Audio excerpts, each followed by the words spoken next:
Before his meteoric rise to success, Qiao was a cunning first love who abandoned the male protagonist.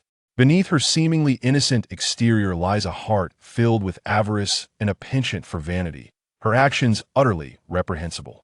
Yicheng, the male protagonist's university roommate and close friend, hails from a humble background.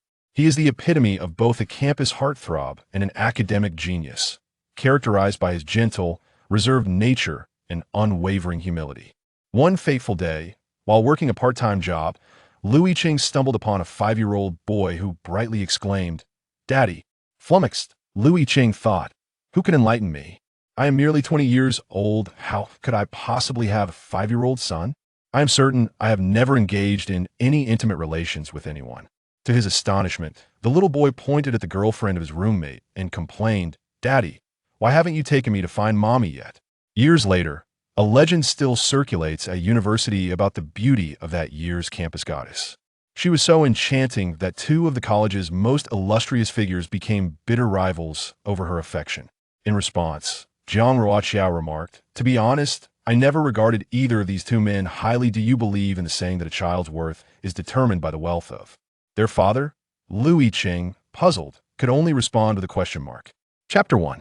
The big bad wolf stood at the door of the third little pig's house, huffing and puffing against the sturdy brick structure. Yet, the house remained impervious to its efforts. Enraged, the wolf climbed onto the roof, attempting to sneak in through the chimney. The third pig, seeing this, quickly lit a fire. The wolf fell straight into the flames, singeing its tail, and scurried away, never to bully the 3 little pigs again. At the tender age of 20, Yicheng's voice resonated with clarity, gradually lowering in pitch as he approached the conclusion of the tale, lulling his listeners into a tranquil slumber. However, the boundless energy of the 5-year-old beside him proved insurmountable. Within the pages of the storybook, there lay 20 enchanting tales, the final one being the 3 little pigs. At this moment, Yicheng felt parched and drowsy. Yet, the child beside him, with wide, gleaming eyes, exhibited no signs of fatigue whatsoever. Yicheng sighed inwardly. Stealing a glance at the clock adorning the wall, he noted that it was nearing 11 o'clock truly. The child's vitality was nothing short of remarkable. "What time do you typically retire for the night?" Yicheng inquired, closing the book and pinching the bridge of his nose in contemplation. The child extended his chubby hand, displaying 5 adorably pronounced dimples on the back, and gestured an 8. "I sleep at 8:30. It had been an eternity since Yicheng had felt such anxiety and irritation. "Then why are you still awake?" he asked. The child pouted, "Because I haven't had my milk, and it's not my mommy telling me the story."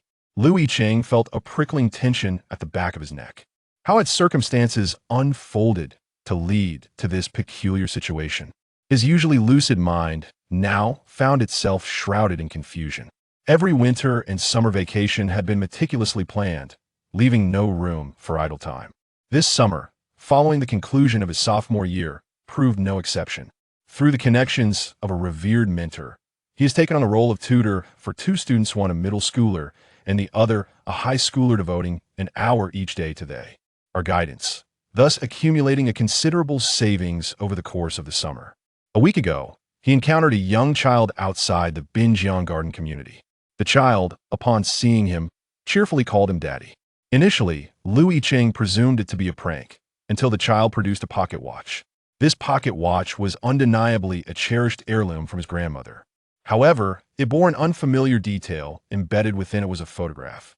The image depicted a family of 3.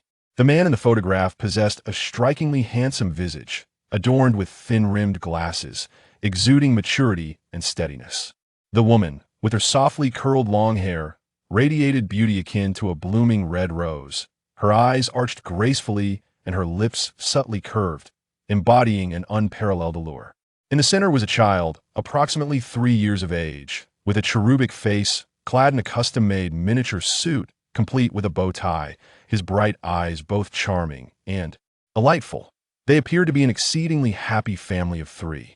However, a perplexing dilemma arose. The man in the photograph bore an uncanny resemblance to him, albeit devoid of his youthful innocence. The woman, while not entirely unfamiliar, was also a source of intrigue. This 5-year-old child was remarkably perceptive and clever. Lu Yicheng gleaned considerable information from him. The child articulately recited the names of his parents, their phone numbers, workplaces, and even the entirety of their identification numbers. How did he come here? The child, with a face full of grievance, replied, "If Dad doesn't know, how could I possibly know? Anyway, I was playing hide and seek with Amin, and I hid in my wardrobe. Amin never found me, and when I came out of the closet, I saw you, Dad." No, it was Dad without his glasses. Did Mom kick you out again? Lu Yicheng vaguely sensed the truth of the situation. Yet, he needed one final piece of evidence to confirm it. The results of the paternity test revealed that he and this child were indeed father and son. Who could explain to him how, at the age of 20, he suddenly had a 5-year-old son? During high school, his English teacher had taken them to the multimedia classroom to watch a film titled The Butterfly Effect. The girl sitting in front and behind him often discussed popular romantic novels that featured themes of time travel, rebirth, and the currently trending trope of crossing into taboo. Lu Yicheng speculated that his 5-year-old son must have triggered some medium that allowed him to traverse from the future to the present. Why such an event occurred remained a mystery to him. However, the occurrence had already transpired. For the past week, whenever he thought he was experiencing a dream with a sci-fi twist, he would open his eyes to find the child lying beside him. It was nearly 11 o'clock. The child, who had been energetic all day, finally let out a lazy yawn, succumbing to sleepiness. Just before drifting off, he would repeat the question he asked every hour: "When will Mom come to pick us up? I want Mom, that I did not provoke her. Do not let your quarrel implicate me. You have been cast out, yet I remain." Lu Yicheng felt a throbbing headache. After the child finally succumbed to slumber, he gazed upon the serene visage before him. No matter how bizarre this situation may be, it has indeed transpired, and there exists no alternative but to confront it. With a weary sigh, Lu Yicheng reached for the mobile phone resting on the bedside table.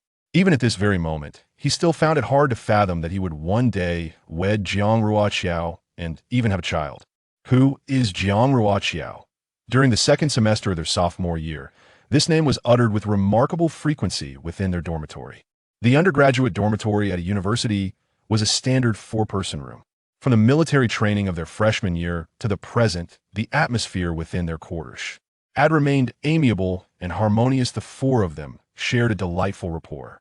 Particularly, Jiang Yin was known for his loyalty. Whenever someone required assistance, he would unhesitatingly lend a hand. Thus, when Jiang Yin confessed his affection for a girl, his roommates eagerly brainstormed ideas for him, displaying far more enthusiasm than they would for their own romantic indie. Of years, Jiang Ruoqiao was the object of Jiang Yan's affection. It was precisely because Lu Yicheng understood the depth of Jiang Yan's feelings for Jiang Ruoqiao that upon glimpsing the photo embedded within the pocket watch, a fleeting thought crossed his mind. Could it be that Jiang Ruoqiao has a twin sister?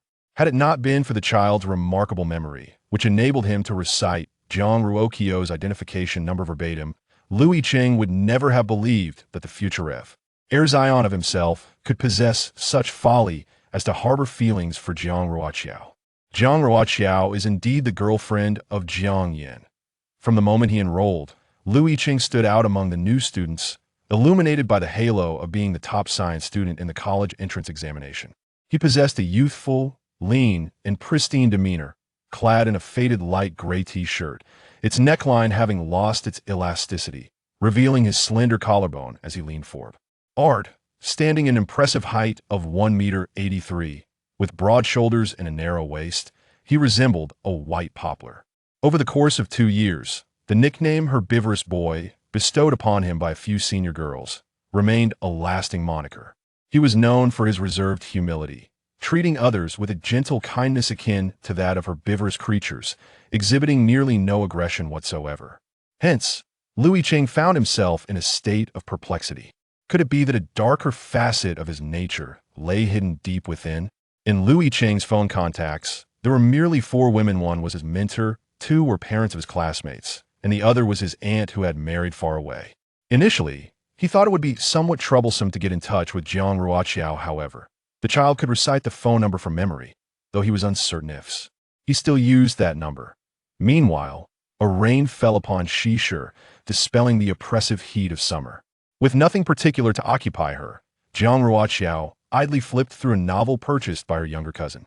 For her, reading was more effective than melatonin, as just 2 or 3 pages would send her into a drowsy stupor. A small lamp on her bedside still cast a soft glow, while the old air conditioner emitted a gentle hum, lulling Jiang Ruoqiao into a tranquil slumber. Returning to her hometown and resting upon this small bed, she felt a profound sense of security. However, she, who had always experienced dreamless nights, astonishingly had a dream today. Yet, it was not a particularly delightful dream. At a lavish soiree, she gazed from a distance at a couple. The man, clad in a well-tailored suit, exuded an air of aloofness, surrounded by admirers who lavished him with flattery. A hint of impatience flickered across his features, and his stern visage softened only when he turned his gaze towards the woman who clung to his arm, revealing a tenderness that Ted, the icy facade, who could witness such a scene without uttering words of adoration? The woman beside him was petite and charming, affectionately entwining herself around him. For reasons unknown, she rose on her toes and whispered into his ear, prompting him to gently kiss her forehead in a gesture of reassurance. In her dream, Jiang Ruoqiao observed this unfold. The man's piercing gaze suddenly darted towards her.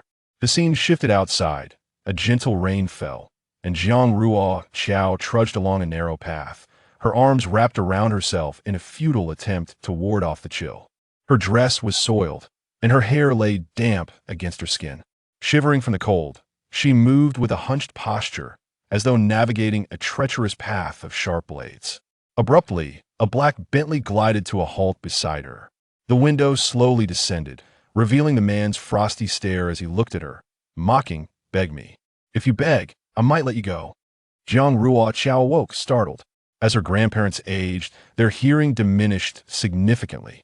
They made a concerted effort to lower their voices during conversations, yet the poor soundproofing of their old house rendered their attempts futile. One morning, after awakening and stretching languidly, she instinctively reached for her phone resting on the bedside table and illuminated its screen. Apart from advertisements on Weibo and various web pages, there was a text message and several notifications from WeChat. The text was from an unfamiliar number, while the WeChat messages were from her boyfriend. Jiang Ruoqiao hummed softly and opened the text message. A frown creased her brow upon seeing the name, Yicheng. He claimed he needed to discuss something with her. Were they even acquainted? If Yicheng had not introduced himself, she would have simply deleted such messages without a second thought. Though Jiang Ruoqiao and Yicheng were not particularly familiar, she was aware of his commendable reputation among their peers. Her boyfriend shared a dormitory with Yicheng, and their camaraderie was evident. Consequently, she had interacted with him on several occasions, and it was clear he was a commendable individual. The name Yicheng frequently echoed within their dormitory. After all, who among the students admitted to a university was not a top scholar in high school? Each year, top students from various provinces vied for admission to prestigious universities, and a university offered new student scholarships to provincial champions. This scholarship could essentially cover 4 years of tuition, and gaining admission to such a renowned institution was already an impressive feat. If one could also evade tuition fees, they were undoubtedly a powerhouse among their peers, and Yicheng was indeed the science top scorer of his cohort. Intelligent individuals often radiate an undeniable aura. Moreover, Yicheng's appearance and demeanor are exceptionally remarkable. Certainly, in Jiang Ruoqiao's perspective, even if a young man lacks in physical attractiveness, a sense of cleanliness can significantly enhance his appeal. Yicheng embodies this cleanliness, not merely in the state of his clothing, shoes, hair, and fingernails, but also in his inherent grace. Some young men, even before reaching the age of 20, can appear rather unrefined and lacking in freshness. In contrast, Yicheng possesses both cleanliness and a refreshing aura. He has an amiable disposition and is exceptionally well-liked, treating others with warmth and kindness. Despite receiving scholarships annually, he remains humble. Such a person, even as someone as discerning as Jiang Ruoqiao, would elicit an internal admiration, aside from lacking wealth. He is practically perfect. However, Jiang Ruoqiao's criteria for lack of wealth are rather broad. In reality, those who manage to gain admission to a university with a modicum of effort are unlikely to be impoverished. The tutoring market is thriving for university students, particularly for high-achieving scholars from prestigious institutions. Jiang Ruoqiao had previously heard from her boyfriend that Yicheng earns a substantial amount each month solely from tutoring his dormitory. Mates often borrow money from him, and in need. Many students tend to become lax in their studies after entering university. Even Jiang Ruoqiao and her peers occasionally skip classes. Yicheng, however, never conformed to this lackadaisical attitude. Even in elective courses where attendance is not strictly enforced, he consistently attends. It is due to this diligent and earnest nature that Jiang Ruoqiao learned that several accomplished seniors from their school, who had established their own companies, have actively invited Yicheng to join them as a part-time employee, offering him remarkably favorable remuneration. In summary, it is evident to anyone that Yicheng is a promising individual with boundless potential for the future. Strange. Aside from her boyfriend Jiang Yan, Jiang Ruoqiao has no interaction with Yicheng. They belong to different departments and do not share the same social circle. Even with her imaginative mind, Jiang Ruoqiao cannot fathom what matter could prompt Yicheng to seek her out. Yicheng, if it is convenient for you, could you come to Jing City? Jiang Ruoqiao, what could possibly be so significant that it cannot be conveyed over the phone or through text? It feels rather peculiar this moment. Jiang Ruoqiao is filled with curiosity. Perhaps the dream she had earlier has influenced her somewhat. In her dream, she witnessed Jiang Yan behaving like a wilted vegetable, first flirting with another woman, and then audaciously expecting her to plead with him. It was a stark contrast. Jiang Ruoqiao has long since outgrown the age where the first thing she would do after having a strange dream is to consult the Book of Dreams. For her now, the thought of her boyfriend's infidelity does not seem like a significant issue. Even feelings of pain and hesitation appear unnecessary. One might consider whether one feels any attachment to household wastena one would linger over kitchen scraps. Would they? Previously, many had approached Jiang Ruoqiao to model for their stores. She declined them all. She is quite a character. She harbors some reluctance towards becoming a photographic model. This stems primarily from a set of old celebrity photos that circulated online during her high school years, sparking a desire to analyze whether those stars had undergone any alterations in their appearances. Upon viewing those images, Jiang Ruoqiao felt a profound disillusionment not due to their looks, but rather because she was taken aback by how unfashionable those celebrities appeared. Certain clothing styles that seemed fashionable a decade ago now appear utterly garish in retrospect. She firmly believes that those celebrities would wish for those photos to vanish from the internet entirely. The same applies to contemporary fashion. While it may seem exquisite at present, will it eventually morph into a regrettable chapter of her past that she would wish to erase? More critically, high-end brand boutiques typically employ professional models, and she feels she may not even fit into that realm. However, traditional Hanfu attire presents a different scenario. At least it seems somewhat more favorable, doesn't it? After all, she has been immersed in historical dramas for over 20 years, and the costumes still retain their charm, even by today's standards.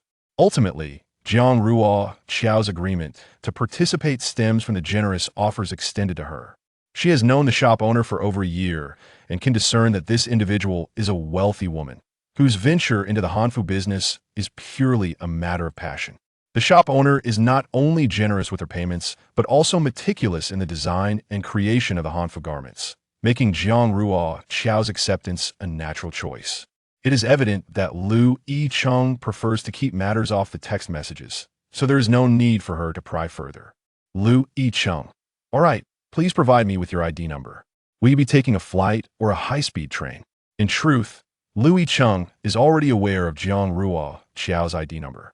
After all, the chubby boy had mastered the knowledge thoroughly. However, at present, he should not be privy to his friend's girlfriend's identification number. Jiang Ruoqiao, no need. I will purchase the ticket myself. Yicheng, all right. Recently, Yicheng's routine had been disrupted. His life had taken an unexpected turn. He had unexpectedly acquired a child. Of course, he could easily hand the child over to the authorities, but that would likely cause a stir in society, leading to unending interviews and troubles, which would further implicate his already chaotic existence. After weighing the pros and cons, he resolved to avoid alerting any relevant departments. Given his current capabilities, Sustaining himself posed no issue, but the addition of a high-need child would be utterly unmanageable. It is evident that in the future, his financial situation may be adequate, and this child would be raised in a rather indulgent manner. At merely 5 years old, the child was blissfully unaware of the financial struggles faced by his 20-year-old father. He demanded Legos, insisted on drinking milk at all hours, desired an array of fruits, wished to explore various picture books, and yearned for model cars and airplanes. To take an extreme hypothetical, even if the child were not high maintenance, Yicheng's circumstances would still render him unable to provide adequately. Moreover, raising a child entails far more than merely ensuring they are fed and clothed. At the very least, the child must attend school, correct? Yet, the child does not even possess a registered household. Yicheng couldn't help but reflect. No wonder many people say that procreation should be approached with caution. It is understandable why an appropriate marriage age is established at 20. He lacks both the time and the means to raise a child. Fortunately, the son is not solely his responsibility. Thankfully, he is now acquainted with the child's mother. Together, they might find more solutions. Children have numerous demands. Just a couple of days ago, the toothpaste Yicheng purchased for him at the supermarket was met with disapproval. Consequently, he had to visit an imported goods store, following the child's guidance to procure the specific brand he desired. It cost over 50 yuan for a mere 50 milliliters tube. At 8:10, the child finally roused from slumber. Perhaps it was hereditary, for his hair possessed a natural curl, which was utterly endearing. Yicheng pondered that such traits likely came from Jiang Ruoqiao's side of the family, as there were no such genes in his lineage. Yicheng found it challenging to articulate his thoughts. He paused, striving to maintain a steady tone. I've arranged to meet her, but you must promise me first. When you see her, do not address her as you do with me, without hesitation. To one's astonishment, the impoverished school heartthrob is the father of the child, who is named Lu Siyuan. He exhibits remarkable intelligence, already adept at writing his own name. Lu Siyuan, sporting a head of small curly hair, expressed his discontent, exclaiming, "Why not? I really miss her." It is evident that he shares a closer bond with his mother. Yicheng replied, "She might be frightened." Just a week prior, the child had dashed towards him like a little cannonball, exuberantly calling out "Daddy." At that moment, Yicheng thought he had encountered a ghost. Fortunately, it was early dawn, and few people were around. Lu Siyuan was unable to accept this reasoning and inquired, "Are you two getting a divorce? Otherwise, why can't I call her mom?" Yet, even in the event of a divorce, she would still be his mother. After a week of interaction with the child, Yicheng had gained a rudimentary understanding of him. Explaining the concept of time travel to this child seemed futile, as he might have sensed the oddities, such as his father's current destitution, his breath quickening even while purchasing toothpaste. Moreover, his father appeared younger than before, yet even at this tender age, the child could not comprehend the extraordinary circumstances surrounding him. There was no divorce, nor even a marriage. No, there hadn't even been a courtship. Relieved, the child seemed to exhale in relief. Yicheng, known for his intelligence, could untangle the most complex problems as if they were mere tangled balls of yarn, effortlessly resolving every challenge. Yet now, he found himself at a loss. After much contemplation, he grit his teeth and declared, "You promise me, today we shall indulge in KFC." Lu Siyuan pursed his lips and raised a chubby finger. Craving yet another meal at Pizza Hut, Yicheng, he finally grasped the essence of what the uncle from the neighboring unit had once said. Raising a child equates to sacrificing an entire day's wages, all for naught. Jiang Ruoqiao hastily purchased a return ticket to school. With the convenience of modern transportation, several direct high-speed trains connect Shishi to Jingshu, with the journey taking no more than 4 hours. Jiang Ruoqiao had saved a modest sum and fervently hoped that housing prices in Shishi would not skyrocket. She aspired to accumulate enough funds before graduation to exchange for a larger, brighter apartment in a building with an elevator, ensuring a more comfortable life for her grandparents in their twilight years. Previously, Jiang Ruoqiao had contemplated becoming a tutor. However, she lacked patience with children and did not possess the innate talent for teaching. While she could solve a problem, she struggled to explain it in a manner that her students would understand. After several attempts with a student still grasping only the basics, she felt a profound sense of discouragement. Currently, university students at a university command a respectable hourly wage for tutoring. Yet, the effort Jiang Ruoqiao expended to earn this money was excruciating. After her first experience as a tutor, she vowed never to teach anyone again. The part-time opportunities available to university students were diverse, but Jiang Ruoqiao was notorious among her friends for her high aspirations yet lack of practical skills. Ultimately, after much deliberation, she settled on a modeling position at a hanfu shop, a role she could sustain for the long term. In addition, she managed an account where she occasionally uploaded short videos or vlogs, leveraging her status as the campus belle of a university for promotion. With a considerable follower count, her collaboration with the hanfu shop became mutually beneficial. The owner not only compensated her for modeling, but also provided advertising fees. The title of campus belle is, in fact, a designation bestowed by the discerning eyes of the public rather than an official election. With a multitude of students at every university, it is impractical for every individual to cast their vote. Students are rarely so idle, and beauty is perceived through a diverse lens. Some are drawn to striking features, while others favor a more understated elegance. Jiang Ruoqiao astutely recognized this niche. After her peers circulated her photo online and garnered attention, she instinctively embarked on a self-taught marketing venture. Unbeknownst to her, when people thought of the belle of a university, she was the first to spring to mind. This phenomenon mirrors the trajectories of certain artists who have once leveraged the titles of campus beauty or handsome, prompting one to wonder if no one at those institutions surpasses them in appearance. Certainly not. Presently, Jiang Ruoqiao boasts a substantial following and receives offers from brands seeking her collaboration for advertisements. However, she possesses a somewhat meticulous nature. She is averse to accumulating any form of scandalous history. It's not simply a matter of accepting compensation. The potential fallout from minor gains could be detrimental in the long run. Consequently, Jiang Ruoqiao seldom engages in advertising, primarily collaborating with a hanfu shop, as she serves as their model. In summary, while Jiang Ruoqiao lacks the destined star quality, she nonetheless assumes the demeanor of a celebrity, believing that her every action is subject to scrutiny, and she strives to avoid any future complications. She refrains from voicing any potentially contentious opinions on social media and discreetly indulges in gossip, taking precautions against accidental endorsements by scrolling through Weibo with her left hand. No matter how significant the matter, she would refrain from expressing any opinions. Her friend jested that if other artists exhibited even half of her caution, they would not find themselves in such predicaments. After tidying up her luggage, Jiang Ruoqiao discreetly slipped 2,000 yuan beneath her grandparents' pillows before departing for the high-speed train station. On the train, she received a WeChat message from her boyfriend. Jiang Yan. Image, Jiang Yan. Image, Jiang Yan. Which one do you prefer? Jiang Yan. Well, I spontaneously came to Sanya. I'm accompanying my mother and her friends to the duty-free shop, and since it's your birthday, I thought to buy you a bag. I heard this is a new model. Which color do you like? Jiang Yan was a scion of wealth, or rather, a wealthy individual who feigned modesty. Initially, Jiang Ruoqiao did not pay much attention to him, but as they spent more time together, she discerned through his attire that he hailed from a well-off family. The brands of his clothing and shoes were not the common high-end labels, but rather those rarely known among students. Even the backpack he casually tossed on the ground while playing basketball was worth a five-figure sum.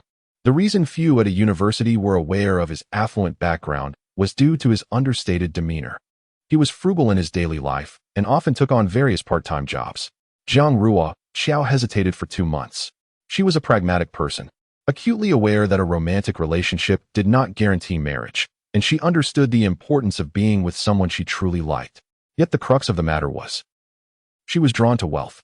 It was only after entering a romantic relationship that she discovered her partner was merely an ordinary university student, struggling to afford a lavish meal for an entire month and relying on her roommates for financial support for half a month following their dates.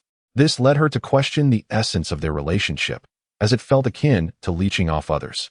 She held a strong preference for the concept of arranged meetings, where conditions were clearly articulated from the outset, allowing for discussions of affection only after compatibility was established. Hence, her approach to romance diverged from that of others. She insisted on confirming her partner's financial stability before deciding on a relationship. If she felt an attraction, she would pursue it, but if not, she would simply move on.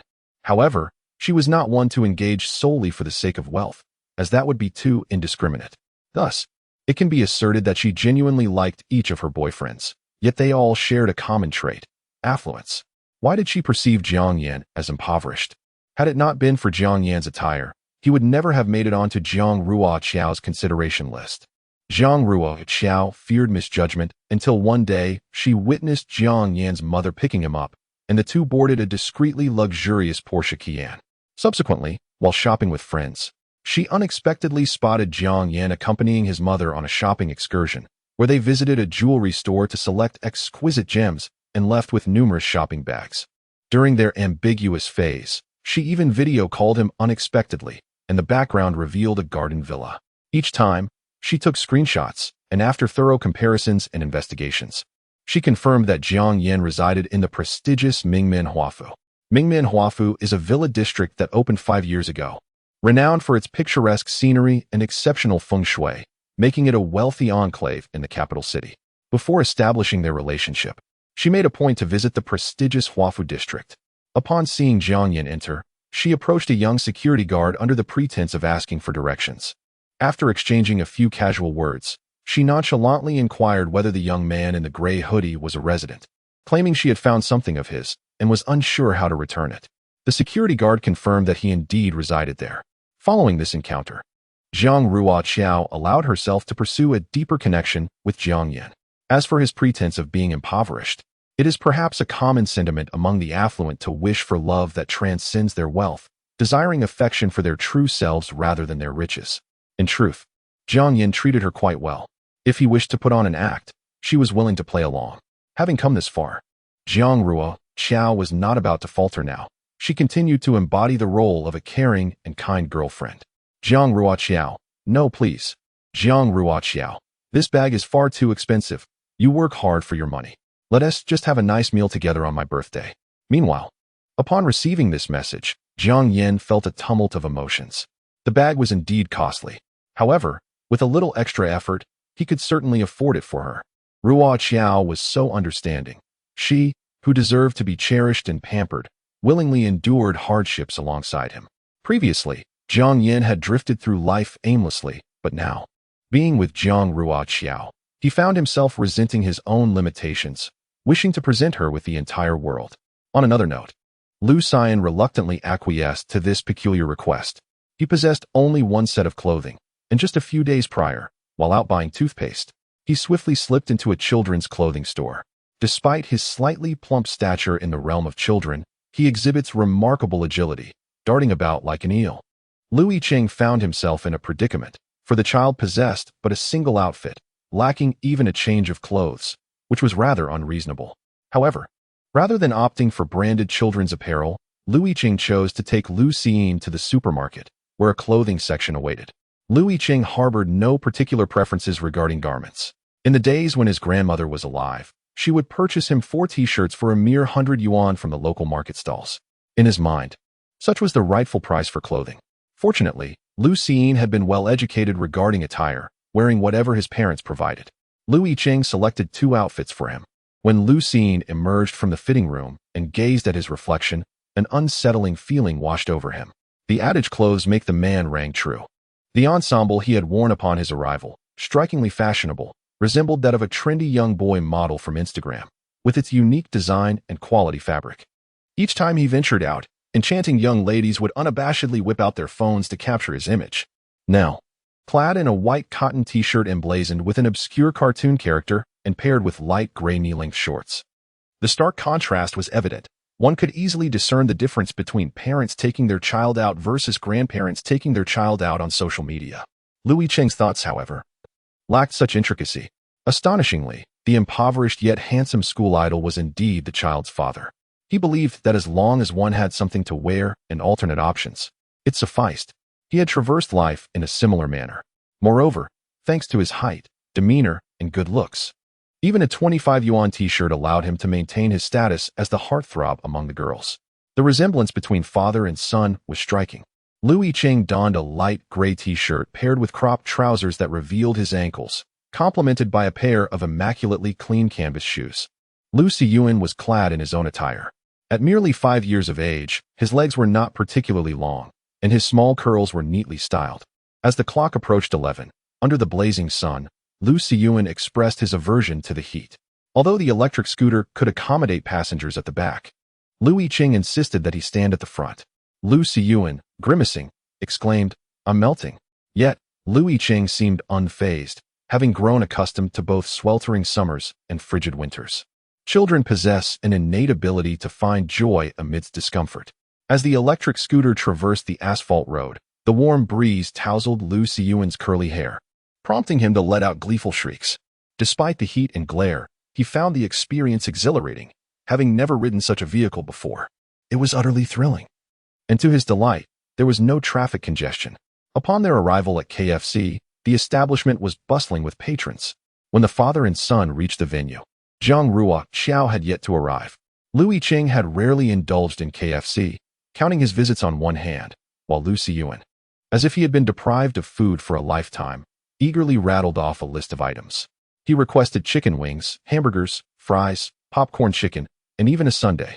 Bending down, Lu Yicheng perused the discounts on a group buying website while simultaneously messaging Jiang Ruoqiao. "What would you like?" "I'll place the order." Jiang Ruoqiao replied, "Just an iced Americano will suffice." Lu Yicheng responded, "All right."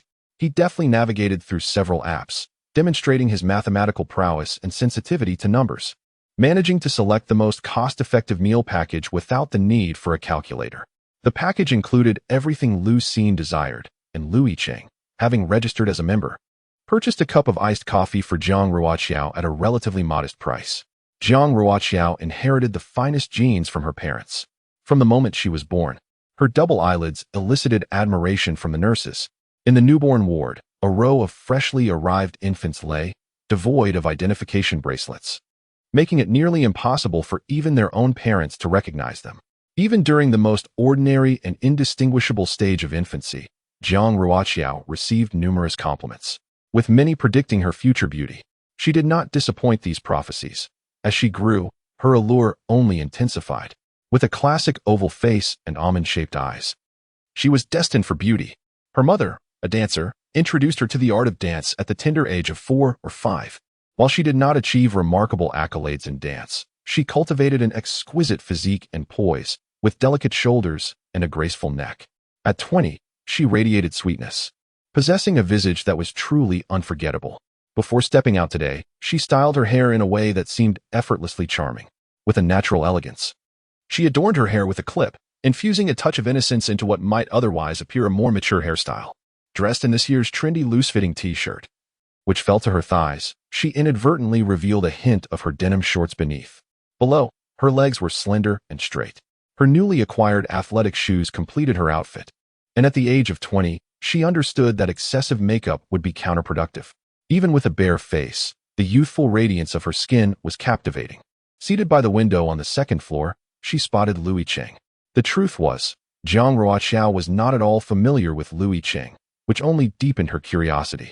What could possibly prompt the usually gentle and reserved Lu Yicheng to deliberately sidestep Jiang Yin and approach her? He exudes an air of maturity and composure that transcends his years. When the terms steadiness and reserved arise, the mental image that first comes to Jiang Ruoqiao's mind is likely that of a man in his 20s or 30s, or even older. Yet, these descriptors seem entirely fitting for Lu Yicheng. Such a person would methodically and resolutely advance toward his goals.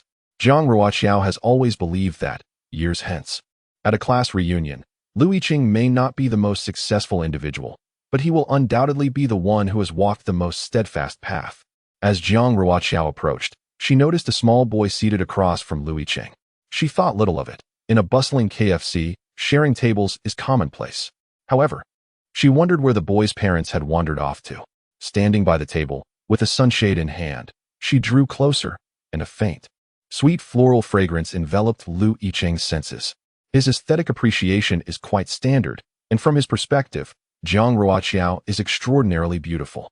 This beauty, akin to the breathtaking scenery he encounters while climbing mountains, is something he recognizes and admires, yet he harbors no ulterior motives. Unlike other boys who might blush and indulge in fanciful thoughts, today is different. Lu Yicheng feels a certain discomfort, particularly when considering that this individual is to be his future wife and that they share a son. The sense of awkwardness and disconnection leaves him at a loss. Meanwhile, Lu Siyuan's eyes were wide with curiosity. He gazed at Jiang Ruoqiao, his lips pursed, having forgotten the manly pact made with Lu Yicheng, tears cascading down his cheeks.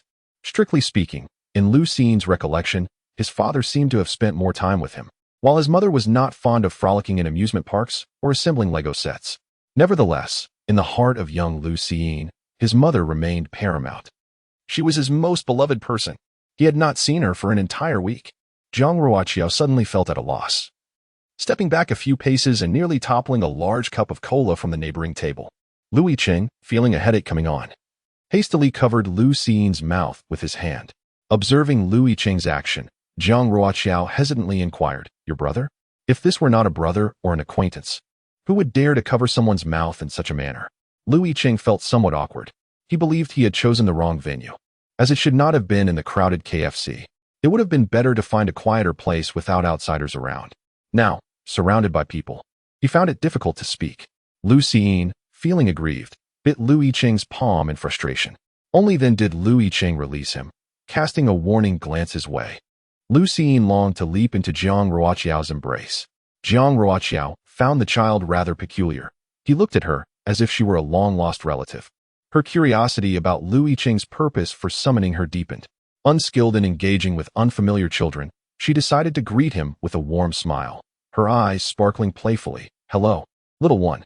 At that moment, without any further prompting or warnings from Lu Yicheng, Lu Xiying's tears flowed freely, as if they were of no cost.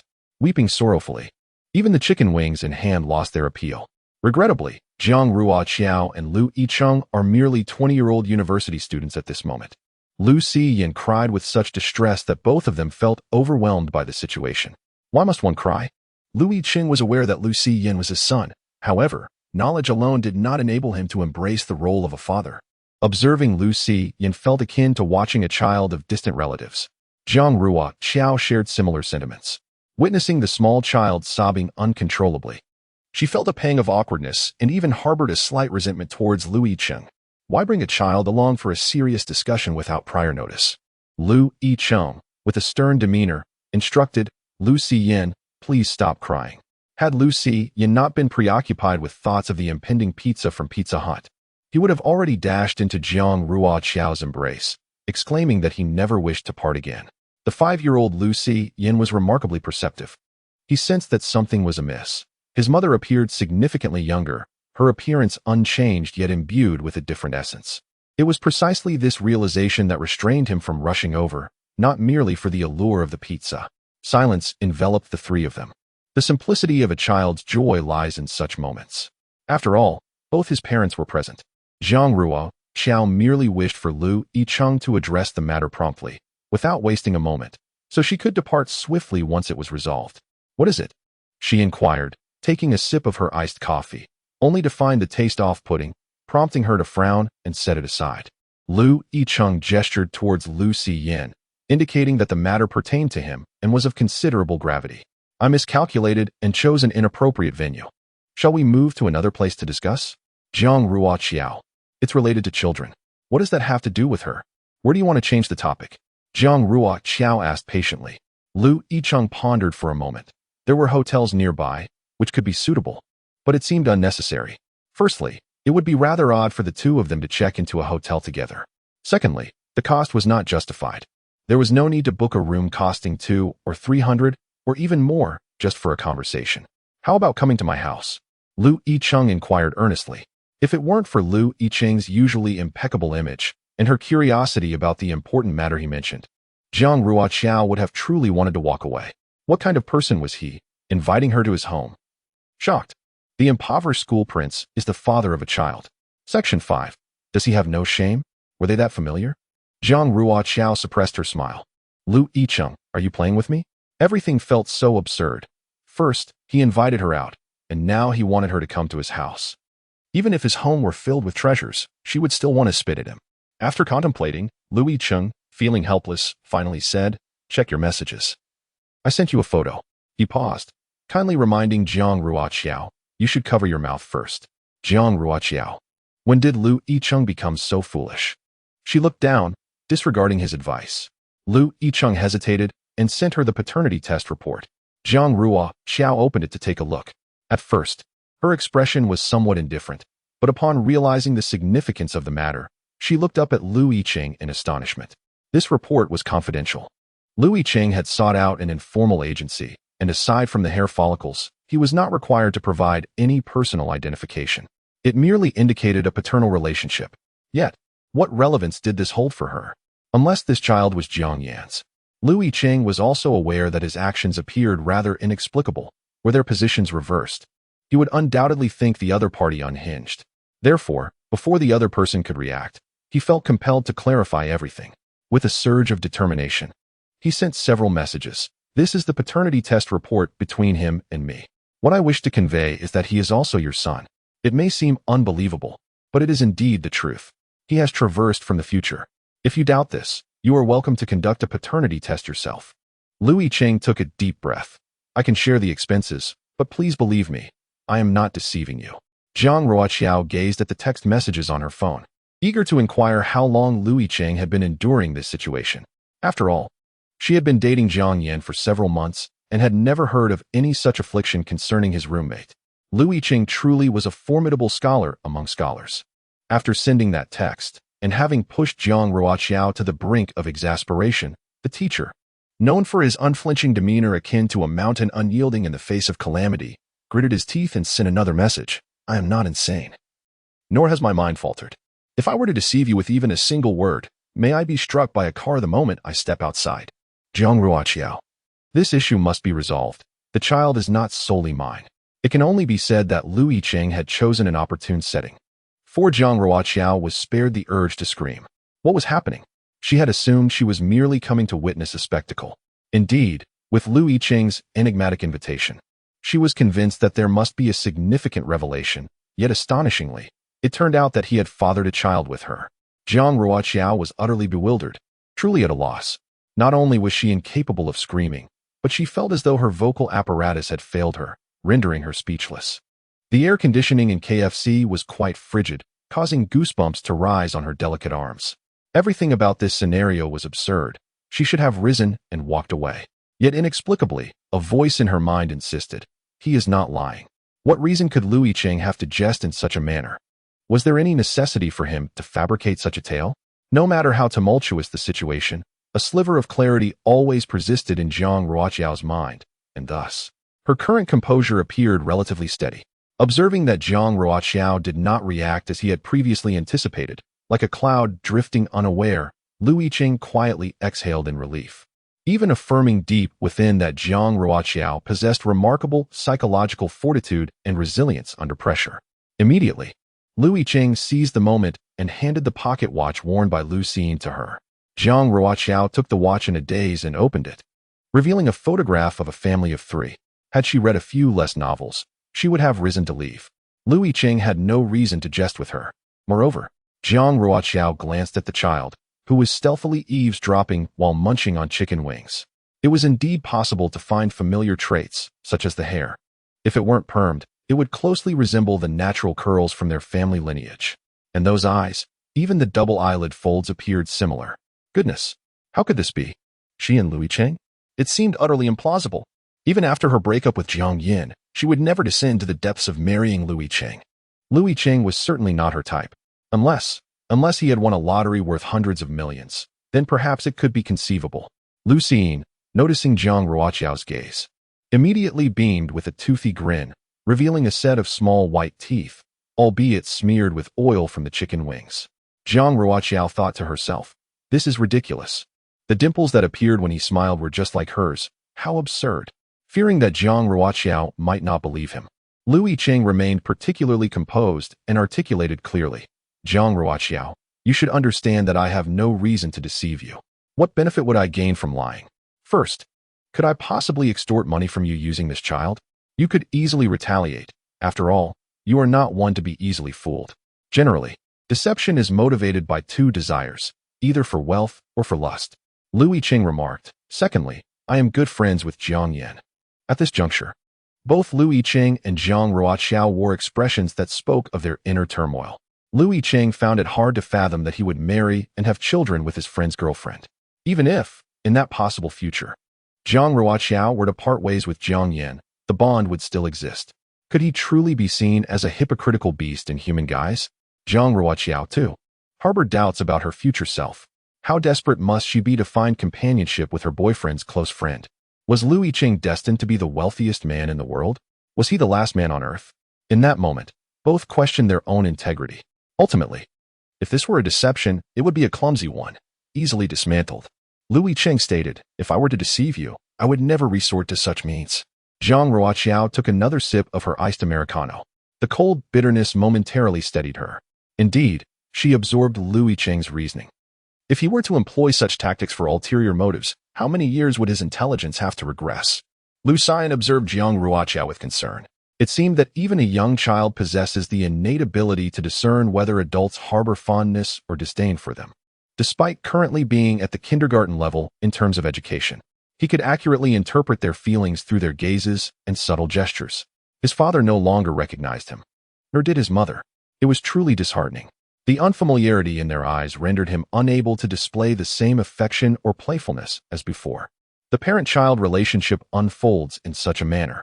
Previously, when he upset his parents, he would refrain from speaking, remaining silent until their anger subsided. Only then would he rush into their embrace and weep inconsolably. What exactly transpired? "Let us converse in a different location," suggested Jiang Ruoqiao. Lu Yicheng concurred, acknowledging that this place was indeed unsuitable for such discussions. The surroundings were bustling with people, making it perilous to broach such sensitive topics. Jiang Ruoqiao quickly interjected, "I will not go to your house." What a detestable man. Without any prior developments, he expected her to visit his home, regardless of the circumstances. Lu Yicheng nodded and said, "Wait a moment." He then picked up his phone and opened a group purchasing website, which offered an array of dining and entertainment options at convenient and economical prices. "How about a Western restaurant?" Lu Yicheng proposed, having noticed a promotional activity at a nearby establishment within a 500-meter radius. Astonishingly, the impoverished campus heartthrob was indeed the father of the child. Jiang Ruoqiao had no objections. The trio exited the KFC, and the temperature difference between the restaurant and the outside world was stark. The outdoor temperature had soared to 38 degrees Celsius. A wave of heat enveloped them. Lu Yicheng broke the silence, stating, "I rode my bike here." Jiang Ruoqiao followed his gaze and observed a line of small electric scooters. Her mind was in disarray, yet the instinct for sun protection was ingrained within her DNA. She decisively remarked, "Send me the address, and I'll take a taxi." Generally, a direct distance of 500 meters would equate to at least a kilometer on foot. She had no intention of enduring the scorching heat for that distance. In the sweltering summer heat, it felt like a torment. Lu Yicheng held no objections and lowered his head to send her the name and address of a Western restaurant. Jiang Ruoqiao inadvertently cast her gaze upon Lu Xian, and moments later, her eyes widened as though stung by a bee. She awkwardly inquired, "Where's the child?" He wished to avoid provoking Jiang Ruoqiao, as doing so would yield no benefit for him. His hope was for her to gradually come to terms with the situation, until they shared a unified goal, enabling them to devise the best course of action for both themselves and the child. Leaving Jiang Ruoqiao alone with Lu Xian was clearly a poor decision. Jiang Ruoqiao did not press the matter further. She nodded and began to hail a ride through an app. "I want sunscreen too. Aren't boys afraid of getting tanned? Why can't I sit in the car with my mother?"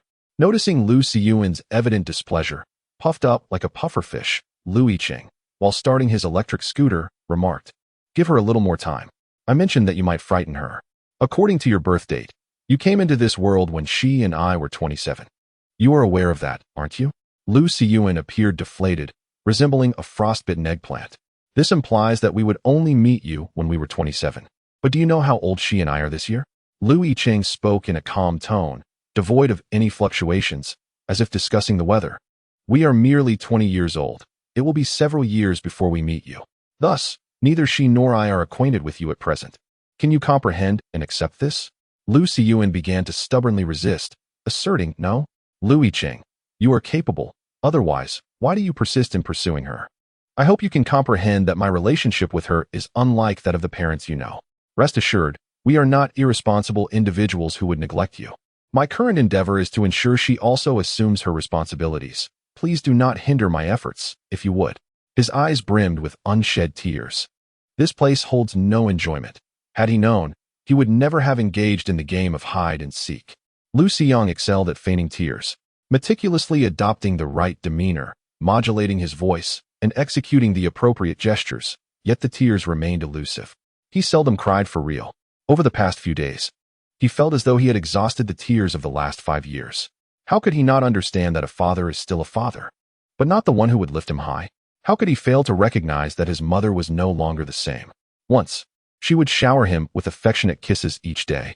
From the moment of his birth, he had loved his parents, yet now he realized they did not inherently love him. They hardly cared for him at all. Observing Lu Xiyang's frail, pitiful, and helpless demeanor, Lu Yicheng sighed and proposed, "This afternoon, shall we dine at Pizza Hut, and perhaps I'll buy you some Legos? Would that suffice?" Lu Xiyang blinked. "All right." Crying proved futile. Tears garnered no sympathy. This 5-year-old child was remarkably perceptive, having discerned truths many adults struggled to grasp. Tears are only useful to those who genuinely care. In his current state of distress, his parents merely found him bothersome. Indeed, he was the most pitiable child in the world. As Jiang Ruoqiao awaited her ride by the roadside, her phone vibrated with a message from Jiang Yan. To be fair, Jiang Yan's treatment of her was impeccable. Currently accompanying an elder on a shopping excursion, his thoughts were nonetheless occupied with her. Despite being a person of little patience, he meticulously sent her photos from the duty-free shop and thoughtfully inquired, "Ruoqiao, I'm unsure about your skincare products. Do take a look and see if you're in need of anything?" Jiang Ruoqiao held her phone, feeling utterly speechless. The outcome of a romantic relationship typically culminates in one of two possibilities: separation or matrimony. What she found difficult to accept was the prospect of marrying Lu Yicheng. A classmate of hers had shared 3 years of high school with Lu Yicheng. His background was, by all accounts, pitiable. It was said that he had only one aunt who had married far away. His grandfather had passed away before his birth and during his childhood. Some calamity befell his family, leaving him bereft of his parents. The only family member he had left, his grandmother, succumbed to bile duct cancer. He was exceptionally intelligent and, unlike many, he worked harder than anyone else. Not only did he achieve the highest score in the college entrance examination, but he also excelled in the citywide examination several years prior. A remarkably gifted student, his education was not only free, he also earned money through his studies. Lu Yicheng's high school tuition was entirely waived, and during the college entrance exam, he brought great pride to his alma mater. In addition to the new student scholarship from University A, his school awarded him a monetary prize. Jiang Ruoqiao admired such an indomitable spirit. However, admiration aside, Lu Yicheng should not even be on her list of considerations, let alone the thought of marriage. Amidst this turmoil, she did not lose sight of her persona as a compassionate and understanding friend. When Jiang Ruoqiao arrived at the Western restaurant, Lu Yicheng was already seated with Lu Xiyan. It was mealtime, and the restaurant was moderately busy. Fortunately, there were private booths available, and Lu Yicheng had thoughtfully chosen an excellent spot. The nearby tables were unoccupied, ensuring a commendable level of privacy. After placing their orders, the three of them fell into silence. Lu Xiyan was curious yet hesitant to glance at Jiang Ruoqiao. He had long understood that in their family, his mother held the utmost authority, reigning supreme in the familial hierarchy. When she was displeased, even his father dared not voice an opinion. It was Lu Yicheng's inaugural visit to such an establishment. When the server presented the menu, he remarked, upon entering, "Your manager mentioned that we could avail ourselves of a group purchase set." The server collected the menu with a smile and replied, "Certainly. If you could kindly present the verification code.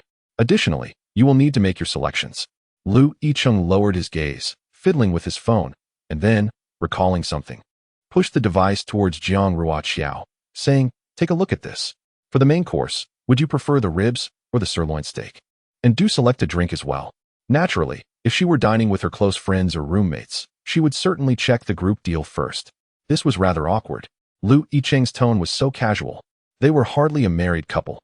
Jiang Ruoqiao quickly glanced at his phone, chose her dish, and unexpectedly asked, "Shall we go Dutch?" Indeed, considering their relationship, it was astounding for them to be dining in a Western restaurant together. Regardless of what the future held, at present, they were not well acquainted, far from being ambiguous partners or even boyfriend and girlfriend. Thus, it was only fitting to adopt a split bill arrangement. She pondered for a moment, her tone markedly more resolute this time. "How much was the package you purchased? I'll transfer the amount to you." Lu Yicheng raised his head and glanced at her, conceding, "All right." Today's expenses had already exceeded the standard by a considerable margin, and he had also promised the child that they would dine at Pizza Hut that evening. Jiang Ruoqiao took out her phone and instinctively opened the app, only to realize that she did not even have Lu Yicheng's WeChat. The payment code, She reminded him, knowing Yicheng was unfamiliar with such things. Open WeChat, she instructed. Yicheng complied. Click on Receive and Pay, scroll down, and check if there is a QR code for payments. Tap it. Jiang Ruoqiao transferred half of the money to him. Yicheng nodded slightly, received. Lu Siyuan, who had been a mere backdrop until now, finally spoke. Dad, really? Jiang Ruoqiao and Yicheng turned to look at him simultaneously. He continued, it's just a meal. Does mom really need to pay? What a revelation. The financially struggling school heartthrob is the child's father. Yicheng was taken aback. Have I just been scorned by a 5-year-old? Jiang Ruoqiao felt her scalp tingle at being called mom, wishing she could grab her bag and flee. Yicheng, accustomed to being called dad by the child, was aware that Jiang Ruoqiao was not yet comfortable with it. Does it bother you? He questioned, as if accusing him of being ungenerous. Yet, he thought, it had nothing to do with Jiang Ruoqiao. Lu Siyuan sighed, understanding why the aunt had once told him that his father was as dense as a log. Even he knew that a stingy man was utterly disgraceful. Jiang Ruoqiao immediately interjected, all right, let's discuss the matter at hand. She paused momentarily and then addressed Yicheng. Is it appropriate to speak candidly in front of the child? Yicheng turned his head to glance at Lu Xin. He always sought to ascertain the situation, and there was nothing that could not be articulated. Lu Xin, exhibiting an air of indifference, even volunteered, I can cover my ears. He made a reasonable request. Father, if you wish for me to cover my ears, please give me your phone. Yicheng replied, dream on. Jiang Ruoqiao understood the implication of Yicheng's words. How astonishing it was. Those who sought to validate the existence of time travel would undoubtedly be fervent in their quest. Yet the pressing question remained. Could she make such a decision? Having perused countless novels, she recognized that protagonists who traversed time invariably guarded their secrets, even from their closest companions and kin. Why was that? They feared scrutiny, uncertain of when the seeds of fear might be sown in the hearts of others. Once reported to the relevant authorities, what consequences might befall the child? She did not know. He was so young. Could he withstand the peculiar attention from others? Even if one were to consider it from her own perspective, the situation should not unfold in this manner. If the truth were to be exposed, the changes in her life would likely be far greater than they were now. Weighing the matter carefully, Jiang Ruoqiao easily arrived at her conclusion. I find it unpalatable. I do not agree. In this regard, they reached a consensus. Should either of them insist on reporting the matter, the other would be powerless to prevent it. Yicheng nodded, affirming his thoughts. Let us discuss the matter of the paternity test, he proposed, expressing a desire for expedience. The sooner, the better. There are numerous matters awaiting resolution, and I do not wish to procrastinate on this issue. His mood had markedly improved, after a week of suppressing his restlessness. A sense of calm enveloped him at that moment. It was evident that Jiang Ruoqiao's response had surpassed his expectations. Perhaps he had been too rigid in his thinking, anticipating her to protest, to doubt, or even to evade the situation. Surely, another individual might have reacted in such a manner. Yet Jiang Ruoqiao did not. She seemed to embrace this strange circumstance with greater alacrity than he. As Jiang Ruoqiao had heard of Yicheng's various exploits, he too possessed a semblance of knowledge about her, not solely through Jiang Yan. Upon his arrival at the university, he had overheard male classmates discussing her. By the time they reached their sophomore year, during the welcome gala, she had been one of the hosts, exuding poise and confidence. Her voice clear and articulate, those unaware might mistake her for a student from the broadcasting department of the communication school. Additionally, she was a member of the student council, reputed for her exceptional abilities, shattering preconceived notions others held about her. Heard whispers suggested that after her photograph gained attention online, someone approached her with an offer to star in a web series. It is rare for one to resist the allure of the entertainment industry. After all, having consumed ample gossip online, the average person understands the lucrative nature of a career in the arts. While entering the industry does not guarantee stardom, securing a role in that web series would yield a remuneration equivalent to several years' salary for an office worker, even if she vanished from public view thereafter. However, Jiang Ruoqiao resolutely declined. She was a girl who clearly understood her desires. After exchanging some trivial conversation, Yicheng thought it prudent to grant the mother and son some time together, thus excusing himself to the restroom.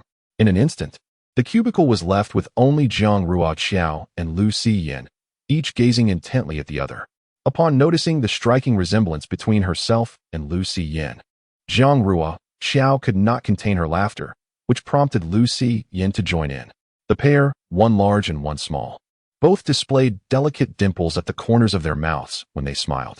Yet, as soon as Jiang Ruoqiao chuckled, the weight of her predicament resurfaced, and her expression shifted dramatically, her brow furrowed in dismay. What was there to laugh about? She ought to be crying instead. At merely 20 years of age, she had been informed of the existence of a 5-year-old son. Where could she possibly seek justice? Out of all the people in the world, why was she the one to face such a bizarre situation? The odds were surely slimmer than winning the lottery. Lu Yin sensed that Jiang Ruoqiao was not particularly cheerful. Unfazed, he unexpectedly pushed a plate towards her. Confused, she took the plate and was instantly captivated. On the white surface, Lu Yin had, at some point, drawn a smiley face with ketchup, beneath which were inscribed the words "love you." Once she entertained the notion that this child might be her future son, her feelings towards Lu Yin became more complex. Nevertheless, she instinctively began to distinguish him from other children. Upon closer inspection, she realized that this little boy indeed bore a resemblance to both her and Lu Yicheng, though he resembled her more. Jiang Ruoqiao found herself at a loss regarding how to engage with the child. She is a person averse to trouble, often wishing to avoid conflicts between others, and she maintains a respectful distance from the destructively energetic children. However, Lu Yin is not just anyone. He is the cherished darling of the kindergarten, beloved by everyone from the principal to the youngest students. More importantly, he has been a son to Jiang Ruoqiao for 5 years, and no one understands a mother better than he does. With a glance from his bright, twinkling eyes, he can discern her thoughts. Eager to impress, he initiates the conversation. Do you know how Dad found out your phone number? This time, he has learned to refrain from directly calling her mom. Jiang Ruoqiao, following his lead, inquires, how did he find out?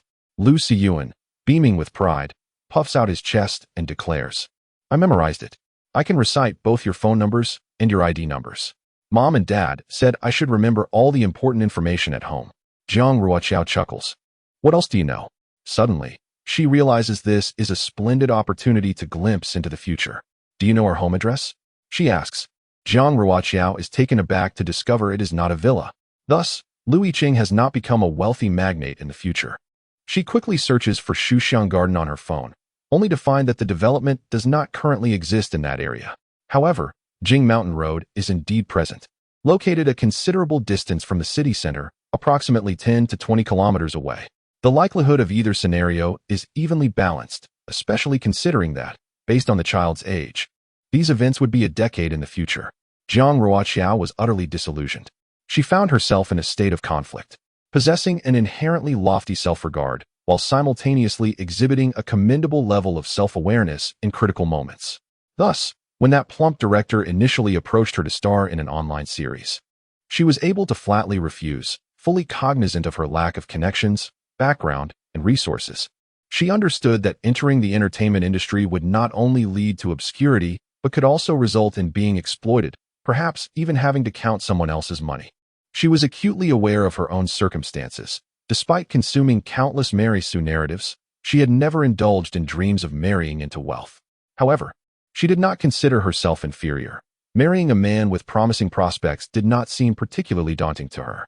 Yet now, she was confronted with the notion that her future would entail living as a modest couple alongside Lu Yicheng, struggling together like any ordinary couple in this metropolis.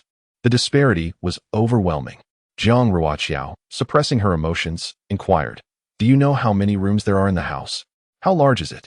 Lu Yin responded, Well, it's hard to say. Jiang Ruoqiao composed herself, stood up, and gestured around. Is it about this size? Lu Yin replied, It seems so. Reassured, Jiang Ruoqiao recalled her earlier rough estimation. It should not be a cramped dwelling. Do we have a car at home? She asked again. Lu Yin thought hard before responding. Not yet. My parents take me on the subway when they go out. Stunned, the impoverished school heartthrob was indeed the father of a child. Jiang Ruoqiao's expression became vacant.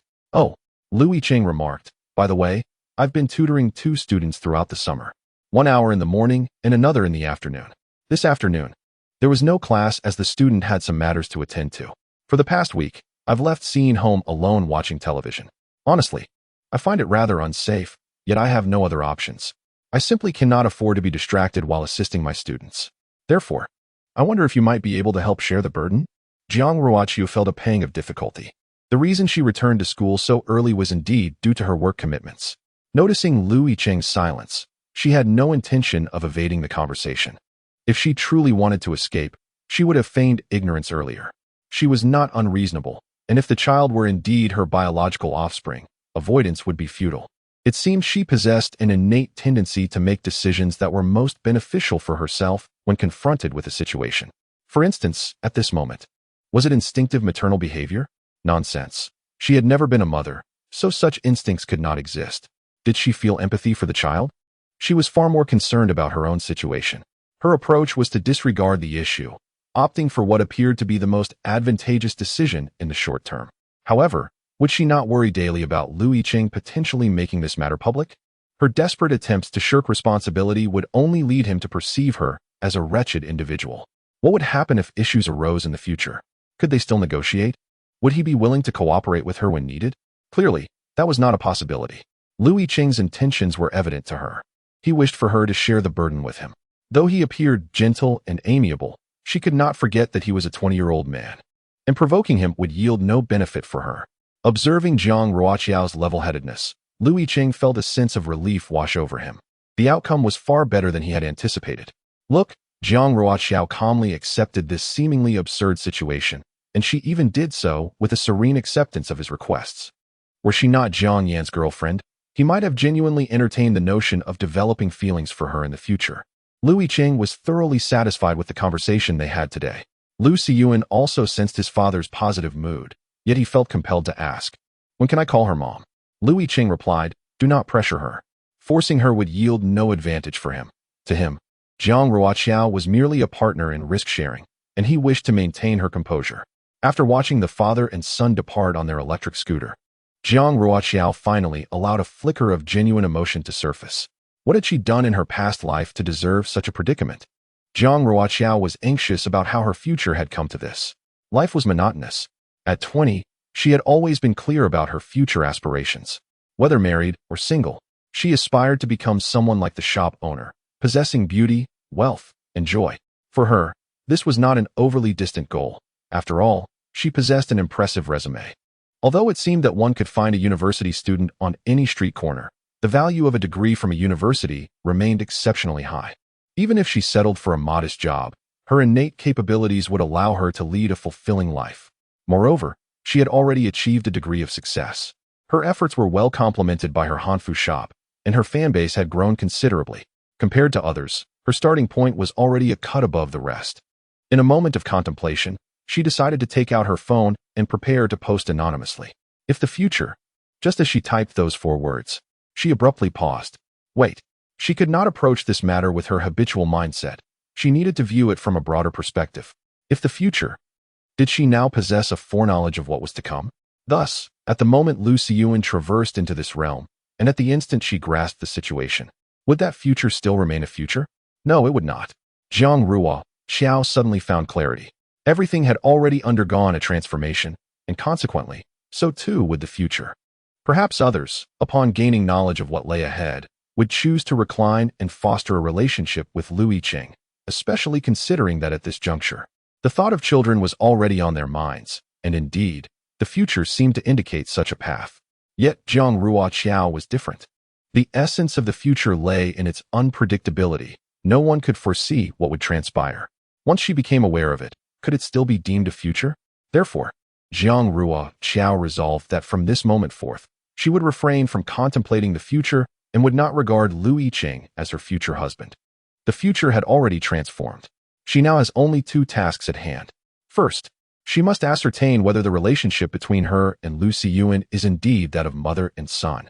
Second, even with a child, she must strive to maintain her current state of life. The first task may be manageable, but the second is critically dependent on Lu Yicheng. What if he refuses to cooperate? What if he harbors the notion that since we have a son together, you must acknowledge that you are destined to be my future wife? That would be truly perilous. First and foremost, she must extinguish such thoughts from his mind, instilling in him the belief that he could remain a bachelor for life without ever developing feelings for her. If he does not fancy her, and she does not harbor affection for him, only then can they share a genuine common goal, to ensure that this child does not disrupt their lives or futures. Jiang Ruoqiao sighed, resting her chin on her hand, her fingers idly tracing her cheek. But would it not be somewhat challenging to prevent him from liking her? A peony, upon discovering that she is to bear a child with her friend's girlfriend, would naturally attract his attention. He would undoubtedly ponder, what is it about her that allows him to overlook this relationship? It's a lost cause. Sparks between men and women often ignite out of curiosity. He is already intrigued by her, which will inevitably lead to various forms of scrutiny and conjecture. For the first time in her life, Jiang Ruoqiao found herself grappling with such vexation. How can she ensure that Yicheng neither despises her nor develops an inclination towards her, yet remains compliant and obedient? The Lu residence is a modest two-bedroom apartment, with an actual area of merely 40 to 50 square meters. This community's buildings are nearly 30 years old, with walls that are weathered and peeling, and the wooden floors, subjected to years of sunlight, display a patchwork of varying shades. Though the 6th floor is not the topmost level, it feels akin to a sauna within. Particularly on a hot day, the furnishings are exceedingly simple. The narrow living room houses only a wooden sofa, adorned with numerous stickers and posters of celebrities, exuding a nostalgic charm. For the past week, Yicheng has been shouldering the dual responsibilities of both father and mother. Stepping lightly out of his room, he finally finds a moment to check his messages. Their dormitory has a WeChat group, and just minutes ago, Jiang Yin sent a message. Urgent help needed. Mr. Lu. Could you lend me 3,000? I will repay you after school starts. Among his dorm mates, only Yicheng possesses any significant assets. The other two rely on their parents for their monthly allowances. He stands out as a beacon of independence, entirely self-sufficient. Yicheng is diligent and responsible towards his students, earning a commendable reputation in the tutoring community, where parents often recommend him to one another. He excels at tutoring and maintains a stable clientele, consistently setting aside a portion of his earnings for investment, adhering to the principle that little by little, one can accumulate wealth. He refrains from unnecessary expenditures, avoiding smoking, drinking, and excessive social engagements, and even lacks a desire for shopping. When it comes to meals, he is not picky. He simply seeks to feel satiated, and the university cafeteria meets his needs perfectly. Aside from occasional gatherings with classmates, he seldom dines out. Over the course of 2 years, Yicheng has indeed managed to save some money, and he occasionally lends to his roommates or classmates in times of need. In the past, Jiang Yin had not been a stranger to borrowing money. However, this time, Yicheng felt a twinge of hesitation. This ambivalence gnawed at him. After a brief interval of approximately 10 minutes, Yicheng transferred 3,000 yuan to Jiang Yin. The two engaged in a private conversation. Jiang Yin expressed his gratitude. Thank you, Mr. Lu. I'm just a bit short on funds for buying my girlfriend a handbag. Rest assured, I will repay you at the beginning of the semester. I appreciate it, and I'll treat you to a meal when school starts. Yicheng was taken aback. Was he truly purchasing a handbag for Jiang Ruoqiao? This thought struck him as peculiar, particularly since Jiang Ruoqiao was destined to be his future wife, thus amplifying the subtlety of the situation.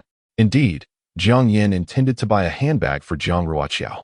Upon encountering the bag at the boutique, he was certain she would adore it. The retail price exceeded 30,000 yuan, a sum that was far beyond the reach of an ordinary student. While studying, Jiang Yin had taken on part-time work. He excelled in gaming and, through a friend's introduction, had become a professional player for several affluent clients, thereby earning some income.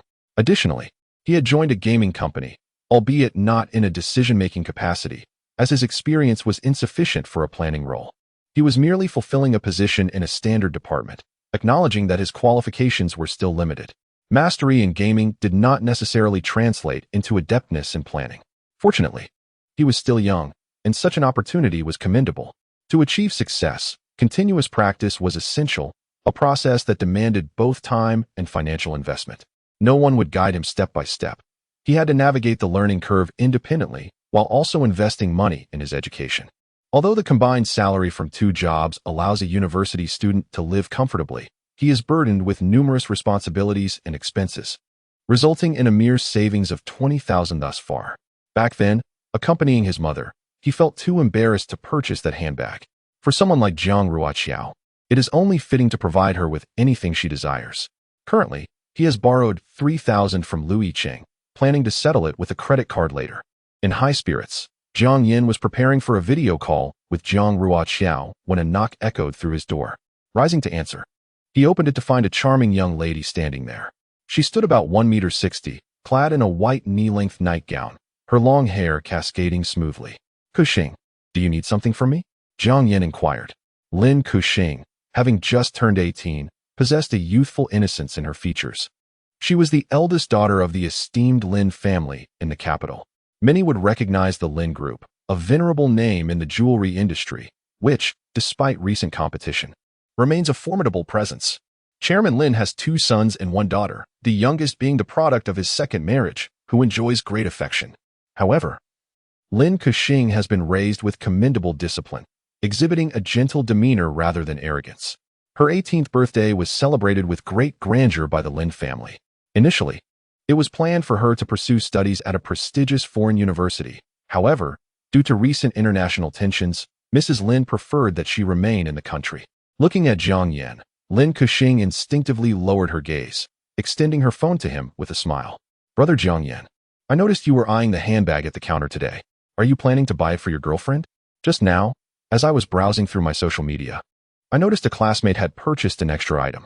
She inquired if anyone was interested in buying it at a discounted price." Jiang Yin took the phone and, as expected, the screen lit up to reveal her social feed. Someone had posted a picture of the very bag Jiang Yin wished to acquire. Surprised, she turned to Lin Kuxing. "Is your friend selling it?" "Indeed," Lin Kuxing replied with a nod. "I noticed you were quite eager to buy it, so why not purchase it from her? I inquired about the price, and it's a whole 10,000 yuan cheaper than at the duty-free shop. Shall I?" Jiang Yin responded without hesitation, "Yes." At that moment, she seemed to overlook an important detail. The social circle of someone like Lin Kuxing, a young lady of privilege, was comprised of friends from affluent backgrounds. Surely, they would not be lacking in funds, nor would they mind having an identical bag in their wardrobe. Lin Kuxing smiled with her lips pressed together. "Then I shall inform her. Will you add her, or shall I have you transfer the money to me, and I will pass it along to her?" Jiang Yin smiled. "Please act as the intermediary." He preferred to maintain boundaries, refraining from adding members of the opposite sex on WeChat, especially since he currently had a girlfriend. Lin Kuxing, momentarily lost in thought, teased, "Does your girlfriend check your phone?" Realizing her words might have been inappropriate, she added jokingly, "I never would have guessed that Jiang Yan is under the thumb of his wife." Jiang Yan chuckled, "I appreciate that remark." He then continued, "By the way, Kuxing, thank you. I'll treat you to a meal next time." Lin Kuxing mumbled, perpetually suggesting, "Next time, perhaps tomorrow, I wish to indulge in coconut chicken." Jiang Yan replied, "Sure, coconut duck would suffice as well." Over the years, she had observed him in his aimless state, feeling utterly powerless. She had always been by his side. Yet one day, when she witnessed him rejuvenating, she found herself less joyful than anticipated. It was because someone else had infused him with vitality. And that person was not her. "As long as you are happy," she thought. Jiang Ruoqiao returned to school nearly half a month early, opting not to visit her dormitory but instead residing in an apartment owned by the proprietor of a hanfu shop. The proprietress was an affable and affluent woman. After collaborating for an extended period, Jiang Ruoqiao felt quite at ease with her. In the evening, the proprietress brought over a bottle of red wine. After discussing their business matters, she casually inquired, "This semester marks your 3rd year, correct? Have you contemplated what you wish to pursue after graduation?" The proprietress held Jiang Ruoqiao in high regard and had considered the prospect of fully recruiting her on multiple occasions. Jiang Ruoqiao was adept at navigating social dynamics, possessed commendable personal capabilities, and displayed clarity of thought, maintaining a balanced approach. She was also sufficiently resolute in her ambitions. Upon their first meeting, the proprietress had sensed that Jiang Ruoqiao was destined for success. Pursuing graduate studies, Jiang Ruoqiao stated, "The retention rate at a university is quite commendable. I consulted with my professors, and it should pose no significant issues." The proprietress displayed a hint of regret, having anticipated that Jiang Ruoqiao might directly enter the workforce or embark on an entrepreneurial venture. Jiang Ruoqiao smiled, asserting that furthering her education was always a wise choice. "Besides, I have yet to determine what I truly wish to do. In the past 2 years, she has come to understand a profound truth. In this life, one must excel in their areas of expertise. The notion of stepping outside one's comfort zone is irrelevant. The ability to thrive within that comfort zone is a skill in itself." What is her current persona? What captivates her followers? Is it merely the title of campus belle? Certainly not. Such titles exist in every institution. It is the prestige of being the belle of a university that truly holds allure. How do her admirers extol her? They refer to her as a scholarly fairy. Without the identity of an academic achiever, what is a pretty face worth? In this age, there are countless beautiful women. The proprietress, having spent considerable time with her, perceives an innate, almost haughty, superiority in Jiang Ruoqiao. She believes herself distinct from those internet celebrities. It is precisely this arrogance that leads Jiang Ruoqiao to largely reject advertisements. She dreads being accused of chasing after easy money, a notion that distresses her far more than being labeled unattractive. To be accused of chasing after easy money implies a lack of dignity, of being perceived as avaricious and lacking vision. While she is certainly intent on earning, she desires to acquire wealth that will not tarnish her reputation. You have always been so clear-sighted, the proprietress remarks. Honestly, at your age, if I had half your wisdom, I would be in a far different place today. Jiang Ruoqiao merely smiles, noncommittal. She believes the time has yet to ripen. She aims to cultivate a reputation for excellence, ensuring her account remains unblemished. At just 20 years of age, with a vast future ahead, why rush? She is neither desperate for money nor has she completed her studies. Thus, before determining her future path, it is only natural to focus on fostering and accumulating experiences. After the boss lady departed, Jiang Ruoqiao accessed her account backend. Although she rarely engaged in advertising, the viewership from her followers could still generate traffic, which, in this era, can be monetized. Each month, her backend would yield some income. However, compared to those lucrative influencers, her earnings were hardly noteworthy. Habitually, she withdrew her backend earnings, allocating half to purchase public welfare lunches. After placing the order, she took a screenshot and casually posted it on Weibo. She did not share every purchase online. Doing so once or twice was acceptable, but repeated postings might lead to the impression of curating a persona. Therefore, she typically shared such moments only after a few months had passed. This occasion, however, was distinct from her usual practice. Previously, she would allocate 60 to 70% of her earnings, but this time, she decided to take only half. Prompted by a sudden realization, she might one day need to support a child. Yicheng had been following Jiang Ruoqiao's account through a secondary profile and naturally kept an eye on her Weibo. 10 minutes prior, Jiang Ruoqiao had posted a message. I hope the little ones eat well and sleep soundly, accompanied by a screenshot. Ever since she learned that Jiang Yan had a girlfriend, the belle of a university, Yicheng had been quietly observing Jiang Ruoqiao. She had watched Jiang Ruoqiao's videos multiple times and perused her Weibo, even delving into the social media accounts of Jiang Ruoqiao's ex and his current partner. What was her motive behind this? She herself was uncertain. Nevertheless, from Jiang Ruoqiao's social media presence, it was evident that she was an exceptionally good person, intelligent, academically accomplished, and strikingly beautiful, truly deserving of the title campus belle of a university. Most importantly, her character is exceptionally admirable. She possesses a kind heart and, despite rarely accepting advertisements, consistently dedicates her monthly earnings to purchase public welfare lunches. Although she does not post about this every month, it is evident to discerning individuals that this has become a habitual practice for her. She embodies gentleness and tolerance, often guiding her fans who express negative sentiments in the comments, treating them as friends rather than mere followers. She is truly remarkable, so much so that Yicheng, her secret admirer, finds herself utterly convinced. It is only someone of her caliber who could illuminate the life of Jiang Yan. Yicheng felt a heavy heart. Unable to contain herself, she messaged her closest confidant, the only one aware of her unspoken affection. She is truly wonderful. Yicheng added, yet I wish for him to be happy, even if the one by his side is not me. Her friend responded with silence, only to express her disdain with a virtual vomit emoji. Unfazed, Yicheng laughed to herself. Jiang Ruoqiao prefers to act swiftly and decisively. She refuses to deceive herself. Conducting a paternity test is an urgent matter. The outcome will not change with procrastination. As someone who is very conscious of her public image, she must eradicate any potential factors that could jeopardize her future. Thus, the location for the paternity test cannot be in the capital.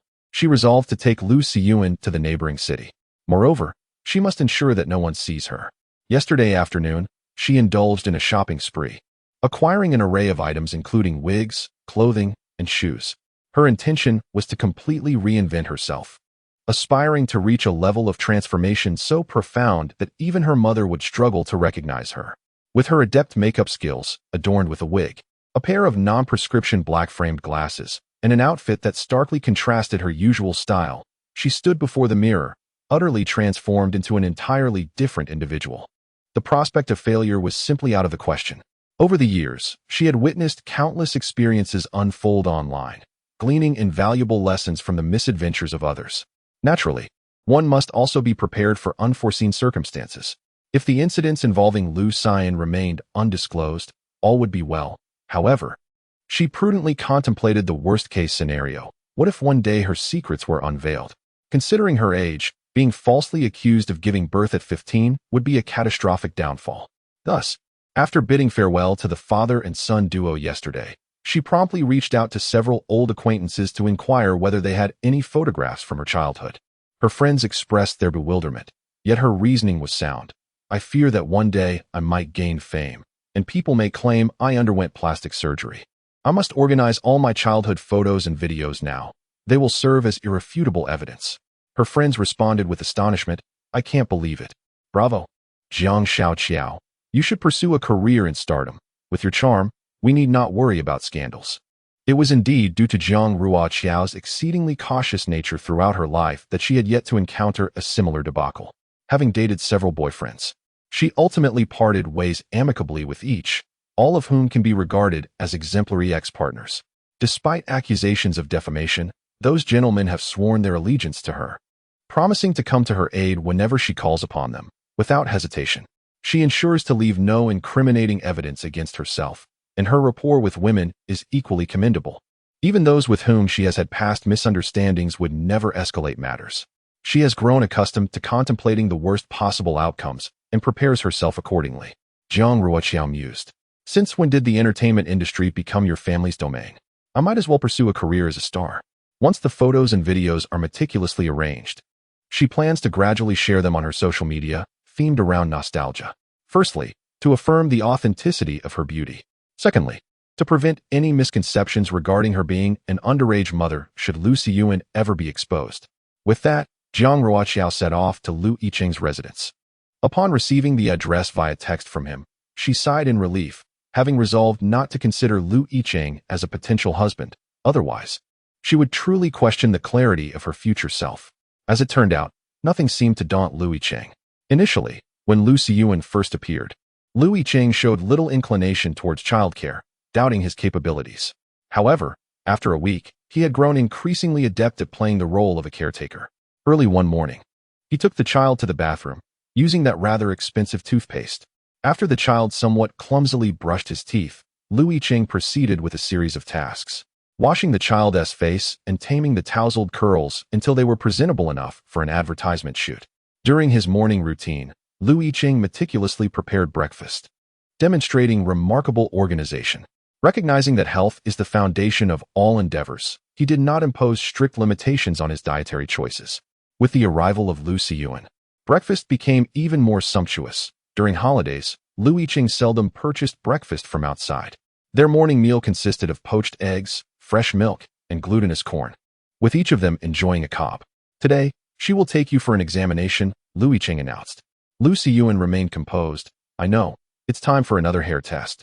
If Lu Yicheng and Jiang Ruoqiao were a bit older, they might have been more attuned to the finer nuances of their child's thoughts, perhaps even worrying about the potential psychological impacts on him. However, they were still quite young, and their ability to swiftly accept this reality and shoulder the responsibilities of parenthood was commendable. The weight of parenthood is immense. Not only Jiang Ruoqiao, but even Lu Yicheng struggled to adapt to the fact that he had a son. Fortunately, Lu Xian possessed a resilient disposition. Or perhaps he was simply astute enough to accept the current situation, even to the extent of not yet loving his parents. Some children may inherently possess such an attitude.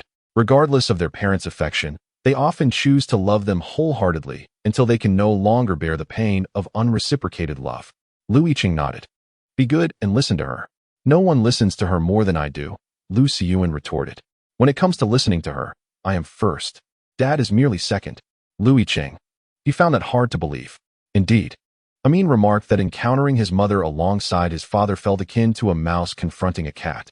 Lu Xian interjected, while Lu Yicheng gestured for a pause, stating that such an occurrence should not be regarded as particularly commendable.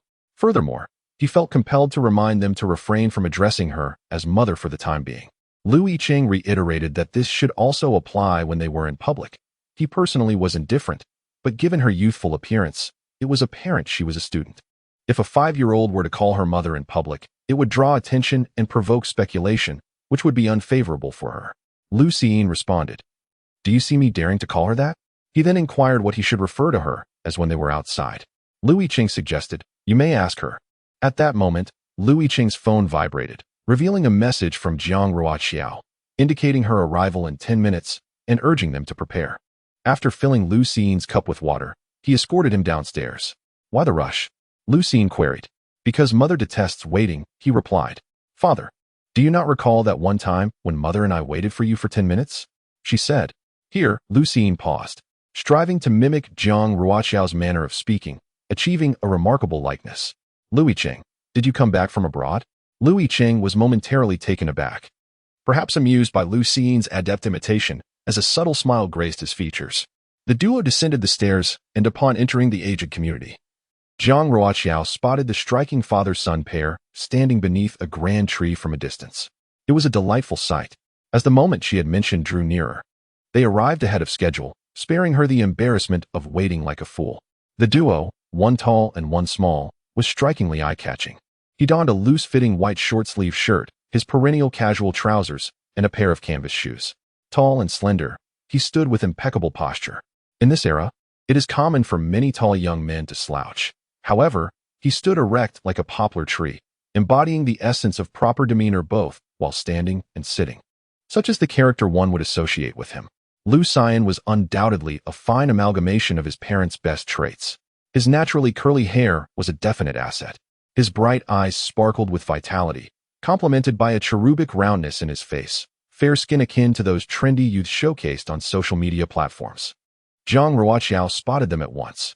Yet, it was not until she was nearly upon them that the father-son pair recognized her.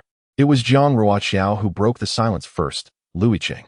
Lu Yicheng, following the sound, fixed his gaze upon the woman 2 meters away. She sported a head of curly hair, donned an oversized gray suit, and wore cumbersome black-framed glasses, her complexion a sickly yellow. Lu Yicheng hesitated, uncertain. "Jiang Ruoqiao?" Jiang Ruoqiao hastened to close the distance between them, affirming, "It's me." Lu Xiying was utterly astonished. He was poised to exclaim "Mom," but recalling Lu Yicheng's admonitions, he swiftly recalibrated his response. "Oh my, where did this celestial being come from?" Lu Yicheng could only respond with silence. Jiang Ruoqiao was amused. She often smiled, though most of the time it lacked genuine joy. This time, however, her laughter was authentic and heartfelt. Her smile added a touch of charm to her otherwise unremarkable facade.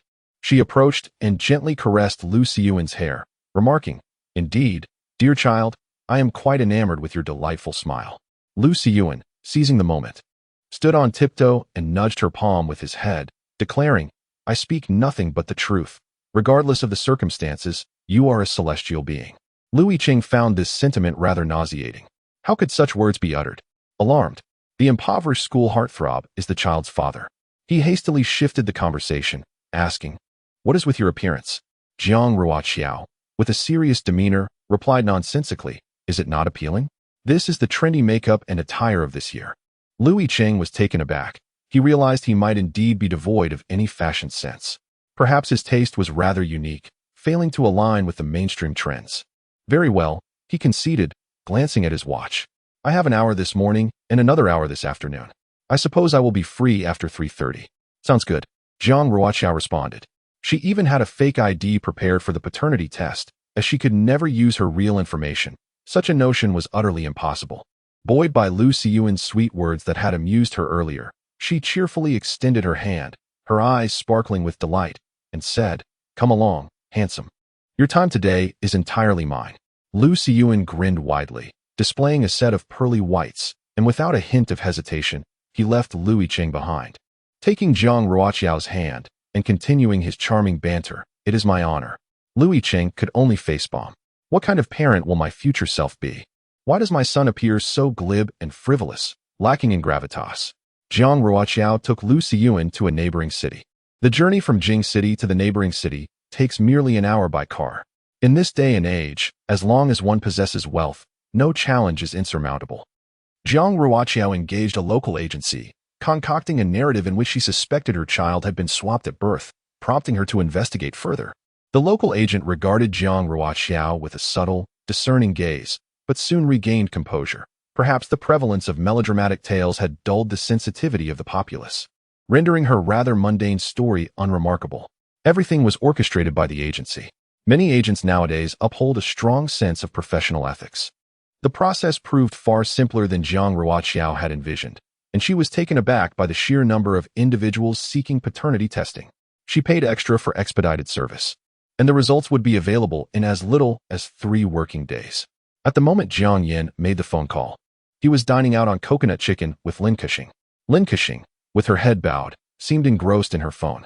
She felt as though her heart resembled a collection of lemons. She had never anticipated that Jiang Yin would one day transform in this manner. It was evident to the entire world how deeply he loved Jiang Ruoqiao, especially to her, the one harboring a secret admiration for him. Witnessing Jiang Yan's unwavering affection, Lin Kexing understood she had no chance whatsoever. I am enjoying coconut chicken, Jiang Yan chuckled. Local specialty? Does blue sky and white clouds count? By the way, if I put in a bit more effort this semester, how about we vacation here during the winter break? Jiang Ruoqiao listened to this exchange, feeling somewhat disoriented.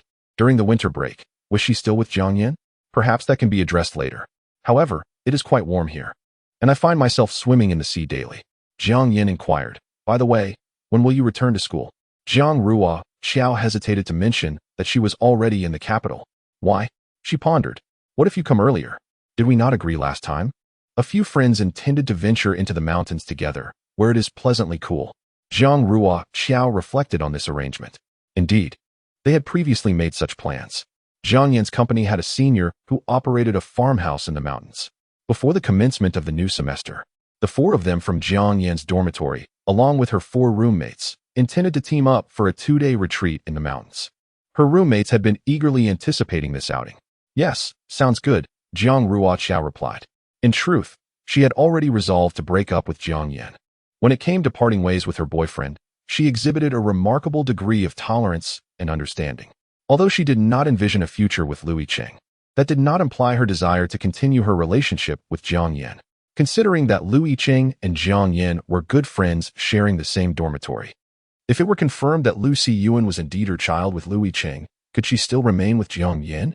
The answer was undoubtedly no. Her future partner, perhaps even her husband, must be someone unfamiliar with Yicheng, devoid of any prior acquaintance. Otherwise, the situation would be far too dramatic. Such melodramatic narratives were ill-suited for her, and she had no fondness for them. Reflecting upon the peculiar bond between her boyfriend and the father of her child, she found it rather strange. The potential for trouble was alarmingly high. It was indeed a pity, considering the considerable effort she had invested in Jiang Yan, whom she secretly admired for his admirable qualities, truly a model of a devoted partner, blessed with advantageous family circumstances that aligned perfectly with her expectations of a boyfriend. Whether it was engaging in a romance with Jiang Yan under Lu Yicheng's watchful gaze or co-parenting with Lu Yicheng while turning her back on Jiang Yan, it certainly tested her emotional resilience. Her life was quite vibrant and colorful, devoid of the need for reckless risks. After Jiang Yan ended the call, he cast a glance at Lin Kexing, noticing her barely touched meal. He casually remarked, eating so little? Weren't you just excited this morning about having coconut chicken? Lin Kexing tightened her grip on the chopsticks and flashed him a smile. I'm on a diet. I don't understand you girls. Jiang Yan shook his head, bemused. You're already as thin as a reed and still talking about dieting. My girlfriend does the same, hardly eats much. Lin Kexing merely smiled in response, choosing not to comment further. Upon returning to the capital, Jiang Ruoqiao sought out a shopping mall.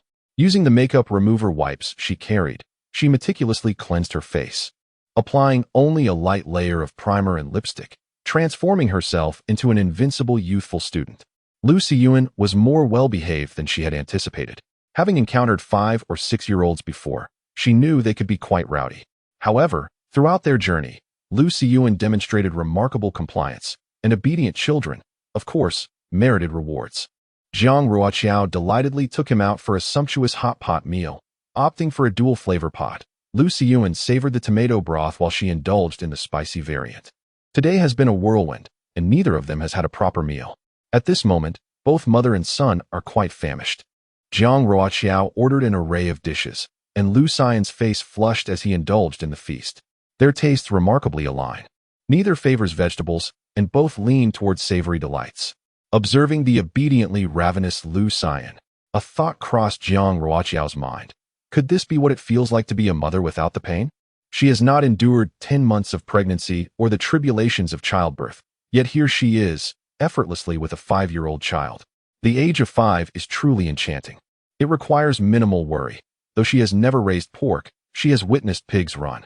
The period from birth to 3 years old demands meticulous care, especially during infancy. However, post the age of 3, it becomes considerably easier. At the very least, a child can articulate their needs when hungry or thirsty, and most importantly, they can attend school.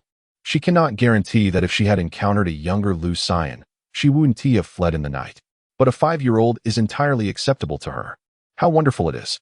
She has bypassed the most challenging phase and now has a 5-year-old child, and this child appears to possess remarkable qualities. Setting aside other considerations.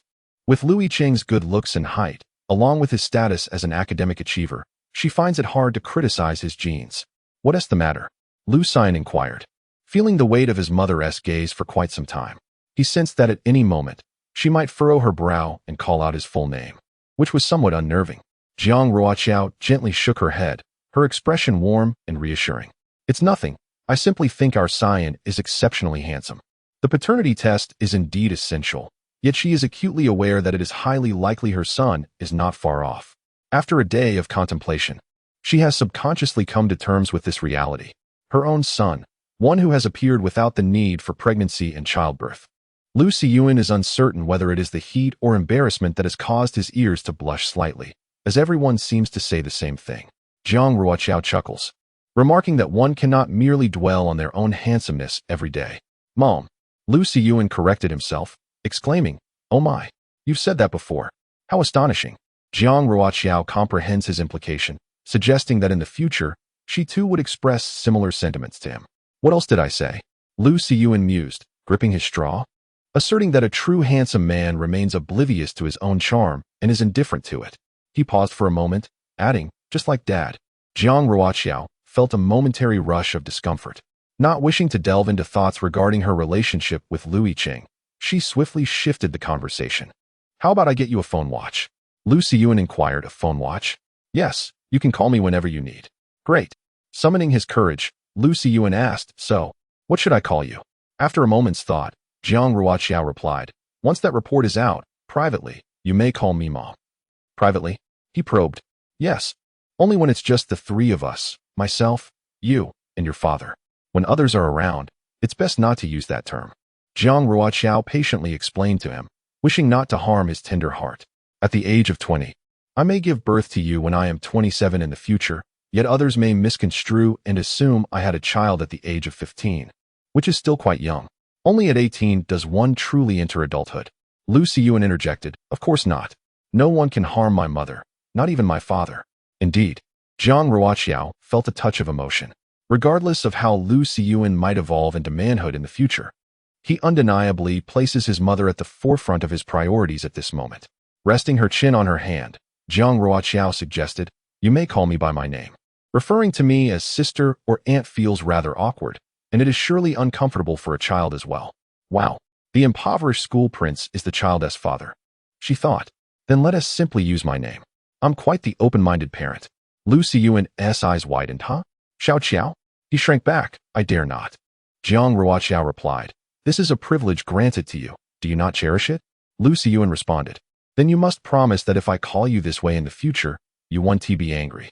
He added that if she were to get upset later, it would be her allowance. Jiang Ruoqiao sighed, pondering how easily she might become irritable in the future. Lu Xiyuan beamed with pride and leaned closer. Xiao Qiao. Although there was no inherent maternal bond at present, Jiang Ruoqiao genuinely found joy in Lu Xiyuan's company. After finishing the hot pot, I took the child to purchase a children's smartwatch, which was quite stylish. Jiang Ruoqiao couldn't help but disapprove of Lu Xiyuan's attire, clearly purchased by Lu Yicheng, which unfortunately diminished Lu Xiyuan's charm. She then took him to the mall for an extensive shopping spree, acquiring several outfits for Lu Xiyuan, including 2 pairs of sandals, while also critiquing Lu Yicheng's taste. I suspect he must have taken you to a wholesale market for these clothes.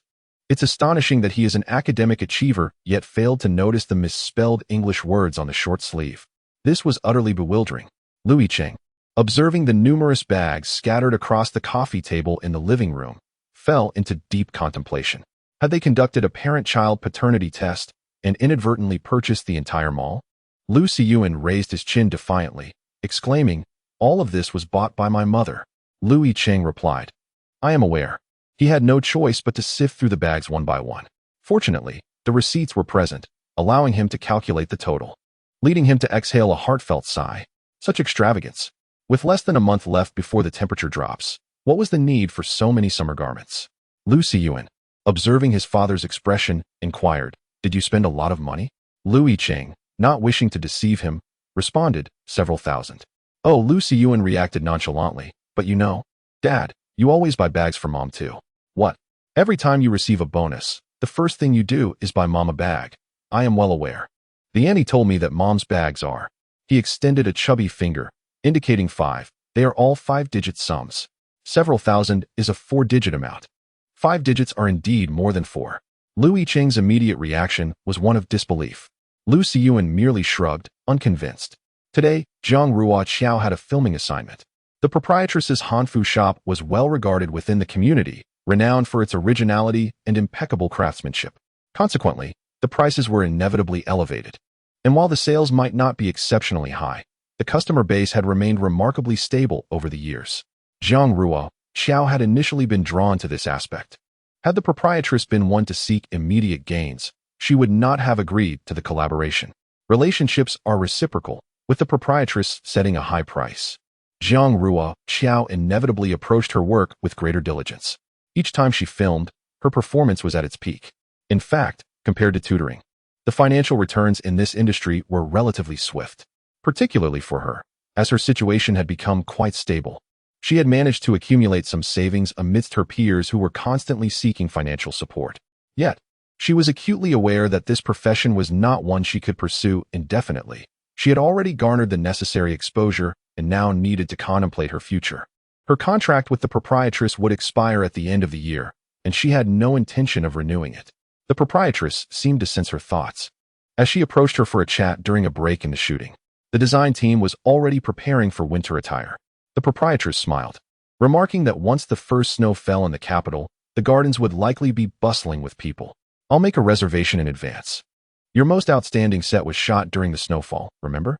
Jiang Ruoqiao certainly recalled.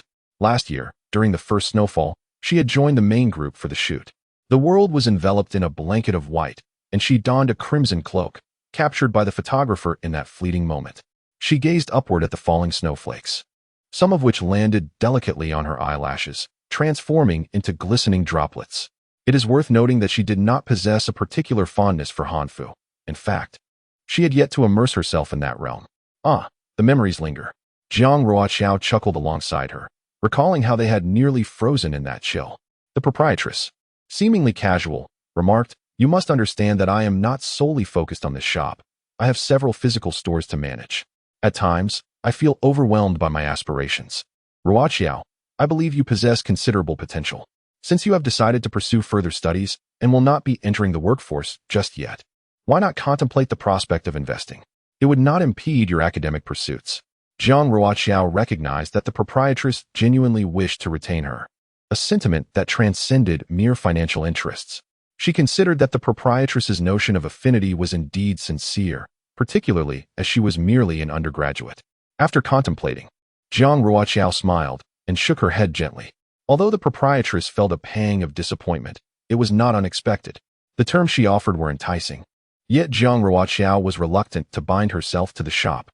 Currently, their relationship was one of mutual benefit, free from conflicting interests. However, should they become partners, the realm of commerce would introduce numerous potential conflicts, and she lacked the confidence to outmaneuver the proprietress.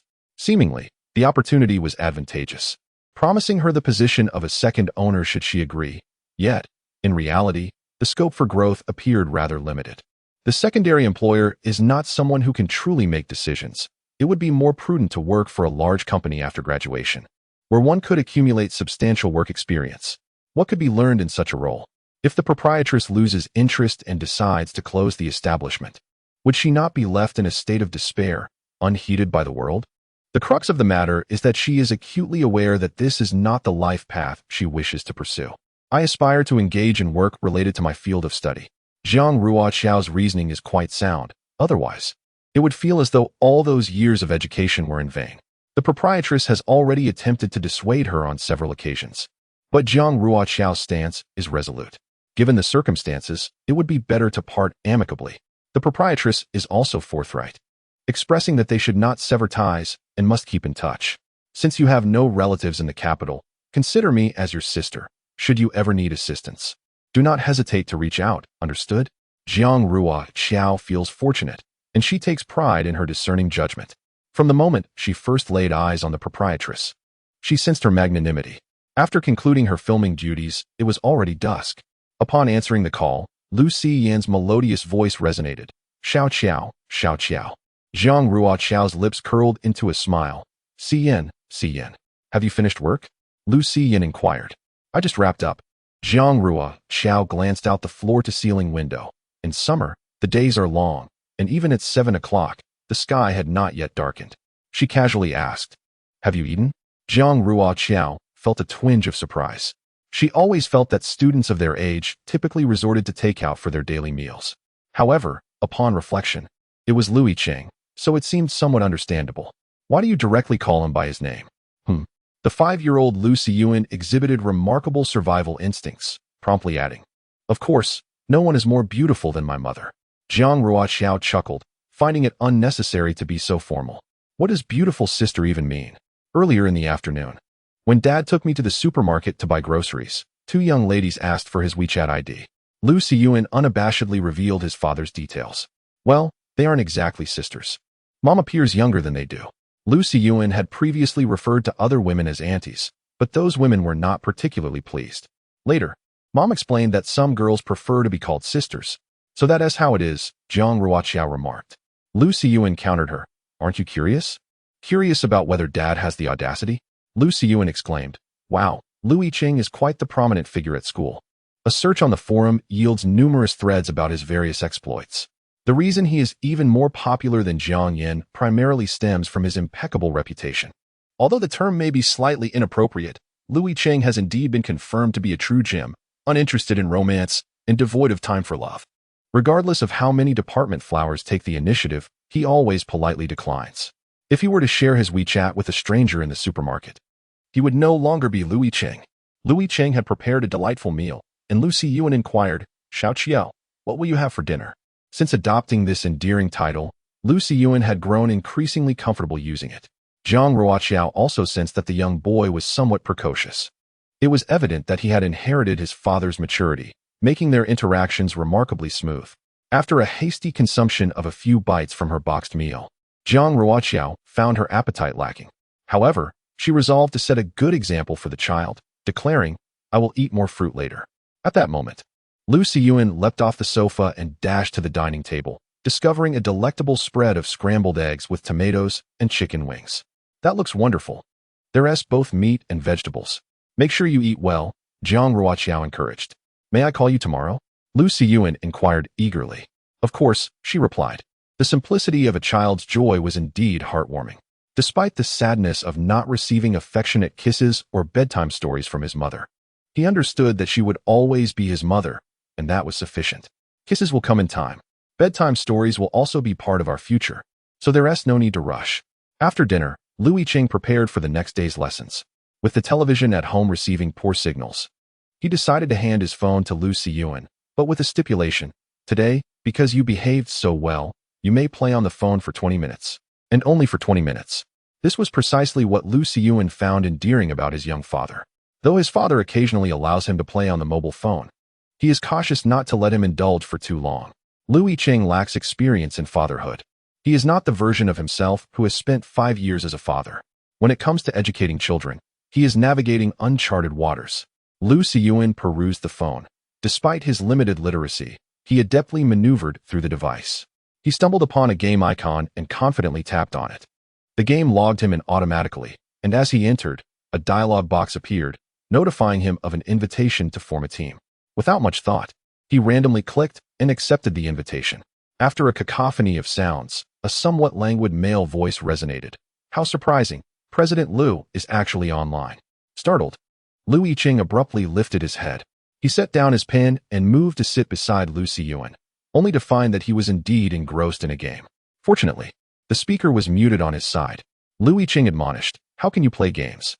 With innocent, round eyes, Lu Siyuan replied, "I just clicked randomly." Such a pretext was hardly convincing.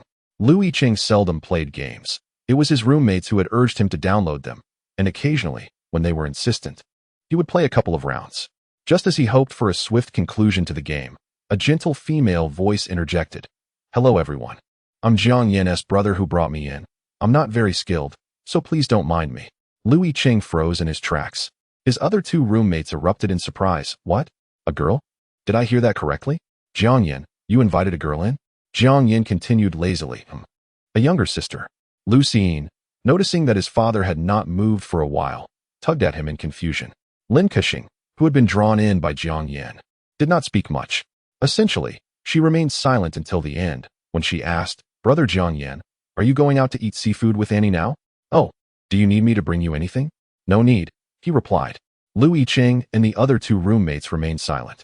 After a game concluded and Lin Kexing logged off, one of the roommates finally spoke up. "Wow, Jiang Yen, you're quite bold, bringing your sister to play games.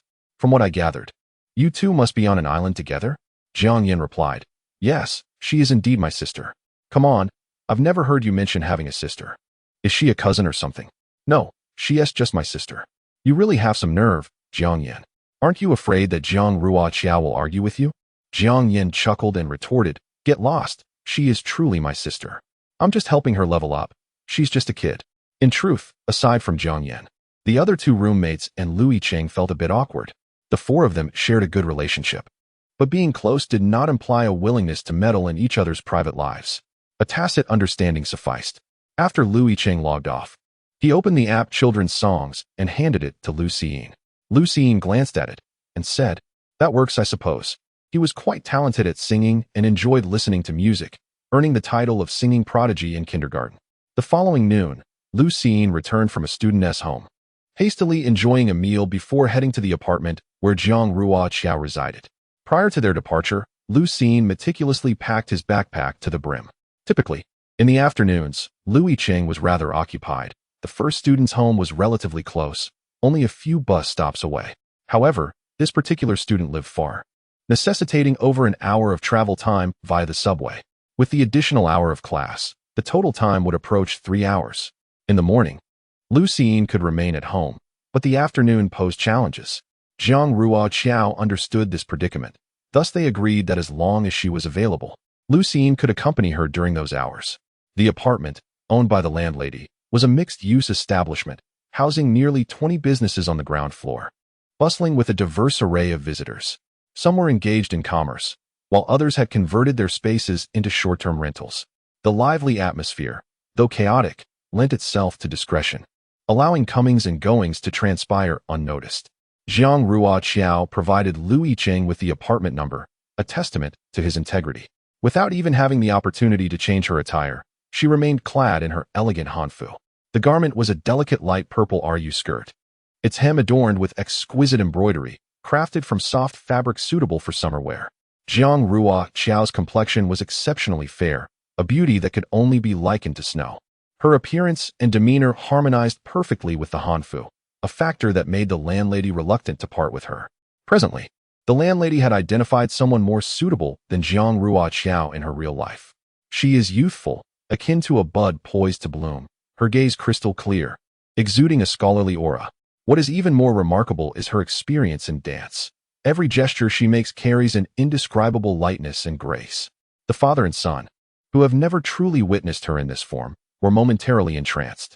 Liu Yicheng, though somewhat composed, allowed his gaze to linger on her face for a few seconds before lowering his eyelids, returning to a tranquil demeanor upon raising his eyes once more. Lu Xiying, being the most ardent admirer of Jiang Ruoqiao, circled around her twice, exclaiming in delight, "Wow, you look absolutely stunning. That outfit is beautiful. Why have I never seen you wear it before?" The before in Lu Xiying's words, to Jiang Ruoqiao, felt more like a distant future. Indeed, Even that future self had not consistently remained in this industry. "This is my profession," she stated, unwilling to elaborate further, fatigue weighing heavily upon her. Lazily turning to Lu Xiying, she said, "Come inside." Yicheng, dressed in white and black, with a black backpack slung over his shoulders, announced, "I'll be going now." Jiang Ruoqiao watched him take a few steps away before closing the door. Lu Xiying had been well taught. He stood there, rather foolishly, on the doormat, hesitant to wander about or look around. "There are no slippers for you," Jiang Ruoqiao remarked, pausing for a moment. "Just go barefoot." Lu Xiying bent down to remove his shoes. It was then that Jiang Ruoqiao noticed his small backpack, bulging with contents. She reached out to weigh it, asking, "What on earth have you packed? It feels so heavy." Lu Xiying, akin to presenting a treasure, hurriedly removed his backpack and unzipped it. With his chubby little paws, he retrieved an orange, an apple, 2 bottles of Yakult, 2 salted eggs, and a box of tiramisu-flavored baichan. Jiang Ruoqiao chuckled. "Are you on a spring outing?" Lu Xiying corrected her. "These are for you." He pointed to the items, exclaiming, "These are all your favorites." Jiang Ruoqiao pondered for a moment and indeed found that to be true. However, as she picked up the box of baichan, she remarked, "The rest is fine. But this one I do not particularly enjoy." Lu Xiying widened his eyes, feeling as though his life had been deceived. "Impossible. I truly do not relish sweet snacks. I hardly even enjoy milk tea. Yakult is, perhaps, an exception." Lu Xiying pressed, "If you don't like them, why have you always snatched them from me in the past?" He had thought that his mother adored them. Jiang Ruoqiao stroked her chin, considering that tastes may evolve over time. Perhaps, she mused, the future version of herself claimed to like sweets to ensure her child consumed fewer snacks. Lu Xiying responded, "Every time I eat baichan, my mother always takes half. It hurts." Jiang Ruoqiao replied, "Even though I do not enjoy it, since it was given to me by you, would it be all right if I had half later? Don't you feel honored, little one?" Lu Xiying clutched the box of baichan tightly, declaring, "No, I will eat it all. Not a single piece will remain." Jiang Ruoqiao, "All right. You eat and entertain yourself. I shall go remove my makeup and take a shower." After turning on the television for Lu Xiying, Jiang Ruoqiao busied herself in the bathroom for nearly an hour before emerging refreshed and clean. She wore nothing but a loose-fitting, long t-shirt dress. Just as she settled down, without having the opportunity to inquire about the animated show Lu Xiying was watching, her phone chimed with a WeChat video call notification. It was Jiang Yin calling. They held video calls daily. After a moment's hesitation, she stood up, grasped her phone, and made her way to the dining area. The apartment was a loft. Upon entering, one was greeted by the kitchen and dining area, with the bedroom located on the second floor. There was no partition between the dining area and the living room. Once the video call connected, Jiang Yin appeared on the screen, seated on the balcony of his villa, enjoying the sea breeze. Finished work? Yesterday, Jiang Ruoqiao had informed Jiang Yin that she had returned to Beijing ahead of schedule, not for leisure, but for filming. Their personalities meshed well during their romantic relationship. Regardless of whether one was working or studying, the other would refrain from intruding. "Yes," Jiang Yin replied. "My mother and her friends are quite energetic. They went shopping right after dinner." "Are you home alone then?" Jiang Ruoqiao felt a pang of reluctance at the thought of Jiang Yin being by himself. He was staying at his family's villa in Sanya this time. He hadn't mentioned it, but she had deduced it herself. A couple of days prior, she had asked him if Sanya was still considered off-peak for tourism, implying that renting a villa shouldn't be too costly. He had simply replied that he didn't know, the villa wasn't rented. She had only caught that one sentence, after which Jiang Yin dismissed the maid and continued their conversation, naturally steering clear of any further discussion regarding the villa rental. In truth, he is not the only one at home. There is also Yicheng. However, he feels it unnecessary to mention this. When the time comes to explain his relationship with Yicheng, it will inevitably lead to discussions about his family, a topic he is not ready to address.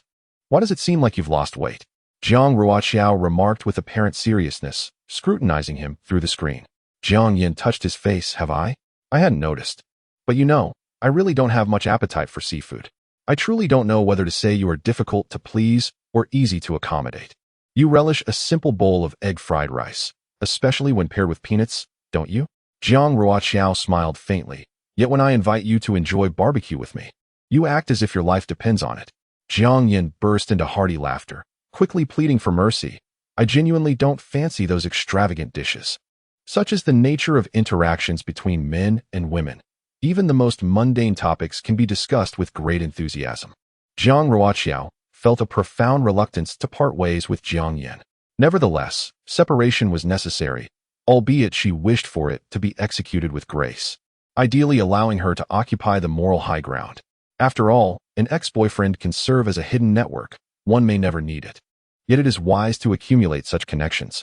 Given Jiang Yan's family background, it is possible that one day she might find herself in need of his assistance.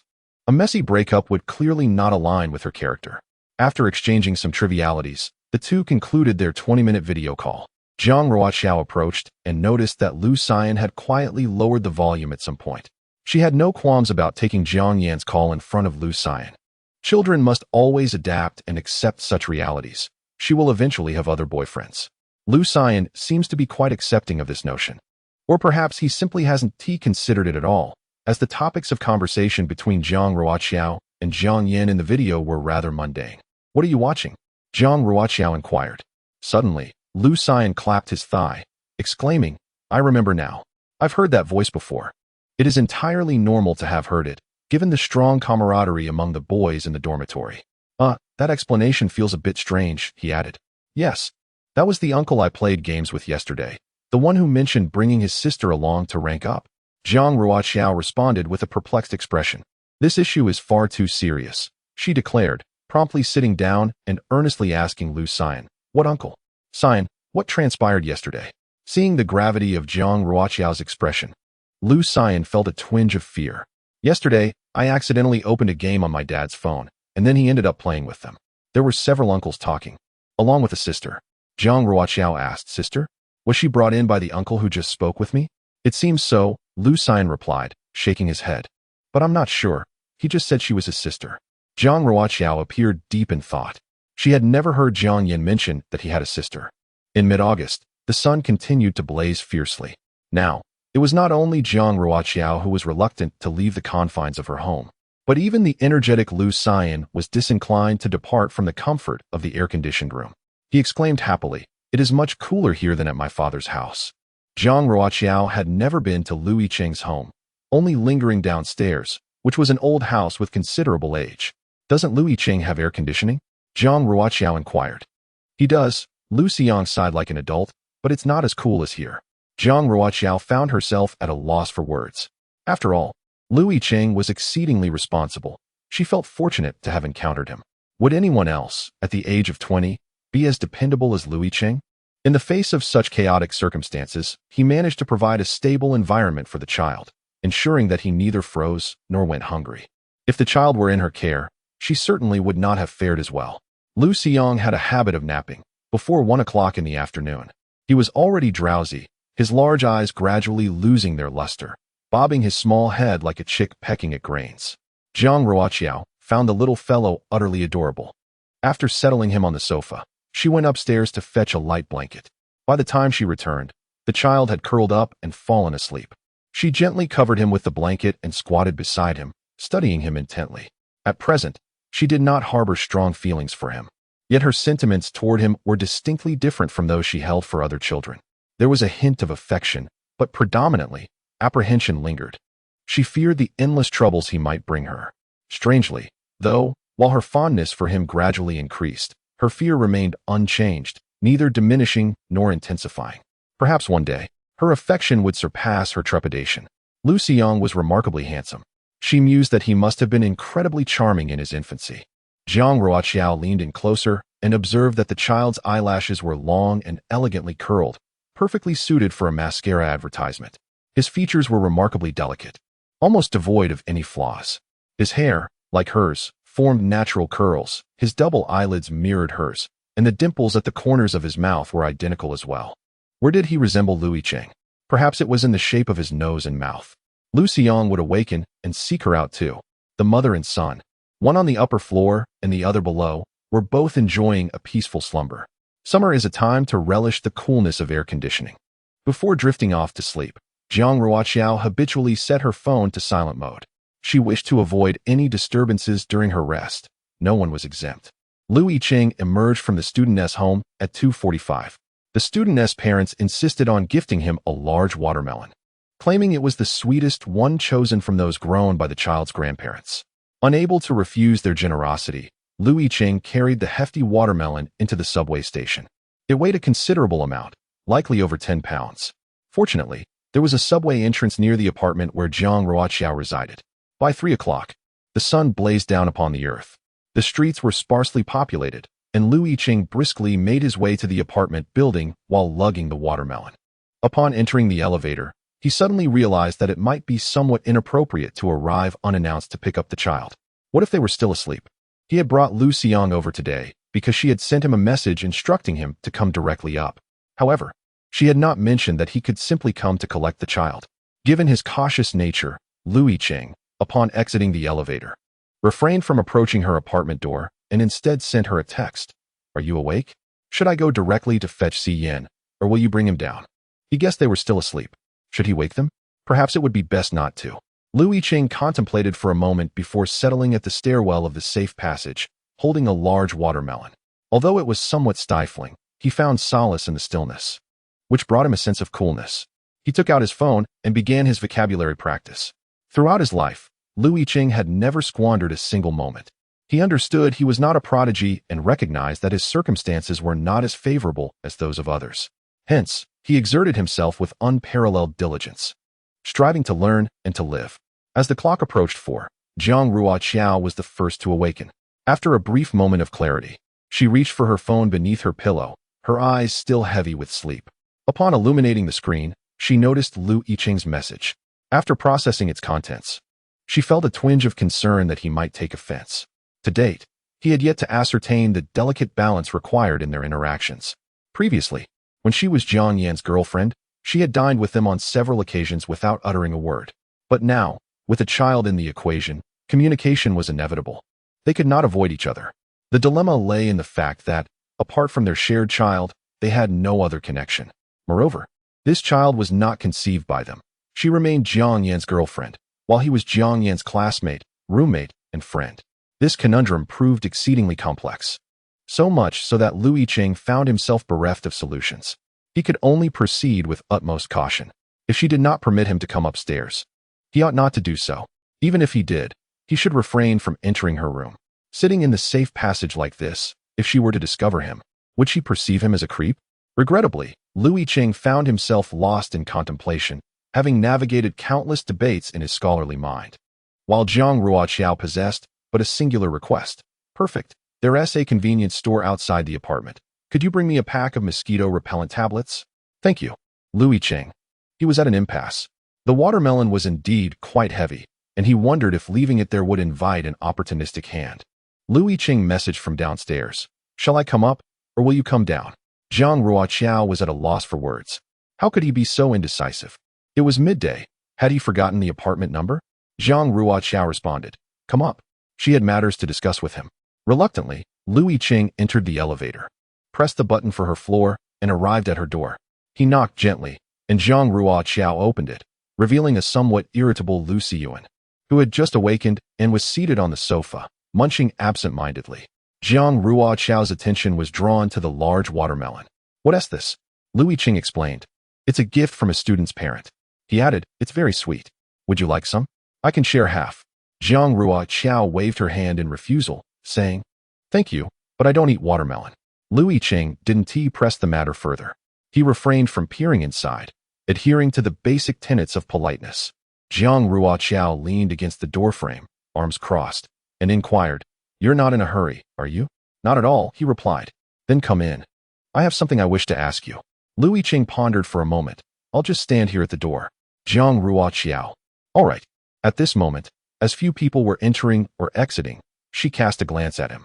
Noticing a sheen of sweat on his forehead, she decided to fully open the door, allowing the cool air to escape eagerly, dispersing around Yicheng, who let out an almost imperceptible sigh of relief.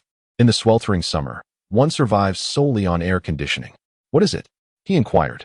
Jiang Ruoqiao, being considerate, replied, Just a moment. Turning, she made her way into the room, informed Yicheng, and retrieved a bottle of chilled mineral water from the refrigerator. Approaching the doorway, she extended the frosty bottle towards him. Here, drink this. The fridge contained nothing but mineral water. Lu Yicheng hesitated for a few seconds before accepting it. Thank you.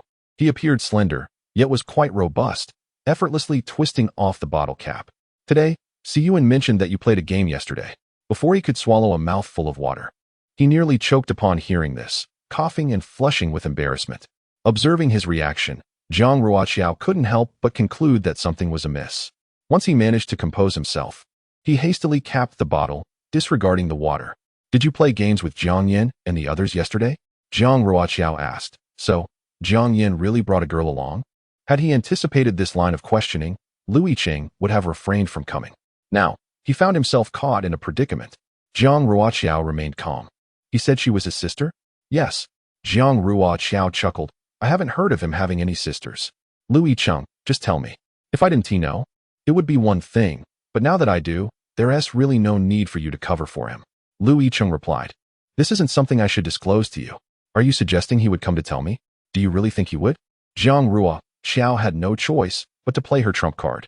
I know you boys share a close bond. Whatever one of you does, the other is always there to shield it. But what is our relationship? You seem to enjoy this. She restrained herself, thinking, does Lu Xiyan's mother remain oblivious? Am I destined to be the last to know about his infidelity? Lu Yicheng remained silent. After Jiang Ruoqiao finished speaking, she regretted her words. Why did she have to bring up that relationship? She wished that Lu Yicheng would forget she was to be his future wife, never to recall it again. It's not infidelity, Lu Yicheng clarified. Jiang Yan isn't that kind of person. He said it's his sister. Is it a cousin? Lu Yicheng remained silent. A distant cousin? He still did not respond. Jiang Ruoqiao felt speechless. If she meant a biological sister, a cousin, or a distant cousin, could he also be one of those who simply calls someone sister?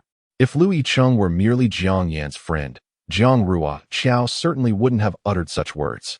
But now, Lu Yicheng was not just Jiang Yan's roommate and friend.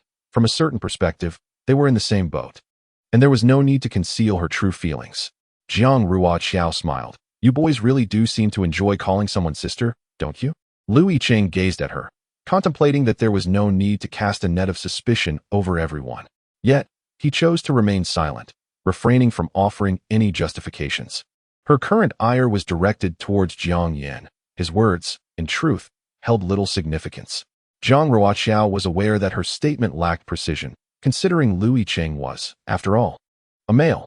It was best to bypass this topic altogether. She then inquired, do you still remember that girl's gaming ID? Although phrased as a question, her tone conveyed certainty.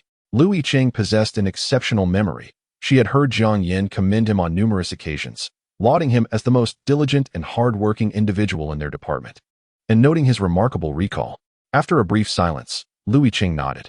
The events of the previous night were indelibly etched in his mind, particularly given their sensitive nature. What was it called? Lu Yicheng retorted, what do you intend to do? Their eyes locked. Lu Yicheng held the bottle of mineral water, and after a moment, he softly stated, it's a star, not the moon. Jiang Ruoqiao, I shall only say this once. I will not repeat myself. She had committed it to memory. For her own recollection was equally renowned. Observing Lu Yicheng's demeanor, it was evident that there were matters yet unknown to her. Is there anything else? Lu Yicheng replied, nothing more. A faint smile graced Jiang Ruoqiao's lips. You are truly inept at fabricating lies. So simplistic that it is easily discernible. However, if such a person were to earnestly intend to deceive, perhaps no one in the world would ever discern the truth. Never mind, I shall not press you further. Jiang Ruoqiao chose to let him be, recognizing his predicament, for after all, that scoundrel who acknowledged her as a sister was his dear friend. The fact that he divulged these matters to her was likely due to her being the mother of Lu Xiyan. It must be said that upon hearing her words of concession, Lu Yicheng felt a wave of relief wash over him, almost as if he had been granted clemency. Yet, he found it somewhat perplexing. In the eyes of others, Jiang Ruoqiao was always portrayed as understanding, considerate, and gentle, a sentiment echoed by Jiang Yan on numerous occasions. However, after spending the past few days in her company, Lu Yicheng felt that such descriptors seemed somewhat incongruous when applied to her. Jiang Ruoqiao turned slightly and called out, Lu Xiyan, you may come in now.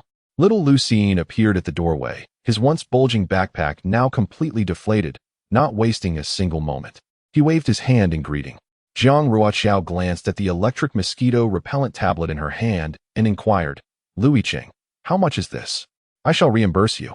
Lu Yicheng contemplated saying that it was merely a few dozen yuan, inconsequential either way. However, recalling the nature of their relationship, he deemed it prudent to settle the matter clearly. He reached into his pocket, extracted the receipt, and presented it to her. "Would you prefer cash or WeChat?" Jiang Ruoqiao replied, "Please provide me with the payment code." Lu Yicheng appreciated this aspect of her. While she could be somewhat pedantic, she was genuinely straightforward. If it were any other young man, he would undoubtedly say, "Forget it, let this be my treat." However, Jiang Ruoqiao truly detests such behavior. After all, he is neither her boyfriend nor a romantic interest. Why should she rely on someone else for a trifle of a few dozen yuan? Does she truly lack that amount? Moreover, she might end up being confronted with someone asserting, "I treated you," which means you agreed to dine with me on a date. Lu Yicheng pulled out his phone, performed some operations, and handed it to her for viewing. Jiang Ruoqiao scanned the code and completed the transfer. It was at that moment that Lu Yin noticed his father was carrying an extraordinarily large watermelon, astonished by its size. "That should be split with Xiao. Mom absolutely adores watermelon," he remarked. Jiang Ruoqiao replied, "I don't want any." Whenever they purchased watermelon at home, his father would always give his mother the sweetest, most central piece. "Mom truly loves watermelon," Lu Yin commented. Lu Yicheng, meanwhile, felt a sense of disconnection. He always sensed that the he Lu Yin referred to was not himself. In truth, children do not frequently discuss future matters. Lu Yicheng chose not to pry, and Jiang Ruoqiao had no desire to delve into the intricacies of marital relationships. Thus, when Lu Yin abruptly brought up such topics before them, both Lu Yicheng and Jiang Ruoqiao felt a touch of awkwardness, as they were still quite unfamiliar with one another, and their relationship was rather delicate. As they departed, Lu Yicheng took Lu Yin's hand and bid farewell to Jiang Ruoqiao. "All right, hurry along," she urged, watching the father and son as they made their way to the elevator before hastily closing the door. In this scene, Lu Yicheng escorted Lu Yin down the elevator. Upon exiting the apartment building, he sought refuge under a tree's shade and, with a grave expression, inquired, "Did you intentionally let her know about today's events? Such a young age, yet possessing such cunning. Is he truly his child?" Lu Yin, equally earnest, responded, "I heard everything you said in the game yesterday." Adults always presume that children are oblivious to everything. Yet, children are human too. No other creature can perceive genuine emotions as acutely as a child does. The person yesterday claimed to be his sister, and the tone of the other two uncles was off. Moreover, "Father, your expression was also unsettling. I know it is not a good thing. Why it is not good, I cannot say, but I can feel that it is not a good thing. So, did you tell your mother today?" Lu Yin, being an honest child, admitted, "I had almost forgotten. It was mother on a video call, and I recognized that uncle's voice." "Then why did you disclose it to her? Do you understand their relationship?" Lu Yin covered his ears with his chubby hands, declaring, "I do not want to listen. I do not want to know." The smile on Lu Yicheng's face faded momentarily as he crouched down, seriousness etched upon his features. "Yin, this is wrong. Your actions are inappropriate. I hope you grow into a child of integrity and honesty. Such behavior of reporting behind someone's back is unacceptable." "What is wrong with that?" Lu Yin furrowed his brow. "That is my mother. Someone deceived her, and I am aware of it. Should I not inform her?" Lu Yicheng was momentarily at a loss, for he realized that this child possessed a strong sense of independence. When adults claimed he was mistaken and deemed his actions inappropriate, he would argue his position with unwavering logic and impeccable reasoning. "Others may deceive her, but I cannot," Lu Yin declared. "She is my mother. She is my mother." The meaning behind Lu Yin's words was abundantly clear. Jiang Ruoqiao was his dearest mother, and he could not fathom remaining silent about others deceiving her. If he knew and chose not to speak up, how could he still claim to be his mother's cherished child? Lu Yicheng scrutinized him. "So, do you understand their relationship?" Lu Yin remained silent. "Yin, let's put this matter aside," Lu Yicheng continued. "For other issues, it is essential to assess your intentions. If your purpose is to prevent others from deceiving and hurting your mother, then I apologize. I misjudged you. However, if your aim is to deliberately disrupt their relationship, then I cannot endorse such actions." "Why?" "Because you do not comprehend the entirety of the situation." Lu Yin extended one hand, forming A4 with his fingers, indicating that this much was aimed at preventing others from deceiving his mother. He then raised his pinky, signifying that only a minuscule portion of his intention was to prevent them from being together. "We will take good care of you. but we will not alter our life's direction for you. Regardless of whom she is with, she will always be your mother. Your bond will remain unchanged. So there is no need for concern. Lu Xian appeared to comprehend partially. Although he was more intelligent than other children his age, he was still just a child, possessing his own opinions and thoughts. Nevertheless, he could discern that what his father said was indeed correct. Understanding it was one thing. Yet he stubbornly replied with a mere acknowledgement. As the father and son stepped outside, Lu Xian suddenly declared, "However, I will never assist anyone in deceiving Mom, including you." "Dad." Lu Yicheng chuckled. "All right, I understand." Yet, he added, "But what if that person truly intends to deceive her and cause her harm?" Lu Xian inquired. Lu Yicheng responded, "Did you not assert that you would never help anyone deceive her?" "But..." Lu Xian scratched his head. "What about you, Dad?" Lu Yicheng smiled but remained silent.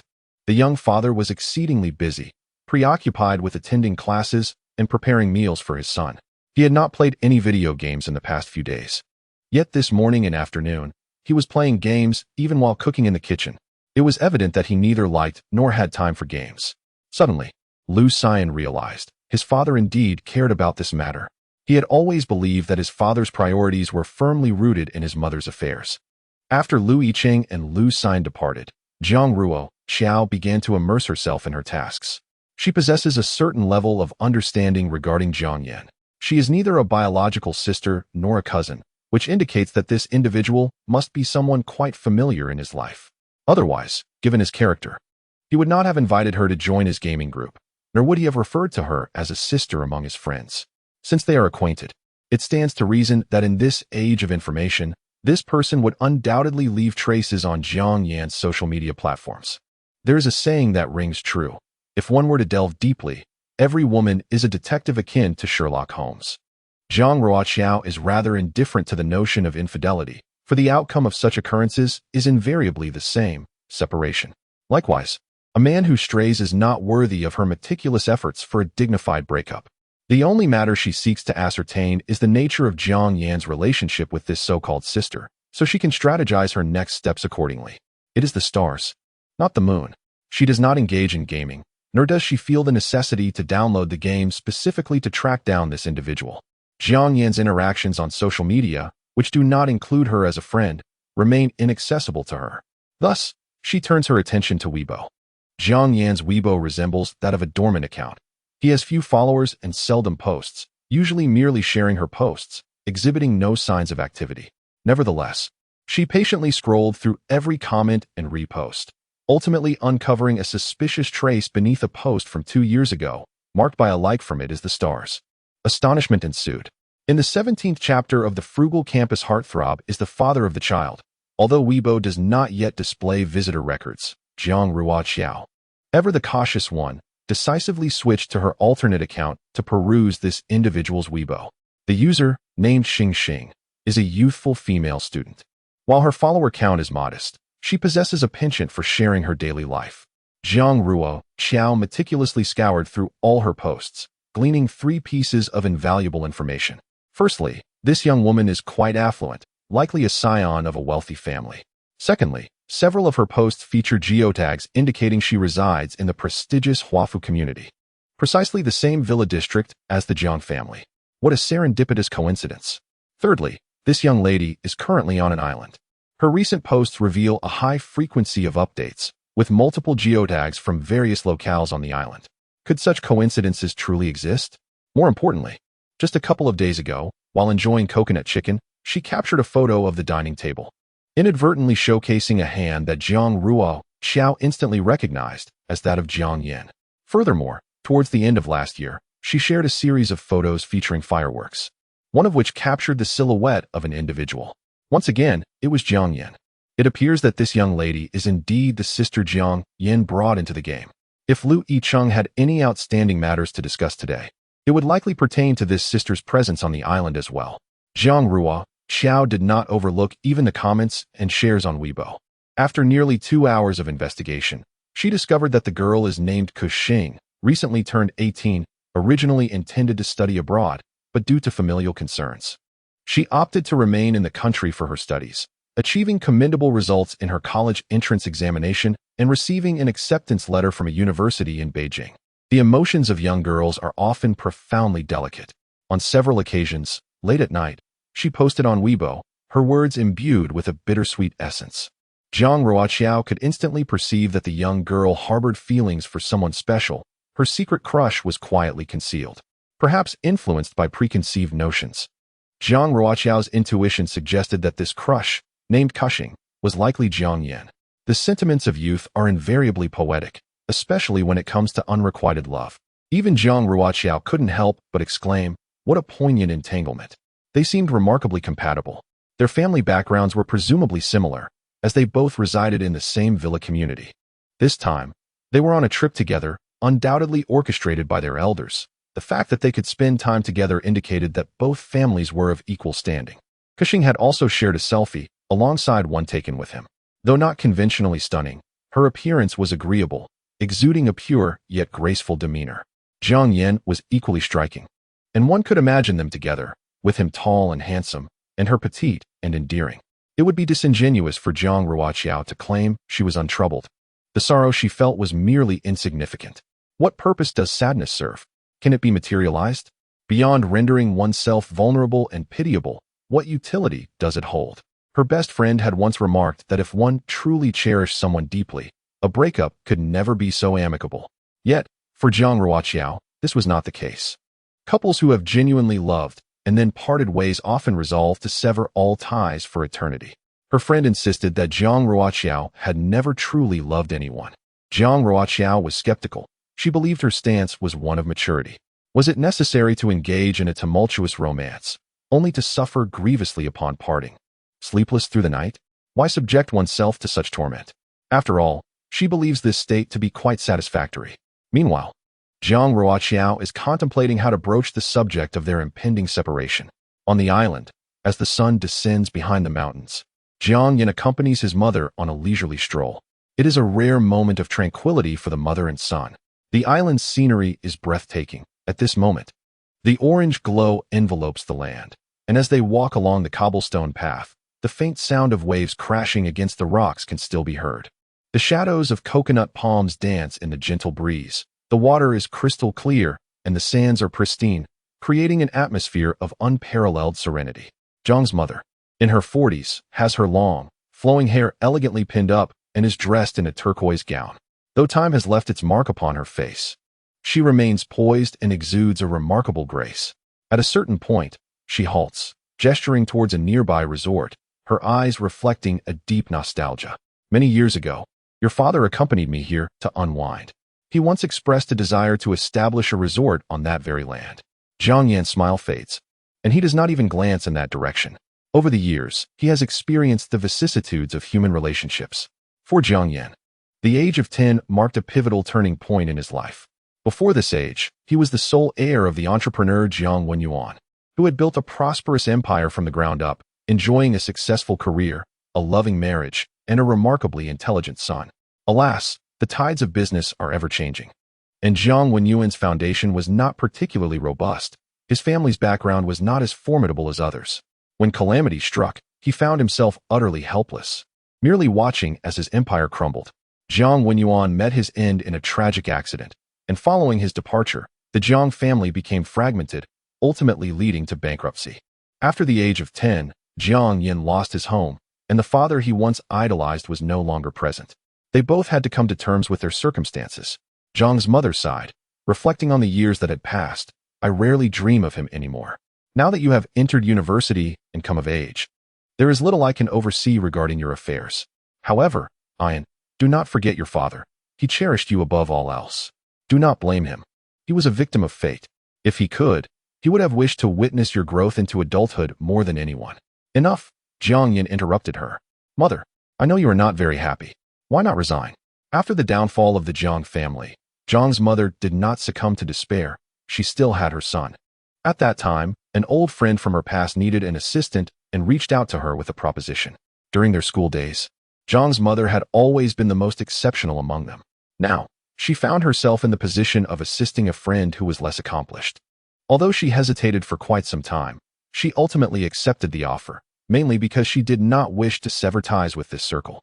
By working as Mrs. Lin's assistant, She could still access information beyond the reach of ordinary people, maintaining her sensitivity to the world around her. Furthermore, Mrs. Lin offered a generous salary, enabling her to provide a better life for her son. Mrs. Lin allowed her to reside in the Lin family's villa, where she had her own suite, and her son could also live there. She did not wish for her son to become an inconspicuous figure among the masses. Therefore, she encouraged him to integrate into the Lin family, observing how the two heirs conducted themselves and interacted with others in their daily lives. She has never spent a single penny of her monthly salary on herself. Instead, she purchases understatedly luxurious brand clothing for her son. Each time she ventures out to procure something for Mrs. Lin, she ensures her son accompanies her, allowing him to witness the extravagance of wealth. This job is essential to her, for it is here that her son maintains the fade of being the esteemed sole heir of the Jiang family in the eyes of outsiders. However, the intricacies of her thoughts remain concealed from him. To her son and to the world, she is merely a devoted mother, wholly dedicated to his well-being.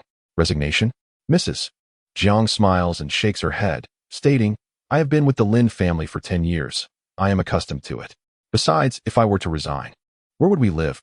She reassures her son, "Do not worry, dear. I will not become a burden to you. I will strive to save money to support you in establishing your own family in the future." Jiang Yin finds himself at a loss for words. Yet he recognizes the validity in his mother's reasoning. After all, she has spent a decade within the Lin household, accustomed to its lifestyle. If they were to leave and seek rental accommodation, she might struggle to adapt. It is not yet time for such a change. She wishes for her son to replicate the former glory of his father. More than anyone, she understands her son's remarkable talents. If he is akin to a blade, then he is currently a knife yet to be sharpened, still in need of a whetstone. Both Lin Cushing and Mrs. Jiang are aware of Jiang Yan's romantic involvement. All right, let us not dwell on that, Mrs. Jiang gently suggests. How are things with your girlfriend? There hasn't been any quarrel, has there? She exudes the warmth and openness typical of all mothers, embodying a gentle yet progressive spirit. As thoughts of Jiang Ruoqiao flooded his mind, a gentle smile graced Jiang Yan's face. With his hands casually tucked into his pockets, he exuded an air of nonchalance, yet the tenderness in his eyes was undeniably genuine. Life was pleasant. She treated him well, and their relationship flourished. Their first encounter transpired within the confines of the library. He exited as she entered. It had been raining, and he stood at the entrance, watching her approach beneath a transparent umbrella, emerging from the curtain of rain. To claim it was love at first sight would be an exaggeration, yet an undeniable attraction sparked within him. When she folded her umbrella, a few droplets inadvertently splashed onto him, prompting her to turn and offer him an apologetic smile. Their second meeting occurred at school, where she was scanning a bike. And coincidentally, he was there as well. The third encounter took place outside the campus, as they found themselves aboard the same subway train. Regrettably, it seemed she had no recollection of those two brief encounters. Jiang Yin pursued her for quite some time, still vividly recalling the moment she blushed and nodded in agreement. Observing her son's cheerful demeanor, Jiang's mother felt a slight heaviness in her heart, though she concealed it well. She had subtly inquired, discovering that the young woman was not local and appeared to come from a modest background. However, a wise mother understands the virtue of letting go. The more she resisted, the more fervently he would pursue her.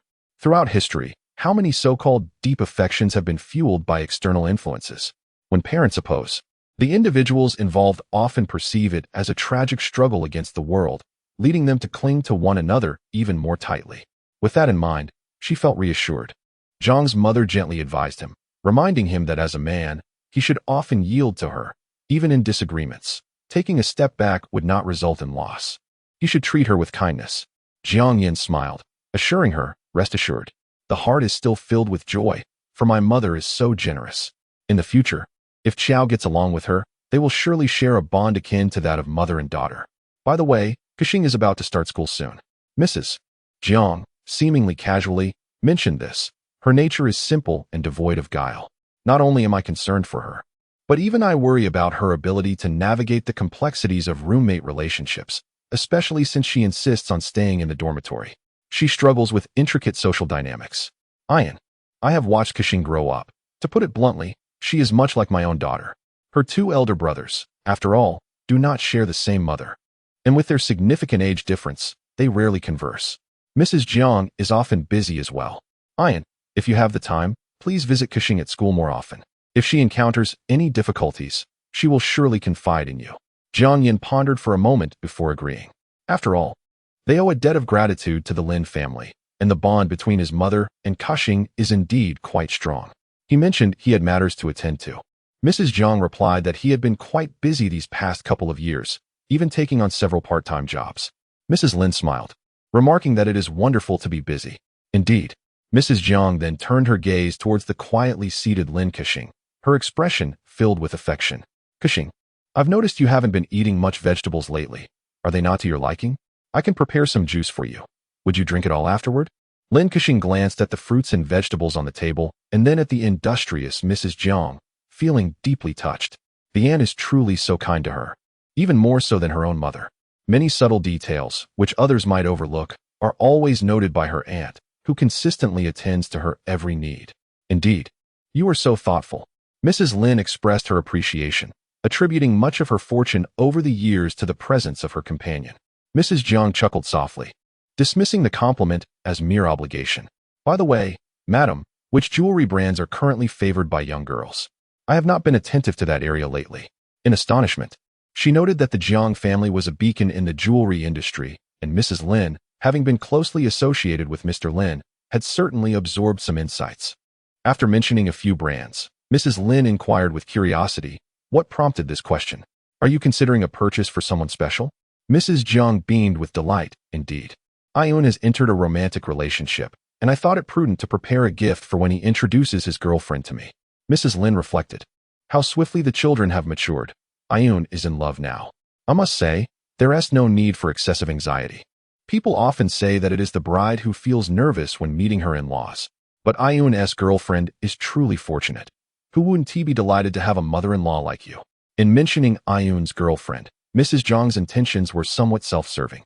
She wished to quell any suspicions Mrs. Lin might harbor, particularly since Ayun and Yicheng were merely 2 years apart. She feared that Mrs. Lin might become overly protective of Ayun. While Ayun having a girlfriend presented both advantages and disadvantages, at least for the moment, it prevented Mrs. Lin from contemplating other possibilities. Originally feeling quite cheerful, Lin Yicheng gradually lowered her head, instinctively clenching her hands. She forced a smile and said, Mom, Annie, I have arranged to chat with Pei and the others, so I shall excuse myself and not interrupt your conversation. Mrs. Lin smiled warmly. Go ahead. After concluding her conversation, she continued to engage with Mrs. Jiang on matters concerning mothers-in-law. Although she had never been a mother-in-law herself, it did not deter her interest in such topics. Mrs. Jiang appeared to be earnestly discussing with Mrs. Lin, yet her peripheral gaze subtly lingered on Lin Yicheng, who was turning to leave. In recent days, Jiang Ruoqiao had been preoccupied with various trivial matters, and upon discovering her sister's identity, she had little inclination to ponder over Jiang Yan's affairs. The results of the paternity test were due to be released tomorrow. Although she had mentally prepared herself and had made efforts to accept that Lu Xiyuan was indeed her child, the imminent revelation still caused her a measure of anxiety. She found herself at a loss, unsure whether she hoped for him to be or not to be her child. After much contemplation, she resolved to have a serious discussion with Lu Yicheng tomorrow, regardless of the outcome. The pressing concern was that it was already mid-August, and once school commenced, she and Lu Yicheng would have limited time to care for the child. It was impractical for the child to remain confined at home all day. He needed to attend school. However, what would become of the household registration? Once this significant matter was resolved, they would also need to consider kindergarten arrangements. Merely contemplating these issues was overwhelming, and both Jiang Yan and Sun Yin would have to patiently wait for her to find the time to address them. With this in mind, Jiang Ruoqiao sent Lu Yicheng a message. The results will be out tomorrow. Let us have a thorough discussion. Although they were already scheduled to meet the next day, the time was too brief, prompting her to arrange an earlier appointment. Jiang Ruoqiao, all right. Let us find a quiet place to talk tomorrow. Lu Yicheng, okay. Lu Yicheng was aware of the subject Jiang Ruoqiao wished to discuss and had already made the necessary preparations. Concerning matters relating to the child, he aspires to alleviate the majority of the troubles, leaving a small fraction for her to decide upon. Ultimately, his intent is to maintain her stability. Throughout the journey of a child's growth, the presence of parents is indispensable. He is willing to shoulder a significant portion of the responsibility, reiterating that frightening her serves no benefit to him whatsoever. His sole desire is for her to be by Si Yan's side as a mother. He will ensure that she enjoys the most effortless experience of motherhood as long as she remains present. Yicheng is not devoid of character, nor is he a saint. Having endured the anguish of losing both parents at a tender age, his first instinct in the face of life's trials is not to flee, but to resolve them. For if he does not confront these challenges, no one else will come to his aid, and no one will stand before him. After Jiang Ruoqiao finished her evening routine, she prepared to retire for the night. While many students indulge in leisurely pursuits during their holidays, Jiang Ruoqiao maintains her habit of early rising and sleeping. However, this particular night proved less than delightful. Perhaps it was her excessive worries that led her to dream of a novel, in which she, as an outsider, witnessed the entire narrative unfold. The story revolves around a love that blossoms from unrequited affection. Following a significant upheaval in the male protagonist's family, he moves in with the female protagonist's family alongside his mother. The female protagonist has harbored feelings for him since her adolescence. Yet her naturally shy disposition prevents her from expressing her affections openly, confining her to the realm of secret admiration. The male protagonist is a remarkable individual, having gained admission to a prestigious university, embarking on a new chapter in his life, while the female protagonist remains by his side. Unfortunately, during that year, he enters a romantic relationship with another girl. Despite her own heartache, the kind-hearted and innocent female protagonist silently wishes him well with his new partner. After experiencing such upheaval in his romantic life, the male protagonist underwent a profound transformation. Eventually, he achieved resounding success in both his career and love life, while the cunning female antagonist who had once abandoned him met a woeful fate. Ironically, this antagonist is none other than Jiang Ruoqiao. Strangely enough, Jiang Ruoqiao is not the heroine of the narrative. The author seems to have overlooked this fact. In truth, no matter how absurd a dream may be, Jiang Ruoqiao has encountered it. As a child, she dreamed of becoming a fairy, possessing the ability to turn stone into gold, and even owning the mythical seven-colored flower from stories. Now, she merely dreamed of finishing a novel, a trivial affair. However, the notion of becoming the expendable female antagonist left her feeling somewhat discontented, rendering her boyfriend's involvement with the story's protagonists less significant. After lying in bed for a while, Jiang Ruoqiao rose to freshen up. While brushing her teeth, she recalled the peculiar dream, finding it rather strange. Typically, dreams fade upon waking, becoming increasingly indistinct. Her past dreams were often fragmented and disjointed, never quite as coherent as today's experience, which felt almost palpable, as if it were a reality. Bewildered, Jiang Ruoqiao, after completing her morning routine, settled onto the sofa, her appetite for breakfast having vanished. Perhaps she ought to do something. She pondered how these plot lines seemed alarmingly vivid, especially the exposition regarding Jiang Yan's family background and the intricate connections between the male and female leads. In the narrative, the protagonist, Jiang Yan, experiences a profound transformation during his childhood as his family undergoes significant upheaval.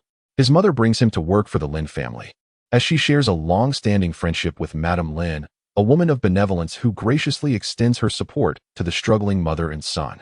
Consequently, for over a decade, the male protagonist and the female protagonist coexist under the same roof, albeit in disparate roles. One is the esteemed daughter of the Lin family, and the other as the son of Madame Lin's assistant. From an early age, the female protagonist harbors a secret affection for the male lead.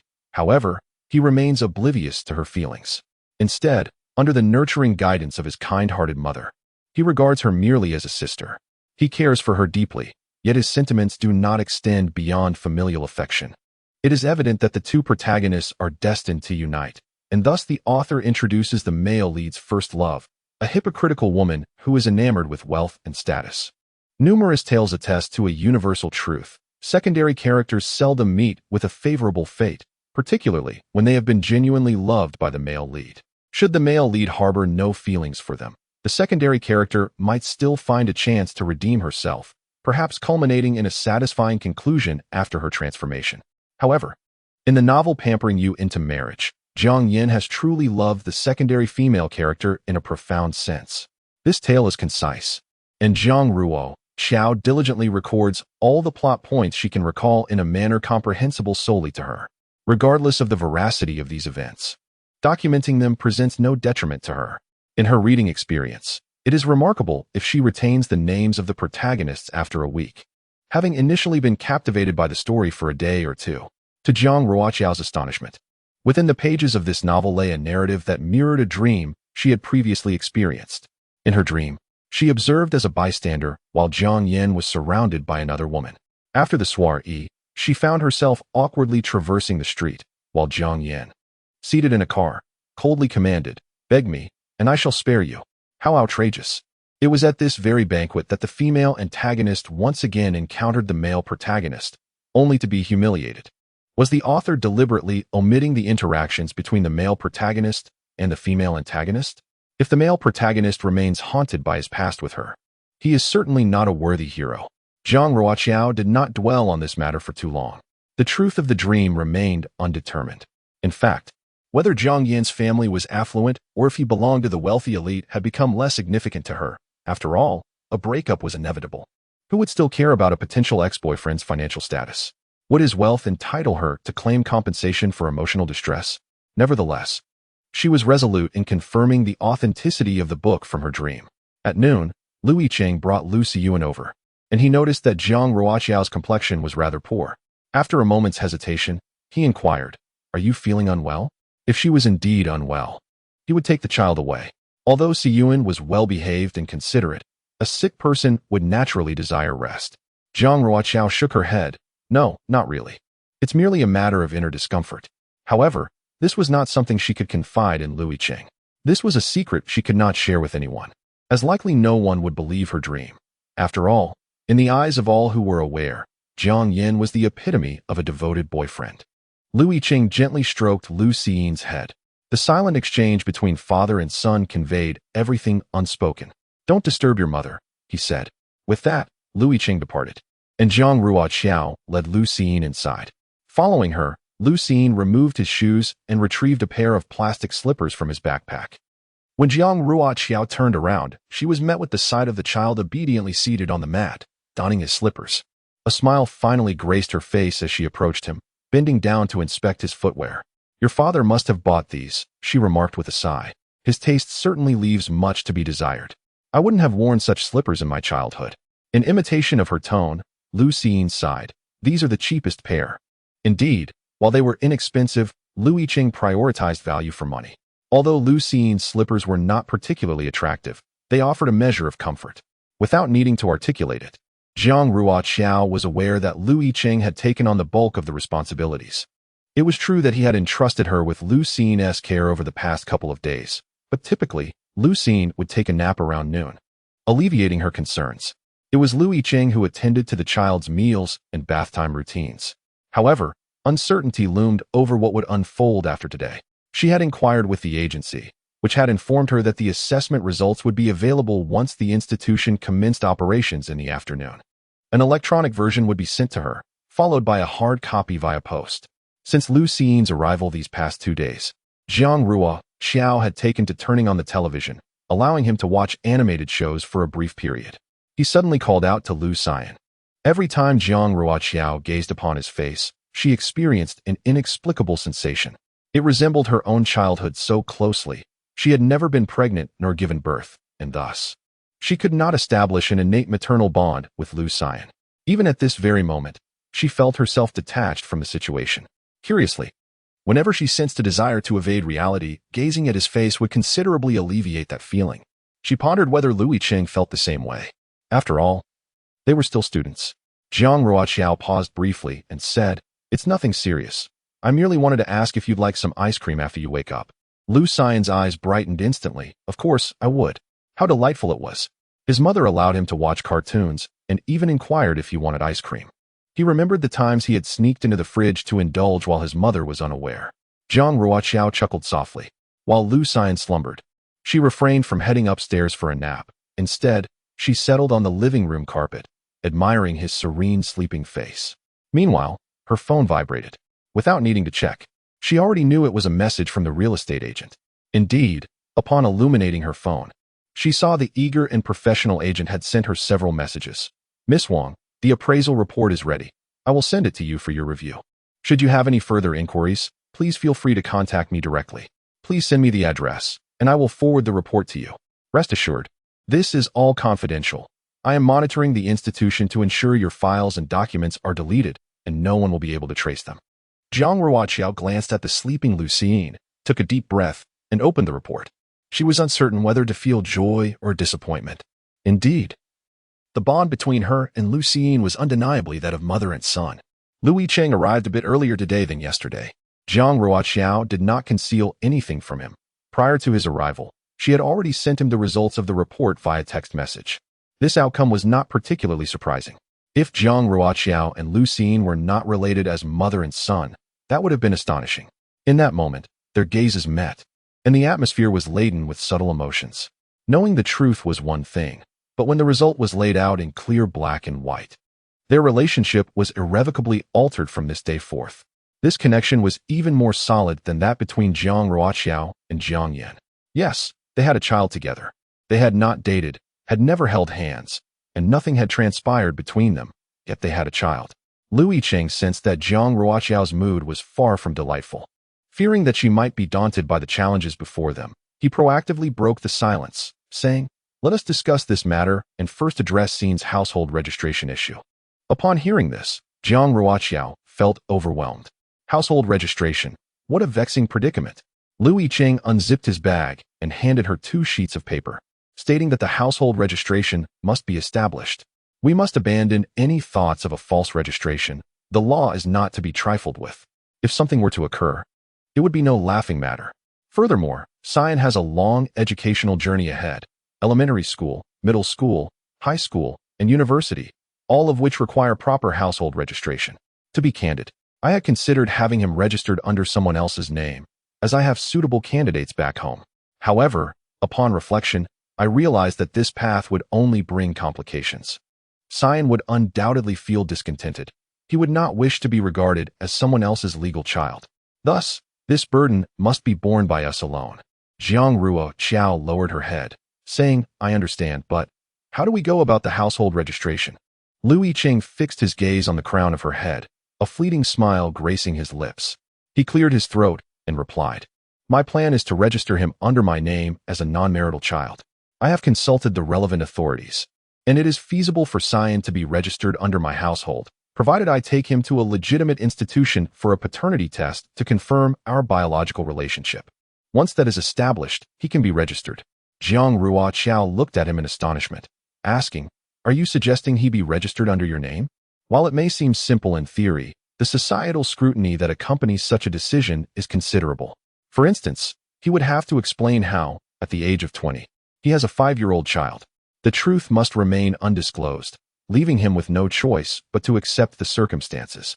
Merely this aspect is sufficient for others to cast judgment upon him. While obtaining a household registration may not be inherently difficult, the challenge lies in taking that crucial first step. Thus, Yicheng's proposal effectively excluded Jiang Ruoqiao from consideration. It is not an exaggeration to say that in this moment, he appeared to radiate a golden aura in her eyes, evoking the image of a bodhisattva. Jiang Ruoqiao instinctively asked, "Why? Why did Yicheng choose to act in such a manner?" She was aware that non-marital children could now be registered, yet she found herself unable to make that decision. Fully cognizant of the implications it carried, Jiang Ruoqiao nodded slightly, her hesitation evident. Given her family circumstances, she had not even mentioned Jiang Yan. But seeing Yicheng's strong support, she hesitated only for a few seconds before revealing some details. "My father has passed away. Since I was very young, I have lived with my mother at my grandparents' home, and my household registration is under my grandmother's name." Yicheng responded with an understanding hum.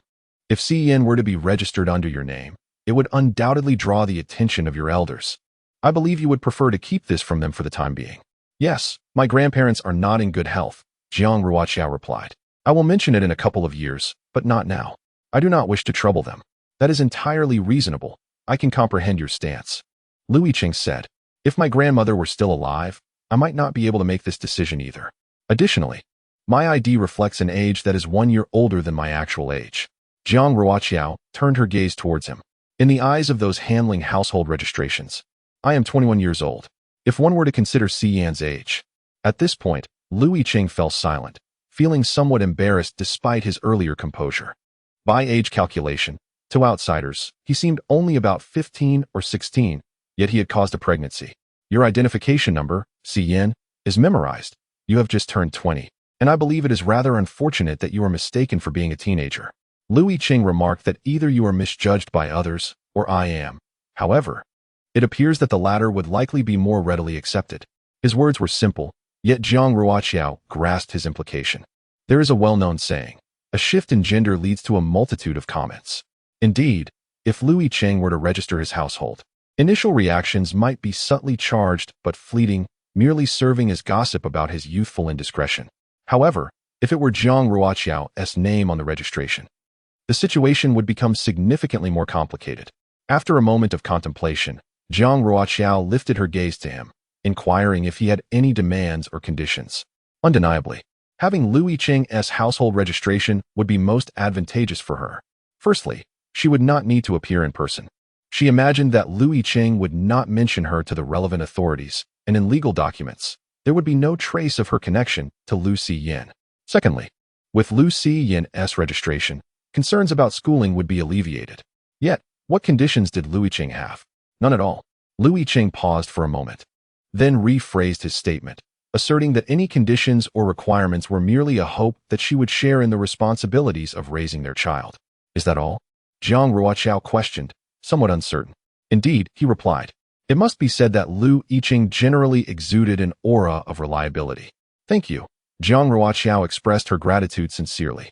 Lu Yicheng chuckled, it is only right. After all, he was not merely adding someone else's child to his household registration. It was his own child. And yet she was thanking him in return, which felt rather peculiar.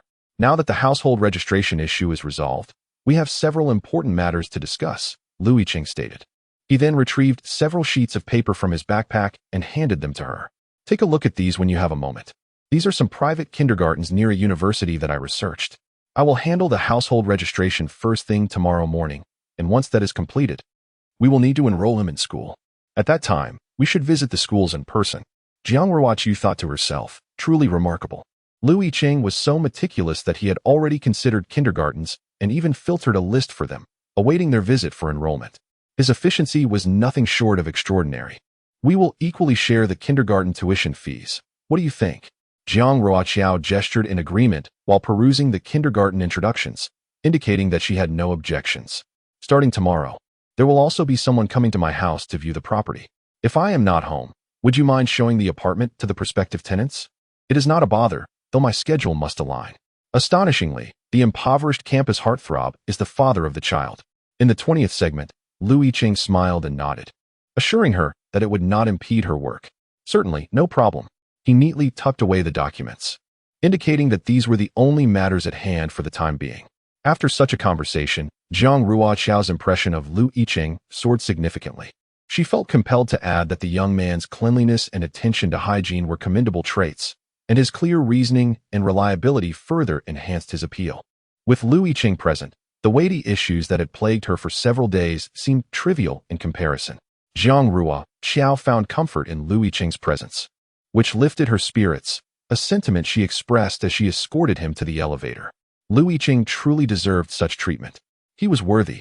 Even the bystander, Lu Xiyuan, was nearly rendered speechless, and Lu Yicheng himself appeared somewhat flabbergasted. Jiang Ruoqiao's tone softened considerably as she waved goodbye to Lu Yicheng, her face adorned with a gentle smile. Take care on your way, and stay safe. Lu Yicheng found himself momentarily at a loss for words. Just moments ago, he had engaged in a clear and fluid discussion with Jiang Ruoqiao, embodying his scholarly persona perfectly. Yet now, he was uncertain of what to say. Lu Yicheng nodded slightly. As the elevator doors gradually closed, the last image to imprint on his mind was Jiang Ruoqiao's smiling face. He remained engulfed in a haze of astonishment until his son, Lu Xiyuan, could no longer restrain himself and tugged at his shirt hem. Lu Yicheng lowered his gaze to his son. Is something the matter? Dad, you are just like you used to be. Lu Xiyuan referred to a past that was filled with promise. What do you mean? Lu Xiyuan candidly remarked, although Mom can be quite fierce. When she helps you with your tie, it brings you such joy throughout the day. Mom rarely ties a tie for Dad. It has only happened twice, and each time, Dad was elated. He even bought me a Lego toy that very night. Lu Yicheng looked skeptical. Is that so? His expression grew grave as he took Lu Xiyuan out of the apartment complex, maintaining a serious demeanor throughout their journey. Unable to bear the solemnity, Lu Xiyuan said, "You don't have to look like that. I no longer want a toy." He almost forgot that their current circumstances left his father financially constrained. Lu Yicheng chose not to respond. He found himself pondering why, in Lu Xiyuan's narrative, his future self resembled. What exactly? It was not until they reached the bus stop that a middle-aged woman walking her exuberant dog passed by. The lively pet would occasionally halt, circling around her, and when she crouched down, the puppy would affectionately lick her. Finally, Lu Yicheng discerned what his future self resembled. Lu Yicheng murmured, "No, he would not be that way." Children often view their parents through a lens of admiration, perhaps embellishing the interactions between them in their eyes. Lu Xiyuan, who had a fondness for little creatures, gazed at the puppy for quite some time, his expression one of reluctance as the bus approached. After boarding the vehicle, Lu Xiyuan turned to Lu Yicheng and remarked, "I adore that dog. It licks so well. I would love to be playfully licked by such a puppy. It must be quite delightful." Lu Yicheng responded with silence. This marked the most relaxed day for Jiang Ruoqiao in an entire week. Her body and mind found solace, and all the daunting challenges seemed trivial. If she could resolve such complex matters, what significance did dreaming of a novel hold? Jiang Ruoqiao approached the situation with a playful mindset and once again accessed the Weibo page of Starry Sky. One should never underestimate a woman's curiosity. Jiang Ruoqiao skillfully traced Starry Sky's Weibo to her Instagram. After dedicating an hour to meticulously organizing the photos shared by Starry Sky from her home, which included screenshots from videos, Jiang Ruoqiao recalled having captured similar images during her video chats with Jiang Yan. Through various comparisons of angles and lighting, she ultimately concluded that Starry Sky's residence was indeed the same as Jiang Yan's. It was evident that Starry Sky was undoubtedly a young lady from a wealthy family, as her regular posts indicated. To confirm her suspicions, she even searched for last year's charity gala hosted by Lin's Jewelry, where Mrs. Lin was in attendance. In the photos, there was a girl accompanying her, whose face had been obscured online, yet Jiang Ruoqiao recognized her instantly. It was unmistakably Starry Sky, as their heights and figures matched perfectly. The answer was becoming increasingly clear. Resting her chin on her hand, Jiang Ruoqiao realized that she had indeed stumbled and misjudged Jiang Yan this time. She, too, was capable of making errors in judgment. Very well, since she has dreamt of that novel, from this moment forth, the one adorned with a halo is no longer the male or female protagonist, but rather, her as well. Ever since she envisioned that narrative, Jiang Yan standing in Jiang Ruoqiao's eyes has plummeted. Her assertion of misjudgment does not solely pertain to Jiang Yan's financial background. To be precise, at her tender age, contemplating marriage with anyone she dates seems a distant thought. Thus, whether Jiang Yan is affluent or impoverished is of little consequence to her. In other words, had events not unfolded in such a manner, even upon discovering that Jiang Yan was not the scion of a wealthy family, she would not have parted ways with him while still harboring feelings of affection and fondness. The true misjudgment lies in Jiang Yan's lack of manliness and integrity. Lu Cheng surpasses Jiang Yan by leaps and bounds. She does not intend to juxtapose these two individuals intentionally. It is merely that her recent interactions with the opposite sex have been with Lu Yicheng, prompting her to draw comparisons. Setting aside her less than astute behavior in the narrative, is it inherently wrong for one party in a romantic relationship to prioritize family background and financial stability? Very well, differing worldviews may lead to separation. But does Jiang Yan, as a grown man, truly need to don the visage of someone whose heart has suffered a monumental blow? Is it not he who holds her hand, embraces her, and kisses her? In contrast, the female antagonist in the story, seemingly driven by vanity and a desire for wealth, did she truly accept the male protagonist's money? Has he lavished his riches upon her? Dining together and purchasing gifts, are these not customary gestures in the realm of courtship? How did it come to pass that the male protagonist seems to have been entirely taken advantage of, deceived in his affections? Did he not derive any emotional value from her? Well, these matters may be set aside. Distinguishing right from wrong is a complex endeavor.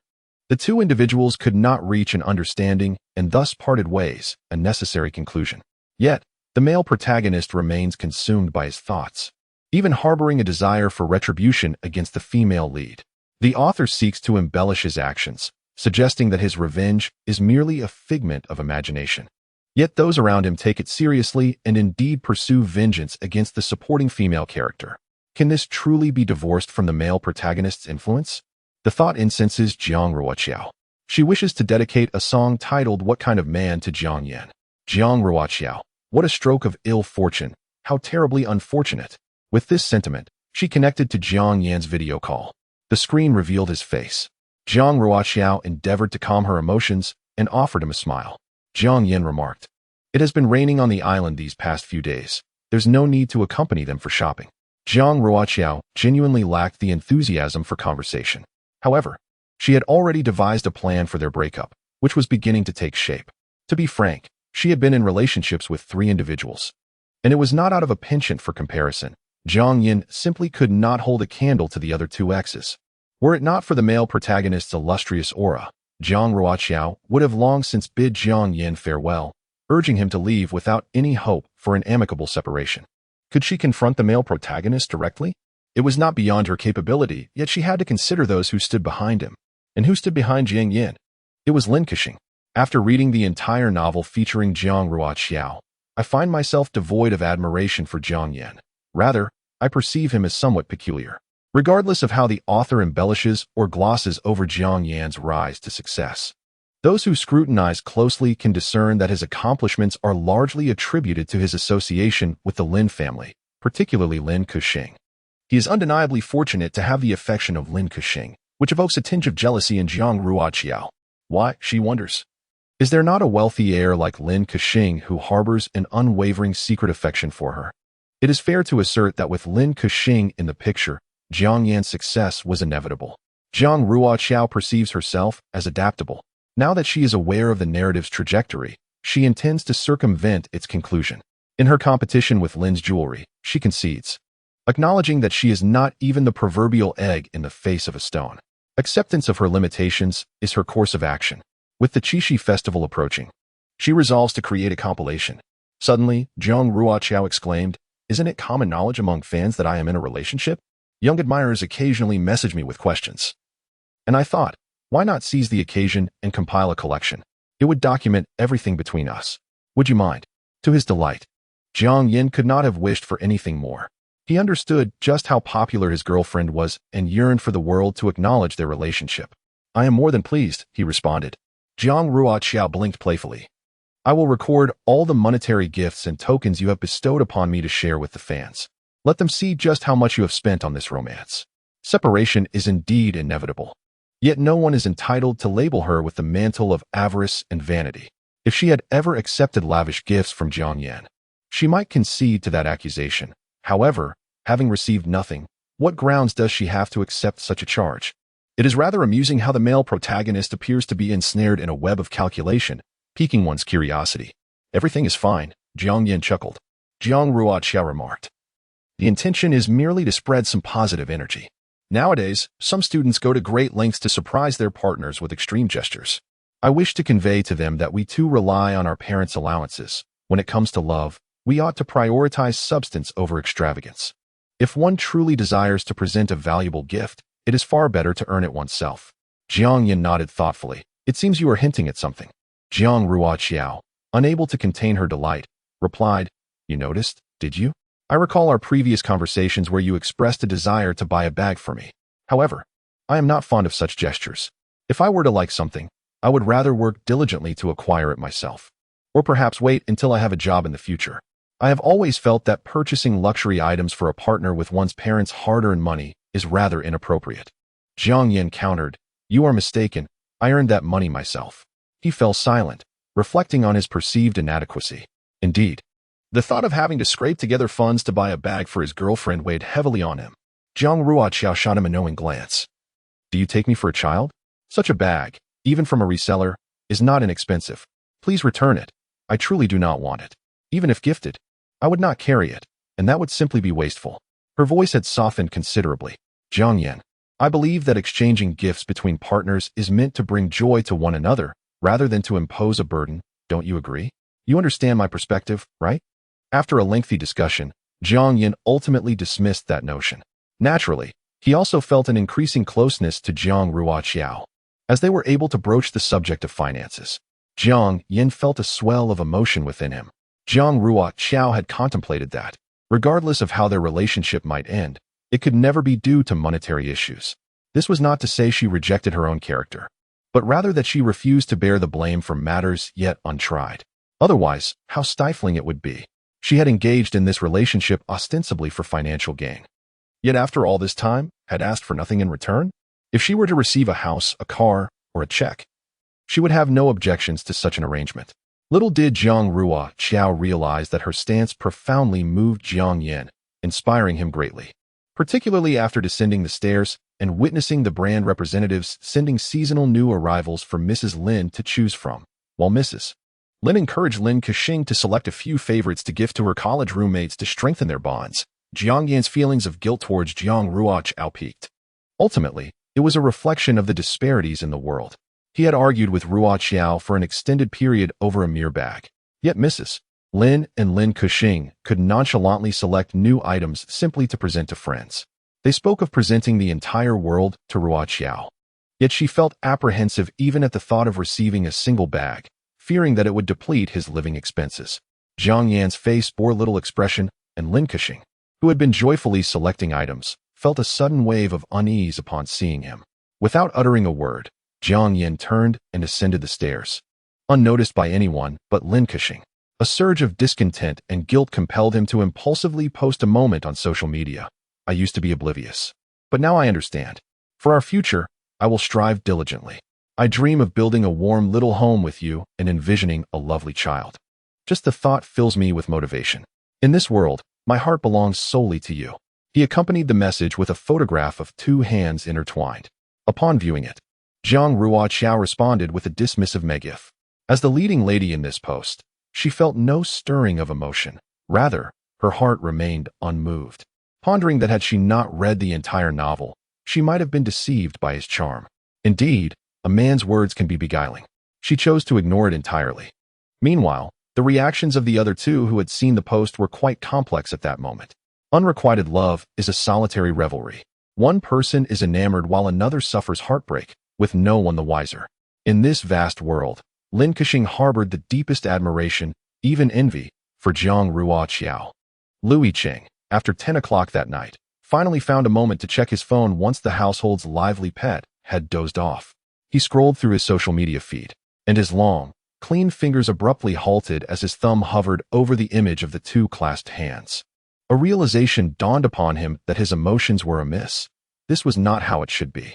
He was acutely aware that he did not harbor any romantic feelings for Jiang Ruoqiao. The ingrained education instilled in him over the years rendered him incapable of coveting his friend's girlfriend. Such behavior would be utterly disgraceful. Yicheng turned his gaze towards Lu Siyuan, who lay sleeping beside him, and he realized that he was indeed influenced by this child. It was this very child who made him envision a future with Jiang Ruoqiao, one in which they would marry and raise a delightful child together. Perhaps in an attempt to affirm something or to secure a promise, Yicheng gave a thumbs up. Jiang Yan was often teased by Jiang Ruoqiao's friends as the devoted boyfriend. He was attentive to her wishes. When Jiang Ruoqiao forbade him from purchasing a certain handbag, he complied without a hint of insincerity. After posting on social media, he promptly knocked on Lin Kexing's door. Lin Kexing appeared weary, yet her eyes sparkled with brightness upon seeing him. Regrettably, Jiang Yan failed to notice the subtle shifts in her demeanor. He addressed her forthrightly. Kexing, could you kindly inform your friend that I no longer wish for that handbag? I sincerely apologize, and if she requires compensation, I am willing to provide it. Lin Kexing, seemingly lost, lifted her gaze to him and inquired, why not? Does your sister dislike that color? Jiang Yan shook his head, his eyes brimming with affection. No, it's just that she scolds me for spending frivolously. If I were to gift it to her, I can only imagine the fuss she would make. Why is that? Lin Kexing asked. Her confusion intermingled with a sense of despondent envy. You work hard to earn money and buy her gifts, yet she would still complain? Jiang Yan chuckled, correcting her misunderstanding. You see, you don't quite grasp it. She cares for me deeply. Lin Kexing was momentarily taken aback. She remarked that they were all students relying on their parents for living expenses, even if she used her own earnings to buy those items for her. It would not bring her joy. Jiang Yan's heart and mind were solely occupied with Jiang Ruoqiao. She was truly an exceptional person. Though she claimed not to value such things, Kexing reflected that her current capabilities were indeed inadequate, requiring her to scrape together funds just to purchase a bag for her, which was ultimately unnecessary. Why should she inflate her status artificially? He had a future, and he and Ruoqiao had a future together. There was no need to rush. A sense of helplessness enveloped Lin Kexing. Her legs felt weak, and she could only feign nonchalance, leaning against the doorframe and forcing a smile. "All right, I will inform my friend." "Thanks," Jiang Yin replied, finally noticing her pallor, and inquired, "Kexing, are you feeling unwell? Your complexion looks quite poor." Lin Kexing chuckled softly. "No, perhaps it was just too hot outside today. I'll be fine after a nap." Jiang Yin nodded. "That's good. Good night, brother Jiang Yin," she said. Jiang Yin turned and descended the stairs. It was only after his figure had vanished from sight that Lin Kexing closed her door. Feeling utterly helpless, she slowly sank to the floor, hugging her knees and quietly sobbing. It was so painful. When she fell for Jiang Yin, she was too young, and no one had informed her that developing feelings for someone who did not reciprocate could bring such sorrow. In the dead of night, Lin Kexing tossed and turned, unable to sleep, and eventually decided to rise and head downstairs. While pouring herself a glass of water, she unexpectedly encountered Jiang's mother, wearing her nightgown. Mother Jiang approached when she noticed Lin Kexing was still awake. Gently, she reached out to caress the tips of her hair and asked, "Kexing, why are you still awake at this late hour? Do you have something on your mind?" With red-rimmed eyes, Lin Kexing lowered her gaze and shook her head. "If you don't mind, would you share it with Annie?" Mother Jiang took Lin Kexing's hand and led her outside the villa. The island's climate was delightful. The days were hot, but the evenings brought a refreshing breeze, creating a most comfortable atmosphere. At this hour, everyone had retired for the night. Leaning against Mother Jiang's shoulder, Lin Kexing felt the warmth of her gentle and kind demeanor, which had always been patient. After sitting silently for about 10 minutes, Lin Kexing could no longer contain herself and quietly confessed, "Annie, I have a friend who has fallen in love with someone for many years. However, that person is now in a relationship and she doesn't know what to do. She desperately wants to let go, but it's so difficult." Perhaps it was Mother Jiang's tenderness or the enchanting quality of her words, but Lin Kexing's previous worries began to dissipate. Yes, she was still so young. Just like Jiang Yin, she would stand in this position, refraining from interfering with him and his girlfriend, and perhaps one day, she would be able to let go herself. Deep within her heart, a secret voice whispered, perhaps one day, his girlfriend would also step aside. Seeing Lin Kexing regain her spirits, Mother Jiang felt a sense of relief. The next morning, Yicheng unexpectedly took Lu Siyuan out for breakfast. Yicheng thought to himself, "Well, when I think about it, can breakfast be more expensive than Lego? Let's buy it." Lu Sihan had a modest appetite, often leaving much of what he purchased uneaten, ultimately resulting in Yicheng having his fill. This particular meal marked the most satisfying feast for Yicheng. When it came to buying daily necessities, he preferred the bustling market, where prices generally proved more economical than those at supermarkets. After a thorough selection process, he procured the items he needed at the most reasonable prices. Just as he was about to depart, his attention was drawn to a stall selling women's slippers, with prospective tenants scheduled to visit for viewings in the coming days. He had already arranged with Jiang Ruoqiao for her assistance in hosting them. Therefore, both morally and rationally, it was only fitting that he prepare a pair of slippers for her. Guiding Lu Sihan around a few individuals, he approached the stall. Habitually, he glanced at the price tags, eager to select the most cost-effective pair. Price was his primary consideration. Observing his father intently comparing two pairs of slippers, Lu Sihan, displaying his cleverness, chimed in with a bright voice, "Sister, how much are the two pairs he is holding?" The stall owner, a woman in her 30s, was taken aback by the endearing little boy addressing her as sister, her heart swelling with delight. "For others, I'd charge 25, but for you, sister will offer them at 20. Lu Sihan responded, "No, that's too cheap." The stall owner was momentarily puzzled. Lu Sihan confidently declared, "Sister, we want to buy the most expensive slippers. Just bring them to us." Lu Yicheng interjected, "No." He halted Lu Sihan, asking, "Am I paying, or are you?" Lu Sihan frowned, "But the two pairs you picked are just too ugly." The proprietress smiled at Lu Siyuan, who decisively replied, "Sister, I am not suggesting it is unattractive. It simply does not befit my mother." The proprietress understood, "Young lad, your filial piety is truly commendable." Lu Yicheng interjected, "Lu Siyuan, I am the one paying." Despite Lu Siyuan's protests, Lu Yicheng remained resolute. He disregarded the child's objections and purchased a pair of water-pink women's slippers, a style that Lu Siyuan found unappealing at first glance. Nevertheless, Lu Yicheng believed in considering cost-effectiveness. The slippers were ultimately acquired for a mere 25 yuan. The price was reasonable, and Lu Yicheng had meticulously assessed the softness and firmness of the footwear. The aesthetic appeal was not within his purview. After all, they were merely slippers meant for home use. Why should they be particularly stylish or fashionable? Lu Xiyuan was at a loss for words. He believed in procuring the best and most expensive for his mother, just as his father had always done. With a sigh, Lu Xiyuan remarked, "A man cannot be stingy." "Father." Lu Yicheng paid him no heed. Lu Xiyuan continued to grumble, noting that his mother had no affinity for the water pink color. The slippers indeed appeared quite gaudy, and even he found them lacking in taste. Lu Yicheng could scarcely endure the child's incessant chatter. After all, he was merely 5 years old. As the saying goes, the economic foundation determines the superstructure. Since he was the one footing the bill, the choice of slippers should rest with him. He crouched down and asked Lu Xiyuan, "Do you have any good friends?" Lu Xiyuan replied enthusiastically, "Oh, I have so many. Let me give you an example. Gao Ziqiu is my dear friend. And so is Xie Yuza. The three of us are unparalleled when it comes to playing with a rubber ball." Lu Yicheng nodded, affirming, "That's splendid. I too have good friends." Lu Xiyuan cast a glance at him. "Your mother's current boyfriend is my good friend," Lu Yicheng remarked. Thus, he could not accept Lu Xiyuan's suggestion, even regarding something as trivial as purchasing slippers, regardless of what relationship he may have with Jiang Ruoqiao in the future. At this moment, they should maintain a relatively safe distance. Due to Lu Xiyuan, they were compelled to interact, but it ended there. Lu Yicheng reassured himself. After expressing his thoughts, Lu Yicheng rose to his feet, clutching a shopping bag that may have been somewhat heavy, causing his grip to tighten slightly, revealing the veins on the back of his hand. Lu Xiyuan looked at him in confusion, entirely bewildered by what his father meant. Two couples were scheduled to view a house in the afternoon, and Lu Yicheng also had to tutor a student. Fortunately, he had already made arrangements with Jiang Ruoqiao the day prior. After having dinner, Jiang Ruoqiao would take a ride over.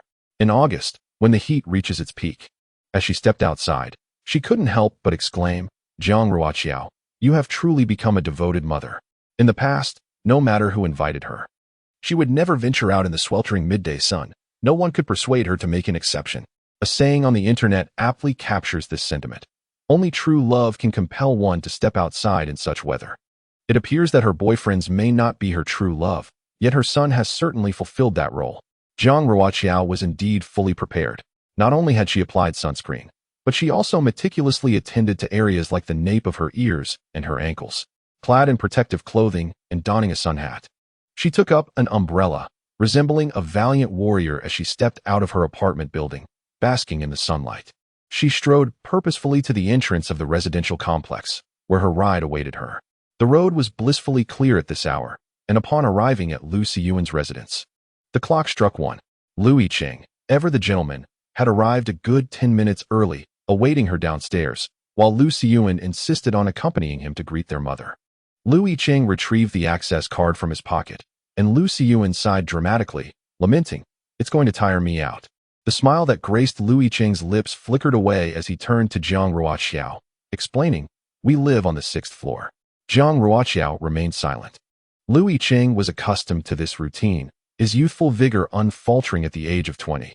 Ascending 6 flights of stairs was as effortless for him as a playful game, contrasting sharply with Lu Xiyuan and Jiang Ruoqiao, who struggled behind. Lu Xiyuan puffed, "I can't go on." Jiang Ruoqiao fared little better. She had always evaded physical exertion in gym class. Now, with the heat bearing down on them, a rosy hue crept across her previously flawless complexion as they reached the 6th floor. Lu Yicheng opened the door, and Lu Xiyuan, as agile as an eel, slipped inside. He courteously retrieved a pair of rosy slippers from the shoe rack and placed them at Jiang Ruoqiao's feet, looking up with a smile that revealed his charming dimples. "Mom, put on your shoes." Jiang Ruoqiao gazed at the pair of slippers on the insole, casting a perplexed glance at Lu Yicheng.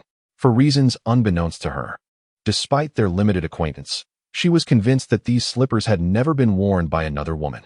Lu Yicheng lowered his gaze, explaining that Si Yanfei insisted on purchasing them. With a tone suggesting pride, Lu Xiyuan interjected, affirming that their father was exceedingly frugal, insisting on buying the cheaper option, and urged their mother to endure these unsightly shoes. Jiang Ruoqiao's eyes sparkled as she slipped into the pastel pink slippers. This hue demanded a discerning complexion. Vibrant colors often accentuated darker skin tones. Yet her fair skin remained unblemished and uniformly radiant, unaffected by the sandals she typically wore. She prided herself on her self-discipline, whether in her studies or in enhancing her personal appearance, relegating other matters to a lower priority. Indeed, Jiang Ruoqiao was meticulous in her grooming, from the tips of her hair to the soles of her feet. After a summer spent in the sun, her skin glowed evenly, devoid of any tan lines from her usual footwear. At that moment, even the slippers she wore seemed less garish. She surveyed the apartment, noting its resemblance to her grandparents' home. Perhaps such layouts were customary in older residences. It appeared to consist of 2 bedrooms and a living room. The living area was rather cramped. Yet Yicheng had kept it exceptionally tidy. Though the furnishings were simple, even verging on vintage, and the paint on the walls showed signs of wear, the overall cleanliness prevailed, with no clutter accumulating into mountains. Every corner was organized with precision, and even the old glass windows gleamed brightly, making Jiang Ruoqiao reflect on her own living conditions, which felt rather unrefined in comparison to Yicheng's meticulousness. Yicheng made a special effort today to purchase a case of mineral water, reminding Jiang Ruoqiao that she might not be accustomed to the boiled water at home, and that this mineral water could also serve as a welcoming gesture for the new tenants. All right, Jiang Ruoqiao nodded in agreement. Yicheng then lowered his head to operate his phone for a while, before looking up with a refreshed expression, saying, "I've sent you the Wi-Fi password." Okay. Jiang Ruoqiao noticed that Yicheng was rather reticent today. In fact, when not discussing significant matters, Yicheng was typically quite talkative, but today he seemed particularly subdued. After Yicheng left, carrying his ever-present black backpack, Jiang Ruoqiao turned to Lu Siyuan and inquired, "What is wrong with him? He seems unhappy." Lu Siyuan covered his mouth, looking conflicted. Earlier during lunch, their father had specifically mentioned that the events at the market that morning should not be shared with their mother. Surprised, Jiang Ruoqiao realized that Lu Siyuan had agreed to this. "Well, I shall refrain from asking," she conceded with a raised eyebrow. The reason for Yicheng's demeanor was not difficult to surmise. It likely pertained to Jiang Yan's recent social media post. Presently, she had not broken up with Jiang Yan, who was still publicly professing his commitment and affection online. How could that not complicate his feelings? Perhaps it was for the best. She decided not to dwell on the future. Their paths would not have intertwined so deeply had it not been for Lu Siyuan's arrival. And now it was impossible for her to allow things to develop naturally between herself and Yicheng due to Lu Siyuan's presence. They ought to regard one another as mere instruments. To him, she is merely the mother of his child, sharing the burdens of risk and responsibility. Jiang Ruoqiao paid little heed to this matter, for the prospective tenants had arrived to view the property, a young couple engaged to be married. They had already made a down payment on a house, but it would not be ready until the end of next year. Thus, they were compelled to rent for the next couple of years. Initially, they were not particularly enamored with this residence, as the community was rather aged and many amenities were outdated. Moreover, it was a walk-up building. Modern youth have grown accustomed to the conveniences of elevators, and ascending 6 flights daily is quite taxing. However, upon entering, their perceptions shifted. The short-haired woman inquired politely, "Would you mind if I look around?" Jiang Ruoqiao replied with a smile, "Of course not." As she explored, the short-haired woman remarked, "Though the house is a bit old, I quite like its square layout. It is well maintained. Look how bright the windows are, the floors are pristine, and there is no dampness inside. Indeed, Yicheng's property possesses certain advantages." The engaged couple swiftly decided to sign the contract. Jiang Ruoqiao then perused the nearby properties around a university online, realizing for the first time that raising Lu Siyuan is not merely a matter of exchanging words. The cost of raising a child is exorbitant. For instance, the rent of Yicheng's apartment would scarcely allow for the leasing of a decent place near a university. One could either opt for shared accommodations, but many individuals have specific criteria for roommates. With a child in tow, it is unlikely anyone would agree to share. Thus, the disparity in rent between the two residences amounts to at least 15 to 1600. Such an amount is not insignificant. It nearly approaches the monthly living expenses of a student. In addition to rent, the tuition fees for private kindergartens are also exorbitant, averaging between 3,000 to 10,000 per month. Furthermore, there are the salaries of caregivers, along with Lu Siyuan's monthly expenditures for daily necessities. Merely calculating these expenses makes Jiang Ruoqiao's hands tremble. On average, she must allocate at least 5,000 to 6,000 each month for Lu Siyuan. And this is under the condition of no illnesses or extraordinary expenses. Jiang Ruoqiao could not help but let out a lamentation. Indeed, it is a money-burning machine. A voracious beast of gold. In truth, with her current income, supporting both herself and Lu Xiyuan is feasible. However, this means she must relinquish any hopes of swiftly providing her grandparents with an elevator apartment. Lu Yicheng, too, evidently bears a burden not lighter than hers. When signing the contract, he wore a furrowed brow. In this moment, the shared sorrow between Lu Yicheng and Jiang Ruoqiao was palpable. Lu Yicheng possesses exquisite handwriting. Yet at this juncture, Jiang Ruoqiao had neither the inclination nor the heart to admire the profundity of his script.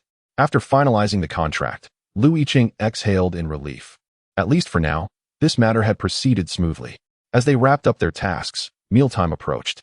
Although Lu Yicheng felt it prudent to maintain a respectful distance from Jiang Ruoqiao, he was not entirely oblivious to social niceties. Today, she had assisted him in hosting the tenants, conversing with them. It would be inconsiderate not to invite her to dinner. However, dining out proved to be a poor value for the price. A casual meal for 2 adults and 1 child would easily cost 1 to 200, all while offering little in the way of nutritious options. In the anticipatory gaze of Lu Xiyuan, Jiang Ruoqiao nodded slightly. As she washed and chopped the vegetables, her knife skillfully sliced the ribs into uniformly small pieces. When Jiang Ruoqiao approached to wash her hands, she unconsciously glanced into the kitchen. At that moment, the golden rays of the setting sun streamed through the window, casting a warm glow within the kitchen. Lu Yicheng, enveloped in a halo of orange light, was bent over, meticulously chopping vegetables with his back turned to her. Tall and slender, his posture accentuated the lines of his back, and the kitchen, though modest in size, felt somewhat cramped with him inside. Lu Yicheng was aware of Jiang Ruoqiao watching him from the kitchen doorway. He lowered his gaze, concentrating solely on his work. And after deftly cutting the ribs, he efficiently cleaned the cutting board before beginning to wash the base.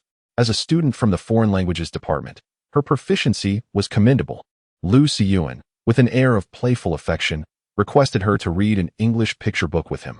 On the sofa, mother and son nestled close together, while Jiang Ruoqiao fluently narrated the story from the book. The sound of her voice drifted into the kitchen, allowing Lu Yicheng to catch fragments of the tale she was sharing. His culinary skills were undoubtedly impressive. After an hour of diligent preparation, he had skillfully crafted 3 dishes and a soup, sweet and sour ribs, steamed base adorned with colorful shreds of vegetables, chilled sweet tomatoes often featured in summer home meals, and a delicate seaweed egg soup. The dishes were a harmonious blend of meat and vegetables, visually appealing with their vibrant colors, embodying a delightful balance of taste and aroma. After savoring a couple of bites, Jiang Ruoqiao generously praised him, exclaiming, "Lu Yicheng, I had no idea your cooking was this remarkable."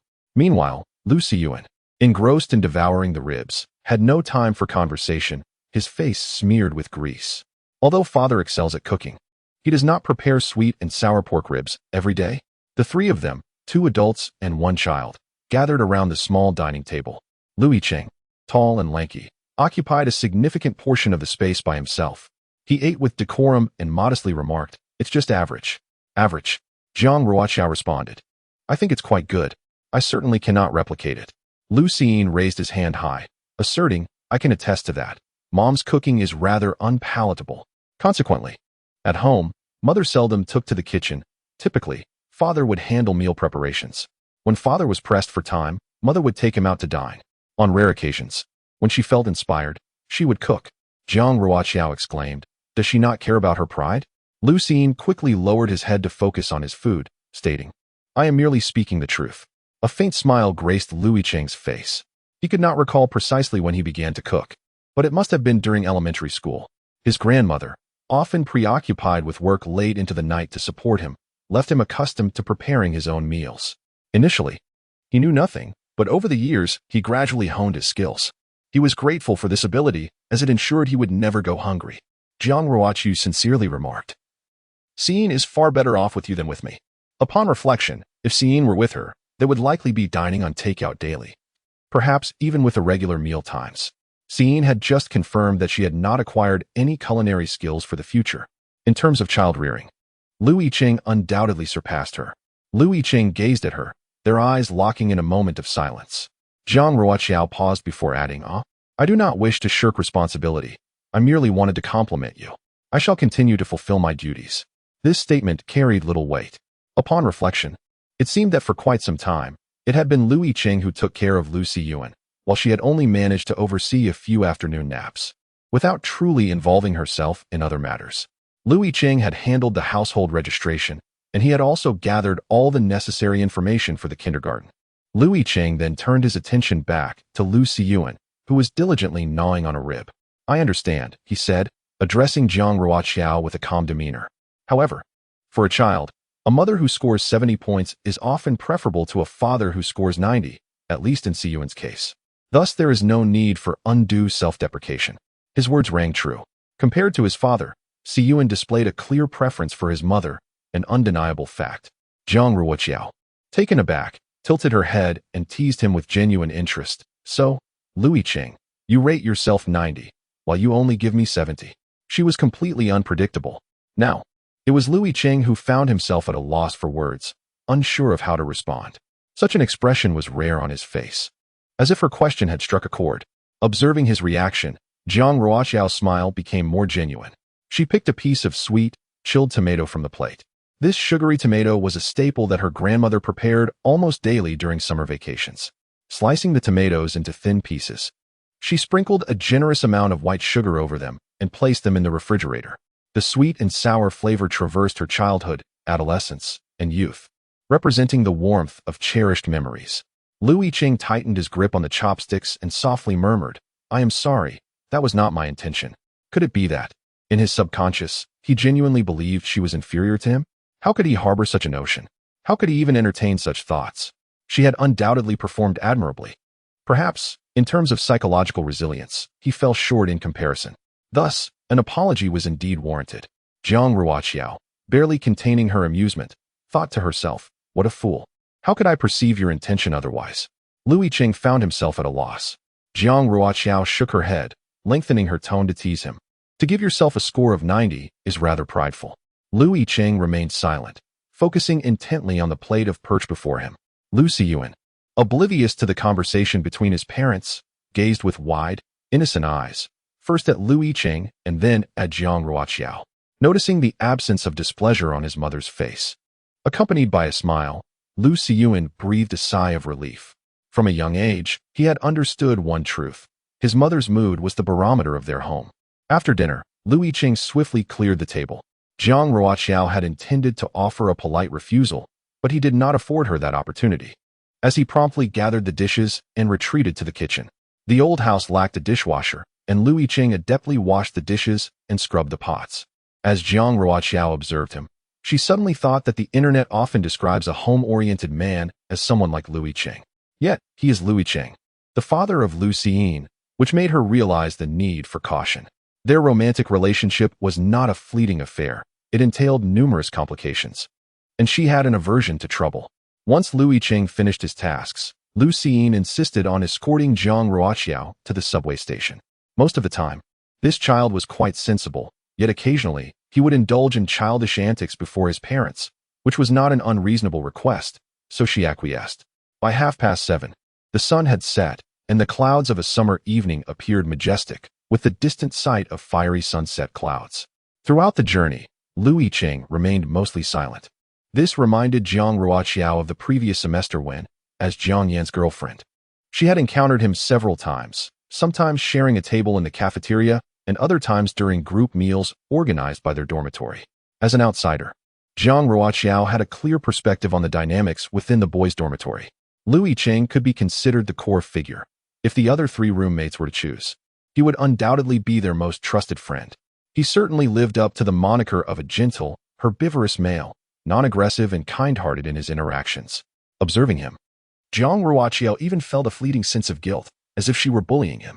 However, beneath this dynamic, the moral exemplar Lu Yicheng bore a far greater burden of negative emotions than she did. She, on the other hand, felt indifferent, and when faced with Jiang Yan, there was no hint of betrayal, nor even a shred of guilt. Romantic relationships often unfold in such a manner. One may engage today and part ways tomorrow, unbound by legal constraints. Should she find herself in a marital state with Jiang Yan, a flicker of confusion and guilt might indeed cloud her heart. After all, he is merely her boyfriend, not deserving of such emotional turmoil. But what of Lu Yicheng's perspective? At this moment, she is the girlfriend of his dear friend. After clarifying her thoughts, Jiang Ruoqiao turned her gaze toward Lu Yicheng. Was she, in a sense, taking advantage of an earnest soul? With a resolve forming within her, she suddenly called out his name. Lu Yicheng remained lost in his own reverie, burdened by recent troubles. The approach of the new school term weighed heavily on him. Although he had decided not to return to the dormitory, the necessity of facing Jiang Yan, who was both a friend and a classmate, loomed over him. He felt utterly unprepared for that encounter. Moreover, the financial demands of raising Si Yan were considerable, while he possessed a modest savings. Without devising a means to increase his income, he would inevitably face a fiscal shortfall, expenses exceeding revenue. What, then, could he do in the long run? Abruptly, Jiang Ruoqiao's voice pierced through his thoughts, prompting him to halt his stride. The streetlights flickered to life, casting playful shadows upon the trees that lined the sidewalk. Clad in a loose-fitting white t-shirt, he radiated the freshness of summer. His normally gentle demeanor was marred by a furrowed brow, a reflection of the weighty thoughts occupying his mind. Standing tall, he towered over Jiang Ruoqiao, whose height barely reached his chin. Meanwhile, Lu Xiyan frolicked ahead, delighting in the simple joy of chasing shadows, blissfully oblivious to the presence of his trailing parents. "What is the matter?" Lu Yicheng inquired. As if someone had pressed the brake within him, he suddenly halted and turned to face her. The astonishment in Lu Yicheng's eyes was evident, and Jiang Ruoqiao observed it keenly. She mused to herself that Lu Yicheng was indeed quite naive. Given the complicated and entangled nature of their current relationship, who could possibly continue conversing with Jiang Yan? She surmised that Lu Yicheng must be aware of the fact that Jiang Yan and Lin Kexing were on the island. Sure enough, upon hearing her words, Lu Yicheng merely glanced at her, then lowered his gaze in silence. The art of deflection was one Jiang Ruoqiao had mastered with considerable finesse. She hoped that what she was capable of achieving, he too could manage. Was this expectation too lofty? With a self-deprecating smile, she reflected that she had not engaged in any extraordinary contact with the opposite sex, including Lu Yicheng. So why could he not do the same? What about a sister? Jiang Ruoqiao remarked, unable to voice any harsh words. In essence, it troubled her. Lu Yicheng remained silent. Of course, it was easy to speak now. Jiang Ruoqiao had resolved that if she encountered someone suitable whom she liked in the future, she could appeal to Lu Yicheng's emotions and reason, explaining that her feelings were simply beyond her control. After all, they were both at an impetuous age. He should understand, shouldn't he? Yet, Lu Yicheng continued to remain quiet. In regard to this topic, he felt ill-equipped to express any opinion, for he had little to say. As Jiang Ruoqiao came to a halt, Lu Yicheng took a few steps forward before realizing she had stopped. He paused and turned back. They were walking along a narrow path, flanked by various bustling shops, creating a lively atmosphere, separated by a distance of over a meter. Jiang Ruoqiao gently lifted her gaze towards Lu Yicheng, her eyes filled with sincerity. "Thirdly, it is because of you." Lu Yicheng appeared composed, though his hand clenched at his side. He continued to gaze at her in silence, seemingly caught in a dilemma. "I have heard Jiang Yan mention before that the relationships in your dormitory are quite harmonious. You must also be uncertain about how to navigate your friendship with Jiang Yan." Jiang Ruoqiao remarked, a faint smile gracing her lips, revealing delicate dimples. "Continuing my association with Jiang Yan would be detrimental for the three of us, so let it be. Lu Yicheng, regardless of whether you believe it, I am genuinely grateful to you." Lu Yicheng understood she referred to the matter of household registration. With the registration completed, he became the biological and legal father of Lu Xiyan. He was Lu Xiyan's guardian, while she could maintain a facade of being an untroubled student, entirely detached from Lu Xiyan. "Is that the reason?" Lu Yicheng finally spoke, his voice somewhat indistinct amidst the clamor. "No, this is merely my obligation. You need not express gratitude. The child is not solely your responsibility. Some might choose to evade such situations or selectively bear the burden, striving not to disrupt their existing lives. However, Lu Yicheng was not one of those individuals. He had grown accustomed to shouldering everything since he was very young, even before he reached an age of understanding. These experiences were etched into his very being, compelling him to accept all challenges that came his way. Had it not been for his financial constraints, and had the child not constantly clamored for his mother, he would not have chosen to involve another person in this predicament. Had he possessed the capability to raise the child independently? Jiang Ruoqiao shrugged and smiled. "Lu Yicheng, You need not bear any psychological burden. My breakup with Jiang Yin was, after all, an inevitable occurrence, was it not? I share this with you merely to convey that I am not the sort to take comfort in the kindness of others without due consideration. Indeed, she was. She was the kind of person who, upon receiving a modicum of favor, would prepare to establish her own dyeing workshop. As for Si Yin, I will also strive to shoulder my responsibilities. Jiang Ruoqiao jested. At the very least, I should aim for a target. Perhaps next time, I shall endeavor to achieve an 80. Yicheng's face broke into a smile. I was merely using that as a metaphor. Please do not take it to heart. I actually find your perspective quite astute. Your grading system is quite reasonable, Jiang Ruoqiao replied with a gentle smile. All right, Yicheng. I sincerely hope we can co-parent Si Yin without any barriers. We are both students now. Raising a child is challenging, but together we can find numerous ways to navigate it. Can we not support each other moving forward? Yicheng paused for a moment, then solemnly nodded. Throughout many instances in his life, he had faced challenges alone, including the recent passing of his grandmother, which he handled by himself. Yet, now there was a peculiar sense of wonder, as if he had someone to share the burdens with. Jiang Ruoqiao arrived at the subway station. She has grown significantly closer to Lu Yin, playfully ruffling his tousled curls. All right, let us leave it at that, young man. Listen to your father. Lu Yin stood at attention and saluted. Yes, madam. Jiang Ruoqiao could only respond with an exasperated sigh. What a cheeky child. Has dad and mom been coaxing you? Lu Yin inquired. Lu Yicheng promptly suppressed his amusement, replying, No, really? I don't believe you.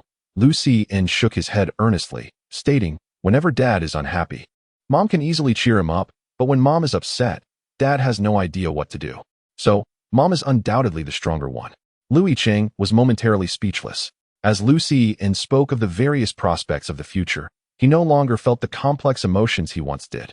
More accurately, he regarded that future self as a separate individual. Indeed, he felt a sense of comfort in his heart. In that future, at least he was seen as a good father and husband in the eyes of his child. Yet, Lu Yin expressed his concern, but if mom is unhappy, I am helpless too. Dad, does this mean we are not as clever as mom? Lu Yicheng responded with a thoughtful perhaps acknowledging the truth of the matter. She has always been an exceptionally intelligent person, though they were from different departments. His connection with Jiang Yin allowed him to hear stories about her during their time in the dormitory. She truly was a diligent and astute young woman. Today, she suddenly mentioned her intention to break up with Jiang Yin. Undeniably, in that moment, an unusual sensation stirred within him, accompanied by a sense of relief. He truly found himself at a loss regarding how to interact with her. She was not only Si Yin's mother, but also Jiang Yin's girlfriend. On one hand, he was acutely aware that as Jiang Yin's friend, he ought not to engage too frequently with his girlfriend. Yet on the other hand, he could not evade the reality that Si Yin required her mother, and he too needed someone to share this burden with her. It was a profound contradiction, leaving him uncertain about how to resolve it, until Jiang Ruoqiao mentioned the breakup. It was then that Lu Yicheng abruptly realized, regardless of whether Jiang Ruoqiao followed through with her decision, his friendship with Jiang Yin had reached its terminus. No man could possess such magnanimity. Jiang Yin could not bear the thought of his girlfriend having a child with another man. Nor could Lu Yicheng accept that his friend's girlfriend, who was also the mother of his child, was spoken of so casually. He found it almost inconceivable to imagine that. In future gatherings at the dormitory, Jiang Ruoqiao would appear as Jiang Yin's girlfriend while he maintained the same nonchalant demeanor as before. Deep within, Lu Yicheng recognized a malevolent voice, one that was inexplicably pleased at this moment. When Jiang Ruoqiao declared her intention to part ways with Jiang Yin, he could not suppress a sense of relief that washed over him. The following morning, armed with the necessary documents, Lu Yicheng took Si Yin to the community police station's registration office. He had previously made a phone call to inquire about the household registration process, and now, with all paperwork in order, he was no longer alone in the household register. In this world, he has found his own family. On the household registration, Lu Yin is listed as the son of the head of the household, Lu Yicheng. Strangely, although he had long confirmed that Lu Yin was indeed his son, it was only at this moment that he truly felt the weight of this reality. Lu Yin still retained his name. With the household registration established, Lu Yin now had his rightful place in this world, enabling him to attend school just like other children. Lu Yicheng relayed this news to Jiang Ruoqiao, who, upon receiving the message, was in the garden photographing autumn attire in traditional Hanfu. While modeling may seem lucrative, the reality is quite arduous in this day and age. There truly are no uncomplicated jobs that yield good income. For instance, at this moment, the outdoor temperature was nearing 38 or 39 degrees Celsius. Standing outside felt akin to being in a sauna. Yet, she had to don autumn clothing, and once the shooting commenced, it would require 3 continuous hours of preparation. After the shoot concluded, she felt utterly drained. During the break, Jiang Ruoqiao tried to revive herself with a small fan in each hand. Her makeup had smudged, and the crew was busy retouching her look. Once they finished, she had no appetite, sitting on a small stool sipping an icy drink while contemplating her savings. She had always been generous with herself. The more she earned, the more she spent. Over the past few years, her savings had just crossed 6 figures, a considerable amount among her peers. If no unforeseen circumstances arose, she could live a carefree life. But now, with such a limited amount to support herself and an additional financial burden, she feared that it wouldn't be long before her resources were depleted. After a year, she would still be a student. No wonder those who are married with children are so anxious. They have every reason to be, as raising a child is exceedingly costly. The contract with the proprietress will conclude at the end of the year. She is indeed weary of this line of work and has expressed her desire to part amicably. Should there be a renewal, it would entail a commitment of at least 2 to 3 years. Originally, her plan was to take the upcoming year to thoroughly adjust her state of mind. However, the pressing reality is that one cannot afford to be unprofitable. Jiang Ruoqiao furrowed her brows. The proprietress has been particularly attentive to new matters lately, and with some free time on her hands, she often comes by to sit for a while. Each visit, she finds Jiang Ruoqiao perched on a small stool, propping her chin on her hand, her expression grave, as if contemplating some cosmic dilemma. She approached and settled beside Jiang Ruoqiao, inquiring with curiosity, "What troubles you? Are you feeling unwell?" In such weather, wearing heavy clothing and enduring the blazing sun while shooting is indeed arduous. This profession is such. While there is genuine earning potential, it is by no means easy. Jiang Ruoqiao shook her head, her demeanor distracted. "No, it's just that the thought of raising a child weighs heavily on me, to the point where I feel an overwhelming desire to escape it all." "What has brought this on?" The proprietress could not conceal her concern. Having known each other for quite some time, they shared a mutual understanding, rendering it unnecessary to conceal anything. Jiang Ruoqiao confessed, "A few matters have arisen. I initially intended to focus on my well-being during my 3rd year, but an avalanche of responsibilities has surfaced, and I am contemplating whether to seek a part-time job. Yet, just considering it gives me a splitting headache." Both women are forthright in nature. The proprietress refrained from pushing the issue of a contract renewal, knowing well that if Jiang Ruoqiao had any inclination to continue, she would have broached the subject long ago. In such a time of turmoil and indecision, the absence of any desire for renewal clearly indicates her reluctance to remain in this field. The thought of seeking part-time work lingered in the air. The proprietress pondered for a moment and inquired, "If I recall correctly, you are majoring in English?" "Indeed," Jiang Ruoqiao nodded. After a brief contemplation, she elaborated, "Sister, I am not like you. Your fondness for Hanfu is genuine. Despite my prolonged exposure to your enthusiasm, I have yet to immerse myself in it. I believe it is not suitable for me to pursue anything related to that. In the future, I aspire to engage in work that aligns more closely with my field of study." The proprietress chuckled softly, "I understand, and I can relate. Does your major lead to teaching positions in the future?" "Not quite," Jiang Ruoqiao replied with self-deprecating humor. "I have previously worked as a tutor, and I must admit, I am truly ill-suited for the role of an educator." Suddenly, the proprietress recalled something. "Ah? Then you could consider becoming a translator?" "Yes, that seems feasible," Jiang Ruoqiao responded. "I have already passed the CET-4 and CET-6. As for the TM-8, I will have to wait until my senior year." The proprietress laughed and said, "It appears I must take your words to heart. You claim I am your benefactor. Coincidentally, I have a friend who owns a translation company with branches in both Yicheng and Shenzhen. I can introduce you to him and see if it is a good fit. If so, you might want to give it a try. My friend is quite honest and will not take advantage of you. What do you think?" Since the proprietress vouched for her friend's integrity, Jiang Ruoqiao felt reassured.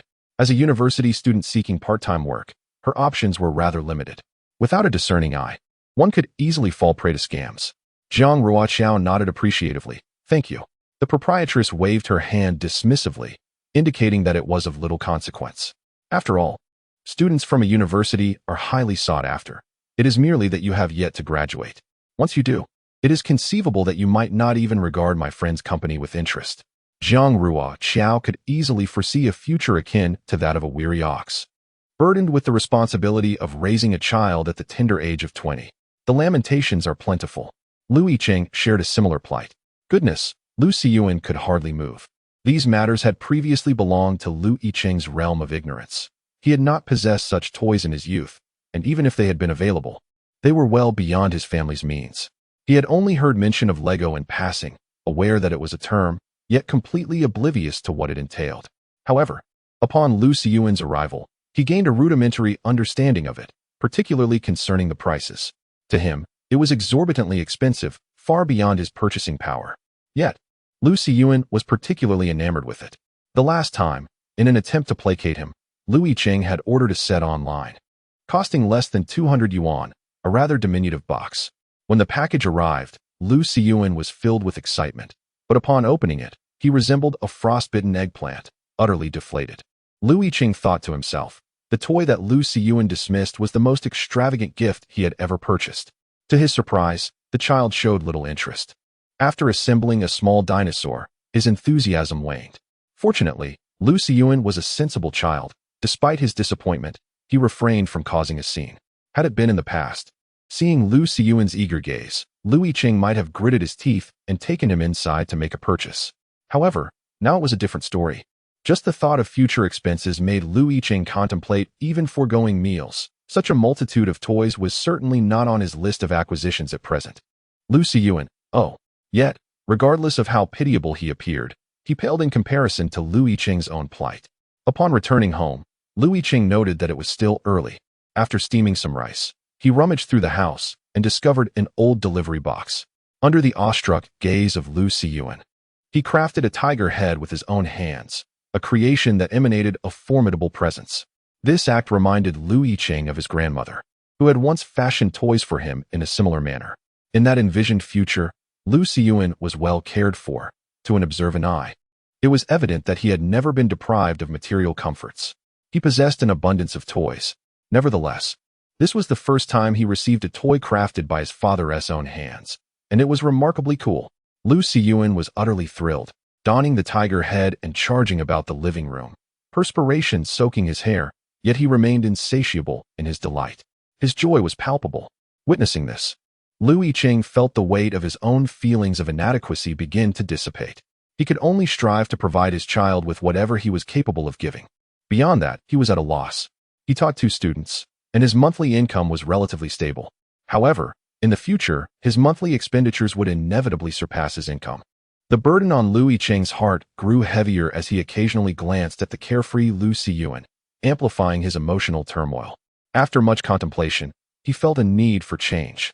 Even if he could no longer manage a fixed monthly savings as before, he at least aimed for a balance between income and expenditure. As night fell, Yicheng found himself unable to sleep, tossing and turning for a long time, until he finally resolved to send a WeChat message to his senior. Li Gu, is your company still in need of staff? Li Gu was a senior from Yicheng's department, who had already graduated. He had been an outstanding student, and before graduating, he had collaborated with a few like-minded peers to establish a company. In these challenging times for entrepreneurs, even a group of once promising talents struggled to stand out in the vast market. Li Ji's team was indeed short-handed and had approached Yicheng several times, hoping he could lend a hand. Yicheng was undoubtedly among the most exceptional students of his cohort, and it was foreseeable that upon graduation, he would easily receive offers from major corporations, with the potential to become a top-tier talent in the industry during holidays. However, Yicheng had politely declined Li Ji's invitations, as he had his own plans and had been meticulously following them step by step. Yet now, life had taken an unexpected turn. The need to sustain the legendary money-burning beast had left him financially constrained. He was not the only one struggling to sleep. Jiang Ruoqiao was equally restless, plagued by thoughts of her future monthly expenses. Who could possibly sleep under such circumstances? She was currently jotting down her expenditures. Skincare products were non-negotiable. This was her final act of defiance, her bottom line. She had always been accustomed to ordering light meals, and even a casual dish would cost over 30 yuan. Was that too extravagant? Furthermore, she indulged in coffee at least 3 or 4 times a week, each cup costing 20 to 30 yuan. The more she calculated, the more she felt wronged. What has she done to deserve such a burden? What heinous act could possibly warrant this? Otherwise, why must she endure such tremendous hardship? At this moment, only Yicheng can truly empathize with her feelings. No, she cannot succumb to despair. She is not yet a married woman. Jiang Ruoqiao, you must muster your spirit. If you yield and compromise, you will lose your very soul, and you will cease to be yourself. That would be disastrous. She resolutely refuses to allow herself to fall into such a state. Early the next morning, Jiang Ruoqiao had arranged to visit the kindergarten with Yicheng. She had not eaten breakfast. In front of Yicheng, she entered a CAF. Perhaps the self-encouragement she practiced the previous night had borne fruit. For she ordered herself a cup of coffee and also purchased a croissant, just as she usually would. This breakfast combination is quite common among office workers. However, the total cost amounted to 20 or 30, which equates to Yicheng's daily food budget. Neither Yicheng nor Lu Siyuan reacted notably. Lu Siyuan had been raised in an environment that emphasized that a mother should provide the best. This was evident in the clothing Jiang Ruoqiao purchased for Lu Siyuan. Yet, as students, their finances were limited. Yicheng contemplated that perhaps it would be best not to split expenses evenly with her in the future. Her spending was considerable, and raising a child would naturally be more demanding for him. It seemed prudent for him to shoulder a larger share. Unbeknownst to Jiang Ruoqiao, her act of buying breakfast would lead Yicheng to shift from an initial plan of equal financial responsibility to a decision of a 60-40 or even 70-30 split. He will go to the company when he has time. In fact, in this line of work, one can operate from anywhere as long as there is a computer available. He will undoubtedly be far busier than last semester, yet this will consequently lead to an increase in income. A little hard work is certainly manageable for him. The father and son were both as quiet as mice, which was rather peculiar. While Lu Xin was expected to be so, Yicheng, who had little understanding of Jiang Ruoqiao, was unaware that he too harbored the same sentiment deep within. Jiang Ruoqiao's expenses were entirely justifiable. She ought to be supported in this manner. There are several kindergartens near a university, however. Public kindergartens were not an option since they had not attended from the toddler class. This time, Lu Xin would be entering directly into the senior class. Given this situation, private kindergartens would be easier to access. Time was of the essence as the school term was fast approaching, leaving only private institutions where they could attempt to secure a spot. The fees at private kindergartens varied significantly. Among their selected options, the most economical one still required approximately 3,000 yuan per month. Both Jiang Ruoqiao and Yicheng were meticulous and diligent individuals, and upon evaluating the least expensive kindergarten, they exchanged glances that conveyed mutual dissatisfaction. After a morning spent visiting 3 kindergartens, it was time for lunch. Yicheng suggested dining out. Considering Jiang Ruoqiao's preferences, he opted against a cheap fast food joint and chose a restaurant instead. All 3 were quite fatigued, with Lu Xin resting his head on the table. "Did you find any that you liked?" Yicheng inquired of Jiang Ruoqiao, as she retrieved disinfectant wipes from her bag and carefully wiped the table. She looked up at Yicheng and replied, "No, did you?" Yicheng shook his head in response. The 2 individuals shared similar thoughts. Before visiting the kindergarten, both believed that choosing the least expensive option would suffice. After all, it was merely a kindergarten, and they did not expect their child to learn much. As long as the child enjoyed themselves, that was enough. However, upon conducting an on-site assessment, they found themselves overly critical, dissatisfied with various aspects. Ultimately, it was clear that their financial constraints were causing their discontent. This situation was unsustainable. Jiang Ruoqiao remarked that with the kindergarten opening in just a few days, they needed to make a decision today. Yicheng shared the same sentiment. He steeled himself, deciding that perhaps they should opt for the windmill kindergarten instead. Jiang Ruoqiao was taken aback. It cost over 5,000 a month. Had it not been for the site visit, she would have been unaware of such exorbitant fees for kindergarten education. Yicheng elaborated on his reasoning, stating that he had reviewed their menu, which was nutritionally balanced, and both breakfast and lunch were satisfactory, with lunch guaranteeing 2 meat dishes, a vegetable, and a soup. The facilities were acceptable, the play equipment was quite new, and the teaching staff appeared competent. Furthermore, there was a school bus service, and most importantly, parents could access real-time surveillance footage. This aspect held significant weight. He had also perused numerous news articles detailing various incidents in kindergartens, although there were blind spots in the monitoring. Being able to observe the classrooms was already a considerable advantage. Jiang Ruoqiao found herself quite fond of this kindergarten, albeit it exceeded their budget. Yicheng seemed to sense her hesitation and, having prepared himself mentally, stated, "You need not worry excessively about the tuition. I will handle it. You only need to contribute 2,000. What do you think?" Jiang Ruoqiao looked at him, pondering whether Yicheng might truly be a reincarnation of a benevolent deity. But then again, where was he acquiring such funds? Wasn't he rather impoverished? Wasn't he the type who rarely ordered takeout? Wasn't he the kind of man who, in an effort to save money, preferred to hand wash his clothes rather than utilize a washing machine, standing out among his peers? Just as Jiang Ruoqiao was about to inquire why, her phone rang. It was a call from Jiang Yan. After a moment's hesitation, she chose not to answer and silenced her phone.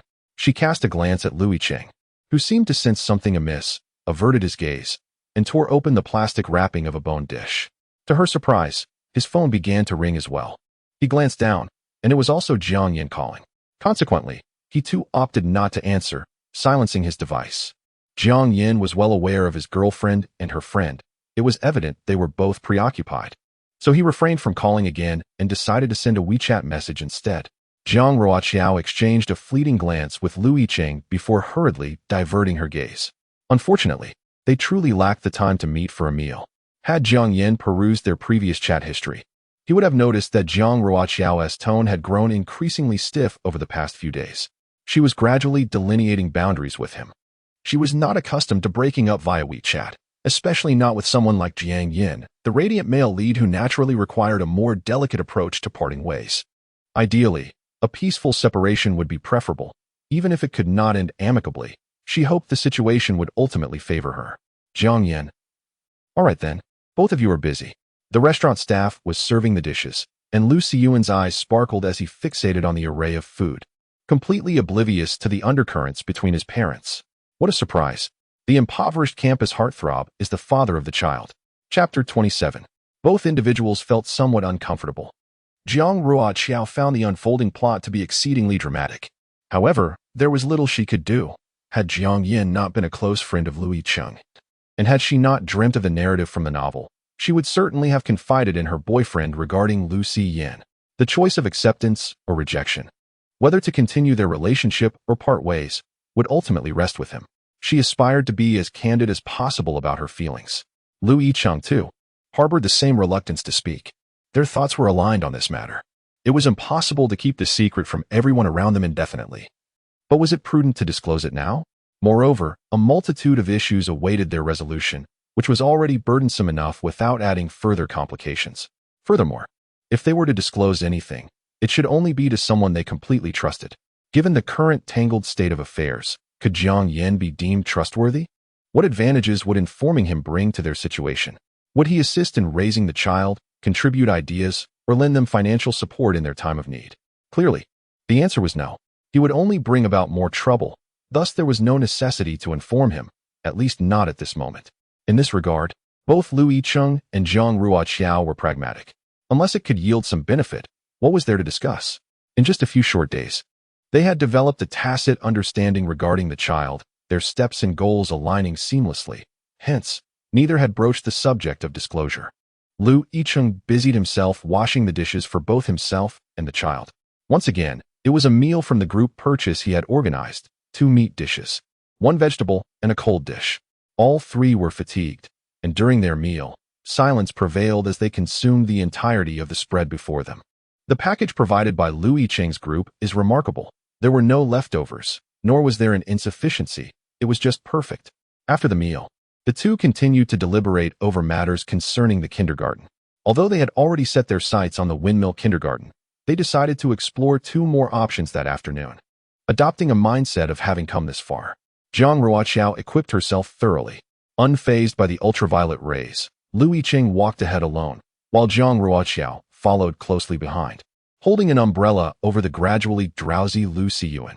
Yicheng, Jiang Ruoqiao suddenly called out to him. She pointed to Lu Siyuan, whose eyelids were drooping, suggesting, "He seems on the verge of sleep. Should we find a place for him to rest?" Yicheng shook his head. "No need." Jiang Ruoqiao responded with a silent pause. Yicheng strode over, extending his arms to lift Lu Siyuan, declaring, "I'll carry him. Let him sleep like this. Let us not waste time." Jiang Ruoqiao interjected with a single word, "Absolutely not." Lu Siyuan, a 5-year-old cherub, still bore the slightly plump physique characteristic of his age, making him too heavy for her to lift. Lu Yicheng, however, was undeniably strong, effortlessly carrying the little chubby one under the scorching sun. Jiang Ruoqiao instinctively rushed forward, raising her hands to shield him from the sun's rays. Lu Yicheng turned his head to glance at her. Through their time together, Jiang Ruoqiao had come to realize that Lu Yicheng was not as gentle and harmless as rumors suggested. On the contrary, his expression without a smile could be somewhat intimidating. This intimidation did not stem from his gaze or facial expressions, but rather from his seriousness and gravitas, which compelled one to hold their breath and feel tense in response. She was concerned he might overheat. Jiang Ruoqiao elucidated a statement. Lu Siyan was indeed weary, cradled in his father's embrace. He soon succumbed to a deep slumber on Lu Yicheng's shoulder. The child slept soundly, enveloped in peaceful dreams. Perhaps his father was still quite youthful. Yet to the child, those broad shoulders offered an unparalleled sense of security and comfort. Jiang Ruoqiao observed Lu Yicheng's profile, noting that he, too, was feeling the heat. Nevertheless, his grip on Lu Siyan remained steady, unwavering. Her gaze descended to his arms. Despite his lean appearance, he exuded an aura of reliability, suggesting that these hands could bear the weight of numerous responsibilities. It was indeed remarkable that at the tender age of 20, Lu Yicheng embodied such qualities. Jiang Yin, too, abandoned his plans to venture out, opting to remain in the Lin family's annex. The Lin family's estate, the largest villa within the prestigious Huafu community, was divided into a main building and an annex. The latter served as the residence for the family's chefs and aides. Having spent a decade in the Lin household and cultivated a close relationship with Madame Lin, Jiang's mother enjoyed certain privileges within this abode, particularly in the annex. She resided in a suite, and Jiang Yin had his own room there as well. Although it appeared that Jiang Yan's life had undergone significant upheaval since he turned 10, under his mother's careful arrangements, he lived more affluently than many children from well-off families, demonstrating her dedication as a mother. Lin Kexing had a penchant for frequenting the annex. This time, under the pretext of retrieving something, she rushed over to find Jiang Yin sitting idly in the hall. Her heart leaped with joy at the sight, and she approached him with a light step, inquiring, "You didn't go out?" She was quite surprised. Jiang Yin smiled. "You don't understand, do you? Ruoqiao is very busy. It's always me who occupies her time." He was particularly fond of Jiang Ruoqiao's tenacity and striving for life. He harbored his own aspirations, as did she. Both were diligently toiling for their existence. Such sentiments are beyond the comprehension of those who possess everything. Jiang Yin genuinely regarded Lin Kexing as a younger sister, offering her care and concern, yet he refrained from sharing too much about his own life. Firstly, there was a significant age gap, albeit it seemed minor, as she was merely 2 years younger. However, this difference created a chasm. For instance, while she was still in high school, he was already attending university, and by the time she entered her sophomore year, he would have already entered the workforce, forever out of sync in their journeys. Consequently, many topics remained unshared between them. Secondly, Lin Kexing lacked nothing. Her parents ensured that anything she desired was readily provided. Her life unfolded smoothly, free from worries and devoid of setbacks. Discussing ideals and the hardships of life with such a little princess made Jiang Yin feel somewhat redundant. Lin Kexing nodded, realizing that perhaps her family faced difficulties. Jiang Yin was taken aback by this question, suddenly aware that he knew little about Ruoqiao's family situation. They had been together for several months, and his reluctance to discuss his family stemmed from a desire to avoid the painful memories of his late father. As for Ruoqiao, he realized he had never heard her mention her family. He only knew she was from Shishir and that her grandparents occasionally sent her small gifts, such as shredded radishes or crisp apples, which could be found anywhere. But what about her parents? Lin Kexing, noticing Jiang Yan's silence, mistakenly believed she had said something amiss and hurriedly apologized. "I tend to make wild guesses. Your girlfriend must be the kind of person who works very hard, and I admire such an elder sister immensely. Oh, how I wish to step out and experience life, but my mother won't allow it." Jiang Yin chuckled softly. "You, on the other hand, should just let it go. A little princess wanting to take on part-time work to experience life? That seems rather incongruous, given Kexing's disposition. It's no wonder her mother and Mrs. Lin constantly worry. She is far too naive, easily deceived, and then ends up counting others' money. You underestimate me. Lin Kexing retorted defiantly. I've entered university and strive to be self-sufficient. Your girlfriend can do it, so can I. You are not the same, Jiang Yin replied. Lin Kexing held back the urge to question their differences. In what way are we different? Jiang Yin illuminated his phone screen, revealing a picture of Jiang Ruoqiao, who was smiling joyfully, which eased his previously disappointed mood considerably. In what way are we different? Ruoqiao is unlike any other girl in the world. Observing Lin Kexing's demeanor, Jiang's mother could not help but inquire with concern, What's wrong? Is Ian bullying you? Lin Kexing promptly shook her head. No, it's just that. She hesitated, her eyes betraying her panic, then suddenly seized upon an excuse that had not even been pondered in her mind, exclaiming, It must be the change of environment. Yes, I am just not acclimatized. Jiang's mother was amused, her gaze softening as she regarded her. Still a child. Is Ian not out? No, he isn't. Lin Kexing whispered that her boyfriend had something to attend to. Is that so? Jiang's mother replied, her expression turning somber. She sighed deeply, saying, By the end of this year, Ian will be 21. I never felt anxious before, but now that he is in a relationship, I find myself worrying. I had hoped he would establish his career before settling down, but now, I wonder if that girl might look down upon our family. Without a moment's hesitation, Lin Kexing thought, how could that be? In her eyes, brother Jiang Yin was the most remarkable person in the world. How could anyone possibly disdain him? Jiang's mother turned to her, saying, Only I, as his mother, and you can truly appreciate Ian. Nowadays, girls are concerned with family circumstances. Look, Ian's father is no longer with us, and we have nothing to offer. If it comes to discussions of marriage, we have nothing to present, which is truly distressing. The thought of that girl being critical of Ian weighs heavily on my heart. Hearing this, Lin Kexing felt even more troubled. Jiang's mother changed the subject, saying, Why am I telling you all this? By the way, a few days ago, I heard Ian mention that he is going to a farm stay in the mountains with his classmates. Kexing, you should join them. Lin Kexing was taken aback. Me? That doesn't seem appropriate, she exclaimed. She didn't even know Jiang Yan's classmates. How could she go? Moreover, Jiang Ruoqiao would be there as well. What? Jiang's mother chuckled. I just thought it would be a nice opportunity for you to relax, and, while you're at it, help me assess Ian's girlfriend. Lin Kexing, she is quite good. Jiang's mother shook her head, saying, You haven't even met her. You've only heard about her from Ian. The true nature of a person can only be discerned through genuine interaction. Kexing, these matters are not suitable for me to discuss with Ian, as I fear it might upset him. Could you assist me with this, please? Lin Kexing appeared to be swayed, gently nodding in agreement. Indeed, she was genuinely curious to see what kind of person Jiang Ruoqiao was, the one who had captured Jiang Yan's heart. On the other side, Lu Yicheng accompanied Jiang Ruoqiao to visit 2 more kindergartens. Lu Xiyu was sound asleep, and Lu Yicheng's arm had gone numb, yet he did not relinquish his hold. Observing this, Jiang Ruoqiao offered, Shall I hold him for a while? Lu Yicheng glanced at her. Her arms were quite slender. Lu Xiyu's arms might even be thicker than hers. He shook his head. No, you won't be able to manage it. I'm accustomed to it. He estimated that Lu Xiyu would wake up in about 10 minutes, so he didn't mind waiting those few extra minutes. Indeed, Jiang Ruoqiao could not hold him for long. While she could manage for a brief moment, she doubted her arms could endure for more than 10 minutes.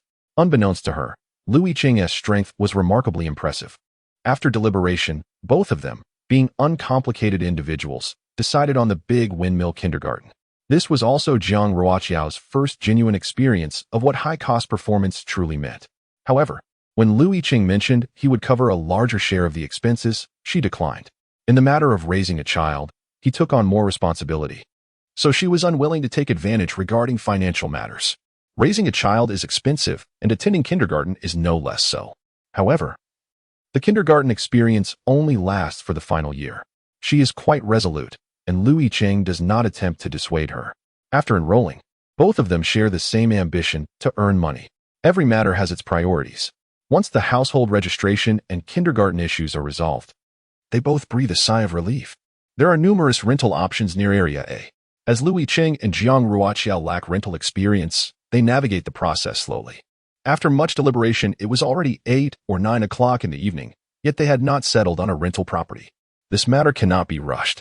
Lu Yicheng remarked that contracts are usually signed for a year, so it is prudent to choose a residence they will inhabit for that duration. Jiang Ruoqiao nodded in agreement. Lu Xiyuan, exhausted, had his curls straightened from weariness. The contract I signed with the tenant commences on September 1st, so there is still time. Yicheng calculated, saying that for the upcoming week, they should prioritize securing the housing arrangement, while hiring a nanny can be postponed. I am unaware of your department's circumstances, but in our third year, the coursework is not overwhelming, and with the semester just beginning, I have ample time to care for him. In the afternoons, I generally have no classes, and even if shooting work becomes hectic for a couple of days, it should be manageable. Together, the two of them can devise more solutions. Although there are numerous tasks at hand, as long as there is room for negotiation, they can cope with it. The following day, the schedule was not as pressing. However, Yicheng and Jiang Ruoqiao nearly forgot about the rural leisure activity. When Jiang Yin eagerly announced their trip to the mountains for the next day, both of them were taken aback. Jiang Ruoqiao initially intended to decline the invitation, but upon reflection, she realized that her three friends had meticulously prepared for this outing. If she chose not to attend, it would certainly dampen their spirits. More importantly, she had already committed to this plan, and to withdraw at the last moment would be quite inconsiderate. She also wished to seize the opportunity to have a heartfelt conversation with Jiang Yin, as breakups often come with their own justifications, even if one must fabricate reasons. Thus, she decided to warm up to the idea. When Jiang Ruoqiao agreed to go to the farmstay as originally planned, Yicheng was less inclined to participate. He was reluctant to complicate matters and create an awkward situation. He had already resolved that after the start of the new semester, he would move out of the dormitory. Despite being in the same department and class, he believed that as long as he kept himself occupied, a natural distance would grow between him and Jiang Yin. Since Jiang Yin had no plans for further studies, it was quite possible that after these 2 years, they might never cross paths again. Therefore, it seemed wiser to avoid unnecessary complications, at least in this current scenario. If Jiang Ruoqiao attended, he would not, and vice versa. Though they had not spoken on the matter, there was an unspoken understanding between them. On the morning of their planned departure to the farmstay, Yicheng declined Jiang Yin's invitation under the pretext of having a last-minute engagement. He resolved to enter the workforce directly after graduating, aiming to save enough money for a down payment on a small apartment. While he could not afford a larger house, he believed that with diligent effort over the next few years, he could manage to acquire a modest dwelling of several dozen square meters. This decision would significantly reduce their opportunities for future gatherings in the dormitory. Not long ago, Yicheng announced in the dormitory group that he would not be residing on campus this semester. The reason for his decision remained undisclosed, and the other three were hesitant to inquire further.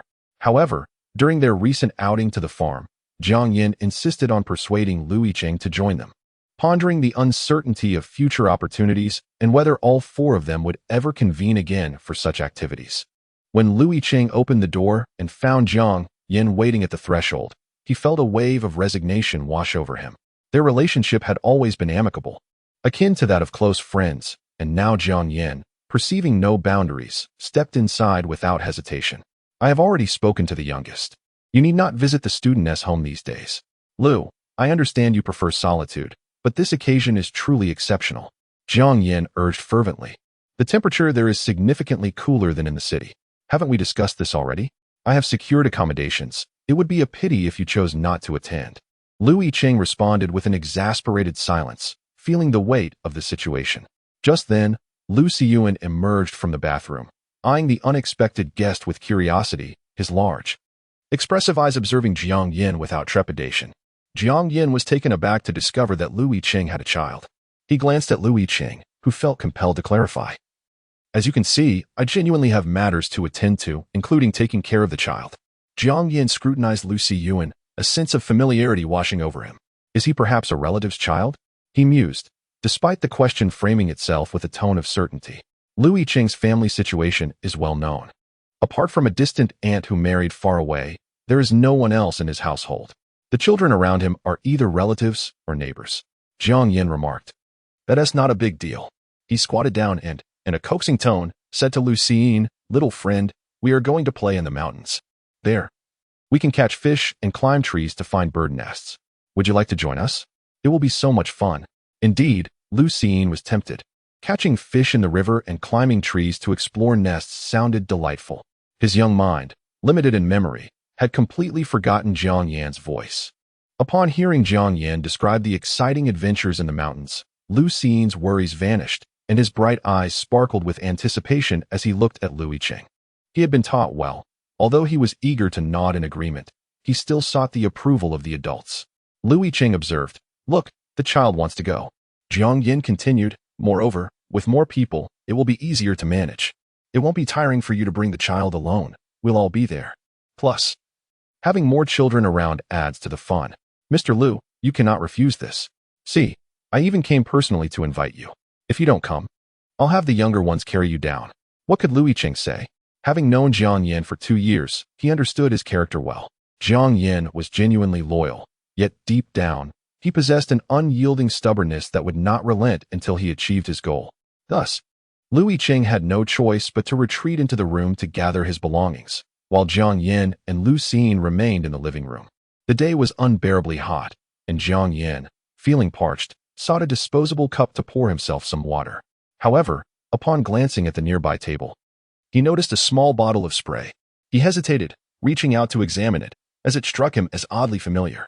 After a moment's reflection, he recalled that it was the type of spray frequently used by Ruoqiao. Indeed, it bore the same brand. But how could such a spray find its way into Lu Yicheng's home? Having lived together for 2 years, Jiang Yin knew Lu Yicheng well. This individual was frugal to a fault, and it was evident that this spray was not his. Whose could it be then?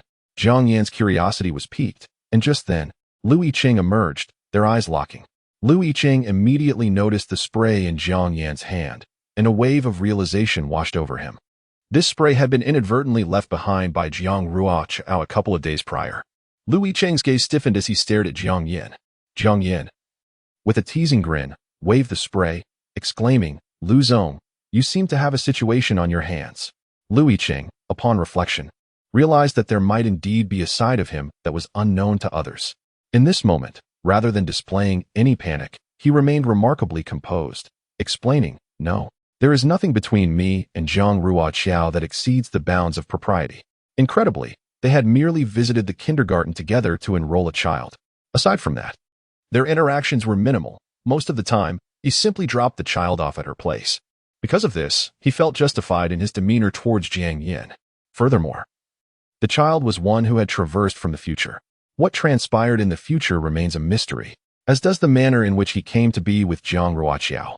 Nevertheless, he is assured that his future self would never engage in the act of vying for a friend's girlfriend. Just as Jiang Yin was about to make a jest, Lu Xiyuan abruptly exclaimed, "This belongs to my mother." He moved to retrieve it, explaining that it had been inadvertently left behind by her. Jiang Yin was taken aback, realizing he had made a blunder, and promptly handed the spray back to Lu Xiyuan, feeling quite embarrassed. It was a reasonable assumption. If Lu Yicheng were indeed in a relationship, surely their circle of friends would be aware of it. Moreover, having been classmates for 2 years, Jiang Yin could discern that Lu Yicheng was a studious individual, indifferent to romance. In his mind, love was merely a diversion that squandered both time and money. Ironically, Jiang Yin had been teasing Lu Yicheng while holding a bottle of spray that turned out to belong to a child's mother. Presumably, that mother was a relative of Lu Xiyuan. In any case, the situation was rather awkward. Lu Xiyuan demonstrated commendable intelligence for his age, despite being only 5 years old. He grasped what was necessary. At that moment, he refrained from calling Lu Yicheng daddy in front of Jiang Yin and obediently followed Lu Yicheng downstairs. Jiang Yin led the way, while Lu Yicheng deliberately lagged behind, carrying a bag and lowering his voice to instruct Lu Xiyuan, "She is coming along too." Lu Xiyuan, momentarily perplexed, asked, "Who?" "Her," Lu Yicheng clarified. After a brief moment of confusion, Lu Xiyuan nearly jumped in excitement. "Mommy is going too?" Lu Yicheng cleared his throat softly, urging him to speak quietly. He was reluctant to speak, but now he had to. "That person earlier was my friend and also her current boyfriend."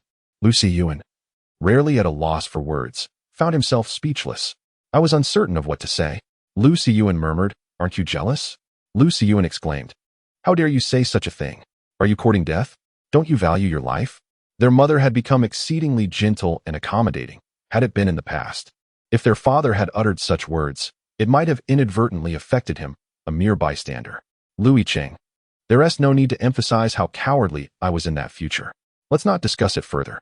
Lu Yicheng advised, "Be careful, and don't call her out in front of others." Lu Xiyuan pouted, "Even if I did, so what? Who would believe it?" Lu Yicheng, That makes sense. It is indeed plausible. Even if Lu Siyuan called Jiang Ruoqiao mom, who would take it seriously?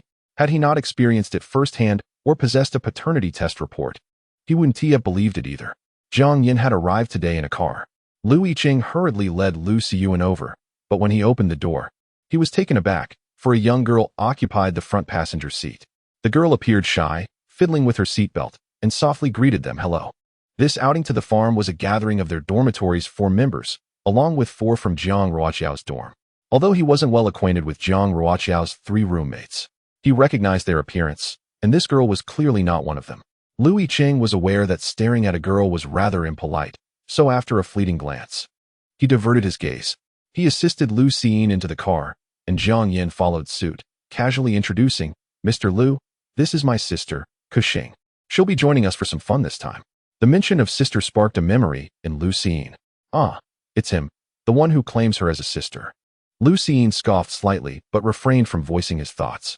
Lu Yicheng greeted Lin Kuxing in a nonchalant tone, hello. Jiang Yin continued with the introductions, Kuxing. This is my buddy, Lu Yicheng, a top student, the academic prodigy of our cohort, in the same class and dorm as me. Lin Kuxing smiled, her lips pressed together, hello, brother Lu. Lu Xiyin felt uneasy and absently rubbed his arm. Observing him, Lu Yicheng inquired, cold? No, Lu Xiyin replied, extending his chubby arm, I just got goosebumps. Lu Yicheng shot him a look that hinted at a warning. The vehicle gradually made its way onto the main road, with Jiang Yin navigating to Jiang Ruoqiao's location. After a few minutes, his phone rang. The call connected via the car's Bluetooth, and upon seeing it was the youngest sibling calling, he answered directly, allowing the entire car to hear the conversation. The youngest sibling shouted from the other end, Boss Jiang, haven't you picked up Mr. Lu yet? When will we arrive? I'm worried I'll miss lunch. How about this? I'll go fetch Jiang Ruoqiao since it's on the way. Jiang Yin chuckled while keeping an eye on the road, retorting, get lost. My wife doesn't need you to pick her up. All right, go ahead and pick her up, but do hurry. I haven't had my breakfast yet. Upon hearing this, Lin Kuxing quietly remarked to Jiang Yin, Annie has prepared some food. We can eat on the way. Jiang Yin replied in disbelief, my sister. We've played games together before. Have you forgotten? Initially, Jiang Yin had no intention of bringing Lin Kuxing along, as they were not in the same social circle. Their ages differed, and their life experiences were worlds apart, making it unlikely for them to find common ground. However, his mother insisted that he take Kuxing with him, explaining that ever since her good friend went abroad, Kuxing had been feeling rather down, and she thought it would do her good to get out and about.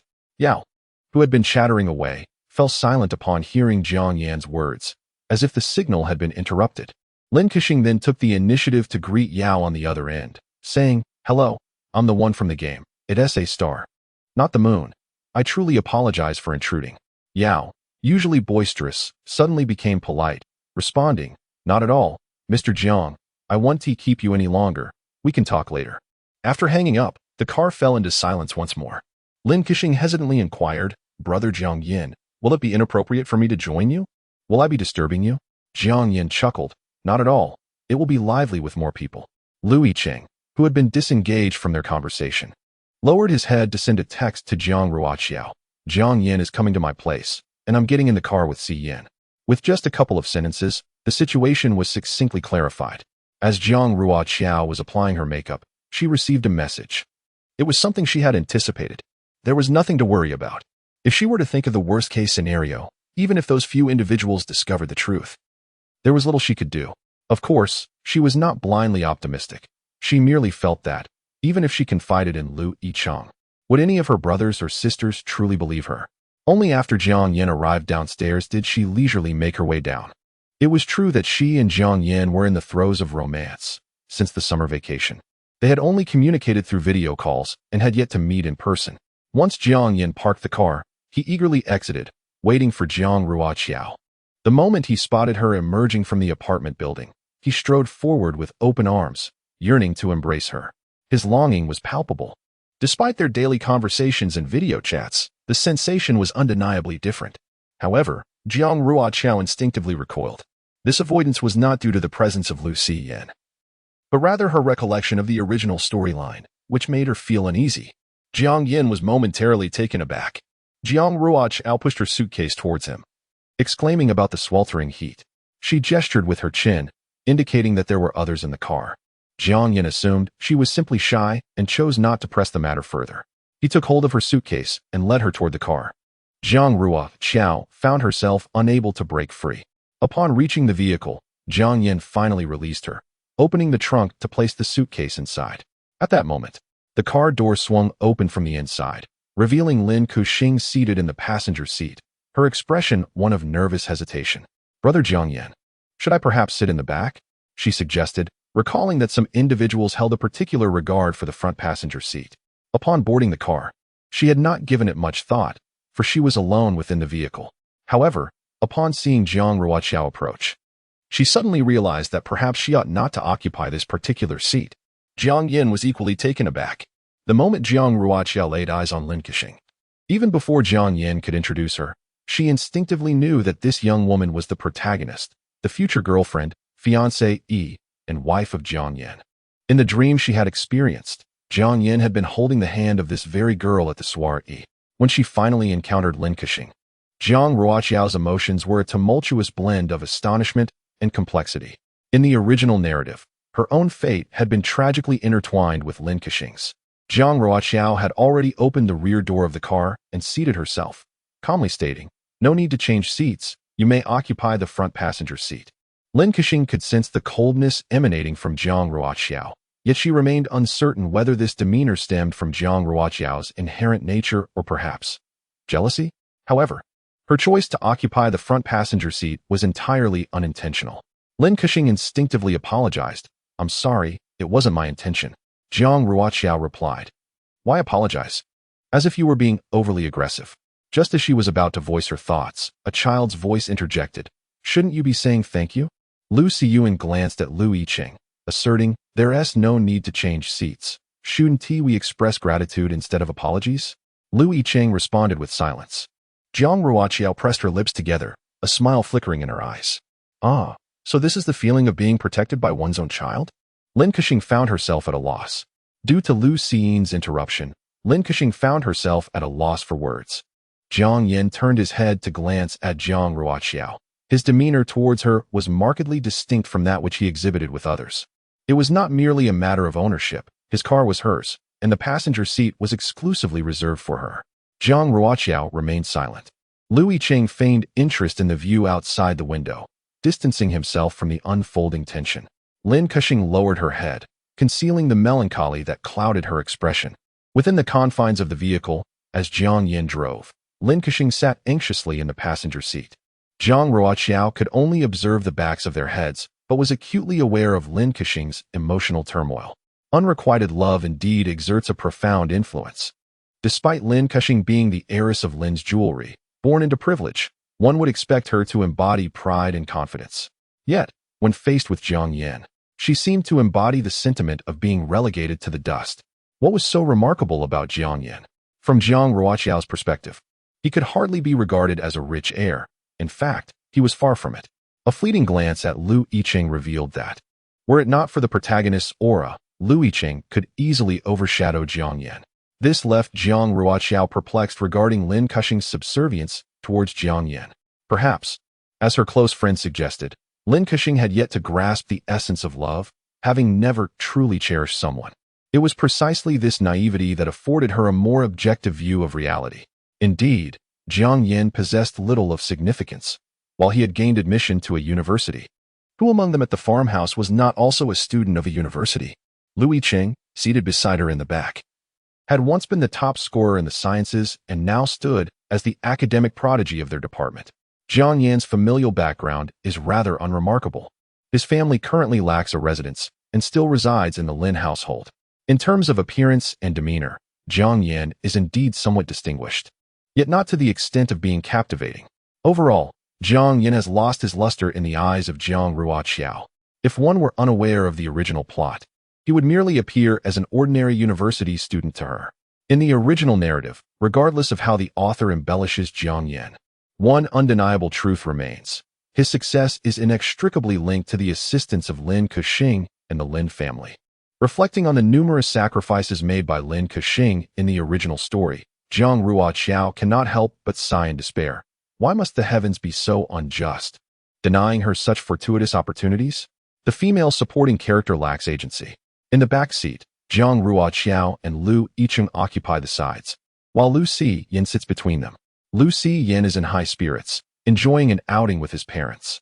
His joy is palpable, prompting him to reach out and entwine his pinky with Jiang Ruoqiao's. The weather remains sweltering. Although the vehicle's air conditioning is on, the relentless sun seeps in, gradually raising the temperature inside. This car is an older model, with air vents located only in the front, creating a temperature disparity between the front and back seats. Lu Yin shakes his head, insisting it is not too hot. He longs to sit in his mother's lap. Sensing his intention, Jiang Ruoqiao shakes her head with a pitiable expression. Lu Yin lets out a sigh. In a moment of spontaneity, Jiang Ruoqiao opens her small backpack, revealing an array of snacks. She seldom indulges in such treats. These were specifically packed for Lu Yin before their departure. Peering inside, Lu Yin exclaims with delight. By Chun, Jiang Ruoqiao retrieved a box, revealing its strawberry flavor. Lu Yicheng shook his head slightly, interjecting appropriately, "We can only have one bag." Within the box were 2 bags, suggesting that Jiang Yan's temperament was rather unrefined. Consider Lu Yicheng's character. He exhibited courtesy towards his male peers, and even more so towards females. Logically, when presented with snacks for his child by Jiang Ruoqiao, he would either graciously decline or express his gratitude profusely. Yet, in this moment, his demeanor remained remarkably composed, devoid of any inclination to say thank you. Jiang Yan remained oblivious to this, while Lin Kexing noticed it with mild surprise. She pondered, could it be that Jiang Ruoqiao shared such a close friendship with brother Jiang Yan? This thought left her somewhat disheartened, as she sensed that brother Jiang Yan's friends seemed rather distant towards her. In an effort to bridge the gap between them, Lin Kexing turned her gaze to the back seat of the car, momentarily taken aback. The 3 individuals seated there were all strikingly attractive.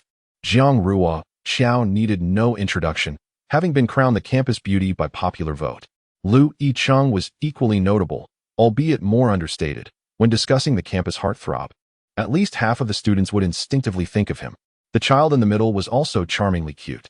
Yet, for some inexplicable reason, witnessing these 3 together evoked a sense of perfect harmony. Lin Kexing felt as though she were losing her sanity. How could that be? Shaking her head to dispel the thought, she returned to her usual self and smiled as she conversed with Lu Yin, asking, "Little one, what is your name? And how old are you this year?" Lu Yin is a remarkably polite child. Although he had just defended his mother by confronting her aggressor, he now spoke to her with utmost sincerity, introducing himself. "My name is Lu Yin, and I am 5 years old." "What a lovely name," Lin Kexing remarked. "Do you know how to write your name?" Lu Yin puffed out his chest, declaring, "Of course. My name was given to me by my parents." "One must not be so boastful," Lu Yicheng interjected, while Jiang Ruoqiao added, "Indeed, the name is quite beautiful." Lin Kexing, feeling fondness for the child, softened her tone, asking, "Little one, would you like some snacks? I have some here." Initially, Lu Yin was excited, but upon hearing this, he promptly shook his head, stating, "No. My parents said I shouldn't eat anything given by strangers." Jiang Yan, who was driving, found the child amusing and teased, "Then why did you eat what Ruoqiao offered?" Jiang Ruoqiao glanced at Lu Yin, recognizing the innocent folly of youth. Who is Lu Yin? He is the son of Jiang Ruoqiao, who is renowned for her unwavering reliability. Gifts from a celestial being are indeed safe to consume. Lu Yin declared, "I believe she is a celestial being. She is the most beautiful, so she is an exception." Jiang Ruoqiao's heart swelled with joy. "Now this is what I call a true son." She reached out to touzle Lu Yin's little curls, exclaiming, "My dear, your words are so sweet." Upon hearing his mother affectionately call him little darling, Lu Yin felt a rush of warmth to his ears, a blend of joy and excitement enveloping him. "I speak nothing but the truth. If you don't believe me, just ask." He paused momentarily, asked Lu Yicheng. Suddenly summoned, Lu Yicheng decisively shut his eyes, exuding a palpable aura of disinterest, as if to convey that he wished to be left undisturbed. Jiang Yan erupted into laughter, remarking, "Lu Yicheng, your child's judgment is quite astute." Lin Kexing, who had previously faced rejection from Lu Yin, hung her head, feeling a profound sense of discomfort. No one could contest Lu Yin's words, nor could they label him as mischievous. Lin Kexing sensed her disconnection from the atmosphere and regretted her presence. Jiang Yan, noticing Lin Kexing's downcast demeanor, took the initiative to ease the tension, asking, "Kexing, Did you bring anything to drink? Indeed, Lin Kexing replied, I brought your favorite soda. Would you like some now? Jiang Yin nodded in agreement, and then turned to the individuals seated behind them. Ruoqiao, are you thirsty? I noticed there seems to be a CAF ahead. Would you like me to fetch you an Americano? Jiang Ruoqiao shook her head, declining the offer. Is there something else you would like to drink? Lin Kexing inquired. I have orange juice, freshly squeezed by my aunt. It's exceptionally delicious. The aunt Lin Kexing referred to as Jiang's mother. Jiang Yin suddenly realized he had yet to make the introduction, stating, she's referring to my mother. Surprise.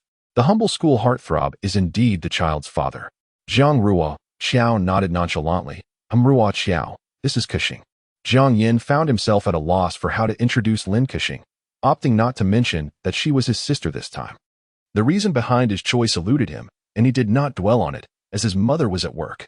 Lin Kexing recalled the anxious expression of Jiang's mother and remembered her concerns about Jiang Ruoqiao potentially looking down on Jiang Yin. Preemptively, she stated, my mother is very good friends with your aunt. They were college classmates and share a strong bond. Jiang Yin paused momentarily before acquiescing to her assertion. Jiang Ruoqiao, however, showed little interest in their relationship. Anyone who had read the entire novel would be well aware of the nature of their connection, akin to childhood sweethearts. At this juncture, Jiang Yin indeed regarded Lin Kexing solely as a sister, devoid of romantic feelings.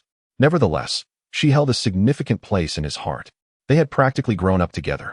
With Lin Kexing being both obedient and perceptive, they were intimately acquainted with each other's preferences, and throughout Jiang Yin's 20 years of life, Lin Kexing had been involved in nearly every significant event, contributing to a bond that, while not yet romantic, was certainly profound.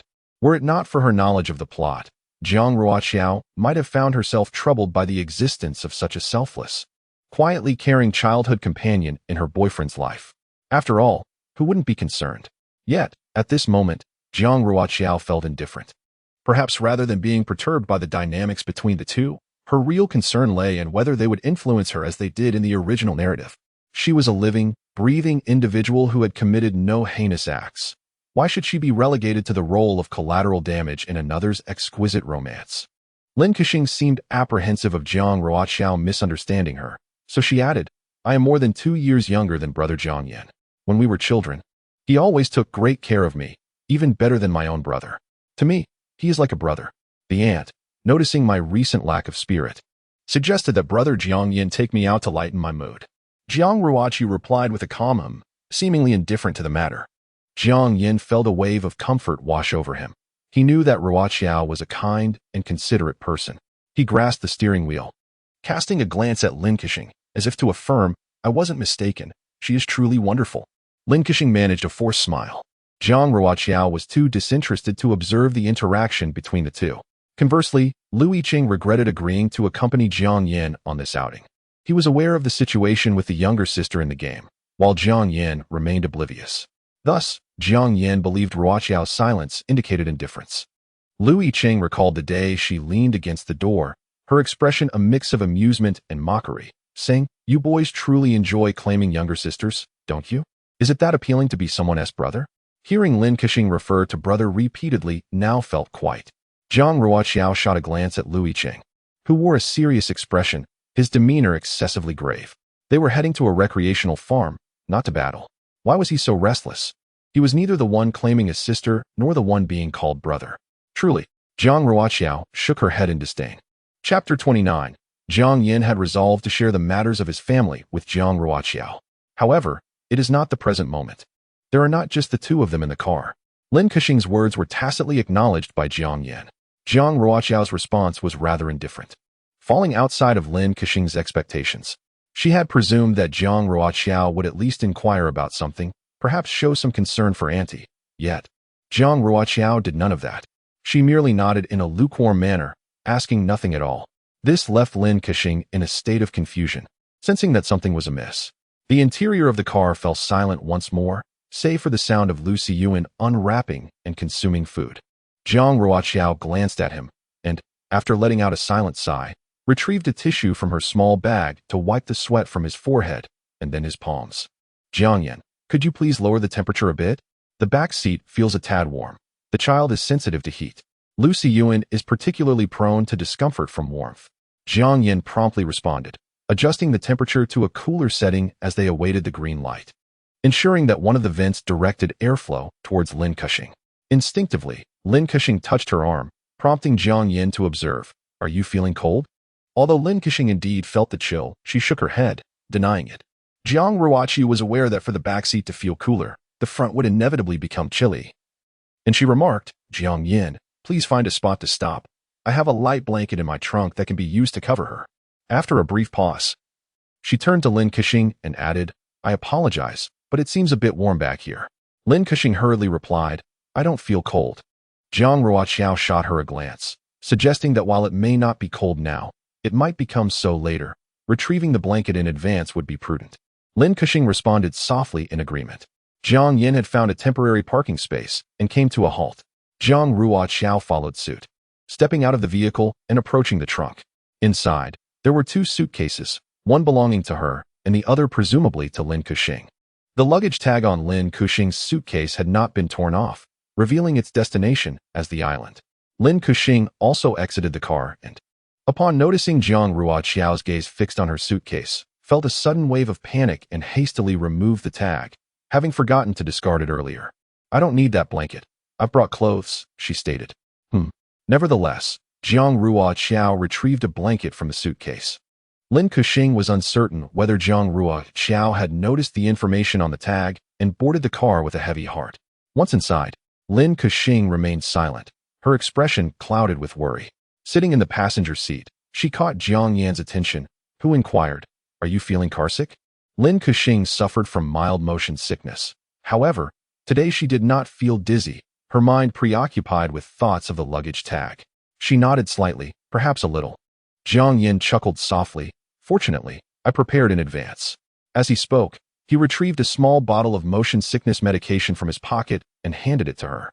"It's the same brand you use, my mother reminded me." Lin Keqing accepted it, the warmth of his body still lingering on the bottle. She grasped the medication tightly, her mood gradually settling. In truth, it was not a significant matter.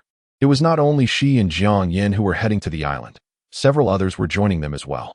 If Jiang Ruoqiao were to misunderstand, she could clarify the situation. Jiang Ruoqiao also remained composed. She observed the harmonious interaction between the two, feeling like an outsider. He was aware of her susceptibility to motion sickness and always carried her preferred medication. Jiang Ruoqiao glanced at Lu Yin, who had leaned closer. Lu Yin reached out to gently touch her forehead, inquiring, "Are you feeling nauseous too?" In the next moment, Jiang Yan's voice was tense. "Ruoqiao, are you also feeling unwell?" Jiang Ruoqiao, disinterested in responding to Jiang Yin, smiled at Lu Yin and whispered, "No, I'm merely lost in thought." Jiang Yin sighed in relief. "So you're not uncomfortable? Am I driving too fast? Perhaps I should slow down?" Jiang Ruoqiao remained silent. Lu Yin pondered for a moment, then rummaged through his backpack until he triumphantly produced an orange. "You like oranges," he stated with certainty. Jiang Ruoqiao smiled warmly and playfully pinched his cheek. "You truly know everything." Very few were aware of her fondness for oranges. After all, she never touched the oranges on the fruit platter when dining out. Lu Yin beamed with pride. "I know all about you." As he spoke, he handed the orange to the seemingly preoccupied and feigning sleep, Lu Yicheng. "Here, you peel it." Lu Yicheng was taken aback by the sudden offering of the orange, momentarily stunned.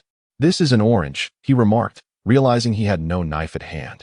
Lu Yin, exasperated, replied, "You can peel an orange. Besides, peeled oranges taste better than sliced ones.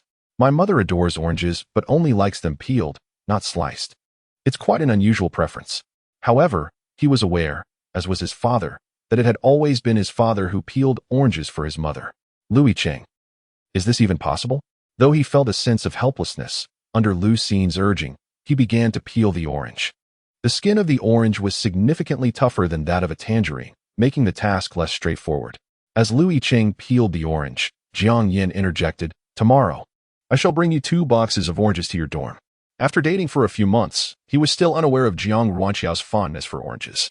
Jiang Ruoqiao suppressed her smile, saying, "No need." Lu Yin added, "She doesn't even like peeling them herself." Jiang Yin chuckled, "All right then, in the future, I shall peel them for you. Just let me know how many you desire." Lu Yin.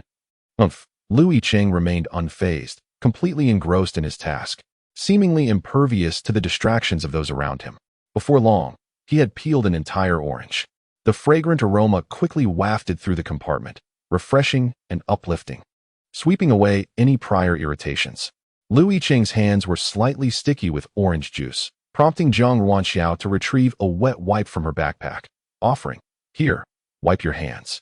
If it's not clean enough, I have some hand sanitizer in my bag." "Thank you," Lu Yicheng replied as he accepted the wipe. The peeled orange soon found its way into Jiang Ruoqiao's hands. She genuinely enjoyed the fruit, sharing the entire orange with Lu Xiying. Lu Xiying, filled with pride, proclaimed, "Isn't it delicious? Lu Yicheng is the best orange peeler in the world. No one can surpass his expertise. After all, father nearly peels an orange for mother every day." After Lu Yicheng wiped his fingers clean, he playfully pinched Lu Xiying's face, remarking, "Isn't that enough for you to eat?" Jiang Yan also joined in with a light-hearted joke. "All right, President Lu, do teach me next time, so I can show off in front of Ruoqiao as well." Jiang Ruoqiao, aware of Lu Yicheng's penchant for cleanliness, retrieved a bottle of hand sanitizer from her backpack, offering, "This is watermelon scented. If you don't mind, you can use it. It cleans very well." Lu Yicheng replied, "Thank you." Upon reaching their destination, it was already noon. This establishment belonged to a colleague of Jiang Yan's part-time job, modest in scale and having opened not long ago. As it was currently the off-season, Jiang Yan aimed to support his colleague's business while also seeking to unwind with his girlfriend and friends. They arrived a bit later. As Jiang Ruoqiao's 3 roommates and Jiang Yan's 2 roommates had already ventured to the vegetable garden in the back. The courtyard was well maintained, comprising 3 stories. Jiang Yan had pre-booked 4 rooms, 1 for each couple, which was just sufficient. However, with the addition of Lu Xiying and Lin Kexing, a rearrangement was necessary. Lu Xiying was manageable, being small in stature and hardly taking up space, but Lin Kexing posed a challenge.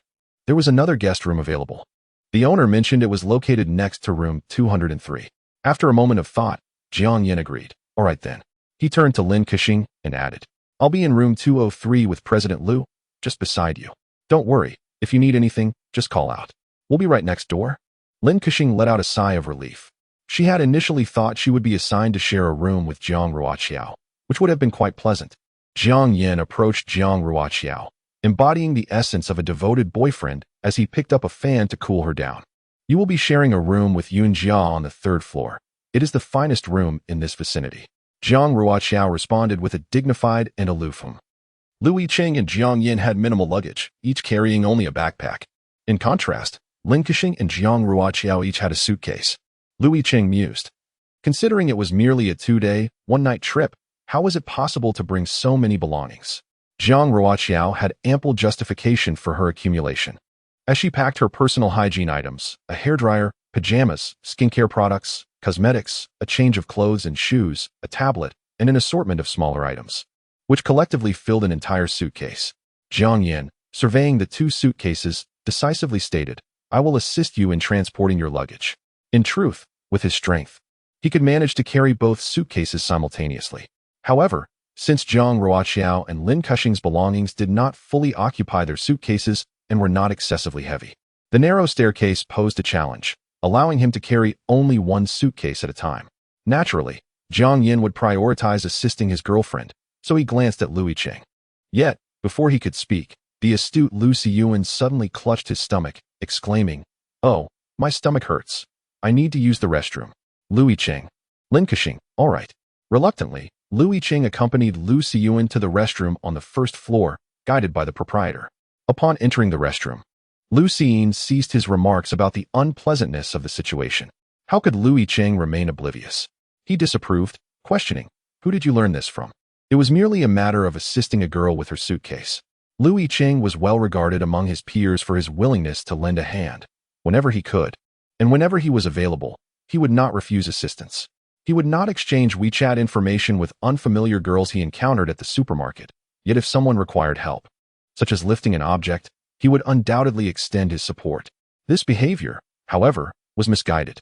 Regardless of the relationship between Lin Kexing and Jiang Yan, it was merely a suitcase. He found no justification for refusal. Lu Xiying exclaimed, "Mother would be unhappy." Lu Yicheng replied, "She would not. It was he who was lifting it, not Jiang Yan. She truly would." Lu Xiying insisted, "She dislikes that person. And how do you know this?" Lu Xiying nodded. Of course, her preferences and dislikes cannot escape my keen observation, Lu Yicheng admonished. Seeing, this is not right. It is a trivial matter. Our actions in this regard are not appropriate, not commendable. To a certain extent, this could even be viewed as a form of isolation. It should not be this way. The disputes among the three of them are of no concern to him. Previously, whenever he encountered a girl struggling with her suitcase while out and about, he would always step forward to assist. Why should he choose to turn a blind eye now? If others harbor dislike towards you, when you find yourself in need of help, and everyone pretends not to see, do you think that is fair? Would you not feel disheartened? Lu Yicheng inquired. Lu Xiang felt conflicted, yet her mother harbored an aversion toward her. Why not inquire about your mother's thoughts? Lu Yicheng suggested. How can you ascertain her potential anger without understanding her perspective? He discerned that Jiang Ruoqiao did not harbor any particular fondness for Lin Kexing, but her intentions were undoubtedly devoid of malice. He believed that Jiang Ruoqiao, like himself, wished for Xiang to grow into an upright, honest, and joyful child, rather than being unduly influenced by the complexities of adult relationships. In truth, Lu Yicheng comprehended Lu Xiang's thoughts and actions. In a child's world, a mother is paramount, which is why he detested those who deceive or harm her. He stood resolutely alongside his mother, sharing her disdain for those she disliked. I never asked you to like or befriend her, Lu Yicheng said earnestly. The decision to act rests solely with you, not influenced by us. Today is merely about moving luggage. Imagine a day when you encounter her being wronged by ill-intentioned individuals. Would you truly turn a blind eye simply because your mother disapproves of her? Lu Xiang hesitated. That wouldn't be right. Lu Yicheng felt a sense of relief. After all, the child was still young, and adults could gradually impart wisdom. Xiang, he knelt down to meet her gaze. I wish to commend you today. I believe you are an exceptionally wonderful son. Your concern for your mother's feelings is something many children struggle to understand. Lu Xiang felt somewhat uncomfortable. Well, it's not too bad. Actually, my viewpoint may not necessarily be correct. Lu Yicheng replied, if that's the case, shall we set this matter aside for now? When you grow older, we can revisit the discussion. Lu Xiang's eyes widened in surprise. Is that permissible? Of course. Lu Yicheng chuckled. I am 20, and you are merely 5. Engaging in a debate at this stage would place you at a disadvantage. Let us record our thoughts, and when you have matured and acquired more knowledge, we can then engage in a dialogue regarding right and wrong. Lu Xiang was not convinced by Lu Yicheng's words. He was a stubborn and proud child. He vaguely sensed that his father was correct, yet he also felt he had done nothing wrong. What was he to do? Should I ask mother? Lu Xiang hesitantly inquired. Certainly, Lu Yicheng replied. Or perhaps we could place a wager. Lu Xiang's excitement was palpable. A wager? What shall we bet on?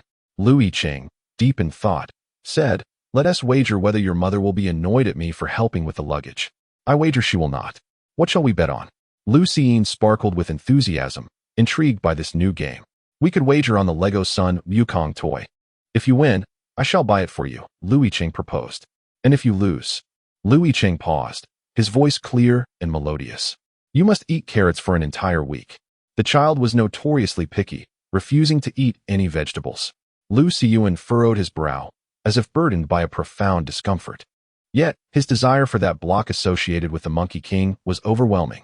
After contemplating for several seconds and weighing his options, he extended his chubby paw into a fist. Excellent. Lu Yicheng mirrored his son's gesture, gently bumping their fists together. The wager was established. Lu Yicheng led Lu Xiang out of the restroom and into the hall, where they found Jiang Yan already carrying Lin Kexing's suitcase upstairs. The owner was still busy preparing lunch and informed them it would take another half an hour. Having endured a tiring journey, they decided to retreat to their respective rooms for some rest. As Jiang Ruoqiao was unpacking her suitcase, her 3 roommates returned from outside, their faces flushed from the sun, yet beaming with joy as they exclaimed, this trip was truly worthwhile. The vegetable garden reminded me of my grandmother's house. The freshly picked tomatoes were exquisite, just like the real flavor. Nothing sold in supermarkets compares. In this delightful atmosphere, the 4 girls shared 2 adjoining rooms. All 3 of her roommates had gathered in Jiang Ruoqiao's room. After nearly a whole summer apart, their reunion was filled with lively chatter. The bonds among the 4 girls were strong, and even during the holidays, their WeChat group was abuzz with endless conversations. Yunjia shared the closest relationship with Jiang Ruoqiao, and they were sharing a room this time. With her forthright nature, Yunjia sat on her 1.20 meter bed, gazing at Jiang Ruoqiao as she inquired, I heard Jiang Yin brought a younger sister along, who just turned 18. Is that true? Jiang Ruoqiao closed her suitcase and nonchalantly nodded. Indeed, that was the case. Yunjia uttered a reproachful remark. Today, Di was driving, and the three of us occupied the back seat, eavesdropping on his conversation with Jiang Yin over the phone. Yunjia remarked that Di mentioned how Jiang Yin had even dragged his sister into the game for points. Under the pressure of our trio's persuasion, Du essentially confessed, revealing that they had even visited an island together this time. The girl with short hair nudged her glasses up the bridge of her nose, questioning whether Jiang Yin intended to break up. What kind of person brings their sister along for a leisure outing? It's absurd. Why do these boys feel the need to play the role of an older brother? Don't they have any family of their own? The previously silent girl scoffed, pointing out that if Ruoqiao were to acknowledge an older brother figure, wouldn't Jiang Yin react with more composure? Their discussion veered off course, as they vehemently criticized the boys' behavior of claiming sisters as utterly distasteful. Jiang Ruoqiao casually retrieved a hair tie from her small bag, gathering her hair neatly. Let's not discuss this matter, she stated calmly, asserting that they would address it after a few days of enjoyment. The other three exchanged glances. Aware that they had lived together for 2 years, sharing meals, living arrangements, and experiences, thus knowing each other quite well, Jiang Ruoqiao's demeanor was markedly unusual. When it came to relationships, she was indeed quite discerning. If she still cared about Jiang Yin's actions, today would not have unfolded so calmly. Perhaps girls are like this. If they argue and express their anger, it indicates concern, whereas silence suggests a premeditated departure. It became evident that Jiang Ruoqiao was contemplating a breakup. This, too, was entirely normal. Jiang Ruoqiao is not one to suffer grievances.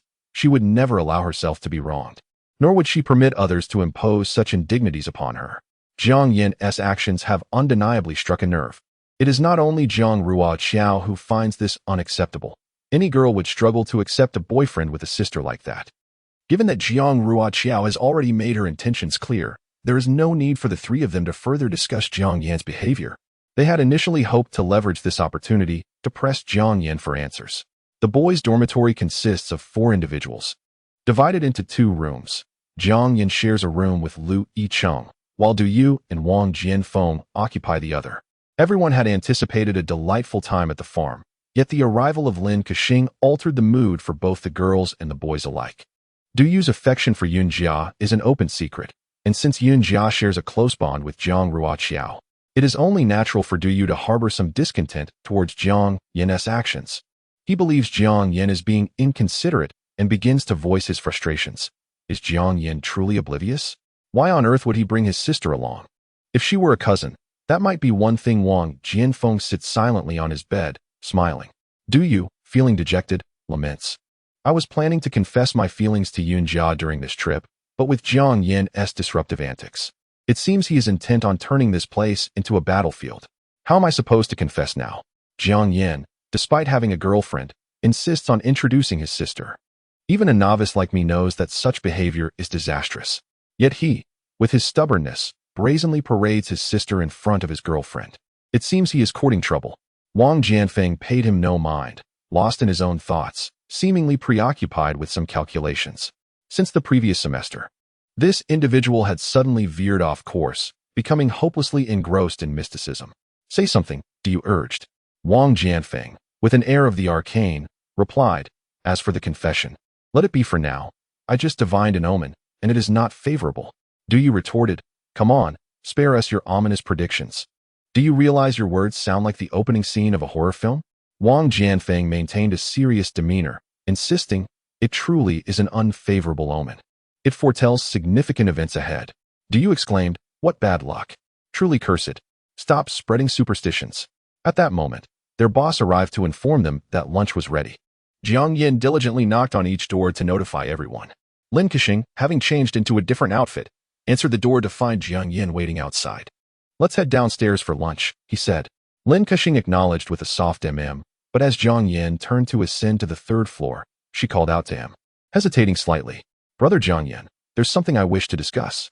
On our way here, when I got out of the car to fetch the blanket, it seemed that Sister Jiang noticed the label on my suitcase. Did you mention to her that we were previously on the island? Jiang Yin looked at her in surprise, then slapped his forehead in realization. His reaction clearly indicated that he had not informed Jiang Ruoqiao. Lin Kexing felt a mix of emotions swirling within her, a tumultuous blend. She pressed her lips together and continued, I believe it would be prudent for you to clarify this with her to prevent any misunderstandings. And she faltered, her expression betraying her uncertainty. What? Jiang Yin inquired. Lin Kexing had never contemplated disrupting the bond between Jiang Yin and Jiang Ruoqiao. Even she was uncertain why she had come. Lin Kexing remained silent. Jiang Yin reached out and gently patted her shoulder, reassuring her, Why are you so melancholic every day? You are merely 18. Do not overthink. Very well, Jiang Yin continued. Whether it be my friends or Ruoqiao and the others, they are all wonderful individuals. Do not misunderstand them. With that, he decided to summon them for a meal, believing a simple gathering would suffice. Jiang Yin was indeed considerate of Lin Kexing's feelings. He felt a sense of responsibility towards her, as he had taken her under his wing, and being younger than them, she naturally deserved extra care and attention. During the meal, he made a point to sit beside her. Jiang Ruoqiao, on the other hand, remained composed. She was aware of the original narrative and the profound connection between the male and female protagonists. They had known each other for over a decade, their friendship deeply rooted. How long had she known Jiang Yin? In her opinion, regardless of the original plot, the fate of Jiang Yin and Lin Kexing was destined to intertwine. The Jiang family had received considerable kindness from the Lin family, and Jiang Yin was not one to forget such debts of gratitude. He would always be there for Lin Kexing whenever she needed him. As for Lin Kexing, her feelings for Jiang Yin had approached a level of obsession. After all, she had harbored a secret affection for him for many years. Such emotions were not easily cast aside. Her devotion to Jiang Yin was profound, unwavering, and as deep as the ocean. Viewed from this perspective, Jiang Ruoqiao appeared to be the unwelcome supporting character in their tale. Now it seemed she could apply for an early wrap-up of her role. Suddenly, Jiang Ruoqiao's phone vibrated. She opened it to find messages from their dormitory group. Luo 1. Those who do not uphold male virtues are unworthy of our dormitory's flower. Yinjia. I second that. If it weren't for the beauty of this place, I would seriously consider leaving. Gao Jingjing. Don't. We've already paid. Now that we're here, we might as well stay. Jiang Ruoqiao chuckled softly. Lu Siyuan, seated to Jiang Ruoqiao's left, leaned in to take a look. Jiang Ruoqiao quickly locked her phone, indicating that adult matters were not for his eyes. Lu Siyuan pouted, recalling something, and whispered, I have something to tell you later, something very important, of utmost importance. Jiang Ruoqiao replied, I am already looking forward to it. Regarding their interaction, as Lu Yicheng had speculated, not a single person doubted them, including Jiang Yin. In truth, no one would believe that Jiang Ruoqiao had such a large son. Observing Lu Siyuan's attachment to Jiang Ruoqiao, everyone merely felt that she was particularly likable to children. The dishes prepared by the boss were exceedingly plentiful. They had all been hungry for quite some time, their thoughts entirely focused on the food. Jiang Ruoqiao was relatively calm. From a plate of roasted chicken, she picked up a drumstick intending to place it in Lu Siyuan's bowl. Coincidentally, Lu Yicheng also reached for a drumstick, their movements remarkably synchronized. Jiang Ruoqiao, Lu Yicheng. Ultimately, both drumsticks found their way into Lu Siyuan's stomach. After the meal, Lu Siyuan could not find an opportunity to discuss that extremely important matter with Jiang Ruoqiao, as Jiang Yin had taken her outside for a candid conversation. Knowing that Jiang Ruoqiao disliked sunlight, Jiang Yin had specifically chosen a shaded spot. Apart from those matters, his demeanor in daily life is that of an impeccable boyfriend. While fanning Jiang Ruoqiao with a palm leaf and shielding her from the sun, he himself is drenched in sweat. Jiang Ruoqiao appears refreshingly unbothered. His fondness for her is genuine, hence he refrains from being too forward. Ruoqiao, I wish to clarify something, Jiang Yin chuckles, to be precise. He aims for leniency in hopes of securing her understanding. Surprisingly, Jiang Ruoqiao sensed an unusual atmosphere. It was peculiar. Throughout the novel, the tone is sweet. Yet there are always elements that feel discordant to her. After some contemplation, she inquired, what about this time? This is indeed true. In the original work, Mother Jiang is portrayed as a remarkably positive character, a paragon of an ideal mother-in-law. She offers meticulous care to Lin Kexing, always siding with her during conflicts with Jiang Yin. Post-marriage, Mother Jiang refrains from asserting her elder status, never meddling in their lives nor pressuring them for children. Even when Mrs. Lin broached the subject, Mother Jiang expressed her concern for Kexing's youth, suggesting that matters of childbirth could be postponed for a couple of years. When an oblivious female rival attempted to entice Jiang Yan, Mother Jiang discreetly intervened, advising her son to never mistreat Yicheng. In essence, Mother Jiang embodies the quintessential nurturing mother-in-law found in romantic narratives. Yet, why does Jiang Ruoqiao find it so strange? Her expression appeared considerably more relaxed, as though Jiang Yan's explanation had met her approval. She casually asked, "So, does your mother know about us?" Jiang Yan chuckled softly, "Of course. As soon as our relationship was established, I informed her. She is quite fond of you." Jiang Ruoqiao's lips curled into a smile. It was indeed intriguing. The discord was nestled here, within the persona of Jiang's mother. Jiang Ruoqiao genuinely felt a sense of incongruity regarding her. In the original narrative, Jiang's mother, the protagonist's biological mother and mother-in-law, exhibited behaviors beyond reproach. She was gentle and kind, never favoring her son, and exhibited great compassion towards the female lead, resembling more closely a nurturing mother figure to her. Jiang's mother's role in the original text was not particularly extensive, thus Jiang Ruoqiao initially failed to discern any discrepancies. However, upon reflection, every aspect seemed disjointed. For instance, according to Jiang's mother's character, why would she take her son to the island upon learning he had a girlfriend? The stated reason was for Jiang Yan to serve as a driver, yet a lady of Mrs. Lin's stature would hardly find herself in need of a chauffeur upon arriving at the island. While one could rationalize this by suggesting her desire for her son to enjoy a getaway, what of the current situation? Jiang's mother could not possibly be unaware that this outing to the farmhouse was a prearranged event between two dormitories. She insisted Jiang Yan bring Lin Kexing along. It was perplexing to ponder. Would a mother truly act in such a manner? Knowing full well her son's girlfriend would be present, and aware that this was an inter-dormitory gathering, how could she compel her son to accompany another girl? Did she not fear her son's girlfriend would harbor suspicions? Did she not worry that this could lead to discord and misunderstanding between them? Indeed, she did not. Jiang Ruoqiao was untroubled by the notion of harboring petty thoughts. Her greater fear lay in the possibility that the other party harbored ulterior motives, while she naively regarded them as a good person. Could such a scenario exist? Jiang Ruoqiao glanced at Jiang Yan, her mind racing with speculation. Perhaps it was indeed plausible that Jiang's mother wished for Lin Kexing to be with her son. If such a notion were held, then all the dissonance encountered would find a reasonable explanation. Jiang's mother's actions would also seem to gain a newfound rationale. Indeed, who was Lin Kexing? She was the esteemed daughter of the Lin family, proprietors of Lin's jewelry. Although her two half-brothers currently wielded power within the company, who among her family would dare to slight her? From the moment of her birth, her path was destined to be smooth sailing. The wealth represented by her funds, stocks, and real estate was ample enough to sustain her lavish lifestyle for several lifetimes. Moreover, Lin's jewelry remained a paragon within the industry, and her status entailed an abundance of social connections.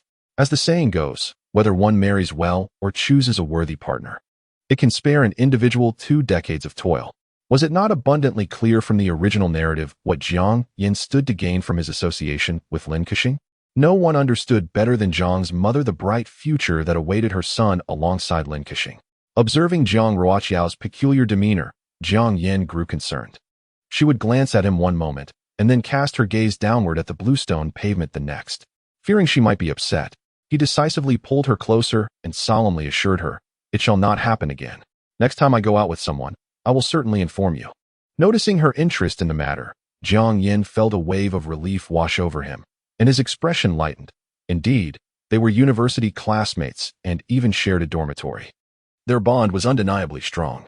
Jiang Ruoqiao lowered her head, remarking, "How intriguing. Good friends, university classmates, or even roommates. Yet one finds themselves relegated to the position of an assistant beneath the other. The transformation into a superior-subordinate dynamic is undoubtedly a delicate matter, is it not?" She continued nonchalantly, "They say sons resemble their mothers. Your mother must have been quite beautiful in her youth, right?" Jiang Yan chuckled softly, touching his nose. "Only you are clever. However, you are correct this time. My mother was the belle of her department, excelling in everything, academically gifted, as well as strikingly beautiful, and adored by her teachers." Jiang Ruoqiao pondered for a moment. Jiang's mother must now be in her 40s. In her time, university students were not as commonplace as they are today. Jiang Ruoqiao nodded. "And what about Mrs. Lin?" A smile tugged at her lips, becoming increasingly evident. "Was it not?" The original text elaborates in detail on the protagonist's family background. When the family faced a drastic upheaval, the protagonist was merely 10 years old. Yet, even at that tender age, he was perceptive enough to grasp the gravity of the situation. The psychological toll was immense, leaving him ensnared in the shadows of his family's turmoil for several years. But what of the protagonist's mother? Moreover, even without the context of the original narrative, Lin Kexing's feelings towards Jiang Yin are transparent to an outsider. Could Jiang's mother truly be oblivious? Why would she permit, even go so far as to arrange opportunities for Jiang Yin and Lin Kexing to interact? The intentions of Sima Zhao are evident to all. Noticing Jiang Ruoqiao's silence, Jiang Yin hesitantly inquired, "Do you mind that I brought Kexing along to spend time together?" Jiang Ruoqiao retorted, "What difference does it make if I care or not?" In the original narrative, from the perspective of reality, Jiang Yin remains oblivious to Lin Kexing's affections for him. Is he truly that dull? Even the owner of the agritourism establishment can perceive it. His inquiry is merely a means to ensure she does not take offense.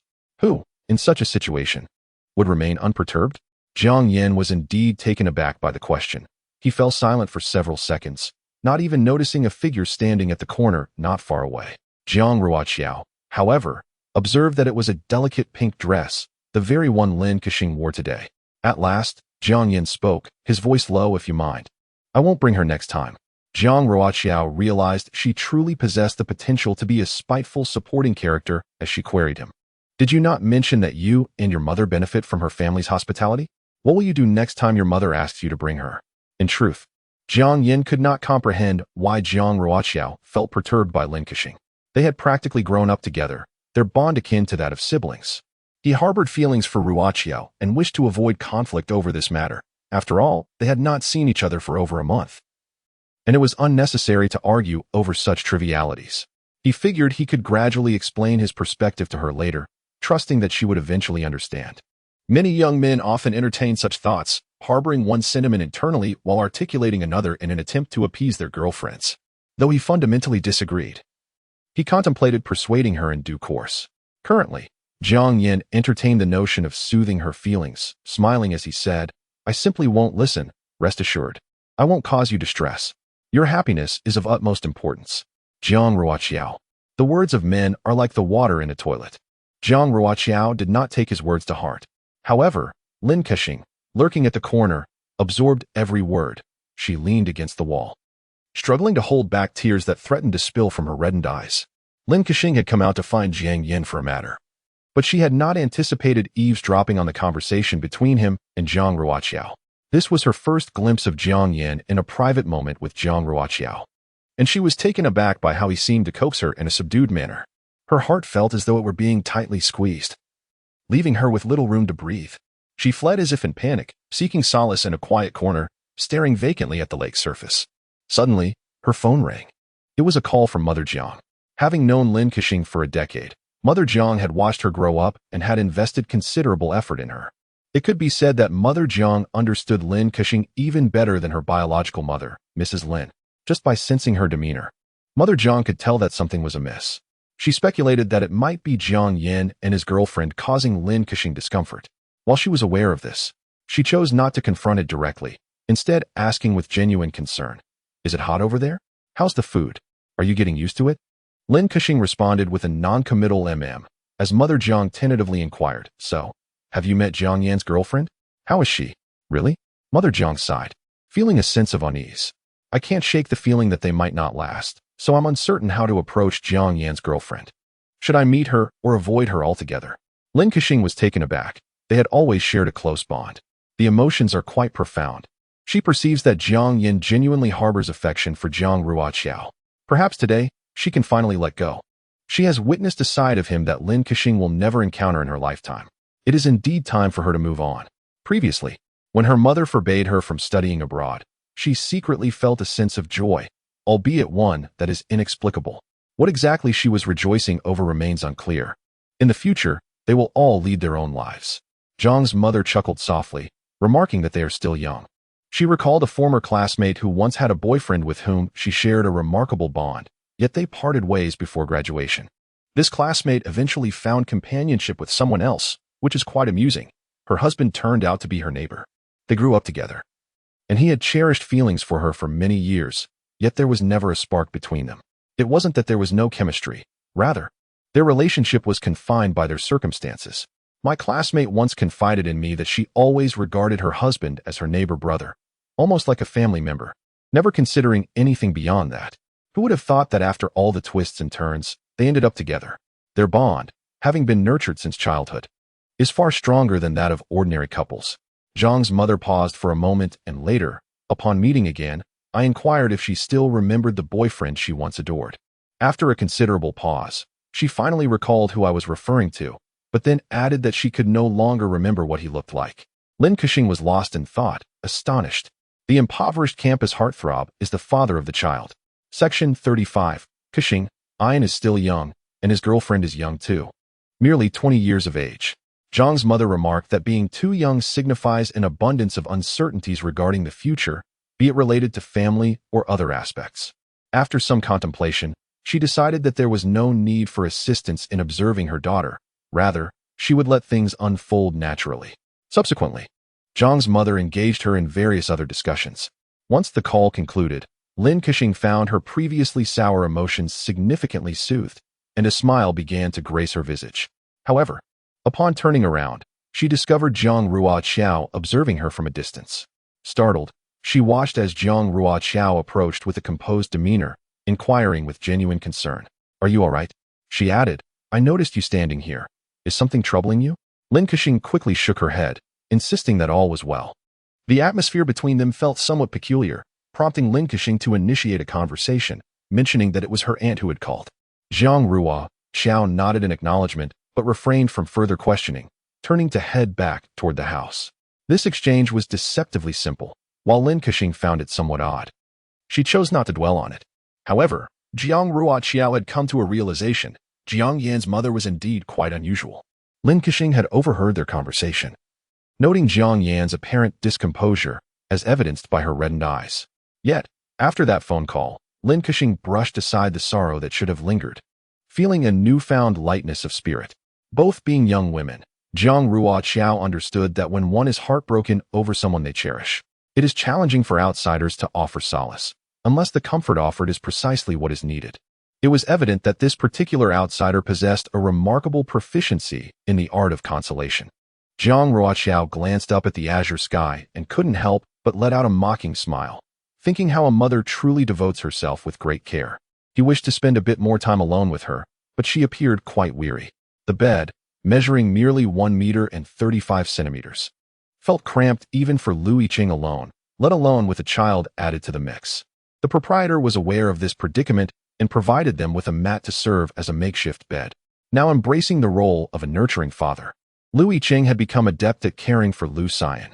He washed the child's hands, wiped his face and back, and sat on the bed with Lu Xian in his arms. From his backpack, he retrieved the body powder he had purchased earlier at the supermarket. With meticulous care, he applied the powder to Lu Xian's neck, underarms, and the creases of his legs. Lu Xian was quite sensitive to heat. A moment's neglect could lead to prickly heat.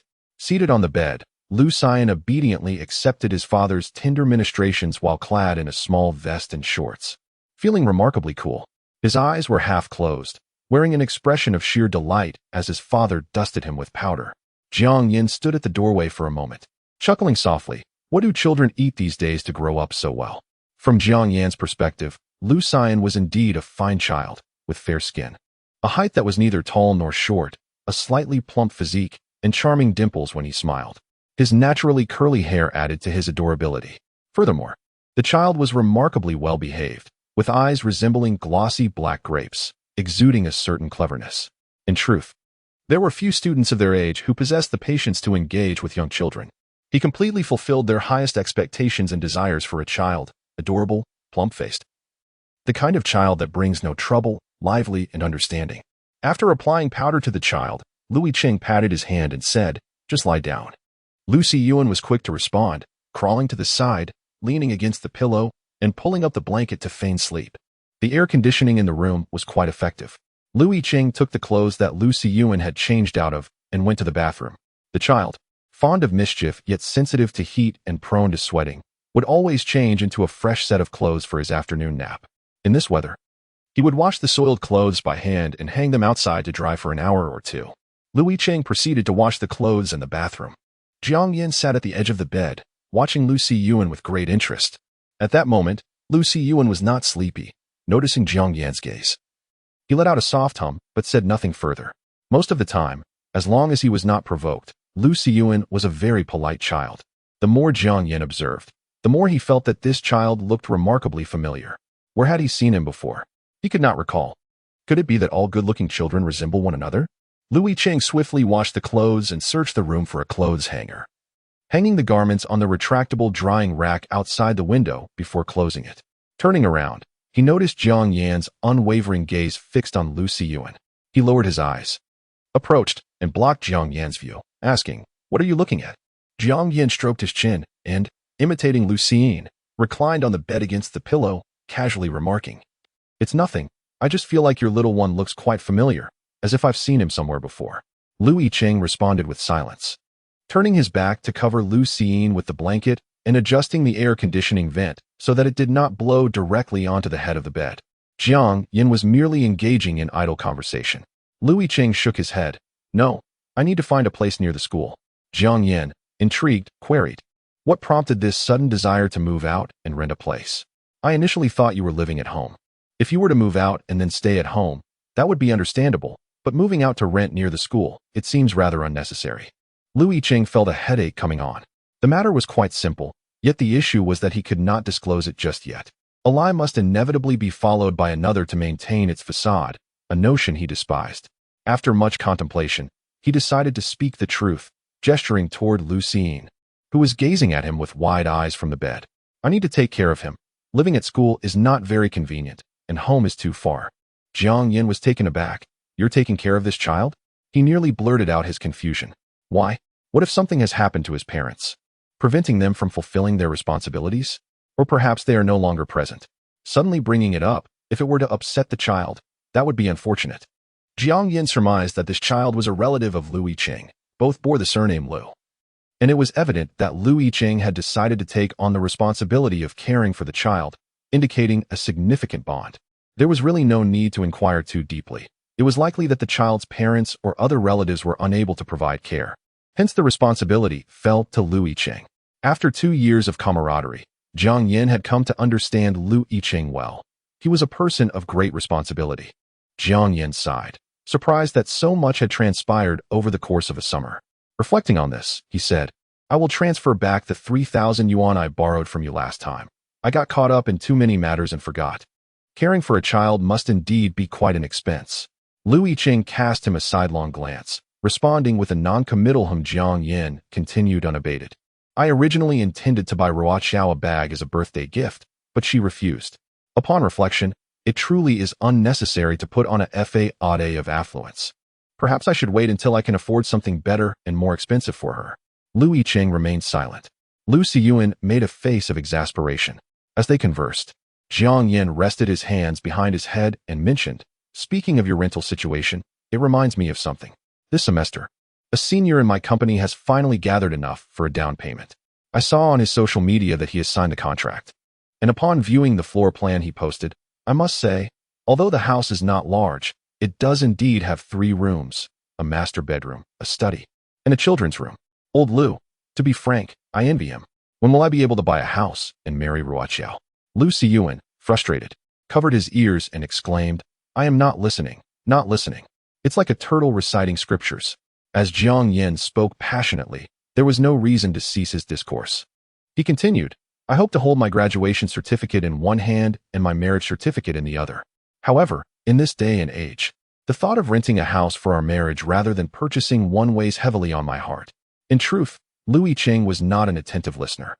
When it came to matters of the heart, regardless of who sought his counsel or confided in him, he found himself unable to provide any meaningful advice. After all, he was single, had never been in a relationship, and had never harbored feelings for anyone. Lacking both theoretical knowledge and practical experience, whom could he possibly guide?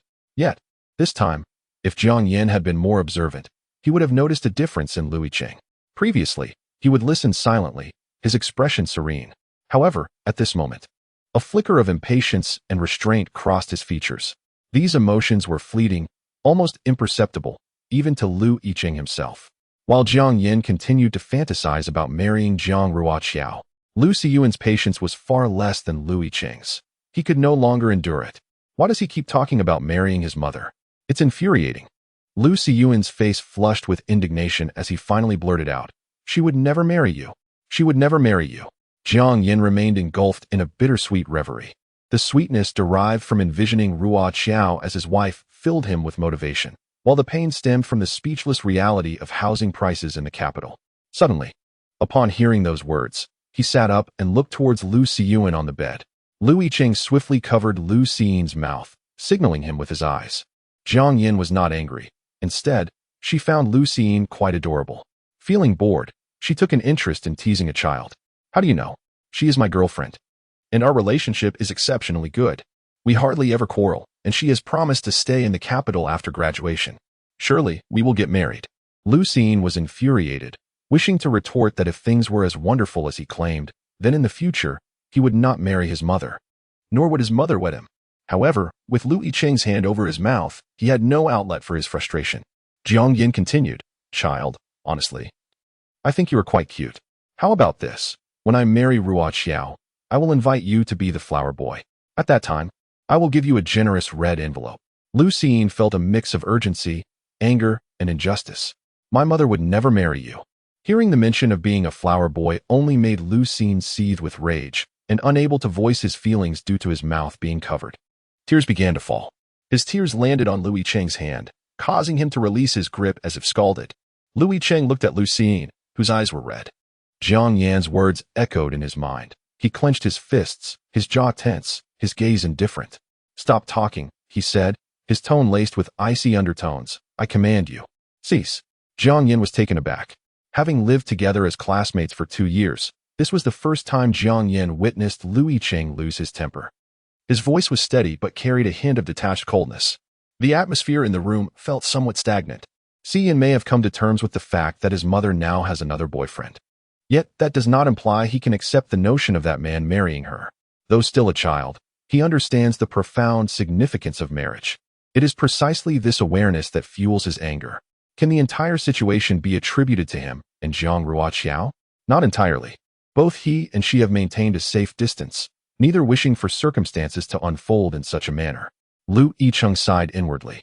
Suppressing his sudden irritation and regaining his gentle demeanor, he sincerely apologized to Jiang Yan, saying, "I apologize, my tone was a bit harsh." Jiang Yan, equally perplexed, did not take it to heart. He merely found the child somewhat peculiar, but soon realized that the boy's fondness for Ruoqiao might explain his displeasure. After all, why tease a child in such a manner? Jiang Yan promptly replied, "It's quite all right. I truly should not have spoken of such matters in front of a child." Lu Yicheng cast his gaze downward. He indeed cherished Jiang Ruoqiao. Jiang Yan understood. A young boy, enamored with an older sister, might very well entertain the charming thought of marrying her when he grows up. It is not difficult to comprehend, especially given that during a previous outing with Ruoqiao, a child had approached them, and after she playfully engaged with him for a while, he declared, "Sister, wait for me to grow up. I will pursue you." Ultimately, it all boiled down to his affection for Ruoqiao. Jiang Yin smiled. She certainly has a way of endearing herself to children. Lu Yicheng found himself at a loss for words. Jiang Yin pondered for a moment. He did not have the habit of taking a nap, and given that there was a young child in the room who needed rest, he wondered if his presence would disturb the little one. Thus, he rose from the bed, picked up his phone and charger, and smiled, saying, "I will go sit and do Yu's room. I fear that playing games might disrupt the child's sleep." Lu Yicheng replied, "Thank you." Jiang Yin playfully nudged his shoulder, saying, "No need for such formality." Though the situation was somewhat perplexing, Jiang Yin was not inclined to let such a trivial matter vex him. Moreover, since Lu Yicheng had already apologized, he could understand the predicament. After all, caring for a child required considerable effort, from meals to bedtime. Just the thought of it was overwhelming. "Friends, after all," Jiang Yin added, "if you ever need assistance, feel free to ask. If you're this polite, it suggests you don't regard me as a true friend." Lu Yicheng grew increasingly silent. Once Jiang Yin exited the room, he finally had the opportunity to check on Lu Xiyuan. The child had ceased his tears. Yet, when it came to offering an apology, Lu Yicheng found himself unable to do so. Why should that person persistently claim he intended to marry his mother? If such a thing were to occur, Then his parents would no longer be together, and he would not be present in this very moment. Since it was an unattainable notion, why must it be incessantly reiterated? Yicheng sat quietly at the edge of the bed, lost in thought. After a while, he extended his hand and gently patted Lu Xiyuan's back, soothingly saying, "It's getting late. You should sleep now." Lu Xiyuan inquired, "Daddy, aren't you going to scold me?" Yicheng smiled, finding it challenging to determine whether your actions were right or wrong, thus choosing to remain silent. "So, will you be angry?" Lu Xiyang inquired cautiously. "I wouldn't be upset with a child, especially my own," Yicheng replied. Upon hearing this, Lu Xiyang quietly sighed in relief, yet refrained from mentioning Jiang Yan's reckless words. Each day, Lu Xiyang required a midday nap, and Yicheng gently patted him until his eyelids grew heavy, ultimately succumbing to sleep. Yicheng gazed at Lu Xiyang's serene visage for a considerable time before rising, moving quietly to the bathroom. After closing the door, he splashed cold water on his face. Supporting himself against the sink, he lifted his head, observing the droplets on the mirror. Through the reflection, he perceived his own grave expression, his features imbued with an air of indifference. He pondered how long such a state would persist, never having envisaged this facet of himself, with the frequency of others' compliments. Even he began to believe he was gentle and kind. Yet, what in the mirror before him resembled such a persona? He casually grabbed a towel hanging nearby to dry his face. Feeling considerably more at ease, he exited the bathroom. Lying on the floor, he illuminated his phone. Discovering a message from Jiang Ruoqiao, sent mere minutes ago. "Xiang said he wanted to see me. What's the matter?" Yicheng sensed something was amiss. He casually perused the messages exchanged between himself and Lu Xiang. Thus far, they had not added each other on WeChat, but there was little need for that.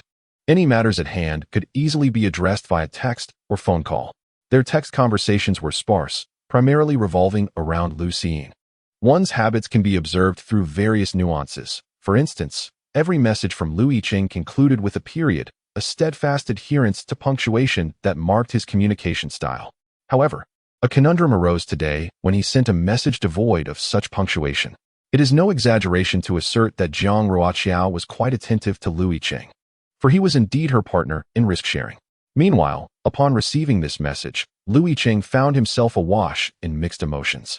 On one hand, he marveled at her meticulousness. On the other, he felt at a loss for words. Yicheng abruptly sat up, glancing at Lu Xiang, who lay peacefully asleep beside him. Was there truly a necessity to conceal this matter? Shouldn't she be informed? Certainly not. Resolute, Yicheng composed a message detailing the day's events and sent it forth. "Yicheng, we shared a room with Jiang Yin. Today he jested with Xiang about marrying you after graduation and invited her to be the flower girl at your wedding." Xiang was quite upset upon hearing this. I interjected to interrupt Jiang Yin, and later provided both an apology and clarification. Upon reading this message, Jiang Ruoqiao fell into deep contemplation. In truth, this incident was also intertwined with her own procrastination. Yicheng remained oblivious to the fact that they resided within a narrative. Unaware of the unfolding plot, yet she was acutely aware. In the story, nearly every character was destined for a happy ending, save for her. The strength of the narrative was unknown to her.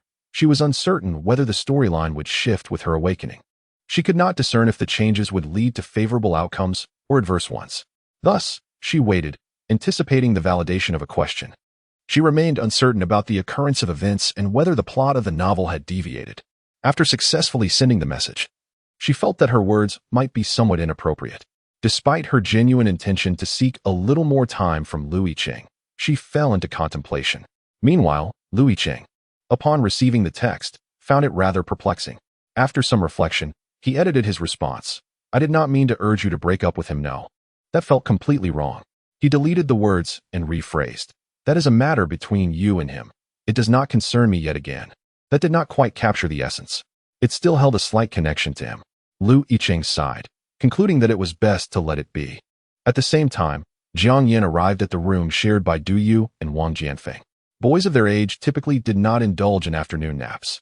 The air conditioning hummed, and snacks and soda adorned the bedside table, a clear indication that they intended to indulge in some gaming to fully embrace the summer. Upon Jiang Yan's arrival, the two had just concluded a match, with Du Yu exclaiming in frustration, "Indeed, summer vacation brings forth elementary school students to play games. I have been utterly defeated." He tossed his phone aside, and, noticing Jiang Yan's arrival, patted his bed, and said, "Come here, Boss Jiang. Teacher Du is about to give you a lesson in moral philosophy." Jiang Yin was speechless, retorting, "You're hardly a teacher," Du despite his words. He settled beside Du Yu's bed and remarked, "Go on." Du Yu, the youngest in the dormitory, usually wore a playful grin, but at this moment, his demeanor turned serious and solemn. "Boss Jiang, I must tell you, what you're doing is reckless. Do you not realize it? Setting aside other matters, can you honestly disclose the nature of your relationship with that Kashing girl?" Jiang Yin felt exasperated. Why did it seem as if Kashing had some connection to him? If Qiao cared, that would be one thing. But why was Du Yu insinuating the same? What could their relationship possibly be? With an expression of impatience, Jiang Yin reiterated, "I've already explained. Her mother is a good friend of mine, and my mother works at her house. It's that simple." Du Yu rolled his eyes and countered, "Allow me to distill the core information. You two are childhood sweethearts." Jiang Yin replied, "What the hell? How did that turn into childhood sweethearts?" He stated sharply, "Stop talking nonsense. She's just a kid." Undeterred, Du Yu boldly retorted, "Kid? Do you even know what a child is? Lu Yicheng's scion is a child, at 18. What does it matter? She's already an adult. It's absurd that you would even say that." At that moment, Wang Jianfeng, who had been engrossed in his phone, couldn't help but chuckle. Jiang Yin asked, "What do you mean, youngest?" Du Yu replied, "Nothing at all." Du Yu spoke with utmost sincerity, expressing his concern that he feared you might diminish our dormitory's male virtue score. Jiang Yin responded with a puzzled expression. Wang Jianfeng could no longer contain himself and burst into hearty laughter, giving Du Yu a thumbs up, exclaiming, "Bravo! Your summary is exceedingly astute." Observing Jiang Yan's rising irritation, Du Yu assumed a serious demeanor and remarked, "Jiang boss, truly, this is unacceptable. Regardless of whether your relationship is genuine or merely a childhood bond, she is 18 now. No longer a child. Indeed, not a child at all. You have a girlfriend. Should one not exercise discretion in romance? Consider this. If Jiang Ruoqiao were to have a male companion by her side, gaming and socializing with him, would you not mind?" Jiang Yin fell silent. "Do you side? I do not intend to frighten you, but if you persist in this manner, it is only a matter of time before Jiang Ruoqiao might end her relationship with you because of this sisterhood." Jiang Yin retorted, "Spare me your ominous predictions." Finally, Wang Jianfeng, who had remained silent on the matter, interjected, stating, "The onlooker sees clearly. Although the youngest is somewhat frivolous, he speaks truthfully this time. Maintain some distance and avoid overstepping boundaries." Du Yu seized the opportunity, declaring, "See, even he concurs with my perspective."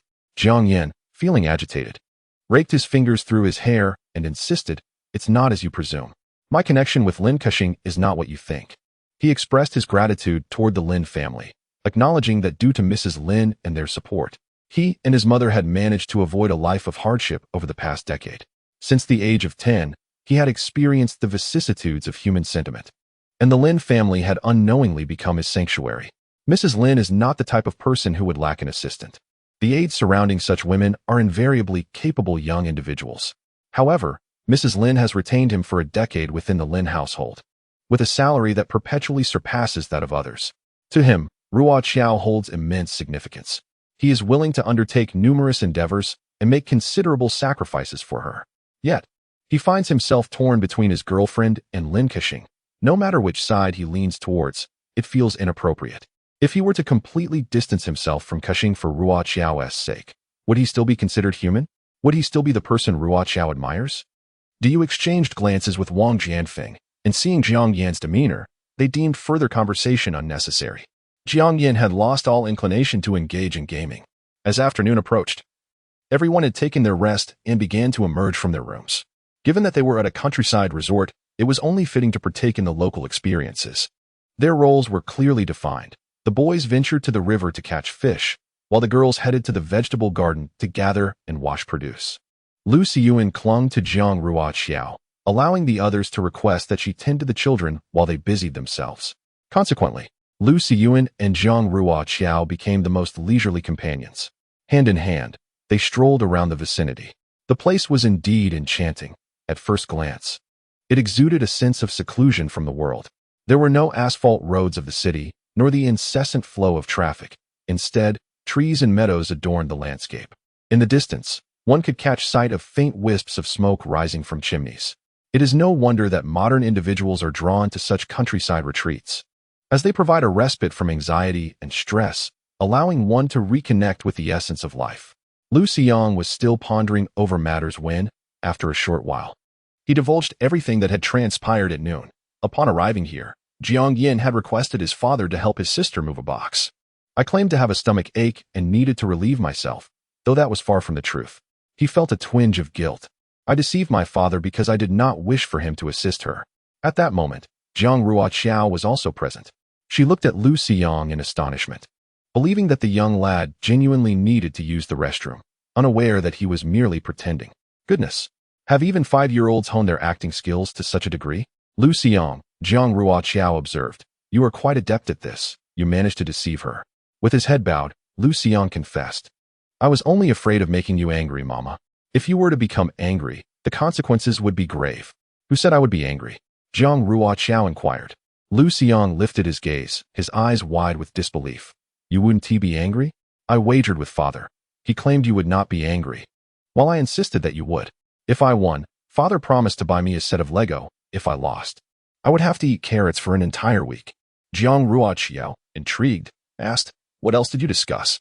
Lu Xiang, possessing a remarkable memory, recounted, albeit in fragments, his conversation with Lu Yicheng. Jiang Ruoqiao burst into laughter. You have been outsmarted by your father. Did you know that? Lu Xiang tilted his head. Mama, you truly want to be angry? But previously, when a lady from Father's company called him at night, you were exceedingly furious, and Father had to appease you for several days. Jiang Ruoqiao. Suddenly, she found herself intrigued by this matter. And then, Jiang Ruoqiao sighed. He certainly knows how to play the game. That future Lu Yicheng even thought to take the child for a stroll around the office. And he was aware enough to place her photograph on his desk as a symbol of his marital status. And what happened afterward? Her father never received another phone call from that sister again at night. Lu Xiyuan remarked that subsequently, their mother ceased to be angry. Jiang Ruoqiao pondered for a moment. A jolt of realization coursing through her, and she hurriedly cast aside her unwarranted curiosity. No, she should not be interested in such matters. That would not be the future she envisioned for herself. Lu Xiyuan could hardly believe it. If her father assisted her in moving boxes, would you truly not be upset? How could that be? Jiang Ruoqiao nodded, apologetically stating that she would not be angry. Moreover, moving boxes and making phone calls at night are fundamentally different matters, and they should not be conflated. It was unfortunate that the child was still too young. Perhaps he was perplexed as to why she would be upset about a phone call but not about moving boxes. Why? Jiang Ruoqiao explained. Because he is not anyone to me, not a boyfriend. Naturally, even if he were, I still wouldn't mind.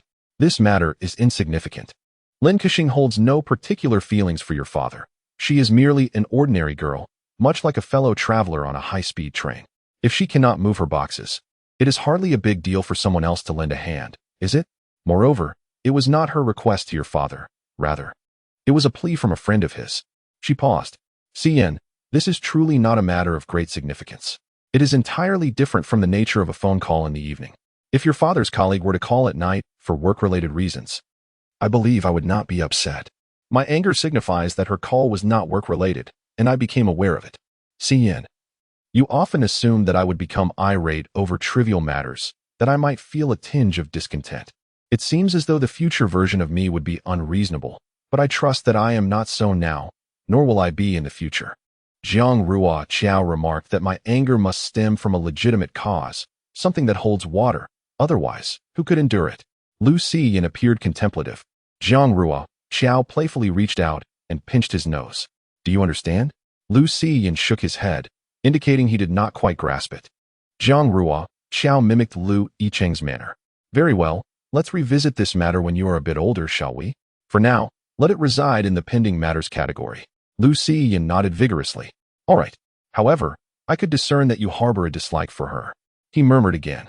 Jiang Ruoqiao chuckled lightly, recognizing his perceptiveness. Yet, Lu Xiyan was still too young to see the full picture. Indeed, she did not hold affection for Lin Kexing. It is difficult to have fondness for someone who poses various risks to one's future. Nonetheless, to say she utterly despised her would be an exaggeration. Lu Xiyan quietly added, I do not like your boyfriend. Jiang Ruoqiao was left speechless, gently ruffling his little curly hair. Oh, what is it that you like? Lu Xiyan pondered earnestly, counting on his fingers as he articulated his preferences. I prefer someone taller, slimmer, who can cook, especially sweet and sour ribs and cola chicken wings. Someone who can visit the market for groceries, keep the house spick and span, and craft toys for me out of cardboard. Wow. The destitute school heartthrob is actually a child's father, Jiang Ruoqiao quipped. You might as well just give me your father's ID number. Lu Ziyin pursed his lips, revealing a charming pair of dimples, chuckling softly. Jiang Ruoqiao, devoid of compassion, replied, Your criteria are far too specific, hence I shall not heed your advice for the time being. The most important aspect of finding a boyfriend is that I like him. But fret not, I will consider your opinions in the future. Lu Ziyin puffed out his cheeks. Jiang Ruoqiao patted him gently. All right, although you have lost, I promise to buy you a Lego set. How does that sound? In an instant, Lu Ziyin forgot all about his father. Who was his father? He could hardly recall. He was exuberantly thrilled, exclaiming, Yay! I love my mom the most.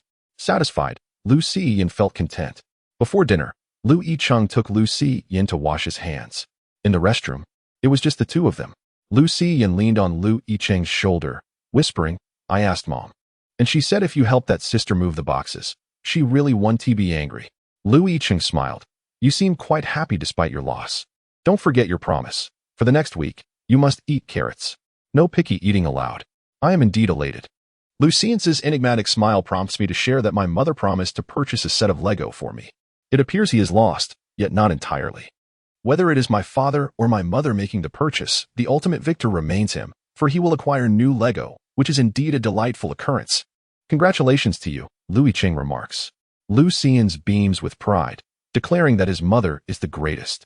Lu Yicheng, resigned, observes that the young man is evidently unaware that he has already placed an order for that set of Lego on his phone. Since his mother is the greatest and his father remains in the shadows, he might as well initiate a return later. How astonishing. Lu Ziyin marvels at the fact that his mother does not seem upset. A thought strikes him, and he lifts his gaze towards Lu Yicheng. Recalling his mother's words, You are not anyone to her, not a boyfriend, nothing at all, so she won't be angry. Lu Yicheng responds with a sigh, ruffling Lu Ziyin's curly hair, and says with exasperation, Little messenger, could you please take a temporary break? He adds, whatever Jiang Ruoqiao has said. Refrain from repeating it to him. Lu Ziyin stands at attention and replies, Yes, sir. Okay, I shall rest and cease my transmissions.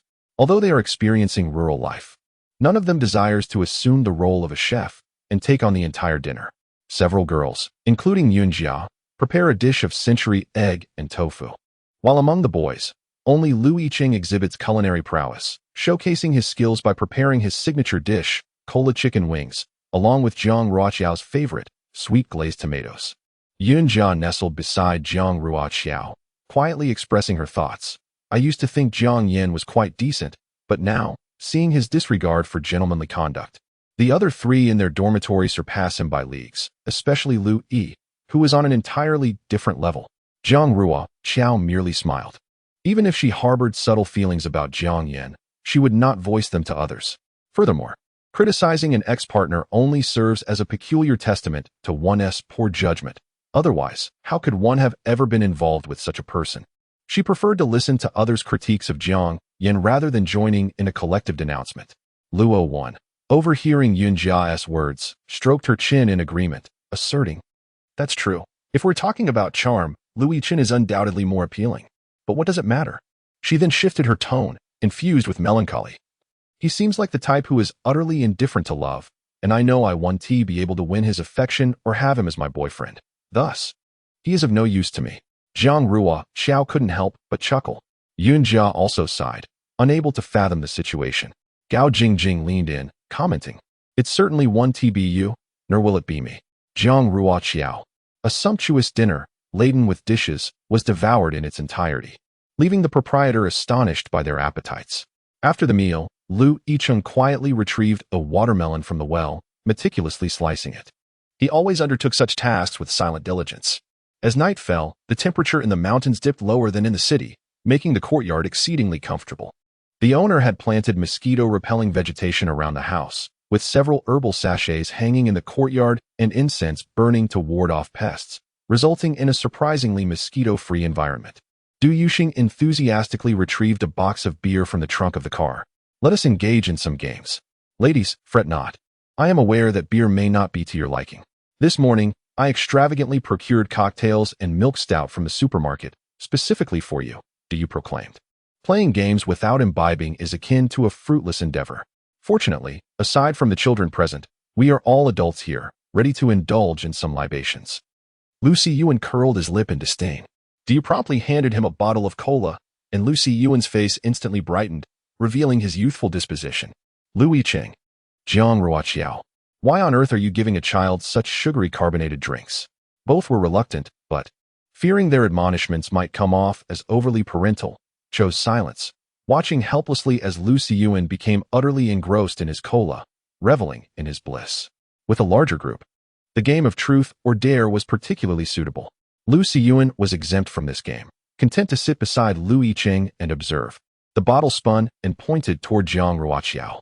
Starting with herself, Jiang Ruoqiao reacted with a startled, "Oh no, I would rather not take on a dare." You wore an eager expression. It was certain that Jiang Ruoqiao would never opt for a dare. If he were to suggest that she kiss Jiang Yan, she would prefer a shark attack instead. In front of Lucy Yuan, she could not bring herself to comply. Resigned, Jiang Ruoqiao chose truth. You rubbed his hands together in anticipation. In adult games, we may broaden our boundaries a tad, he noted, in this first round. The questions shall not be too scandalous. So, Jiang Ruoqiao, when was your first love? Was it our esteemed boss, Jiang? Jiang Ruoqiao wore a smile that seemed ambiguous, posing a pair of questions. You nodded eagerly, asking when her first love occurred.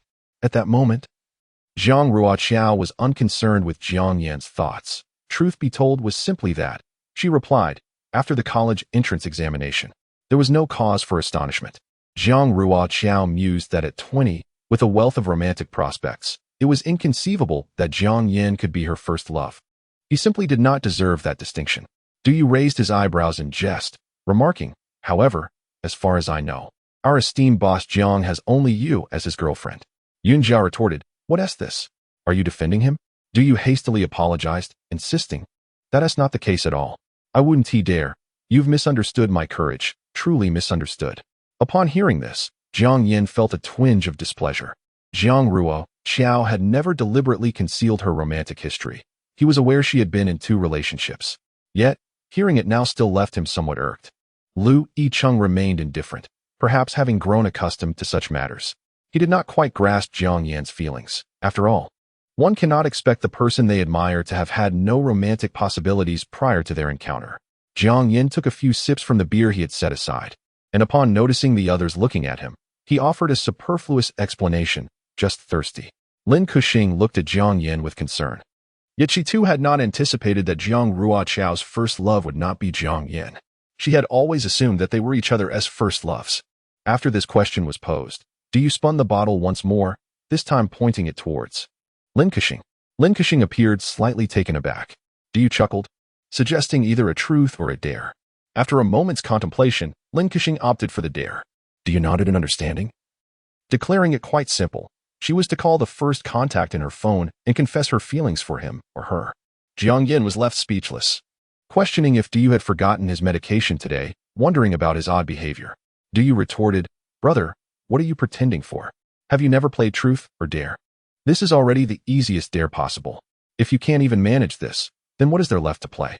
Lin Kuxing lowered her head, realizing that it was not such a daunting task, yet the first contact in her phone was Jiang Yan. To dial his number in front of Jiang Ruoqiao and utter that confession, it was simply impossible. She could not bring herself to do it. She lifted her gaze and softly inquired, if I cannot do it, does that mean I must drink?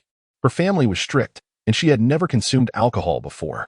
Jiang Yan, aware of Lin Kuxing's inexperience with alcohol, stood up, retrieved a bottle of beer, and opened it, stating, I will drink for her. She does not know how. He proceeded to down nearly half the bottle. Lin Kuxing felt increasingly anxious. Glancing at Jiang Ruoqiao, she noted her unchanged expression, lips slightly curved, as if the one drinking for another was not her boyfriend at all. Others around them reacted in shock, exclaiming, what on earth? Why has it suddenly turned into a battleground? Yunjia and the others looked at Jiang Ruoqiao with concern, then turned their gazes towards Jiang Yan, their faces unmistakably showing disdain. It is time to part ways with such a boyfriend. Jiang Yan appears completely oblivious. You, mustering his courage, continues to spin the bottle, this time directing it towards Yicheng. Yicheng, Do you finally breathes a sigh of relief, exclaiming, "Ah, it's our manager Lu. Now I can rest easy." Manager Lu is not one to shy away from truth or dare, right? Not only do you, but others share the same sentiment. Who is Yicheng? He is a man devoid of secrets, without a girlfriend, and lacking any childhood sweethearts. A good man, regardless of whether it's truth or dare, does not create a stir, nor does anyone shield him from alcohol. He can entirely invigorate the atmosphere. Forward, Yicheng. He clasps his hands together. The last female he had contacted was, of course, Jiang Ruoqiao. They had exchanged messages just that afternoon. But could he mention it? Is it appropriate in such a setting? Du Yu continues to jest with Yuan Jia and the others. In Manager Lu's contact list, the number of females can be counted on one hand. And they are either teachers or parents of students. Oh, and let us not forget his aunt. Luo Wen intentionally uses Yicheng to mock Jiang Yin, saying, the class president of the male virtue class is none other than Yicheng. Honestly, you all should take notes, especially you, the insipid Jiang. Yicheng. Du Yu glances at Yicheng, urging, come on, say something. Yicheng keeps his hands clasped. Jiang Ruoqiao also lowers her gaze. After a few seconds, a melodious voice reaches her ears. Do you, Wang Jianfeng? Even Jiang Yan, still enveloped in inexplicable displeasure, raises his head, looking curiously at Yicheng. What about Jiang Ruoqiao? Alas, she has managed to deduce that the last individual he contacted was indeed her. How exasperating. Lin Kexing remains in a state of melancholy and heartache, too preoccupied to consider Yicheng's actions. Yuan Jia and Luo Wen exclaimed in unison, what? Could it be that the last bastion of the boys' dormitory is also entangled in a romantic situation? My goodness, Yicheng has developed an ambiguous relationship, or perhaps he has someone he fancies. Everyone turned their gaze towards Yicheng, who remained composed, effortlessly twisting the cap off a bottle, tilting his head back to sip his beer, his Adam's apple bobbing, seemingly oblivious to the scrutinizing stares. Lu Siyuan, clutching a can of cola, exclaimed, cola is truly delightful. Yicheng's display was far more thrilling than Jiang Yin's earlier attempt to drink for Lin Kexing. Do you shouted excitedly, I can't believe this. Yicheng, when did you find yourself in such a situation? I would wager my life that the last female you contacted is definitely a girl. Wang Jianfeng scoffed. It seems you might be a bit unwell. Of course, the opposite sex implies females. Is a wager even necessary? No, that is not what I meant. Do you even understand? Du Yu retorted. What I meant was not a teacher, nor a parent of a student, much less a female relative of his. It's a girl he can develop a relationship with. Yicheng, do come clean. Yicheng, undeterred, finished a bottle of beer without a hint of change in expression, his tone nonchalant. To speak frankly, it's merely a question. This was certainly not an interrogation. The group had no choice but to suppress their curiosity, and as Du Yu spun the bottle again, he murmured earnestly, may it land on Yicheng, may it. As the bottle came to a stop before Jiang Yan, Du Yu remarked, nevertheless, the game must continue. Clearing his throat, he announced it was time for a game of truth or dare. His gaze drifted towards Jiang Ruoqiao, a sense of heaviness settling in his heart. He was not entirely oblivious. Although somewhat slow to grasp the nuances, he had come to realize that Ruoqiao was displaying an unusual coldness towards him. He could not comprehend what had transpired in the brief interval of their separation. Understanding that Jiang Yin was in a somber mood, Du Yu suggested, then why not choose someone among us to share a kiss? With a playful smirk, he added, my friend, I have crafted an opportunity for you. Whether you seize it or not is entirely up to you. Jiang Yan's heart raced at the prospect. He turned his gaze towards Jiang Ruoqiao, filled with anticipation. In that moment, she was the only one in his sight. Yet, she averted her eyes, clearly reluctant to participate. They had been in a relationship for several months, having held hands, embraced, and even kissed before. However, that was in the past. With their impending breakup, there seemed to be no reason for such intimacy, especially with her child present. While Jiang Yin possessed many admirable qualities, his current behavior overshadowed them. Nevertheless, he was perceptive enough to gauge Ruoqiao's feelings and showed her the respect she deserved. Ruoqiao had genuinely cared for him. But those feelings had become increasingly complicated with the arrival of Si Yin and the unfolding of the narrative, until she could no longer regard him as she once did. Jiang Yin fell silent, acutely aware of Ruoqiao's resistance. His mood darkened further, fraught with agitation. Yet, in the presence of everyone else, who else could he kiss? Who else did he desire to kiss? With a resigned sigh, He stood up and proceeded to open another bottle of beer. The subtle tension between Jiang Yin and Jiang Ruoqiao did not go unnoticed by those present. Had the two engaged in a quarrel? Yet, no one was particularly surprised. Yicheng was aware of Jiang Ruoqiao's contemplation of a breakup, while others speculated that Jiang Yan's companion, Lin Kexing, had irked Jiang Ruoqiao. Ultimately, everyone understood the situation, albeit in their own way. After several rounds, Jiang Yin indulged in more drinks, either for himself or for Lin Kexing. You inquired if Lin Kexing had any romantic interests. What was troubling him? Had there been a conflict between him and Jiang Ruoqiao? Just as the conversation was about to resume, Lin Kexing bit her lip, allowing her concern for Jiang Yin to prevail. She quietly rose, unnoticed by all except Jiang Ruoqiao. As soon as Lin Kexing departed, the lights in the courtyard extinguished abruptly. The owner hurried out to explain that the voltage was unstable and that he would fix it promptly, estimating no longer than half an hour. He hoped for their understanding. Sensing the moment was right, Jiang Ruoqiao turned to Yun Jia and the others, stating, "Jiang Yin is alone in the room. I shall check on him." Du Yu, overhearing, remarked, "What a good girlfriend. How wonderful it is to have a girlfriend. When one is unwell from drinking, there's someone to care." He sighed, "When will I find someone?" Yicheng already had a situation unfolding. "By the way, where is Yicheng?" Do you turn to find only Lu Xing present. Yicheng was nowhere to be seen. Lu Xing, with an innocent expression, replied, "He went to the restroom," discreetly omitting that his father had followed his mother out. His father had spoken to him. Yicheng noticed Lin Kexing's departure, as well as Jiang Ruoqiao following closely behind. After a moment of hesitation, he decided to pursue them, primarily out of concern for potential trouble. Jiang Ruoqiao furrowed her brows as she ascended the stairs in darkness towards Jiang Yan's room. Reflecting on her fate in the original narrative, she found herself wishing to transform the sweet, heartwarming tale into one of vengeance and retribution. Nevertheless, neither Jiang Yan nor Lin Kexing merited too much of her consideration. In the original story, the farmhouse served as a crucial plot point, cherished by countless readers who clamored for its sweetness. This matter, unspoken by Lin Kexing, remained unknown to the male lead, who had mistakenly identified the wrong person. To her astonishment, Jiang Ruoqiao thought, "Indeed, Jiang Yan is a worthless scoundrel." Emotions are inherently human, and Jiang Ruoqiao was not magnanimous enough to disregard the original text entirely. One must ponder, if she refrained from retaliating, would she not be subjected to the machinations of these two individuals, either directly or indirectly? Ultimately, it mattered little. She was, after all, the malicious female antagonist, destined to embody her role with venom, lest she lose her standing. There was a potential for redemption in the situation.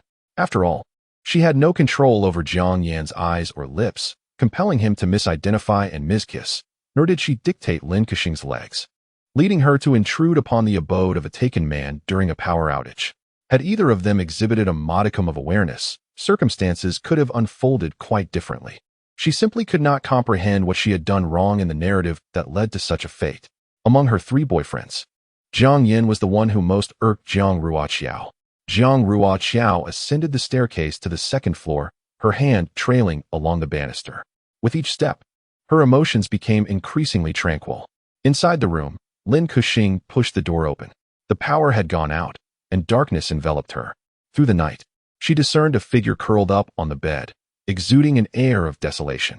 A wave of concern and sorrow washed over her. Jiang Ruoqiao had never seen Jiang Yin in his youth. Had she done so, would she have been so willing to treat him this way? She approached silently, the carpet muffling her footsteps. As she reached the bedside, she bent down and gently touched Jiang Yan's arm. Before she could utter a word, Jiang Yan's voice emerged, seemingly imbued with a blend of haziness and surprise. "Ruoqiao?" Jiang Yan had indulged too much in drink. His tolerance was already low, and he seldom consumed alcohol. After a few bottles of beer, he felt quite unwell. From his perspective, this long-haired girl must surely be his girlfriend, Jiang Ruoqiao. He was plagued by a headache, yet a sense of joy accompanied it, the joy that she had come to find him. Lin Kexing swallowed the words that hovered on the edge of her lips. She was uncertain of what to say, whether to correct him or not. Her silence led Jiang Yin to mistakenly believe she acquiesced. He grasped her hand, his tone laced with affection. "Ruoqiao, please don't ignore me. Please don't ignore me." Lin Kexing felt her eyes grow warm. A lump formed in her throat, and tears cascaded down her cheeks. landing softly on the back of Jiang Yan's hand. Never has there been a moment as lucid as this, a realization that this lifetime will not grant another chance. Even if Jiang Ruoqiao were to depart, Jiang Yan would never harbor feelings for another as he does for her. Yet, what is he to do? If Jiang Ruoqiao were to end their relationship, what course of action would he take? Lin Kexing yearned to reveal to him that he had misidentified the person, but in the very next instant, Jiang Yan suddenly drew her into his embrace. Before she could comprehend the situation, she felt the warmth of his lips against hers, her eyes widening in disbelief.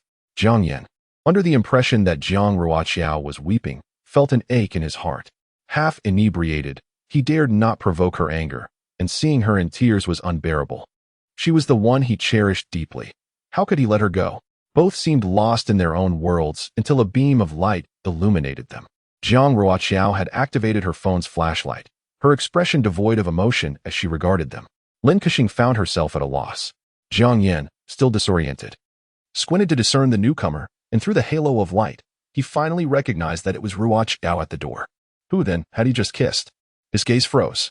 Jiang Ruoqiao stepped aside, retrieved a bottle of water from the table, bypassed Lin Kexing, twisted off the cap, and poured the entire contents over Jiang Yan's head. Lin Kexing stood there, struck as if by lightning. Jiang Ruoqiao discarded the empty bottle and gazed at Jiang Yan, softly inquiring, "Are you awake now? Do you see clearly whom you just kissed?" Meanwhile, Yicheng had also approached, witnessing this scene unfold. He halted at the doorway, hesitating to proceed. Jiang Yan, having indulged in alcohol, now found himself drenched in a chilling sensation, with a splitting headache, yet he was acutely aware of the grave mistake he had committed. Instinctively, he reached out to grasp Jiang Ruoqiao's hand, but she deftly evaded him. Instead, she cast a scornful glance at Lin Kexing, who stood to the side. As she mockingly addressed Jiang Yan, "Do you still dare to call her your sister?" With that, Jiang Ruoqiao felt a compelling urge to leave this place.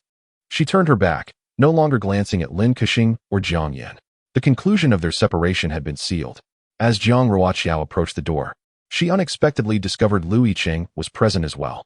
A flicker of confusion crossed her mind, yet she merely paused momentarily before stepping out of the room. Yicheng hesitated for a brief moment, then chose to follow her. The passage from the room to the staircase was lengthy, and as Jiang Ruoqiao heard Yicheng's footsteps, she came to a halt and turned around. At that instant, the electricity returned. The lights on the corridor ceiling crackled to life, illuminating the space in an instant, casting a brilliant glow upon her. Having acclimated to the darkness brought on by the power outage, Yicheng found his eyes momentarily overwhelmed by the sudden brightness, instinctively squinting.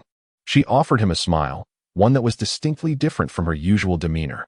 In that moment, she embodied the very essence of radiance. Yicheng remained silent, uttering not a word, simply gazing at her. After spending 2 days and 1 night together, her luggage was not overly burdensome, making the packing process quite effortless. As she closed the suitcase and zipped it up, she found herself at a crossroads of emotion, uncertain whether to feel a sense of loss or relief. Observing him entangled with Lin Kexing, she felt a peculiar numbness, devoid of any profound emotion. Perhaps this is the essence of the narrative. Despite the circumstances having shifted dramatically, the inevitable continues to unfold. It is possible that she has unwittingly influenced the storyline. The following day, the male protagonist had nearly forgotten the incident.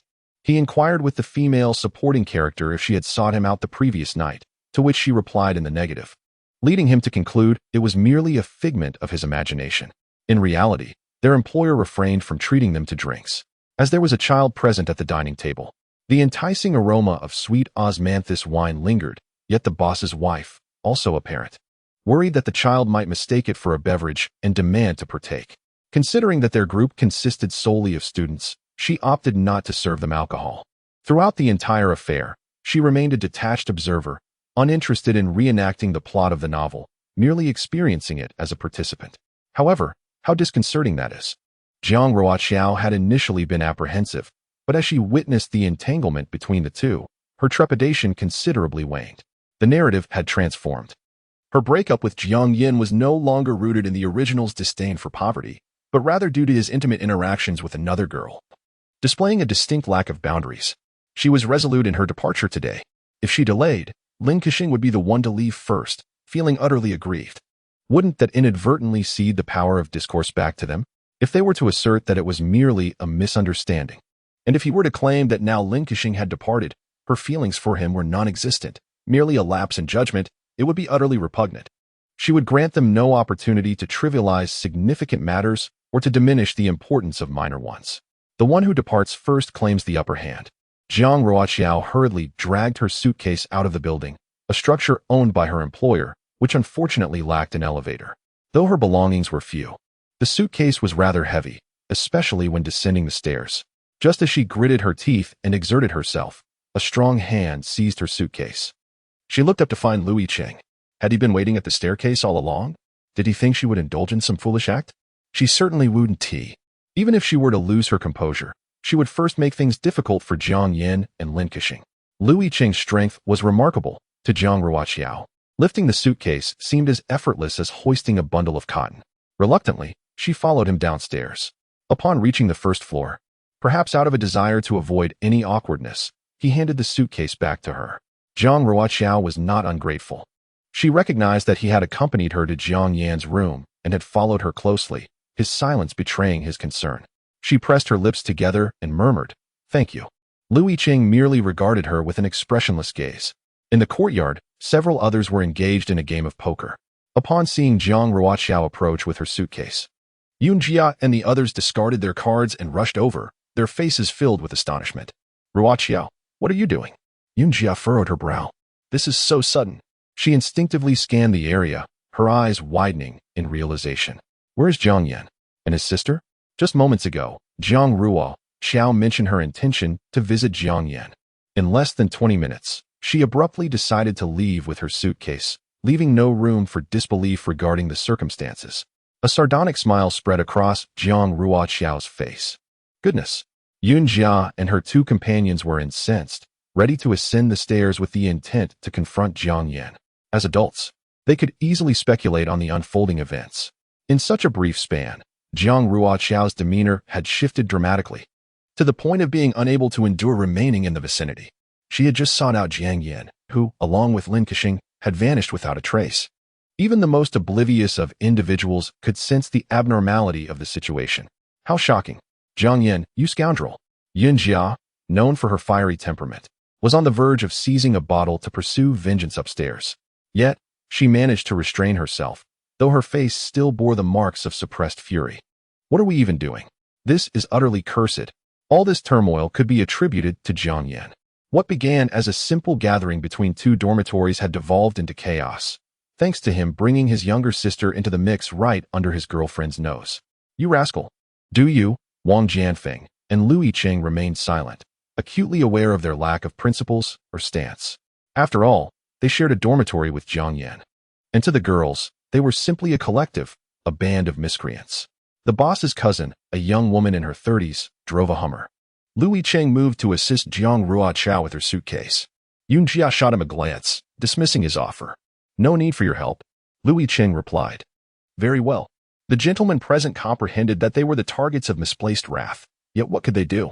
Their friend, their roommate, had possibly committed an act deserving of disdain. Yunjia and Gao Jingjing assisted Jiang Ruoqiao in placing her suitcase in the trunk of the car. Just as Jiang Ruoqiao was about to open the car door, Jiang Yan descended. After the events unfolded, Jiang Yan was plagued by a throbbing headache.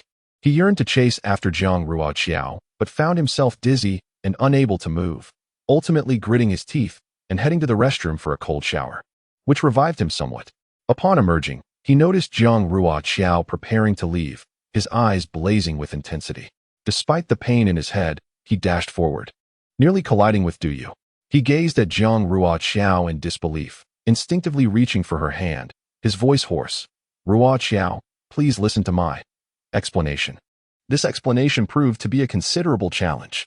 Lu Xiyin, bewildered by the unfolding situation, saw his mother about to depart and wished to intervene, but was restrained by Yicheng.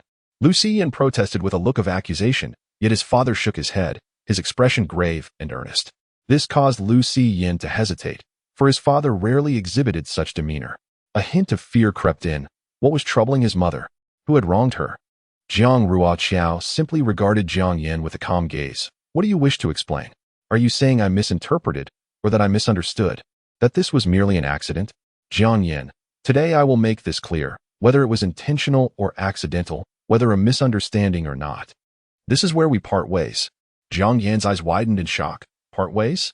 Break up? Yunjia, already dissatisfied, exclaimed. Are you planning to stay together just for the holidays? Someone like you is unworthy of our Ruoqiao. How astonishingly confident some men can be. Is he, Jiang Yan, truly the last man left in the world? How can such a situation arise without parting ways?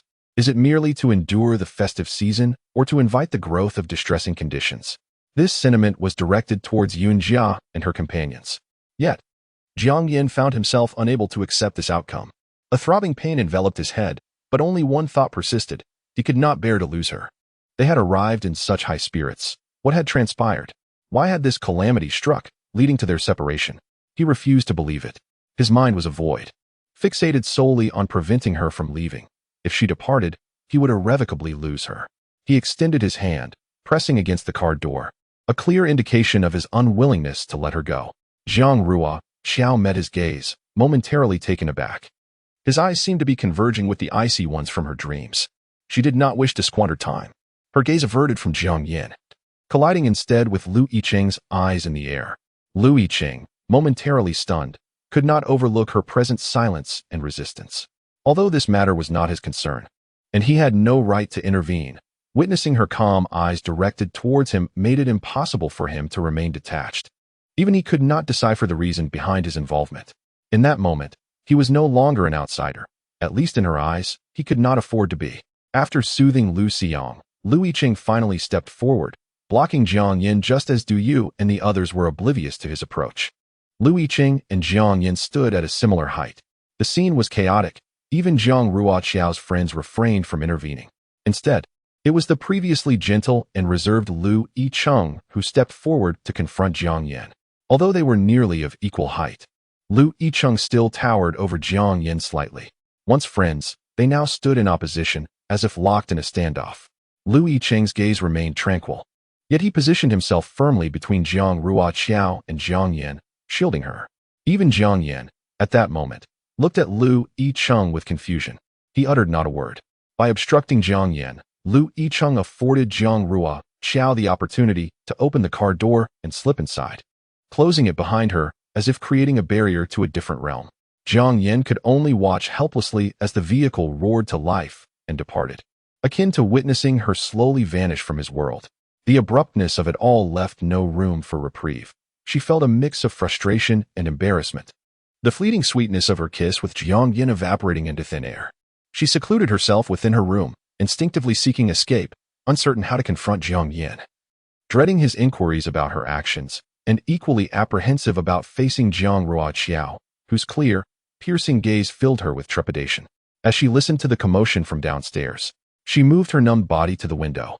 From a distance, she struggled to discern their conversation until a furious exclamation from one of Jiang Ruoqiao's friends pierced through. Are you planning to break up just to celebrate the new year? She froze instantly. Break up? Terror gripped her eyes. How could there be a breakup? How could it even be considered? She increasingly felt a sense of unease, her eyes unknowingly reddening. She blamed herself. If it weren't for her desire to visit, if she hadn't been so foolish as to remain silent and not stop him, none of this would have transpired. Lin Xing had cherished her feelings for Jiang Yan for many years, and no one understood better than she the depth of Jiang Yan's affection and obsession for Jiang Ruoqiao. What would he do if Jiang Ruoqiao chose to end their relationship? What could he possibly do? After Jiang Ruoqiao departed, Lin Xing loathed herself even more, tears streaming down her face as she felt utterly wretched. Not only had she failed to uplift him, but she had also inadvertently shattered his relationship, causing him pain and sorrow. She truly felt cursed. If only she could just vanish. With tear-filled eyes, Lin Xing experienced self-hatred like never before. Downstairs, after Jiang Ruoqiao left, a profound silence enveloped the surroundings. In that moment, Jiang Yan was oblivious to asking Lu Yicheng why he had obstructed him. He stood there, dazed and lost, for quite a while before suddenly coming to his senses.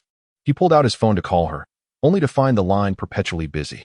In a tremor of desperation, he attempted to send her a message, but it indicated that he was no longer on her contact list. Without a doubt, the instant Jiang Ruoqiao got into her car, she had blocked all means of communication with Jiang Yan. She had resolutely decided to break up, unwilling to maintain any connection with him. This marked Jiang Ruoqiao's first act of such firm resolve. Jiang Yin was utterly panicked. The world around him spun as he stumbled, nearly losing his balance. He felt the car keys in his pocket and, without a second thought, rushed to his car to pursue her. His sudden movement startled others. Du Yu and Wang Jianfeng rushed forward to restrain him. Jiang Yin was still struggling, and I rushed to pursue her, as she had yet to hear my explanation. The scene once again descended into chaos, with Yun Jia and her two companions observing coldly. Finally, Yicheng, unable to tolerate the situation any longer, strode forward, seizing him firmly and admonishing, "Have you gone mad, driving now? Do you even realize how much alcohol you've consumed?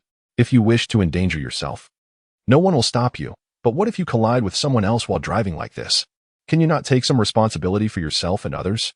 Drunk driving is not merely a threat to oneself, but also endangers others. As a person, one should at least refrain from harming others." Jiang Yin, her eyes filled with fury, found herself at a loss for words. Yet, Yicheng was correct. Given the amount of alcohol Jiang Yin had consumed, it was utterly reckless for her to drive in such a state. She crouched down, raked her fingers through her hair, and let out a curse. Du Yu was most vexed. He had initially hoped to seize this opportunity to confess his feelings to Yun Jia, but now, could he still proceed? Such a chaotic setting was utterly unsuitable for a confession, and moreover, Yun Jia now held a thoroughly poor impression of their group. What a mess this was. Even if he chose not to confess, he had intended to enjoy a pleasant outing, yet this debacle had occurred. Everyone's spirits were utterly dismal. Known for his unfiltered tongue, Du Yu, upon witnessing Jiang Yan's despondency, felt an eruption of frustration and said irritably, "Had I known this would happen, why did you bring that person along?" Jiang Yan stiffly lifted his head, rising to his feet, his fists clenched, poised to strike Du Yu. His ire was unrelated to Du Yu's words. It was merely a reaction to Du Yu's confrontation. Du Yu, without any provocation, was struck by a punch, and instantly, a surge of anger enveloped him. He erupted with expletives, exclaiming, "Do you think we are oblivious to what just transpired? Do you presume we cannot deduce the truth? Who do you take for a fool? What kind of man are you, stepping between two boats without even realizing it?" His agitation escalated as he pointed towards the second floor, adding, "Some people are aware that others have girlfriends, yet show no restraint, shamelessly approaching as if no one notices. I wouldn't even bother to mention it. It has happened before in the game, with talk of sisters. Who are you trying to deceive? Jiang Yan, let me tell you, today, Jiang Ruoqiao breaks up with you. And you have brought this upon yourself." This proclamation struck Jiang Yan to the core. His eyes reddened, his features tightened, exuding an air of menace. He was intent on retaliating against Du Yu, this time with genuine resolve. He regarded Du Yu as an adversary. Wang Jianfeng sensed the impending danger and rushed to intervene. But Jiang Yin was consumed by rage, a force too potent for a single individual to restrain. Wang Jianfeng struggled, shouting urgently to Yicheng, "Hurry and stop him, or we might witness bloodshed today." Only then did Yicheng dash forward to assist Wang Jianfeng in containing Jiang Yan. Meanwhile, Du Yu, oblivious to the escalating tension, continued to bellow, "Oh, are we not allowed to speak? Then why engage in such acts? Jiang Yan, I must say, you and your sister are truly repugnant." Du Yu, known for his forthrightness and being the youngest in the dormitory, was seldom held accountable by the other three. This time, however, his anger was genuine. He could not comprehend why, despite his repeated assertions, Jiang Yin remained impervious to even a single word of his admonishment. Yicheng bellowed, "Enough." Shocked, he turned to Du Yu, his expression unmistakably conveying a warning. Du Yu, refrain from speaking. Du Yu, taken aback, straightened his back but ceased his outbursts. In moments of anger, words often escape without filter, uttering whatever comes to mind. Yet the question remains, should they still maintain their relationship? The source of Du Yu's ire was well known. It stemmed not only from Jiang Yan's disregard for his authority, but also from the close bond shared among the four girls in Jiang Ruoqiao's dormitory. Jiang Yan had offended them, and it would be a miracle if they did not harbor resentment moving forward. Given Yun Jia's temperament, she would find it exceedingly difficult to accept a friend's ex-boyfriend's companions. Yicheng's gaze shifted back to Jiang Yan, his eyes heavy with unspoken thoughts. Jiang Yan relaxed his grip. Below, Lin Kexing witnessed the unfolding drama. Terrified, she hid behind the curtains, tears streaming down her face. It was all her fault. She felt an overwhelming sense of guilt. With blurred vision, she rose to gather her belongings, intent on leaving this place, yet uncertain of how to proceed. Her mind was a tumultuous mess, clouded with confusion. In a moment of panic, she reached for her phone, hesitating briefly over her contacts, bypassing her mother, and dialing Jiang's mother. When the call connected, a gentle voice inquired, "Yicheng?" Upon hearing the familiar tone, Lin Yicheng could no longer contain her emotions and began to sob quietly. Overwhelmed with anxiety, she trembled, grappling with the realization of how she had fallen apart. Du Yu's words echoed in her ears, and she felt the weight of disdain from everyone around her. Had she truly erred? Indeed, he has Jiang Ruoqiao. Why did she choose to follow him? What compelled her to enter his room? Why did she not immediately refute his mistaken identity? It is quite reprehensible. She merely wept, while Jiang's mother, filled with concern, incessantly questioned her, yet she remained silent. A sense of foreboding gripped Jiang's mother as she felt her heart race. But she continued to soothe her with unwavering gentleness, saying, "All right, I will come over immediately, but Yicheng, please do not cry." After hanging up the phone, Jiang's mother changed into another outfit. After much contemplation, she decided it was best to keep this matter from Mrs. Lin. It was also imperative that the rest of the Lin family remained unaware, as she herself was uncertain of what had transpired. What if, upon her arrival, Mrs. Lin directed her ire elsewhere? Mrs. Lin, busy preparing for a charity gala, glanced up at her upon hearing her voice. "Is it something of great importance? What has happened?" Jiang's mother replied softly, "It is nothing serious, just an old friend who is hospitalized and has no one to care for her. I am going to check on her." Mrs. Lin expressed her admiration, saying, "You are truly kind." She did not press further, for there were many matters at hand. Just as Jiang's mother was about to depart, Mrs. Lin suddenly remarked, "I wonder how Yicheng is doing over there." She hesitantly answered my call. Jiang's mother smiled. "It is likely that the young people are simply enjoying themselves too much to pay attention to their phones." Mrs. Lin chuckled. "That may very well be true. I have complete faith in Ian. With him around, I feel at ease." Jiang's mother nodded. "Certainly, Ian's girlfriend is also present. I have heard she is quite nurturing. Ian regards Yicheng as a younger sister, and they will take good care of her." Mrs. Lin sighed, feeling a sense of reassurance. However, she lamented the reticent nature of Yicheng, who rarely shared her thoughts, wishing instead for her to be more vivacious. After exchanging a few words, Jiang's mother departed from the Lin residence, leaving the prestigious Huafu estate. She did not disturb any of the Lin family members, nor could she summon a driver.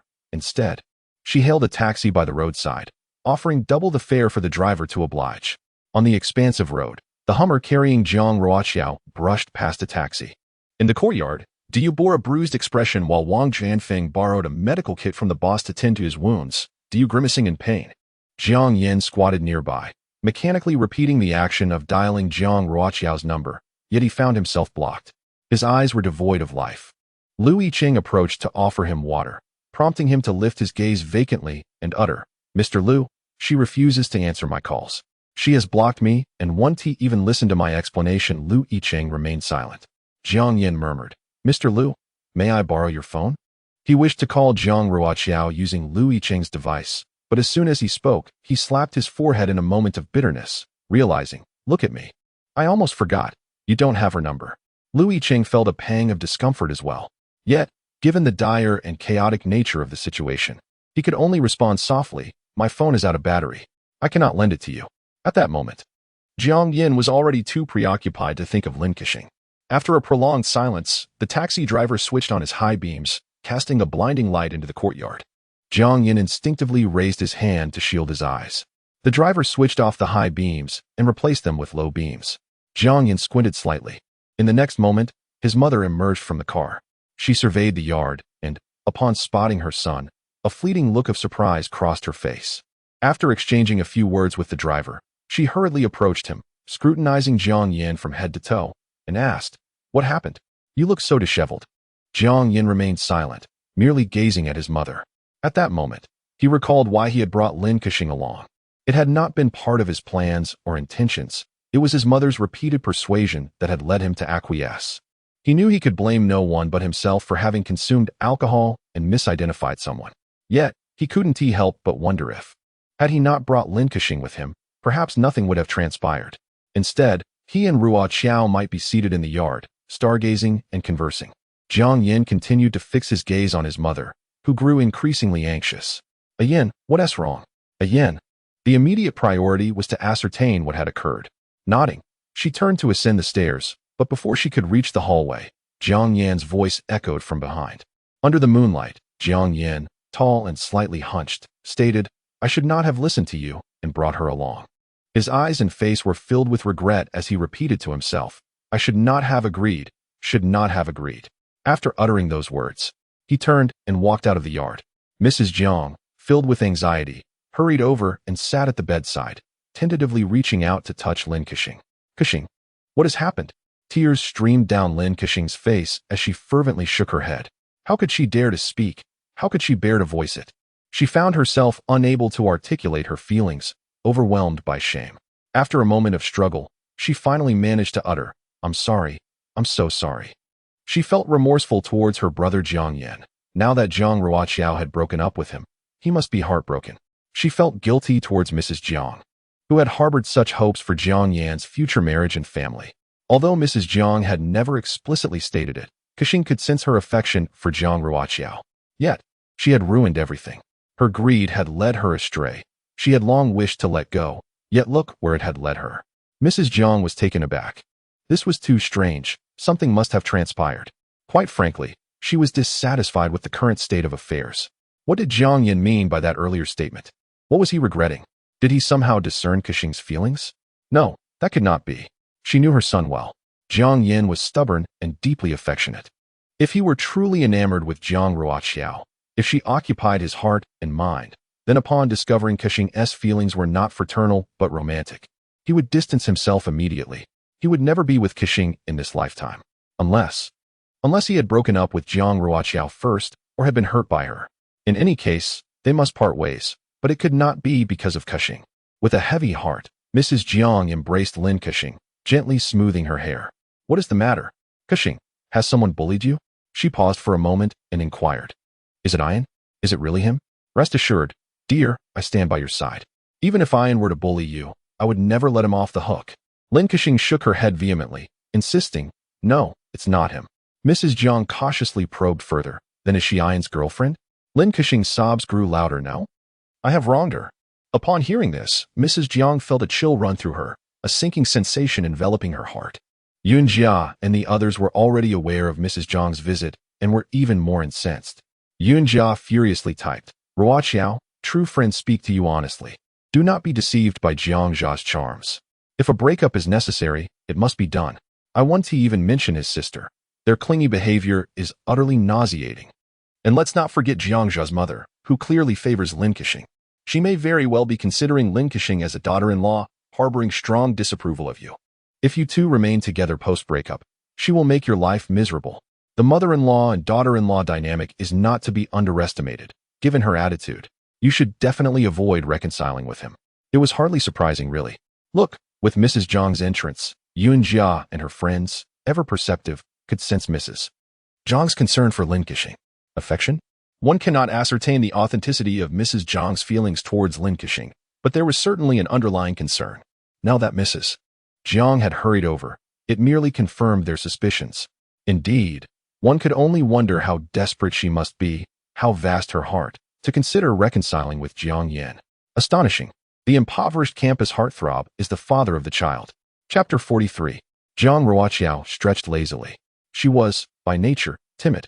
It is not merely the aura of the male and female protagonists, but rather the fact that the individuals currently involved are indeed formidable. As long as they do not instigate any conflict, she is willing to part ways amicably with them henceforth. Should they encounter one another on the street or at school, she could easily dismiss them as if they had perished, refusing to cast even a fleeting glance in their direction. The first to provoke is contemptible. If they wish to regard her as expendable, they should not be surprised by her resolute defiance. Today has been utterly exhausting. Her body is weary, and her heart is heavy. After taking a shower, she finds herself unable to sleep for the time being. Sitting on the sofa, lost in thought, her mind drifts aimlessly. The only occupants of the room are Yicheng and his son, Xiang. Xiang remains preoccupied with concern for Jiang Ruoqiao. Having wrapped himself in a towel after his bath, he shakes the droplets from his hair and murmurs, "I wonder how mother is faring." At merely 5 years old, he lacks the comprehension of the complexities of adult relationships, yet he can discern that his mother has been wronged, particularly by a man named Jiang Yan. The reason he refrains from demanding to know what has transpired is simply that, today, his father seems rather intimidating. While it is undoubtedly true that his greatest fear is his mother, he had not anticipated the extent of his father's fury. Thus, this evening, he is particularly well behaved. Even his curly locks seem to comply. Yicheng glances at him and continues to dust him with talcum powder, speaking in a calm tone. If you are worried, you may call her. Yicheng replies, is that permissible? Have you ever prevented me from calling her? Yicheng covers the nape of his neck with powder, contemplating that she likely has not yet succumbed to slumber. The journey from here to the city center, under optimal traffic conditions, requires a duration of 2 hours. At this moment, she must have only recently arrived at the apartment. Yicheng inquired, Father, how do you feel at present? Yicheng responded with a hint of perplexity, pondering the purpose of such a question. Yicheng blinked. This allows me to ascertain a few matters. Yicheng chuckled softly. It was the first time that evening he felt a sense of ease, his features relaxing. Go ahead and ask. Yicheng hesitated, shaking his head slightly, before quietly asking, did mother break up with that Jiang Yan? Yicheng was momentarily taken aback. Had they truly parted ways? It seemed so. He turned to Yicheng. I am not certain. Yicheng pouted. I know. They have indeed broken up. No, it's that mother no longer wants him. Yicheng interjected. That's irrelevant to you. He affectionately ruffled the boy's hair. Why did they break up? Yicheng pressed further, his small fists clenched in indignation. Was it because Jiang Yan and his sister bullied mother? I knew it. Did you really know? Yicheng asked, intrigued. What do you know? Yicheng declared with conviction. I just know that if Jiang Yan were a good person, then mother would not have broken up with him. If mother did not break up with him, then there would be no place for you, father. Without you, I would not have been born. Yicheng fell into contemplation. It cannot be said in such a manner. He corrected a statement. How should I phrase that? Yicheng patted his chest, declaring, I am the evidence. Do not babble nonsense. Yicheng shifted the topic.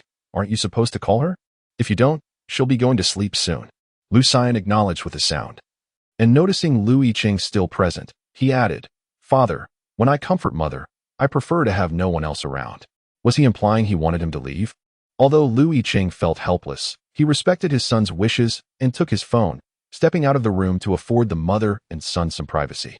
At this hour, he had no desire to visit Du Yu or Wang Jianfeng's room. While the farmhouse was quite safe, leaving a child alone in a room for too long was not advisable. After some contemplation, he settled himself on the staircase in the hallway. Today had been overwhelmingly eventful, leaving even him somewhat dazed.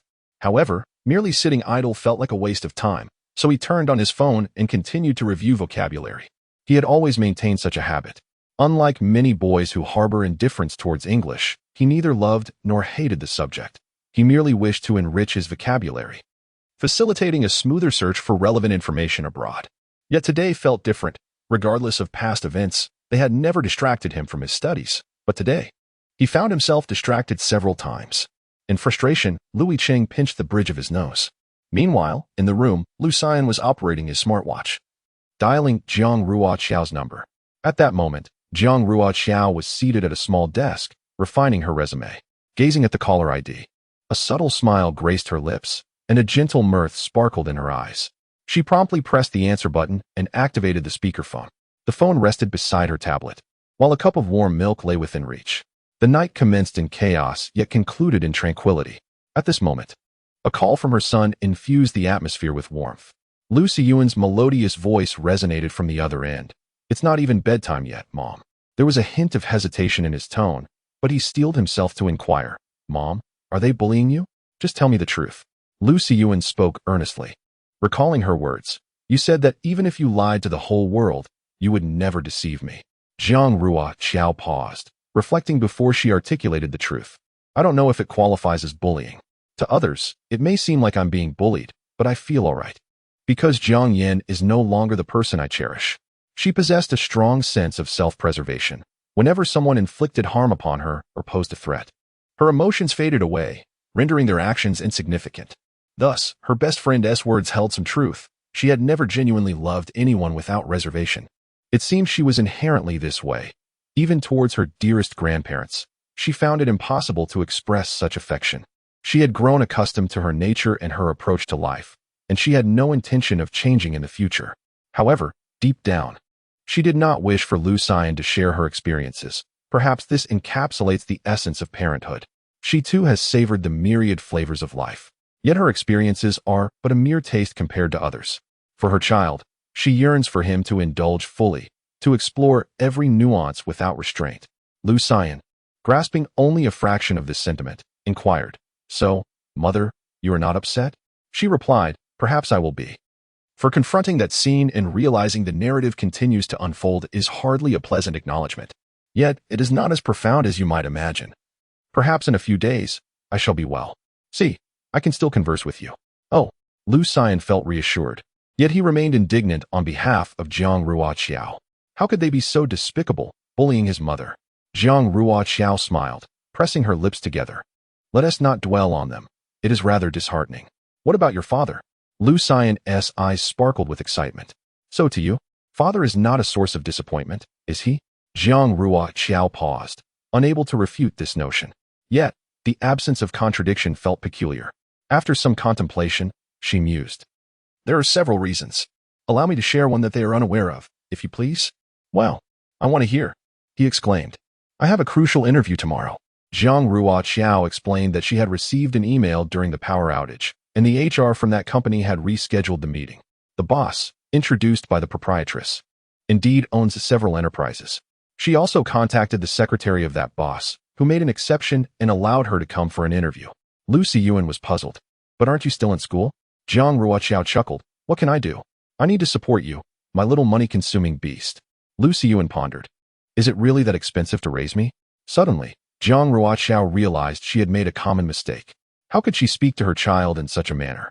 She had always detested her mother saying, "I do all this for you. If it weren't for raising you, I wouldn't be this way." Had she? Now a mother herself, unconsciously echoed similar sentiments. She quickly clarified, "That's not entirely true. You don't cost me as much as I spend. You are the little money-consuming beast, while I am the big one." This was indeed the truth. She spent significantly more each month. "I work not solely for you, but also for myself," Jiang Ruoqiao added, unusually verbose. "The work experience will enhance my future resume. And the money I spend on you is also for my own benefit, because I have quite the penchant for spending. You see, my daily coffee and croissant alone cost over 30 yuan, and I must buy numerous new outfits and skincare products every quarter. When I tally it all up, goodness, I indeed resemble a money-burning machine." Lu Xian laughed. "Mom, I already know that." "You do?" Jiang Ruoqiao retorted. Of course, Lu Xian remarked that in the past, his father had said that his mother desired delectable food, elegant clothing, and beautiful bags. He himself wished for an abundance of Lego, a diet rich in nutritious foods, and admission to an esteemed school. This was the motivation behind his father's endeavors to earn money. Astonishingly, the impoverished school heartthrob was the father of the child. Jiang Ruoqiao responded, "No, that won't be necessary. Young man, do not attempt to sell your father to me. I am not inclined to pursue a romantic relationship at the moment. Do you understand? My heart is locked away." She expressed her disinterest in dating for the time being, for 3 months. Lu Xian replied, "Yes, madam." The mother and son supported each other, exchanging playful banter. And after more than 10 minutes of conversation, Jiang Ruoqiao's spirits were completely lifted. Lin Kexing appeared despondent. She raised her head, her eyes devoid of life, a flicker of self-reproach crossing her gaze. Feeling helpless, she could only choke back her words, saying, "I do not wish for my mother to know either." Such an embarrassing situation, if revealed to her parents, would surely lead to their disappointment in her, and they might even perceive her as particularly vile. Mother Jiang sighed softly. "Were it not for your mother's busyness, I would certainly convey this to her. However, dear Xing, your mother loves you dearly and is deeply concerned for you. She too faces her own challenges. You must also extend your care towards her. Within your home, you share the closest bond. The affairs of the affluent can be overwhelming. And though she cannot involve herself too much in the matters concerning your 2 brothers, she must remain attentive to them, striking a delicate balance. Additionally, she bears the burden of social obligations with other ladies. Your mother was once a carefree soul, yet now she is undeniably more fatigued than before. At times, she confides in me, lamenting that had she married a man of ordinary means, perhaps life would have been more comfortable." Upon hearing this, Lin Kexing felt an even deeper sense of guilt and remorse. Indeed, her mother had endured so much hardship, while others merely observed the glamorous fade of Lady Lin. She understood that her mother did not find true solace at home. It is often said that being a stepmother is a challenging role. The harmony between her mother and her two brothers was merely superficial. If her mother chose to neglect them, their father would voice his discontent, should she take charge. The brothers would accuse her of meddling. If her mother were to discover her own troubles, it would surely overwhelm her. With her head bowed, she implored, "Auntie, I beg of you, please do not let my mother know about this matter. She is already burdened enough, and I do not wish for her to be troubled on my account, especially since I have contributed nothing to alleviate her burdens." Mother Jiang hesitated, caught in a web of conflict, but after Lin Kexing's repeated pleas, she reluctantly agreed, "Very well, I shall remain silent." Once Lin Kexing's emotions had settled, Jiang's mother inquired, "What exactly has transpired?" Lin Kexing bit her lower lip, remaining silent. Jiang's mother feigned casualness, asking, "Could it be that Yin quarreled with his girlfriend, which startled you?" Lin Kexing's hands anxiously intertwined. Having watched Lin Kexing grow up, Jiang's mother understood her subtle gestures. She had a sense of the situation. Earlier, she had not encountered Yan's girlfriend, leading her to believe that the girl was likely upset, otherwise she would not have avoided meeting her. "Has she left?" Jiang's mother asked in astonishment, realizing the situation was more severe than she had anticipated. Lin Kexing nodded, adding, "So, Auntie, please do not blame her. She is unaware, and today's events are entirely my fault." After persistent inquiries from Jiang's mother, Lin Kexing finally divulged some details. Jiang's mother pieced together the information and was greatly astonished. However, she recognized the gravity of the matter. On one hand, the advantage was that Jiang Ruoqiao would initiate a breakup, yet the disadvantage loomed. If Yin were to discover Kexing's feelings, then Lin Kexing, filled with remorse, lamented, "It is all my fault. I should not have." But Jiang's mother quickly interrupted, "Kexing, you must not blame yourself. It is not the time for that. She cannot know your feelings, nor can Yin. Once they are aware, the situation will no longer unfold as you envision." Lin Kexing raised her gaze towards Aunt Jiang, whose expression was now one of seething anger. "I am utterly disappointed in Yin. How could he bully you like that? He should not have drunk so much, nor mistaken you for someone else. Kexing, please do not say any more. He is much stronger than you." Lin Kexing hesitated. "Aunt, that's not." Aunt Jiang interjected, "This is how it shall be. Tomorrow, I will have him pack his belongings and let him fend for himself. He will never see you again. Kexing, is this acceptable?" Lin Kexing was taken aback. Would she never see Brother Jiang Yin again? No, this cannot be. She longed to look at him, to see him joyful. And it was precisely for this reason that she detested herself for disrupting his feelings. The mere thought of never seeing him again sent waves of suffocating despair coursing through her body, making it difficult to breathe. Indeed, if Brother Jiang Yin were to learn of her true feelings, he would likely wish to avoid her altogether, displaying a look of disdain. Moreover, if Aunt were to discover this, would she also deem her a wretched and despicable person? Aunt had treated her with such kindness, as if she were her own daughter. She must not let anyone know. No one should be aware of this. Lin Kexing's gaze gradually settled into a calm determination as she shook her head. "I do not blame Brother Jiang Yin. He merely drank too much. I do not hold it against him." A fleeting smile danced in Aunt Jiang's eyes. "This is for the best. I will handle the rest." Jiang Yin held a bag that emitted a soft glow. Yicheng glanced over and recognized it as fireflies, a common sight in summer. Jiang Yin was taken aback to encounter Yicheng at the stairwell, his voice raspy as he inquired, "What brings you here?" Yicheng replied matter-of-factly, "Si Yin is on the phone with her mother. I stepped out for some fresh air." Jiang Yin lowered his gaze to the bag in his hands, a bitter expression crossing his face. He had intended to bring Ruoqiao here to play, to craft a lantern for her that she would surely adore. He felt at a loss for what to do. When he attempted to call her, she had blocked him. Yicheng simply observed him in silence, and without realizing it, Jiang Yin instinctively tightened his grip on his phone. Yicheng was not one for many words. In their dormitory, whenever the three of them discussed such matters, he would typically refrain from participating. An uncomfortable silence ensued. Jiang Yin, staring downwards, noticed the small scratches on the back of his hand from catching fireflies, and suddenly asked, "Lu Zong, do you truly believe I was wrong?" Yicheng remained silent upon hearing the question. He felt it inappropriate to comment on the matter at hand. Whether Jiang Yin was right or wrong was not for him to determine. In response to Yicheng's silence, Jiang Yin remained unfazed, for this was entirely anticipated. He positioned himself at a distance from Yicheng, leaning against the wall, his form resembling a bowstring devoid of tension. In a lowered voice, he remarked, "I understand that you all believe I am in the wrong, that I should not have brought Lin Kexing along. However, You are oblivious to the entirety of the circumstances. To me, Lin Kexing is truly nothing more than a sister. A self-deprecating smile graced his lips. If you were here and heard me utter that word, he would undoubtedly explode with indignation. Yet, whether you choose to believe it or not, she is akin to family.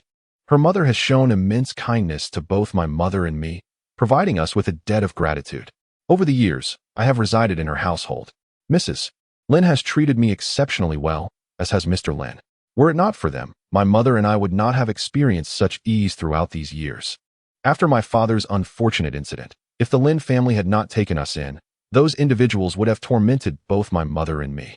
The stability we have enjoyed for the past decade is a gift from the Lin family. Tell me, how could I possibly distance myself from her? If I were to sever all ties with the Lin family, would I still be human? Would I possess any semblance of conscience? Yicheng had no desire to delve into these matters. He held no interest in Jiang Yan's connection with Lin Kexing, nor did he wish to hear about Jiang Yan's tribulations.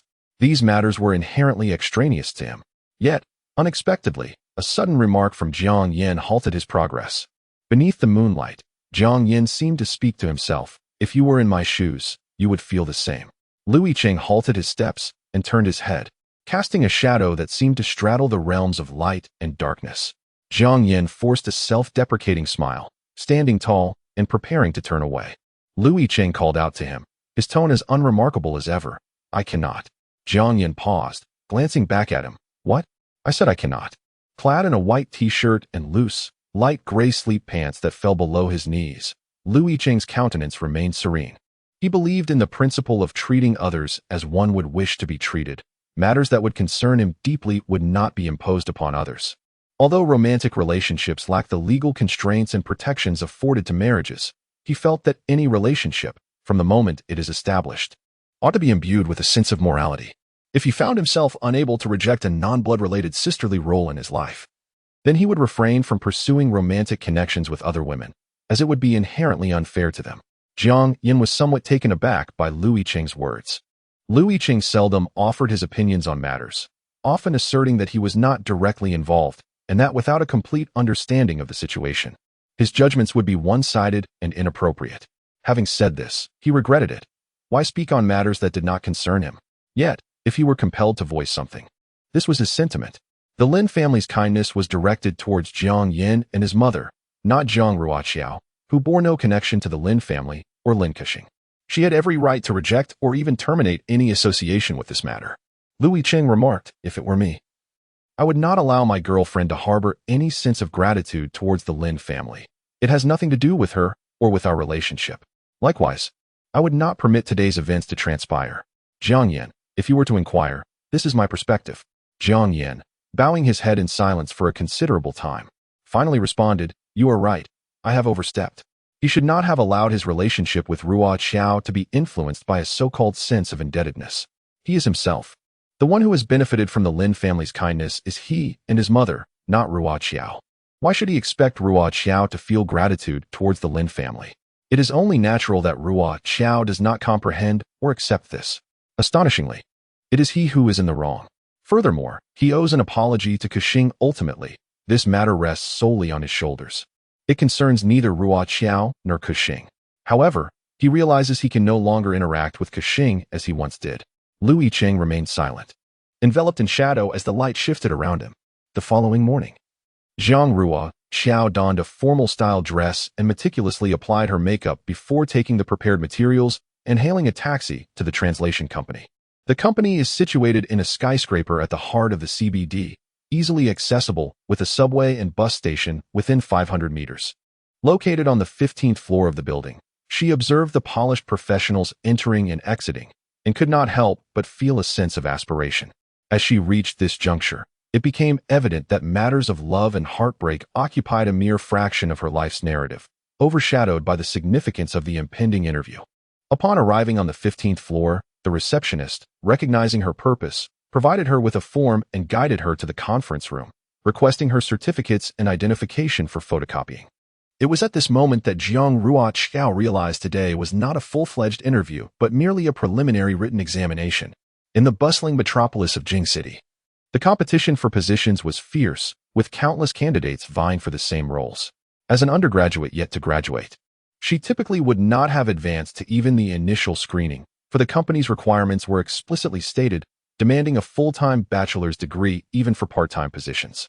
Fortunately, the owner of the company was an acquaintance of the proprietress of the Hanfu store, and being a student of a university afforded her a rare exception. After a brief wait in the conference room, the receptionist returned with the written examination, which resembled a formal test paper. In an instant, she felt as though she were seated in an examination hall.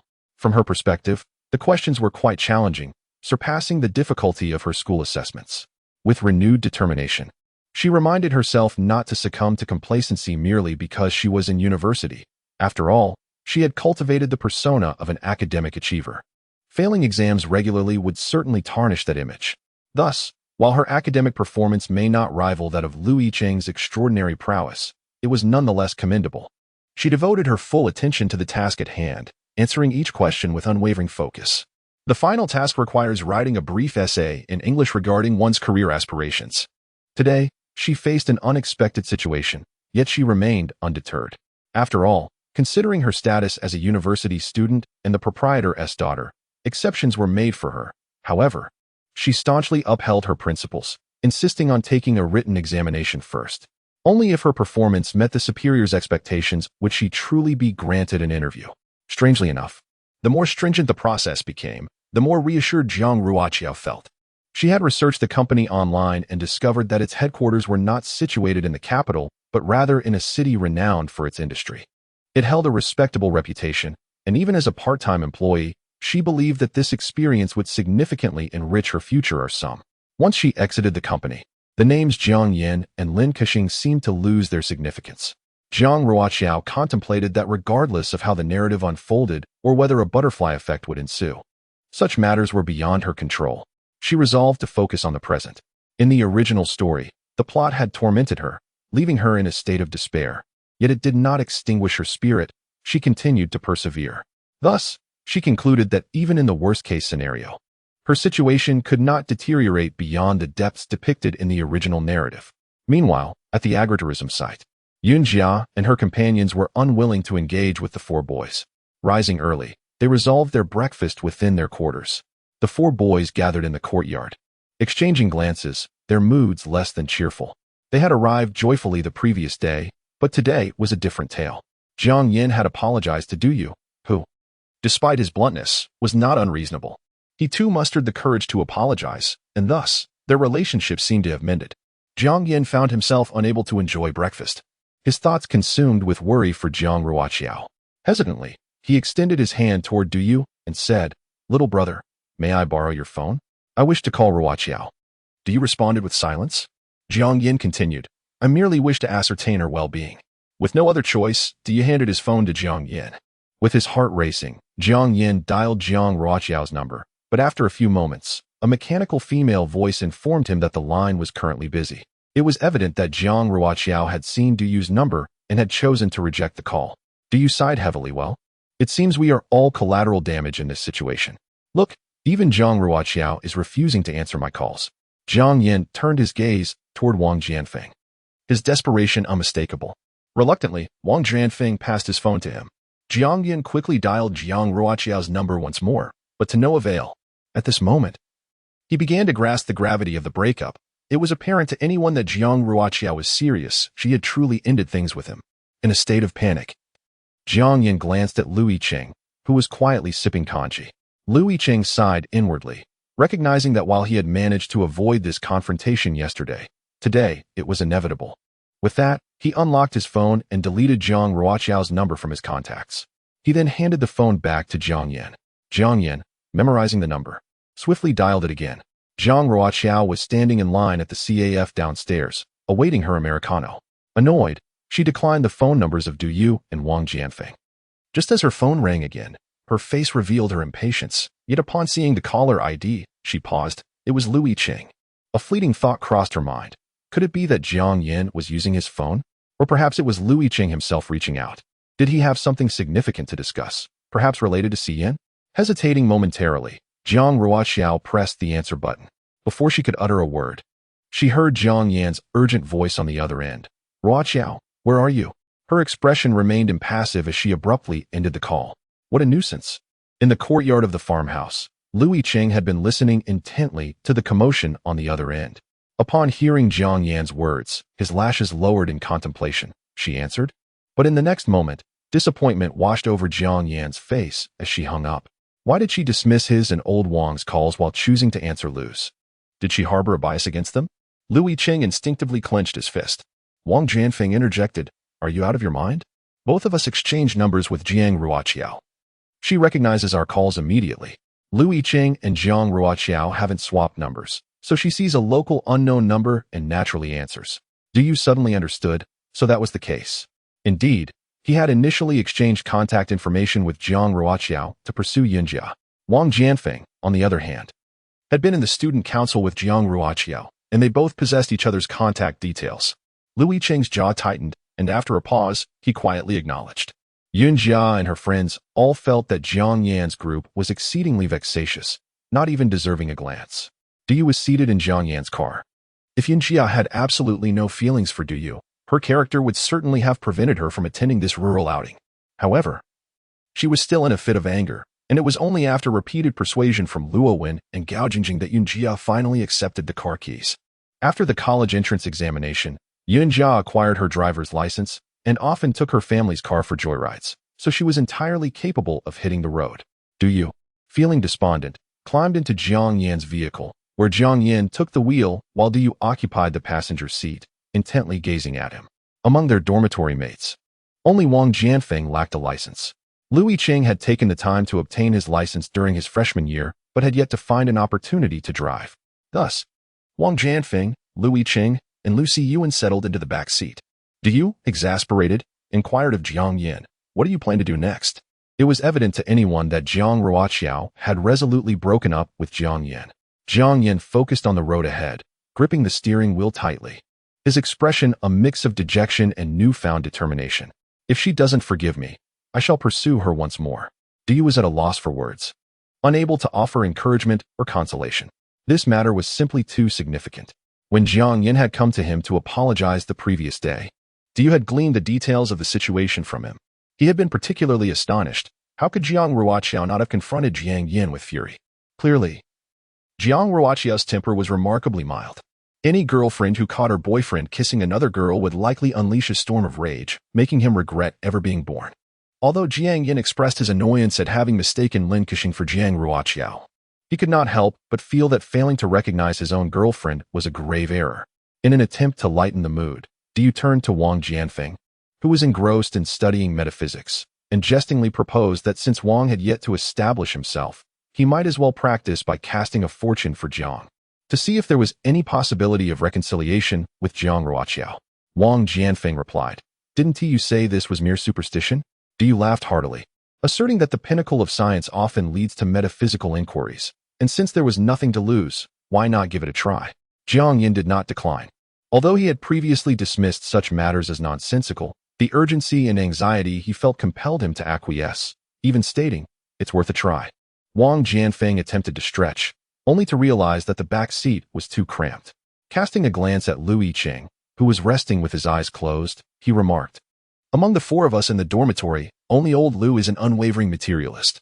With a tone of pride, he felt he had ensnared both Du and Jiang Yan in his whims.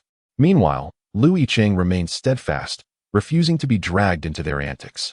His eyes remained shut, and Lu Siyuan leaned against him. The sound of Jiang Yan's voice irritated him, as this individual had once wronged his mother. Now, the notion of others predicting a potential reconciliation with her was intolerable. He felt compelled to declare outright, "No, absolutely not. Certainly, as long as he remains, it is impossible." Wang Jianfeng casually remarked, "Provide me with your date of birth, along with the approximate time, and hers as well. You know hers, don't you?" Jiang Yan pondered for a moment, coming to a near understanding. He reported the birth dates and times of both individuals. Wang Jianfeng began to fidget with his phone. Du seized the moment to mock. Is there really software for calculating such things now? Can it still be called metaphysics? Of course it can. Wang Jianfeng replied with a tone of affectionate condescension. With your level of intelligence, comprehending such profound matters is beyond your reach. As he spoke, Wang Jianfeng suddenly halted. Furrowing his brow, he shook his head and said, "Let us do this. Give me another character, and I shall provide you with a different interpretation." you chuckled. Which school do you belong to, exactly? Wang Jianfeng retorted. Silence. Lu Yicheng opened his eyes and gently tapped Lu Siyu's hand, signaling him to cease his fidgeting.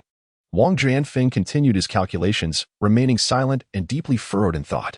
Do you, sensing the gravity of the situation, ceased his jesting, while Jiang Yan inquired. Is the outcome unfavorable? Wang Jianfeng replied. It is merely superstition. There is no need to believe in it. I engage with it for amusement and to delve into the realm of the unknown. Du Yu remarked. It seems the result is not just unfavorable, but exceedingly dire, otherwise. Old Wang would not utter such words. Jiang Yan responded, indeed, it need not be spoken further. Lu Siyu, wise beyond his years, relished the spectacle and turned to Wang Jianfeng, asking, Uncle, do share, what is the outcome? I am deeply curious. Jiang Yan. Lu Yicheng.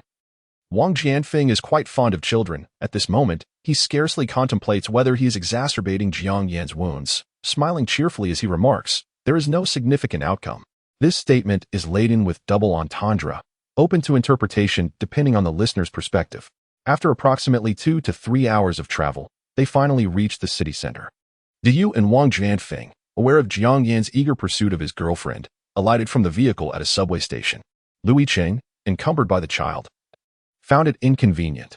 Hence, Jiang Yan insisted on driving them downstairs, despite Lu Yicheng's reluctance. Lu Yicheng descended with Lu Siyuan, with Jiang Yan following suit. As Lu Yicheng and Lu Siyuan made their way toward the residential building, he called out to Lu Yicheng, saying, Mr. Lu, thank you for yesterday. Lu Yicheng nodded, his expression a complex tapestry of emotions. In truth, he had long been aware that his friendship with Jiang Yan had reached its conclusion. This excursion to the countryside only served to cement this realization, as he discovered that he could no longer maintain his previous composure in Jiang Yan's presence. Occasionally, fleeting moments when Jiang Yan expressed affection for Jiang Ruoqiao evoked an inexplicable sentiment within him. What kind of emotion was it? Lu Yicheng could not articulate it. When Jiang Yan mused, if it were you, you would act similarly, it reached a crescendo. He suppressed 90% of his feelings to speak as calmly as possible, asserting, I am not like you. If I were with her, I would never behave in such a manner. As this thought penetrated his mind, Lu Yicheng abruptly halted in his tracks. Upon witnessing his father's peculiar demeanor, Lu Siyuan inquired, Father, what troubles you? You appear rather strange, and your countenance is disconcertingly grim, as if you have lost something of value. Lu Yicheng shook his head. Despite the sweltering heat, his expression remained solemn and composed. Grasping his backpack tightly, the veins in his hands became pronounced. It is nothing, he mused, analyzing his own emotions. He had never engaged in any romantic relationship with the opposite sex. The sudden appearance of a child in his life, coupled with the revelation that his future wife would be Jiang Ruoqiao, was overwhelming. Even if he were a celestial being, he could not help but focus his thoughts on her. After Jiang Yan escorted Lu Yicheng and Lu Siyuan downstairs, he pressed the accelerator and drove towards the apartment where Jiang Ruoqiao resided. His intention was straightforward. He did not know her room number or which floor she lived on, but he was aware of the building itself. He had no desire to cause her unnecessary disturbance and merely planned to wait outside, confident that he would eventually see her. At that moment, he intended to sincerely apologize, explain his situation, and offer his assurances. However, Jiang Yan was unaware that Jiang Ruoqiao could discern his current thoughts. After securing her room, she shared the address and room number in their dormitory group chat, feeling a sense of regret towards her 3 roommates. She acknowledged that they had all eagerly anticipated a joyful outing, only to encounter this unexpected incident. While her concern for Jiang Yan and Lin Kexing was minimal, she felt a twinge of embarrassment and resolved to treat her roommates to a hot pot meal, followed by drinks and a manicure.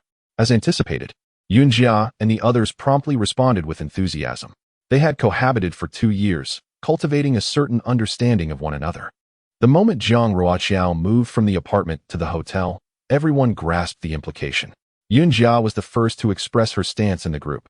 Rest assured, I will not lag behind in handling this matter. Regardless of how much do you prize into my side, even if subjected to the harshest of interrogations, I shall not divulge a single word. Luo Wen responded, you could be even more sycophantic. Gao Jingjing laughed heartily, and soon Jiang Ruoqiao joined in the laughter. In the afternoon, the 3 of them stealthily arrived at the hotel. Yunjia surveyed the environment of the hotel room. Jiang Ruoqiao inquired, to which Gao Jingjing nodded thoughtfully. First, I cannot believe you are staying in such a budget chain hotel. Jiang Ruoqiao remained silent. Second, your food delivery, Yinjia added. Did you not use to order exorbitantly priced light meals? Now you tell me what you ordered, chicken cutlet with rice combo. Look at this receipt. It's only 20 yuan. Jiang Ruoqiao was taken aback by how perceptive her roommates were. However, she could not admit it and stubbornly retorted, you all have misunderstood me. I am not some extravagant flower of the world, but rather an unassuming commoner. How had it come to this? Where it seemed as though she required mountains of gold and silver for sustenance. No, that couldn't be right. Had she truly fallen from grace without even realizing it? Yinjia, with her hands on her hips, continued to investigate the restroom and casually remarked, if I didn't know who you were, I would suspect you were secretly keeping a man. Jiang Ruoqiao. Jiang Ruoqiao could not help but admire the sharp instincts of her roommates. Indeed, she was clandestinely nurturing a man, or rather, to be precise, a boy. Listening to their words, she found herself lost in contemplation. Could this be the subtle transformation that comes with motherhood? Although she appeared unchanged from her former self, upon deeper reflection, it was rather unsettling. For instance, when it came to booking a hotel, she swore that not a single thought of extravagance crossed her mind as she browsed through the app. Yet, her fingers unconsciously bypassed the luxurious hotels and ultimately settled on a highly cost-effective chain hotel, which she then proceeded to book. The same applied to ordering takeout. This was simply unfathomable. How had she become this way? Jiang Ruoqiao sat silently on the edge of her bed, her heart heavy with regret and self-contempt. After exploring the 20-square-meter room, Yunjia and the others found comfortable spots to sit. Yunjia's earlier comment had been made in jest, and aside from Jiang Ruoqiao, no one took it to heart, primarily because the three of them knew Jiang Ruoqiao exceptionally well. She had ingrained the mantra of never relying on others deep within her DNA, as evidenced by her approach to relationships. Thus, if there ever came a day when she would support someone, it could only be her grandparents or her future children. A man? It is inconceivable. Should this man require her support, she would promptly turn against him and show him the door. Jiang Ruoqiao ultimately refrained from mentioning Lu Xiyan, not out of distrust towards her three friends. On the contrary, the bond among the four of them was quite strong. However, the matter at hand was far too significant and bewildering. She would not conceal this issue from those close to her. She would certainly seek an opportunity to express it. But not at this moment. What is the current situation? The kindergarten has only just been confirmed. Lu Xiyan has yet to enroll, the house is not ready, and a suitable nanny has not been found. Moreover, her entanglement with Jiang Yan has yet to be fully resolved, and their breakup has not even surpassed 24 hours. Before Yunjia and the others arrived, Jiang Ruoqiao had already ordered milk tea according to their preferences. Jiang Ruoqiao was not fond of sweet beverages. The other three indulged in their milk tea with fervor, while Jiang Ruoqiao nestled in her bed sipping mineral water. The three roommates held a rather poor opinion of Jiang Yan. However, given that they had already parted ways, there seemed little need to critique Jiang Yan and his sister, who claimed that purple possessed a certain charm.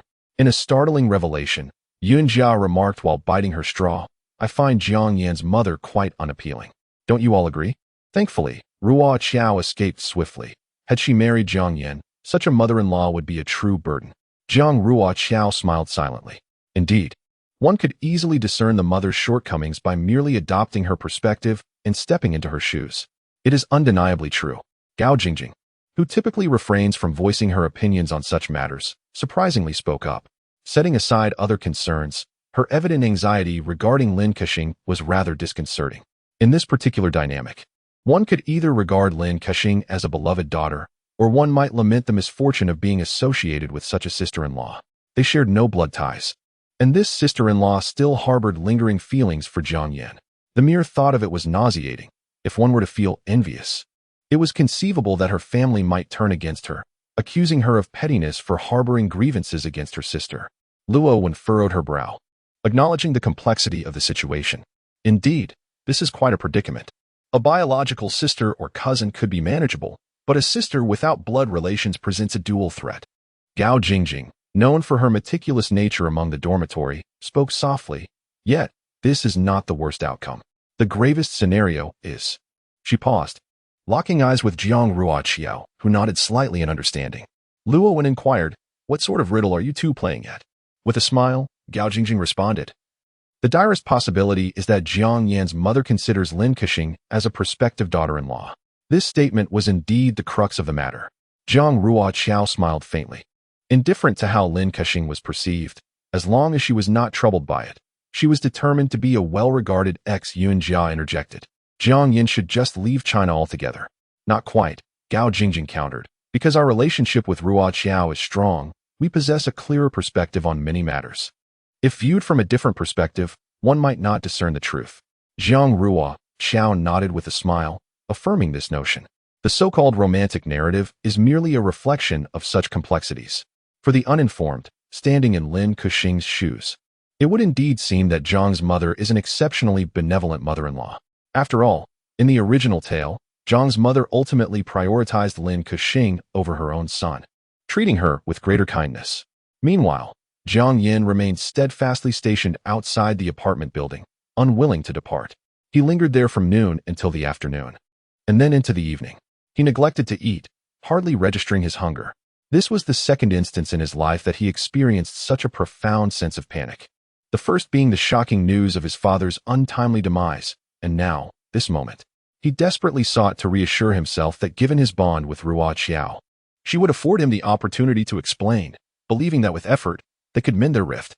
Yet, a voice deep within him whispered a foreboding truth. He was on the verge of losing her. Jiang's mother shook her head, not answering his calls. In truth, she was not taken aback. As a mother, she possessed an intimate understanding of her son. She was acutely aware of his feelings for Jiang Ruoqiao and had felt a sense of regret, for Yin had known Kexing for over a decade, sharing the same roof for 10 years. Despite the passage of time, Yin had never developed any romantic feelings for Kexing. From the very first encounter with Jiang Ruoqiao, however, he felt an undeniable attraction. Yin was reminiscent of her late husband. The three of them shared a commonality. Those who are liked at first sight tend to remain cherished. Conversely, if one does not feel an immediate spark, no matter how many years are spent together, love may never blossom. Yet, what significance does love hold in the grand tapestry of life? Particularly for men, it often serves merely as an embellishment to their careers. Its presence is certainly delightful, but its absence poses no substantial hindrance. Is not marriage a reflection of this notion?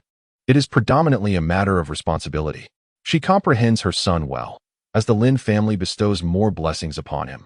Lin Kexing's affections and contributions grow correspondingly, to the extent that he may find himself unable to reciprocate.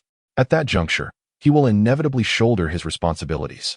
Lin Kexing, unable to suppress her worries, pondered whether to send someone to seek him out. Could he be in trouble? Mother Jiang sighed, asserting that it was unnecessary. He must come to his own conclusions. If he cannot overcome this hurdle, it would seem he and his girlfriend are truly ill-suited. If they lack even this modicum of trust, how can they hope to share a lifetime together? Let him reflect on it himself. Lin Kexing fell into a daze, yet refrained from voicing her thoughts. Her face marred by anxiety as she gazed out at the night sky. Jiang Yan vigilantly kept watch throughout the night, too apprehensive to close his eyes. Yet he did not catch a glimpse of Jiang Ruoqiao. At this point, he should have realized that she was intentionally evading him. She had blocked him on both calls and WeChat. After an entire day of waiting, she was nowhere to be found. She truly intended to break up. Meanwhile, Jiang Ruoqiao slept soundly at the hotel, devoid of dreams. She had preempted the narrative arc of the original story by proposing their separation. And her decision was not rooted in his financial shortcomings, but rather in his actions that mirrored betrayal. Should he attempt to place blame on her in the future, she would be the first to refuse. As with their previous two breakups, this time, she felt an inexplicable lightness in her heart. This time felt markedly lighter, for she had made a change. As long as Jiang Yan gradually faded from her life, she firmly believed that her future would undoubtedly be bright. Ultimately, it was still the man who had misled her. The first thing Jiang Ruoqiao did upon waking was to check her email, eager to see if the company had responded. She reassured herself that large corporations typically do not provide interview results in haste. Furthermore, when competing for a position, it was likely that the HR department would schedule several candidates for interviews together. Throughout the entire day, Jiang Ruoqiao remained at the hotel, not idle, but rather coordinating her filming schedule with the landlady using the timetable for the upcoming semester. In addition, she diligently managed her account. In this regard, she had noticeably slacked off, and upon reflection, it was clear she had been influenced by the original work. She steeled herself. Her account did yield some income each month, and it was imperative not to neglect it. Previously, she had gathered old photographs and videos from friends. After much contemplation, she resolved to create a few videos centered around nostalgia, as per her vision, to gauge the audience's response. She meticulously edited the videos, carefully crafting the content. Merely selecting the background music consumed nearly an hour. It was due to her dedicated approach that, despite her infrequent video uploads, often several days apart, the fan base remained remarkably stable, with each video garnering a commendable number of views, comments, and shares. Once she had finished editing, she uploaded the 4-minute video to her account. Just as she completed this task, she received a text message from Yicheng, intriguing in its brevity, consisting of 2 messages. Yesterday, Jiang Yin borrowed my phone to call you. I apologize. Today, I arranged with the agent to view an apartment. Are you available? If not, I will take Cyan with me and send you a video later for us to discuss. How does that sound? Jiang Ruoqiao rested her chin on her hand, tilting her head as she read the message. A smile crept across her face. Why was he being so cautious? Did she appear fierce or intimidating? She held no resentment towards Yicheng. After all, Jiang Yin had borrowed his phone, and he had no reason to refuse. However, she wished to be involved in the apartment search. Yicheng had previously informed her that the rent from his own property was insufficient to secure a place near a university, and they would need to split the difference. Since she was also contributing, it was impossible for her to remain uninvolved, especially considering that the prospective tenant was not only Yicheng but also her son. Furthermore, since yesterday afternoon, she had not stepped out of the hotel room. Yicheng was busy packing at home, preparing for the upcoming school term. The schedules of the other 2 students had temporarily cleared, and whether they were middle or high school students, the days leading up to the new semester were always hectic. He needed to reconfirm timings with parents before arranging extra lessons. This summer had notably increased his savings, yet it was easy to predict that in just a few days, all his earnings would be spent. While Yicheng was not truly afraid of Jiang Ruoqiao, he was undoubtedly cautious. Firstly, he was unsure how she felt about the breakup with Jiang Yin, whether it affected her deeply. Secondly, he was uncertain if seeing Jiang Yin's closeness with Lin Kexing would be distressing for her. At last, he grew increasingly uncertain whether, at this juncture, she truly had the time to accompany him to view the property. Nevertheless, he felt compelled to inform her, for although their acquaintance was brief, he sensed that she was an individual who approached her endeavors with meticulous care and earnestness. Should he decide to visit the property and make a rental commitment without her consent, it was highly likely that she would be displeased. Unbeknownst to him, his expression at that moment was one of calmness. Fearing she might misconstrue his intentions as pressure, he added a message. I am not in a hurry. Jiang Ruoqiao responded. Send me the address, and I will head there directly. I no longer reside at Jingsheng apartment. Let us meet in an hour and a half. Yicheng was somewhat taken aback. Why had she moved out? Upon reflection, he understood. She must be evading Jiang Yin. As she prepared to leave 24 hours later, Jiang Ruoqiao meticulously adorned herself. She donned a white dress with puffed sleeves, embellished with pearls and sequins. Given the sweltering heat, she gathered her softly curled long hair into a high ponytail. Standing before the mirror, she felt a sense of satisfaction with her appearance. Perhaps it was due to a restful night's sleep, as her complexion radiated vitality. The attire and hairstyle exuded youthful exuberance. Her makeup was kept simple, merely a light touch of cosmetics. A spritz of the sweet floral fragrance she had recently purchased completed her look, and she slung a small handbag over her shoulder before stepping out. Influenced by her mother, a former ballet dancer, Jiang Ruoqiao had always presented a polished and exquisite facade, regardless of the occasion. Upon her arrival at the designated location, Yicheng and Lu Siyuan were already there waiting. She felt pleased, a subtle smile gracing her lips. Under the guidance and subtle influence of Lu Sihan, Yicheng, unbeknownst to himself, would never make the mistake of arriving late when meeting Jiang Ruoqiao. He would rather arrive half an hour early than be a minute late. Upon spotting Jiang Ruoqiao, Lu Sihan darted towards her like a small cannonball. Jiang Ruoqiao instinctively caught him, but after just a few seconds, she released him. She was still unaccustomed to the sticky, affectionate dynamics of a parent-child relationship, having never experienced such intimacy in her youth. Instead, she was more familiar with a somewhat distant demeanor. Thus, while she felt a twinge of joy at Lu Sihan's closeness, she was also somewhat at a loss. Lu Sihan looked up at Jiang Ruoqiao, expressing with childlike sincerity, "You look exceptionally beautiful today." Furthermore, he leaned in closer. inhaling her scent, exclaiming, "You smell wonderful." Jiang Ruoqiao couldn't help but chuckle. After a moment's hesitation, she reached out to stroke his cheek, replying, "Thank you." I did change to a new perfume. Yicheng stood 2 meters away, observing them. It was somewhat unexpected, yet upon reflection, it felt rather anticipated. She appeared radiant, with no trace of gloom upon her face, exuding the same carefree aura as before, devoid of any worries, including those concerning Jiang Yan. Just as Yicheng was studying Jiang Ruoqiao, she turned her gaze towards him. To his surprise, their eyes met. Before he could hastily avert his gaze, Jiang Ruoqiao smiled warmly at him, and, taking Lu Sikan's hand, approached him naturally, inquiring, "Have you been waiting long?"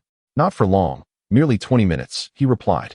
Jiang Ruoqiao smiled, recalling her previous visit to this place, where there was a charming shop that sold handmade ice cream with delightful flavors. "I'll treat you all to some later," she promised. Just as Yicheng was about to decline, Lucy Yuan interjected, "Yes, I want ice cream." Indeed. Ahead lay a beautifully decorated pink storefront, its sign boasting Italian handmade ice cream. Anything associated with foreign origins rarely came at a modest price. Yicheng calculated the cost. The ice creams they ordered already amounted to 70 or 80 yuan. He shook his head, saying, "I won't have any." Yet, despite his words, he stepped forward. Pulling out his phone to pay, Jiang Ruoqiao swiftly intervened, blocking his payment code with her hand, her delicate brows furrowing slightly. "I said I would treat," she insisted.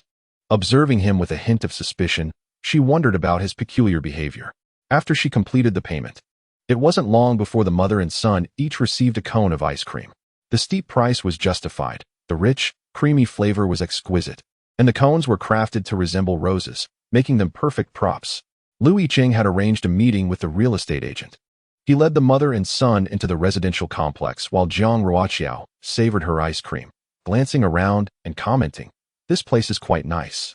It shouldn't take more than a 10-minute walk to a university, right?" Yicheng, ever meticulous, replied, "My pace is 8 minutes."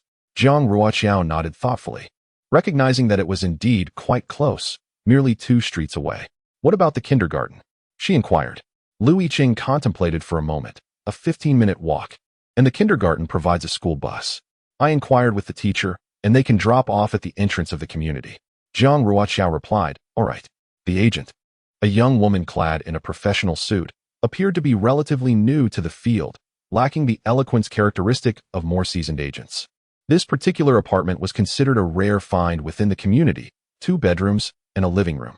Originally designed as a 1-bedroom apartment, the landlord had reconfigured it into 2 smaller rooms, with the total usable area not exceeding 40 square meters. The agent, under the impression that it would accommodate 2 adults and a child, hesitated for a moment before suggesting, "For your family of 3, it might be a bit cramped.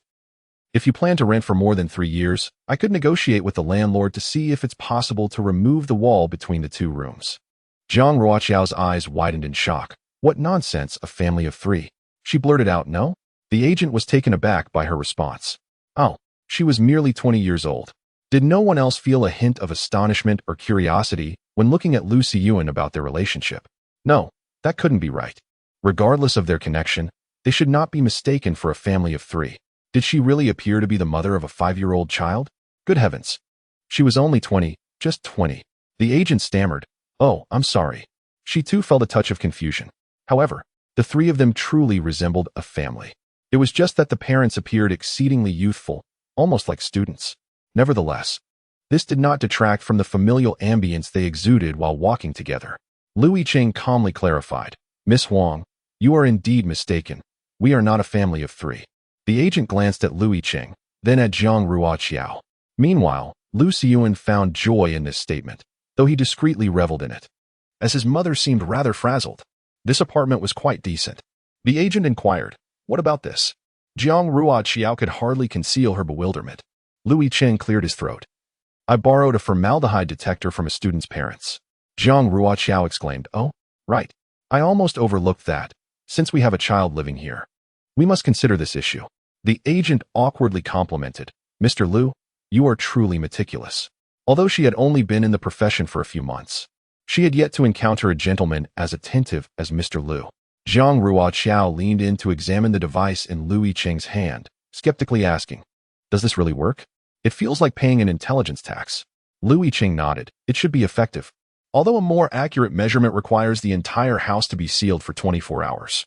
My senior's parents are in this line of work, so their device should be relatively precise. Noticing Jiang Ruoqiao's interest, he patiently explained how to use it. The two drew increasingly closer. Yicheng, a man who has perhaps grown accustomed to being a tutor, invariably approaches the task of elucidating problems with exceptional seriousness, to the extent that one might say he is utterly engrossed in it. It was only when he inadvertently lowered his gaze and caught a glimpse of Jiang Ruoqiao's elegantly arched eyelashes and her fair visage that he found himself momentarily captivated. There is no denying that Jiang Ruoqiao possesses striking beauty. Yicheng had once been dragged by his roommates to a freshman welcome event, at which time Jiang Ruoqiao was not yet in a relationship with Jiang Yan. Clad in a formal gown and adorned with exquisite makeup, she had been walking towards her friends, passing right by him. At that moment, he couldn't help but ponder how vividly his memories served him. What he had presumed to be long forgotten suddenly resurfaced without warning. She had worn her hair in curls, adorned with cascading ribbons. Back then, she had not paid him any particular attention, or perhaps she simply did not focus on anyone in particular. Strangely, when Jiang Yan first mentioned her name in the dormitory, he recalled who she was, and her face remained etched in his memory. Noticing that Yicheng had suddenly fallen silent, Jiang Ruoqiao lifted her gaze to him. However, Yicheng had already composed himself. After a brief pause, he continued, I am not entirely certain how accurate this is, but it is better than nothing. He had always exuded a gentle and reserved demeanor. Yet, the term reserve can sometimes carry a negative connotation, suggesting a facade. Or perhaps it is not a facade at all, but rather a learned behavior of concealing his genuine emotions. Having lost his parents at a young age and relying solely on his grandmother, he indeed lacked the luxury of indulgence. Thus he had learned early on to behave like an adult, refraining from revealing his truest preferences. In that very moment, he was able to swiftly tidy up, accomplishing the task in mere seconds, so much so that even Jiang Ruoqiao failed to detect any hint of anomaly. Well, let us give it a try, Jiang Ruoqiao remarked. The distance between the two remained unchanged, with the agent acting as a mere bystander. She found it peculiar. Were they not a family of three? Why did they appear so harmonious? Particularly, the handsome man and the beautiful woman seemed to complement each other perfectly. The young man was tall and slender, clad in white and black, with tousled hair that exuded a refreshing aura, his entire demeanor exuding a clean and gentle charm. The young woman possessed a delicate figure, dressed in a white puff-sleeve dress that radiated playfulness and vivacity. Her features were exquisite, embodying purity and grace, her presence almost luminescent. Were they truly not a couple? Jiang Ruoqiao followed Yicheng into the room to test for formaldehyde, while Lu Siyuan remained in the living room, not having followed them. Jiang Ruoqiao and Yicheng were oblivious to his absence, as their primary concern was whether the formaldehyde levels in the house met safety standards. Observing the puzzled expression on the agent's face, Lu Siyuan lowered his voice and remarked, they do seem to be a perfect match, don't they? The agent nodded in agreement. Huh, who's speaking? She suddenly came to her senses and glanced at Lu Siyuan standing beside her. Lu Siyuan smiled and said, I also think they are quite the pair, sister. You have a keen eye? At this juncture, he glanced at her name tag pinned to her shirt pocket and continued, Sister, you will undoubtedly achieve great things in the future. Promotions and salary increases await you. The agent was amused by his words. Really? Thank you, little one. I appreciate your kind wishes. The formaldehyde testing device borrowed from Yicheng indicated that the levels in each room were within safe limits. The agent then remarked, this community's properties have been around for over a decade. The landlord resided here for several years prior, and renovations only commenced 2 years ago. For the past 2 years, the place has been consistently occupied, so you two need not worry about formaldehyde issues. This statement, albeit candid, held a kernel of truth. There is no remedy for formaldehyde quite as effective as habitation. Yicheng secured the testing device and proceeded to inspect the windows. Although situated on the 4th floor, safety remained paramount, particularly regarding the sturdiness of the window security bars. If he were to reside alone, he could afford to overlook formaldehyde concerns in the absence of security measures. However, with a child in tow, life would be fraught with potential hazards. In this chapter of the frugal campus Heartthrob, both Jiang Ruoqiao and Yicheng were meticulous individuals. One would conduct a thorough inspection while the other would follow suit, ensuring no detail was overlooked. Discovering issues post-contract signing would indeed be lamentable. The agent had never encountered such diligent tenants. Yet she found herself learning a great deal from them. Perhaps one day this knowledge would prove beneficial, and clients would appreciate her reliability. After several rounds of checks confirmed everything was in order, Yicheng and Jiang Ruoqiao reached an agreement with the agent to finalize the contract. Another significant matter had been resolved, allowing them to move in directly before September commenced. Jiang Ruoqiao found Yicheng to be quite dependable, and had it not been for his timely intervention with Jiang Yan at the farm stay, her departure would not have been as smooth. Consequently, she suggested they dine together, naturally offering to treat him. Such words may lead her to misunderstand. He intended to take her home, so he nodded in agreement, expressing gratitude. Jiang Ruoqiao inquired of Lu Xiyan, "What would you like to eat tonight?" "Anything is fine." The proprietress had just completed a transaction with her, and it was anticipated that the funds would arrive in a couple of days. Soon, she would be financially secure once more. Just as Lu Xiyan was about to suggest KFC or Pizza Hut, Yicheng interjected before he could speak, saying, "Let us refrain from KFC, Pizza Hut, and McDonald's. You just had those a couple of days ago. It's wise to indulge in moderation." Lu Xiyan remarked, "Father is increasingly resembling that father." Jiang Ruoqiao promptly nodded in agreement. "Indeed, I have no desire for such fare. The calories are excessively high." "Then why did you even ask me?" Lu Xiyan pouted. "You two can deliberate among yourselves. Ultimately, father will heed mother's opinion. She holds the final say."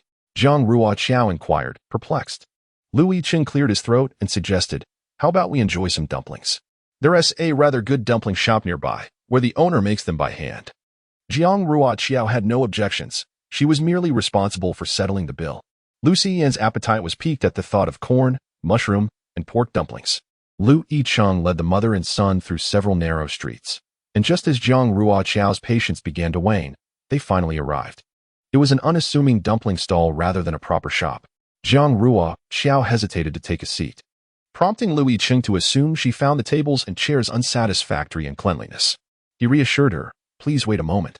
She then took a tissue from the table, dampened it with water from her cup, and bent over to meticulously clean the entire table, especially the area where she intended to sit. First, she wiped it down with the wet tissue, followed by 2 passes with a dry one. Only then did she turn to Jiang Ruoqiao and say, "You can sit now, it's quite clean." Lu Xiyan. Well, he had grown accustomed to it. Yicheng was beside her. Today she wore flat shoes, which likely brought her to his chin. Observing that she still hadn't taken a seat, Yicheng hesitated and suggested, "Perhaps we should find another place?" "I apologize for my oversight." He genuinely lacked experience in selecting dining locations, having never dined alone with a female companion before. Thus, he thought that a meal would naturally entail finding a place that was both affordable and pleasant, especially since she had mentioned treating him. He was reluctant to incur excessive expenses. Jiang Ruoqiao waved her hand dismissively and sat down, saying, "It's fine, let us stay here." She simply hadn't anticipated Yicheng's meticulousness. There had been other boys who had wiped tables for her in the past, but those actions had always seemed motivated by a desire to please. Yicheng was different. He genuinely wiped the table, simply wishing for her comfort while seated. It was precisely this sincerity that made his actions strikingly pleasing, especially as he cleaned, his brow furrowed, and his slender arms revealed when he rolled up his sleeves. It unexpectedly captivated her attention. Yicheng let out a sigh of relief. The owner was a middle-aged man in his 40s, appearing honest and simple-hearted. They ordered 3 plates of dumplings. 1 plate was the corn, mushroom, and pork filling that Lu Xiyan specifically requested. Another was Jiang Ruoqiao's choice of vegetarian 3-flavor filling. And the last was Yicheng's selection of cabbage and pork. The dumplings indeed appeared to be handcrafted. Jiang Ruoqiao carefully picked one up and tasted it. She raised her gaze to the narrow square table where Yicheng was seated across from her. Technically, the distance between them was somewhat close. She looked at him, and he was intently observing her. A thought crossed her mind, and with a playful smile, she remarked, "The filling is quite delightful, not too salty." A subtle smile flickered in Yicheng's eyes as he replied, "Indeed." Jiang Ruoqiao was not accustomed to consuming staple foods at dinner, but today was an exception, particularly for dumplings. After savoring a few, she set down her chopsticks and simply sat there sipping water. Noticing her cessation of eating, Yicheng inquired, "What is the matter? Is it not to your liking?" Meanwhile, Lu Xiyan, engrossed in his meal, mumbled indistinctly, Mom can eat 7 dumplings for dinner, which is quite generous of her, Dad. Jiang Ruoqiao, in all seriousness, corrected him, not 7, but 6. You're hindering my ability to count my caloric intake for the day. Yicheng hesitated. Is that really all you're eating? Lu Siyuan interjected. That is already a lot. Mom usually only has vegetable salad for dinner. Being able to eat 6 large dumplings is a special treat. Jiang Ruoqiao placed a hand on her forehead in disbelief, pondering why a child was so astutely aware of her habits. Indeed, for the sake of filming and to look good on camera, she had deliberately controlled her physique. She would often run or play tennis. Yet the most crucial aspect was her discipline in diet. In the mornings, she would eat heartily, and she would have a satisfying lunch, but she typically refrained from consuming staple foods in the evening. Yicheng found himself grappling with a perplexing notion, particularly as he observed Jiang Ruoqiao's delicate, slender wrist, which seemed as if it could be effortlessly broken with a mere flick of strength. So frail, did she truly need to monitor her caloric intake? Meanwhile, Yicheng had polished off an entire plate of dumplings. Lu Siyuan, equally hearty in appetite, had nearly finished his portion as well. In stark contrast to the empty plates of the 2 Lu brothers, Jiang Ruoqiao's plate appeared conspicuously full. Lu Siyuan, with an air of nonchalance, inquired, Dad, aren't you going to eat? Yicheng turned to him, responding, I've finished, but there's still food left. Lu Siyuan pointed out, gesturing towards the remaining dumplings on Jiang Ruoqiao's plate. Mom hasn't finished hers. This was a recurring theme. Whenever Jiang Ruoqiao left food uneaten, Yicheng would invariably consume it. He would also devour whatever she did not fancy. Yicheng raised an eyebrow in confusion, while Jiang Ruoqiao stifled a laugh. Feeling a tinge of embarrassment, Yicheng chose to remain silent.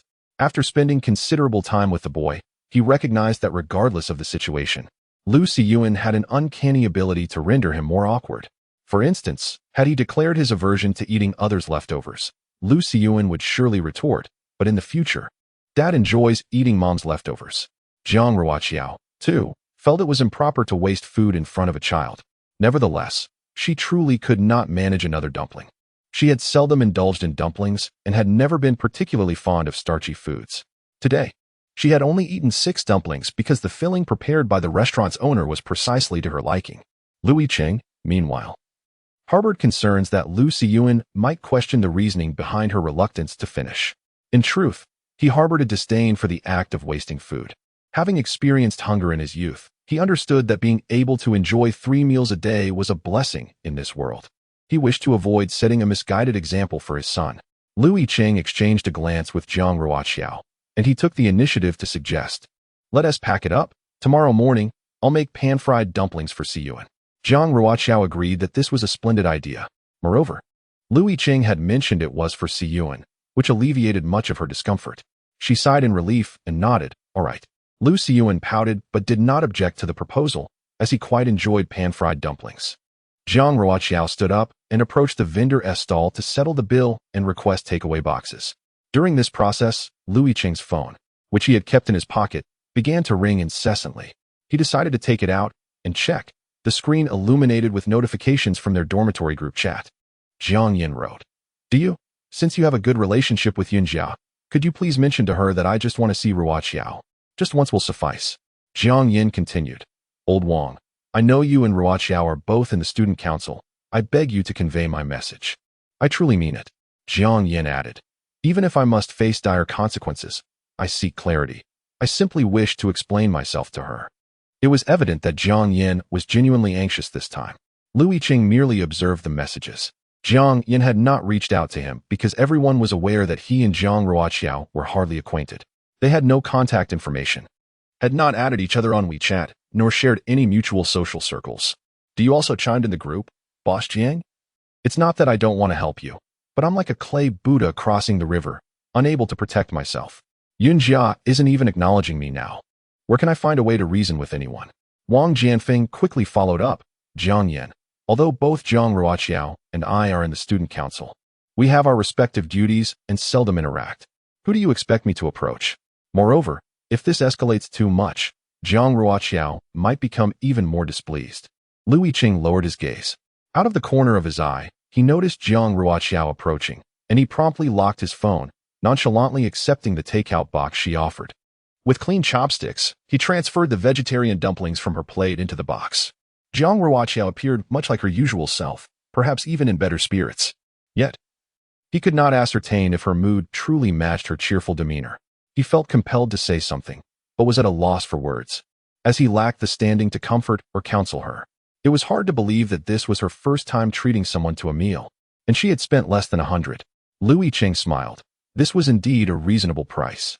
He thought that spending several hundred on a meal outside was quite an imprudent choice. Jiang Ruoqiao chuckled, teasing him. You truly know how to live well. She subtly scrutinized his attire. He wore a white t-shirt. Seemingly his short-sleeved shirts were confined to shades of black, white, and gray. Furthermore, his wardrobe was minimal, totaling just 3 or 4 pieces. While they were not from any high-end brand, they were commendably clean and tidy. He paired it with black trousers that reached his ankles. On her feet were a pair of canvas shoes, whose name eluded her memory. Through her piercing gaze, she assessed that the entire ensemble probably did not exceed 300 yuan, a sum less than the decorative hairpin adorning her hair. He always seemed to carry a black backpack, the most expensive item on his person, belonging to a certain sports brand. Though it too likely fell under the 300 yuan mark, appearing to be of commendable quality. The truth remained. A clean appearance significantly enhances a young man's charm. Some may don high-end brands, yet appear neither tidy nor spirited, rendering their efforts futile. Yicheng was acutely aware of Jiang Ruoqiao's scrutiny. He felt a twinge of discomfort, but allowed her to observe him nonetheless. When Jiang Ruoqiao averted her gaze, they proceeded. As long as Jiang Ruoqiao was present, Lu Siyuan seemed oblivious to anyone else, his focus solely fixated on her, hand in hand, walking beside her with an endearing spring in his step. It was as if only during these moments did he resemble an ordinary child of his age. Yicheng trailed behind them, close enough to overhear their conversation. Curiously, Lu Siyuan inquired, Mom, didn't you used to live in that beautiful apartment? Where do you reside now? A thought flickered in Lu Siyuan's mind as his eyes darted around. Are you not afraid of staying in a hotel alone? Jiang Ruoqiao paused, initially intending to decline, but faltered upon meeting Lu Siyuan's eager, expectant gaze. It was truly difficult to utter a word of rejection in the face of such eyes, so she could only reply, It is permissible, but you must ask your father. Lu Siyuan spoke without a moment's hesitation. Father's opinion is inconsequential. Yicheng inquired, even knowing that in that future, his family status is rather low. One cannot simply dismiss it. He sighed inwardly, yet nodded. If you do not mind being disturbed, I have no objections. Lu Siyuan was elated. After all, it had always been his mother who accompanied him to share bedtime stories, as his father frequently worked late. The bedtime tales told by his mother were far more captivating than those recounted by his father. So, could he anticipate a goodnight kiss tonight? Lu Siyuan felt a delightful warmth creeping up to his ears. Upon arriving at the subway station, although it wasn't peak hours, the crowd was still considerable. The trio struggled to squeeze into the train compartment. Yicheng glanced over and noticed Jiang Ruoqiao's countenance appearing somewhat grim due to the crowd. With decisive swiftness, he utilized his height to carve out a small space, pulling Jiang Ruoqiao in, with Lu Siyuan closely following her lead. He extended his arm to brace against one side of the door, enclosing both of them in this little sanctuary, shielding them from the jostling and pushing of others. The surrounding passengers murmured under their breath, expressing their discontent, but Yicheng remained unfazed. Jiang Ruoqiao stood at the perfect height to meet his chin. Aware that their proximity was rather intimate, Yicheng harbored concerns that his breath might encircle her uncomfortably.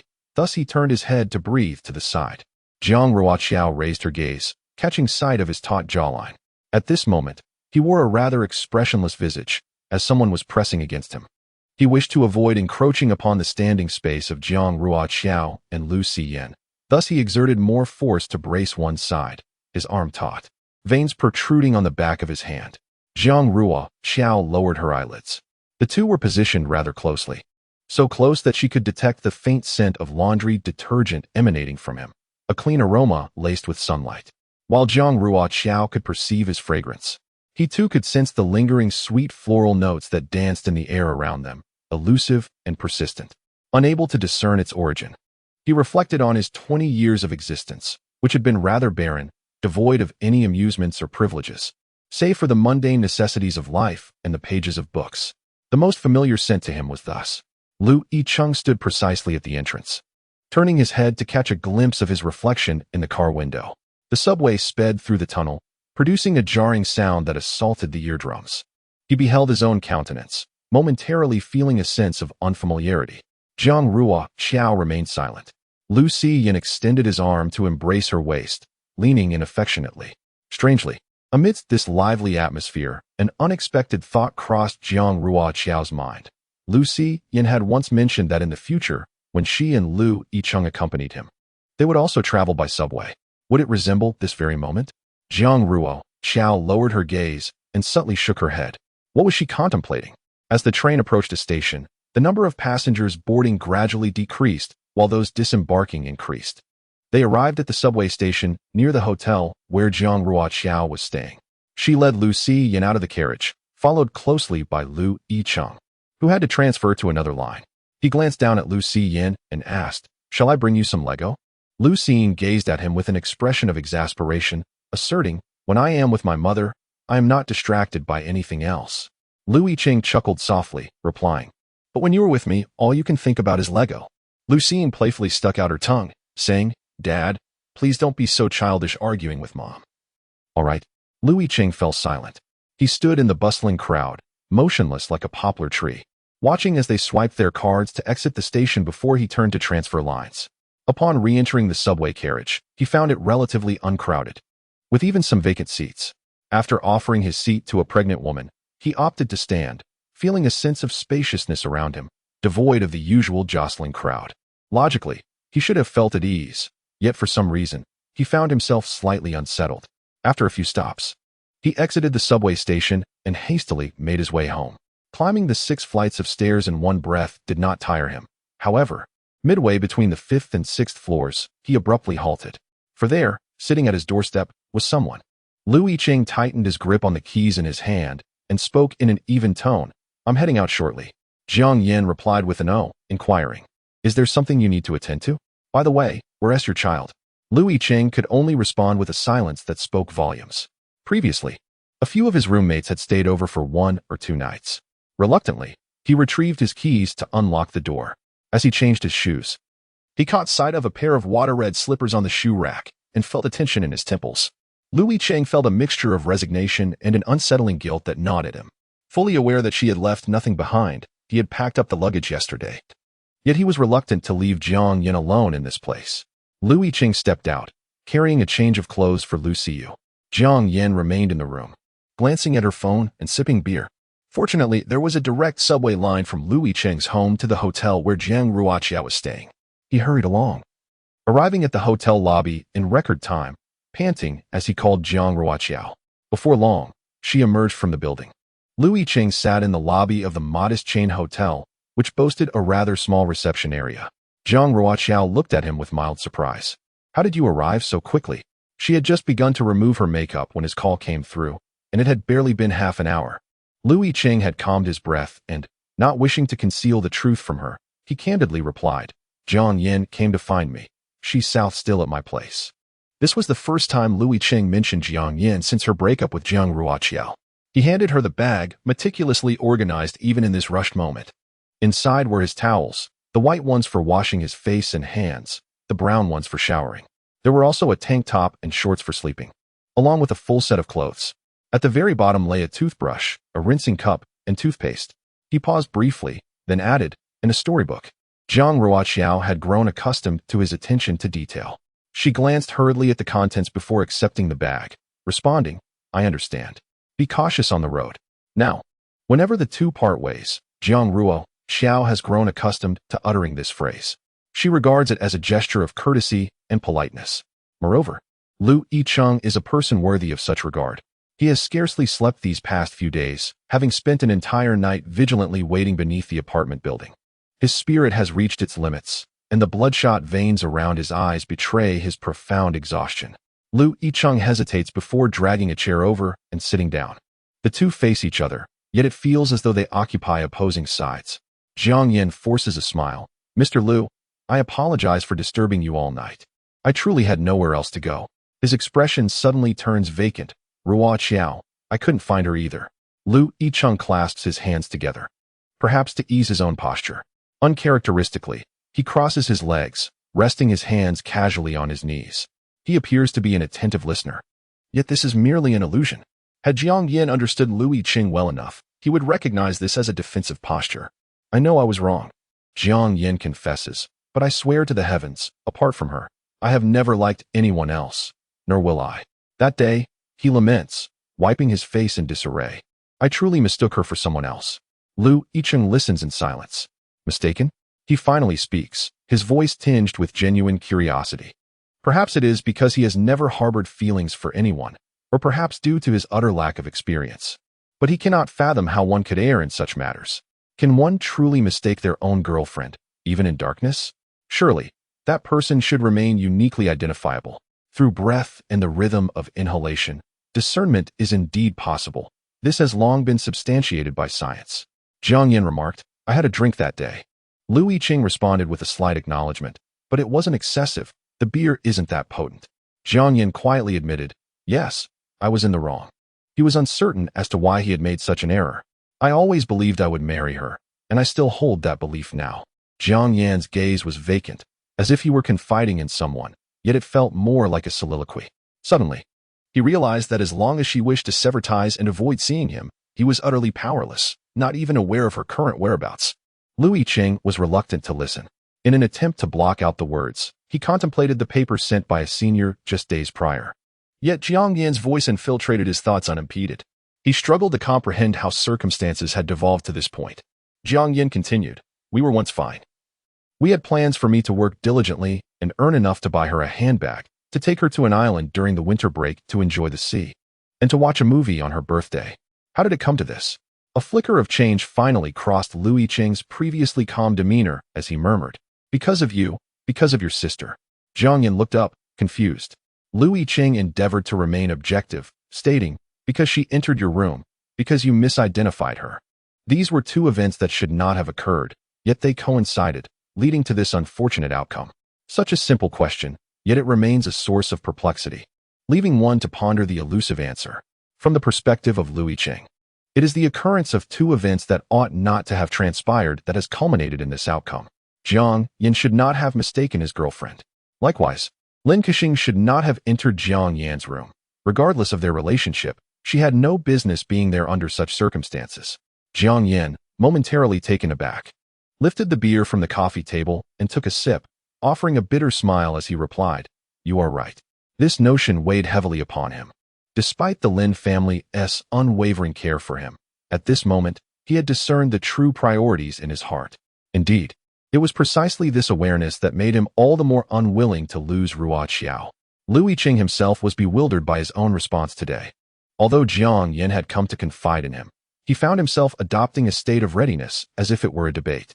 At this moment, having heard Jiang Yin's words, he felt compelled to inquire, do you consider this your sacrifice?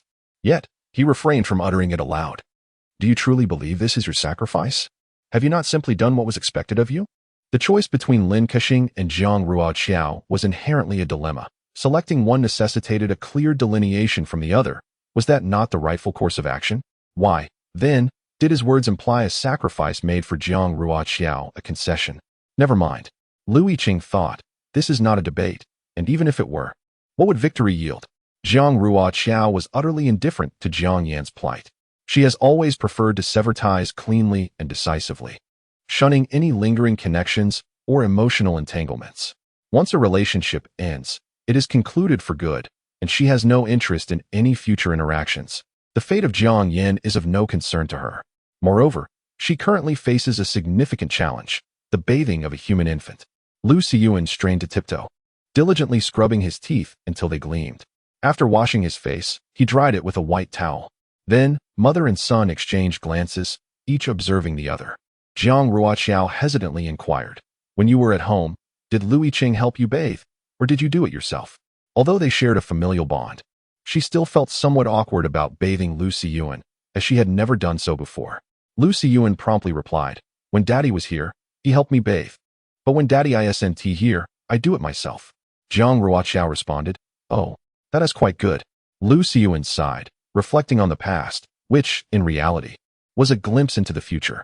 Jiang Ruoqiao raised an eyebrow and said, well then, you may go take a bath. After she exited the bathroom, Jiang Ruoqiao rummaged through her makeup bag for some cotton pads and settled on the bed to gradually remove her makeup. Once she had finished, she cast a glance at him, casually turning on the hotel television, tuning it to the children's channel, and remarked, "I'm going to take a bath now." "Lu Siyuan." His cheeks flushed, responded, He stubbornly insisted, "No, I'm not. It's just that the water temperature is a bit high, and I feel hot." Jiang Ruoqiao chose not to call him out on it.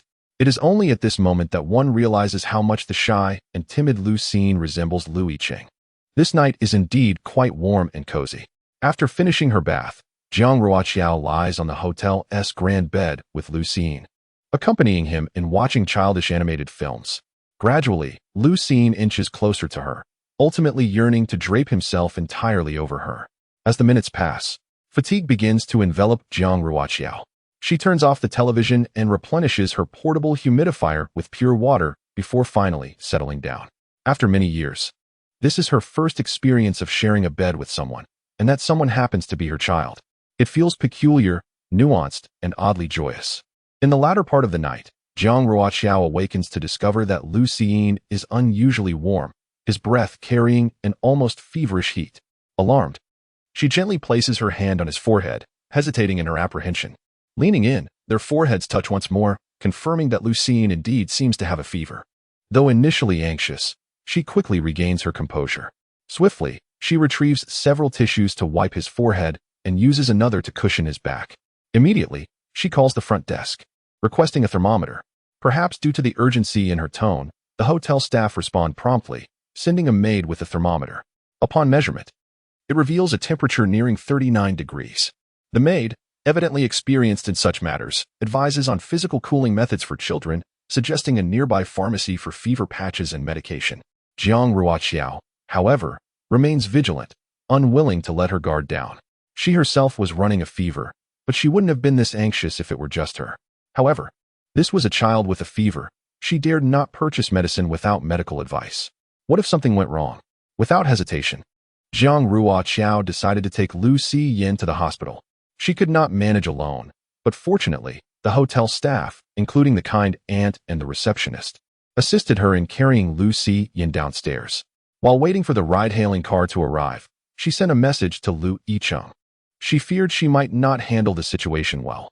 There could be various tests at the hospital, and it was impossible for her to carry Lu Xiyin around by herself. Worried that Lu Yicheng might miss her text if he had fallen asleep, she dialed his number.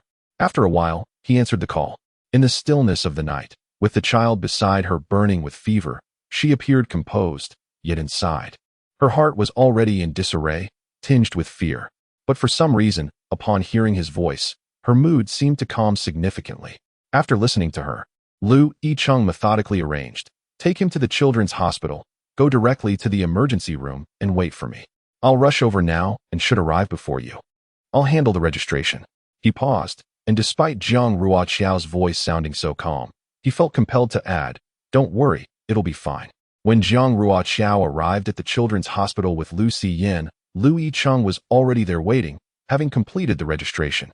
He understood that she could not carry Lu Xiyin and had decisively waited for her at the hospital entrance.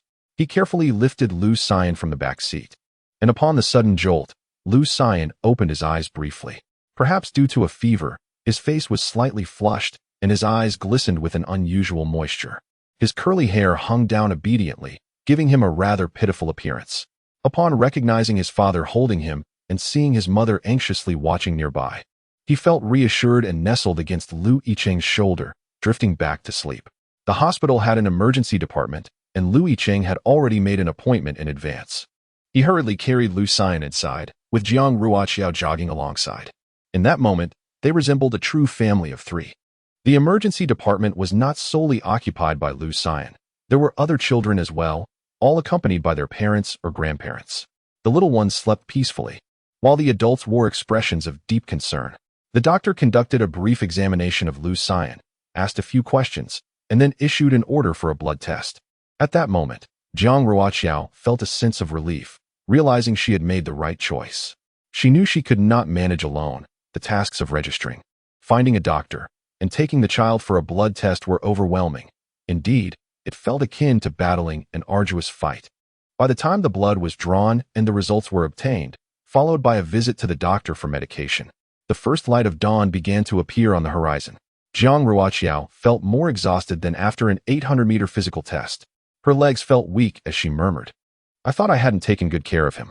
Lu Yicheng, equally fatigued, sat beside her while cradling Lu Xian and offered words of comfort. How could that be? The doctor mentioned that summer colds are prevalent, and the drastic changes in temperature can be overwhelming for adults, let alone children. I noticed that Xian appeared quite spirited, so there's no need for concern. Shortly thereafter, they were preparing to leave the hospital. Jiang Ruoqiao felt a lingering anxiety. Lu Yicheng had yet to nod in agreement, and she was unaware that Lu Xian, nestled in his embrace, had awakened at some point. The ailing child was far from his usual compliant self, pouting in dissatisfaction, declaring, "I don't want to. I want to sleep with mommy." When children fall ill, their foremost desire is to seek solace from their mothers. Ultimately, Jiang Ruoqiao acquiesced. She truly empathized with Lu Xian, for in her own childhood, she too longed to be close to her mother whenever she was unwell. The nod of approval she had once yearned for, she now wished to grant Lu Xian, not wanting him to feel disheartened. Taking Lu Xian from Lu Yicheng's arms, she whispered, "But I don't have your father to care for you." This was the truth. It was a commendable feat for her to look after herself, let alone a child. Lu Xian's eyes glistened with moisture as he shook his head, and seemingly recalling something, he gently kissed her forehead, insisting, "That's not how I feel. Mommy is very capable." Jiang Ruoqiao was momentarily taken aback, then smiled softly, a smile that felt different from those of the past. Lu Yicheng watched her closely. Perhaps it was merely an illusion, but in that moment, Jiang Ruoqiao appeared to him as a little girl, not a mother, but rather someone who could be of the same age as Xian. She seemed somewhat content and joyful, and as she lowered her head, he could even perceive a fleeting sense of relief. Relief, perhaps? Perhaps he had misread the situation. Jiang Ruoqiao swiped the room card, and the door swung open. Lu Yicheng carried Lu Xian inside, his gaze unwavering, resolutely avoiding any scrutiny of the room's contents, wishing fervently to be blind to it all. After gently placing Lu Xian on the bed, he prepared to depart. Jiang Ruoqiao, however, felt no discomfort, with Lu Xian present. She dared not toss her intimate garments about carelessly. What lay before them did not provoke any unease in the oblivious Lu Yicheng. "Where the dirty clothes Xian changed out of yesterday?" Lu Yicheng inquired. Jiang Ruoqiao responded with a slight gasp, "They're on the shelf in the bathroom. I plan to call for laundry service this morning." "Oh," Lu Yicheng replied. He entered the bathroom to collect Lu Xian's soiled garments, meticulously placing them into a bag. Yet his gaze lingered on the white dress hanging on the hook. It was the very dress she had worn yesterday. He hesitated momentarily, but ultimately shifted his gaze away. Jiang Ruoqiao indulged in some much-needed rest. By the time she awoke, it was nearly noon. The first thing she attended to was measuring Lu Xian's temperature.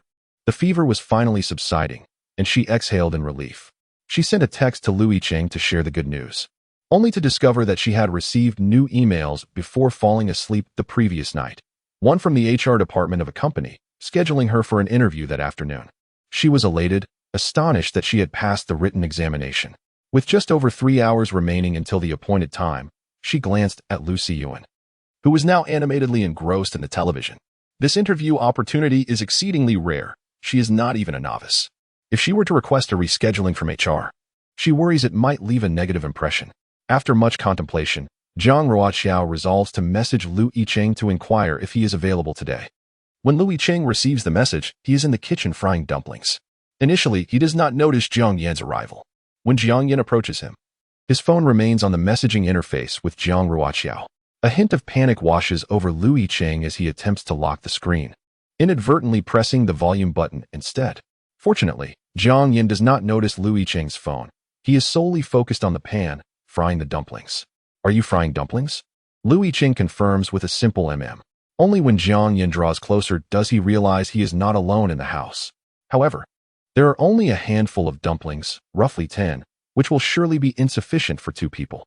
Suddenly recalling something, Jiang Yan expresses with delight, "Just now, Ruoqiao sent me a message, inviting me to meet this evening."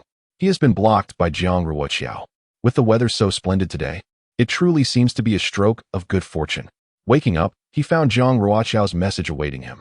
Overwhelmed with joy, he remains oblivious to Lu Yicheng calmly flipping the dumplings in the pan. Lu Yicheng remains silent. Thus, when she inquires about his availability. It is indeed a matter of importance.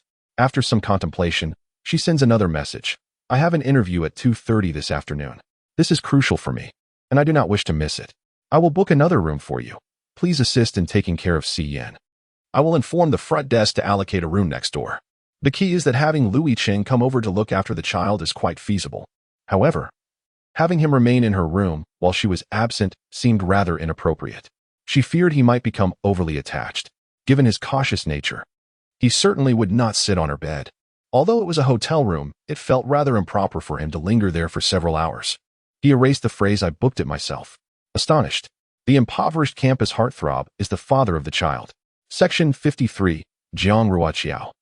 Yicheng was taken aback. What does a period signify? Yicheng sighed. It turned out the period conveyed a hint of dissatisfaction or dissent. He understood. Upon receiving the message, Jiang Ruoqiao smiled, realizing that Yicheng was indeed quite polite. The reason Jiang Ruoqiao reached out to Jiang Yin was not because she had miraculously forgiven him. It was not related to forgiveness at all. Today, the proprietress had called her, partly to confirm whether she had received the payment, and partly out of curiosity regarding her situation with Jiang Yin. This was prompted by the fact that Jiang Yin had visited the usual filming locations yesterday. The proprietress saw him and assumed he was there to find Jiang Ruoqiao. To her surprise, he inquired whether Jiang Ruoqiao was staying at her home and whether she knew where she was now. The proprietress was utterly astonished. This left Jiang Ruoqiao feeling somewhat vexed. However, recalling that in the original narrative, the male lead had desperately attempted to reconcile with the female antagonist, she thought, if they had broken up, why should there be any need for explanations? What purpose would explanations serve? Regardless of whether one explained or not, the outcome remained the same, a breakup. Did he really believe that upon hearing his explanation, she would foolishly agree to reconcile? Alas, has the vastness of the Pacific Ocean infiltrated her mind, rendering her so self-deprecating? What does he perceive her to be? Yet, such was her contemplation. Jiang Yin, however, held a different perspective. After some reflection, she resolved to listen to his explanation since he seemed eager to provide one. She sincerely wished to avoid the spectacle of playing out a romantic drama upon the commencement of the school term. This individual truly lacked perception. He could easily be classified as the most oblivious and unself-conscious among all her past acquaintances and romantic entanglements. Were it someone else, they would have the decency to refrain from explanations, accepting the end of the relationship and quietly retreating to a corner, unlike him, who seemed to wish for the entire world to be apprised of the situation. Oftentimes, men exhibit a blind confidence. Jiang Yin deliberately averted his gaze from the main building, abstaining from the habitual glance upwards towards the second floor. He lowered his head and entered the annex building with unwavering focus. Upon entering, he encountered his mother. Yin, come in here for a moment, she beckoned, setting aside her tasks. Jiang Yin responded softly and followed her into the suite of the annex. Once inside, Jiang's mother secured the door and, in an instant, her expression transformed drastically. Before Jiang Yin could comprehend what was unfolding, she struck him forcefully across the face. The impact caused him to turn his head, momentarily stunned. He slowly raised his gaze to meet his mother's. Jiang's mother's eyes glistened with unshed tears, her hands quivering slightly, as if she regretted her actions. Turning away, she choked back her emotions and said, Yin, do you have any idea of the immense favor the Lin family has bestowed upon us? Jiang Yin hung his head, his hands instinctively clenching into fists. For the past few days, his thoughts had solely revolved around how to seek forgiveness from Ruoqiao, with nary a consideration for anything else. At this moment, in such a critical juncture, the identity of others, irrespective of who they are, holds no significance. Jiang Yin remained silent. Jiang's mother continued, I owe an apology to the lady. It was she who sheltered us, mother and son, providing us with a haven of tranquility over the past decade. She even contributed to your education. Now my son is bullying her only daughter. I cannot bear the weight of this. Yin, have you lost your senses? Yet, Kuxing has always regarded you as her own elder brother. Jiang Yin closed his eyes, his jaw clenched, his entire being taut with tension. In recent days, Kuxing has been in distress and has been weeping. It is evident that she truly considers you her brother. Throughout these years, you must have witnessed how the lady and Kuxing have treated us. Poor Kuxing. Her other two brothers are a decade older and do not share the same mother.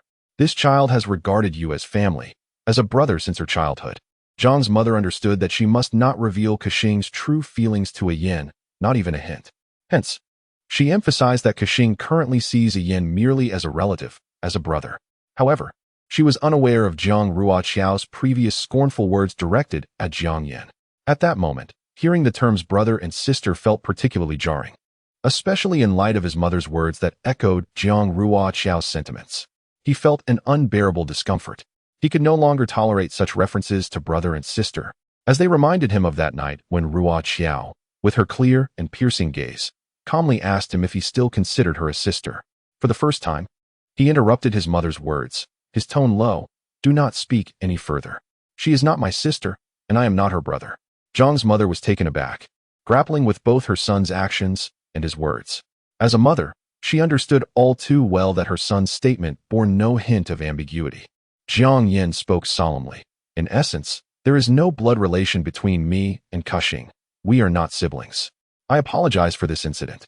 I will first attend to some pressing matters and then offer my sincere apologies to Kexing.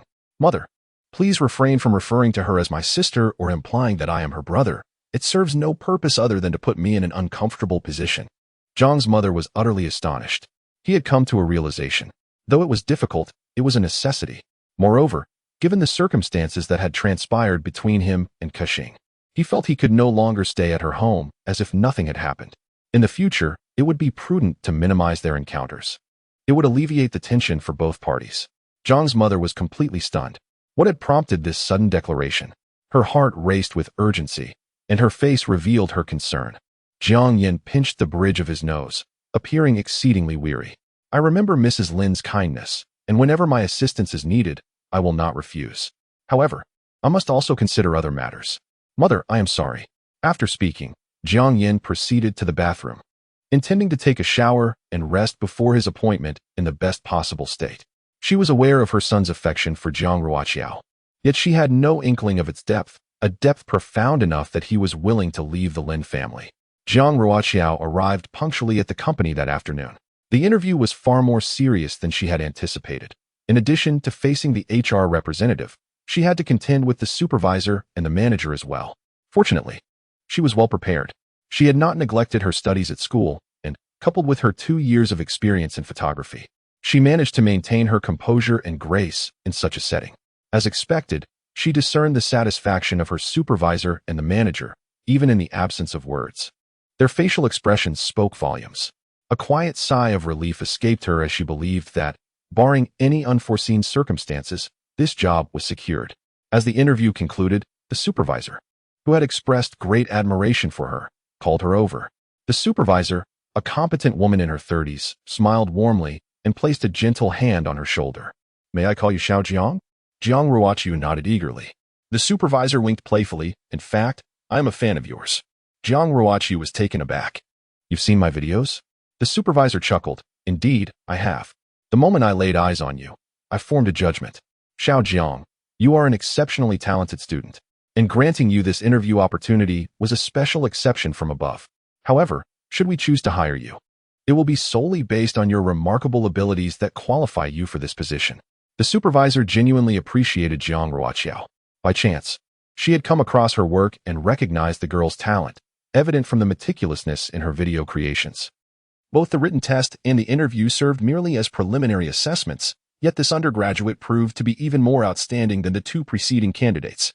Jiang Ruoqiao felt a surge of joy mixed with gratitude upon hearing these words. "All right, Xiao Jiang, now we await the email notification from our HR," the supervisor smiled. Jiang Ruoqiao nodded vigorously, "Certainly." Upon exiting the corporate edifice, Jiang Ruoqiao felt an inexplicable surge of determination. After years of toil and persistence, she finally felt that her efforts had not been in vain. The thought of her impending meeting with Jiang Yin did little to dampen her buoyant spirits. She also remained deeply concerned about Lu Xiyuan's well-being. Upon entering the subway station, she dialed Lu Yicheng's number. He answered promptly, his steady voice resonating through her earpiece. "Hello." He paused momentarily, seemingly engaging in polite conversation. "How did your interview go?" Jiang Ruoqiao replied with a light-hearted tone, "It went well. There shouldn't be any major issues." Lu Yicheng chuckled. Then, "Congratulations." "Thank you," Jiang Ruoqiao responded. "How is Xiyuan? Is he doing all right?" "That is good to hear." Jiang Ruoqiao inquired. Is he there? Yes. Yicheng hesitated for a moment. Do you wish to speak with him? Yes. Yicheng then handed the phone to the eagerly awaiting Lu Siyuan, whispering, Your mother wants to speak with you. He did not shield the phone from her. And Jiang Ruoqiao overheard his words. At that moment, the subway line she intended to take arrived, and as she stepped into the carriage, an unexpected memory surfaced. Just yesterday. At this time, they had all three been crowded in the subway together. Lu Siyuan's lively voice echoed, Mommy. Jiang Ruoqiao found a spot to stand, her eyes brightening at the sound. Siyuan, have you been listening to your father? Indeed, I have dutifully consumed even the most unpalatable of medicines, remarked Lu Siyuan, as he reflected on his own fortitude. How bitter it was, yet I persevered. Jiang Ruoqiao chuckled, acknowledging his impressive resilience. Would you like a reward for that? She inquired playfully. With a glimmer of excitement, Lu Siyuan asked, Did Mama's interview go well? It went adequately. Jiang Ruoqiao replied modestly in front of her child. I merely performed at a standard level. There is no doubt about it. Lu Siyuan praised. Mama is truly remarkable. She excels at everything. Realizing that his admiration might have been somewhat exaggerated, he quickly added, Except for cooking. Jiang Ruoqiao sighed, slightly embarrassed. Well, I do have something to attend to, so I may be a bit late, but I promise to join you for dinner. Lu Siyuan expressed his disappointment with a soft "oh" and inquired, Where are you going? Lu Siyuan's eyes sparkled with delight. Really? He then set aside his phone, eagerly boasting to Lu Yicheng, Dad, Mama mentioned she has something to do at Lakeside Park, and she'll take me there to play next time. Lu Yicheng paused momentarily, pondering. So, she has arranged to meet Jiang Yan at Lakeside Park? The park was as bustling as ever. Upon arriving at the designated spot, Jiang Ruoqiao found that Jiang Yan had not yet arrived. If Jiang Yan were still her boyfriend, such behavior would undoubtedly have drawn criticism.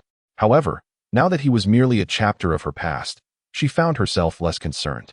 By the lakeside stretched a vast expanse of grassy meadow. People were walking their dogs, children were kicking a ball, and some were simply lying on the grass, gazing at the sky in blissful contentment. She sat to the side, awaiting Jiang Yan's arrival. After a while, she noticed a football rolling to her feet, and when she looked up, a shy little boy, around 5 or 6 years old, approached her. This instantly reminded Jiang Ruoqiao of her own little one at home, of similar age and stature, although certainly not as adorable as her own. She firmly declared that Lu Siyuan was the most endearing child in the world. Previously, Jiang Ruoqiao would have avoided children altogether, but her perspective had shifted. Now, when she saw a child of Lu Siyuan's age, it would evoke thoughts of him, and in turn, a smile would naturally grace her face. From a distance, Jiang Yan observed this scene. The beautiful and delicate girl on the grass, her features softened, returning the football to the little boy while exchanging a few words with him. The boy appeared bashful and shy, while her smile radiated warmth. Over the years, Jiang Yan's life seemed devoid of worries. Yet, no matter how amiable the Lin family was, it was not his own. Mrs. Lin, despite her kindness, was not truly family. Thus, for the past decade, he had felt like an outsider, a sentiment that was not particularly pleasant. Deep within, he longed for a family of his own. Witnessing this scene stirred thoughts of the future, imagining a life with Ruoqiao, filled with love, marriage, a home, and perhaps a delightful child of their own. This was the most beautiful future he could envision. Lost in such daydreams, Jiang Yan approached, and Jiang Ruoqiao noticed him. Her smile fading slightly.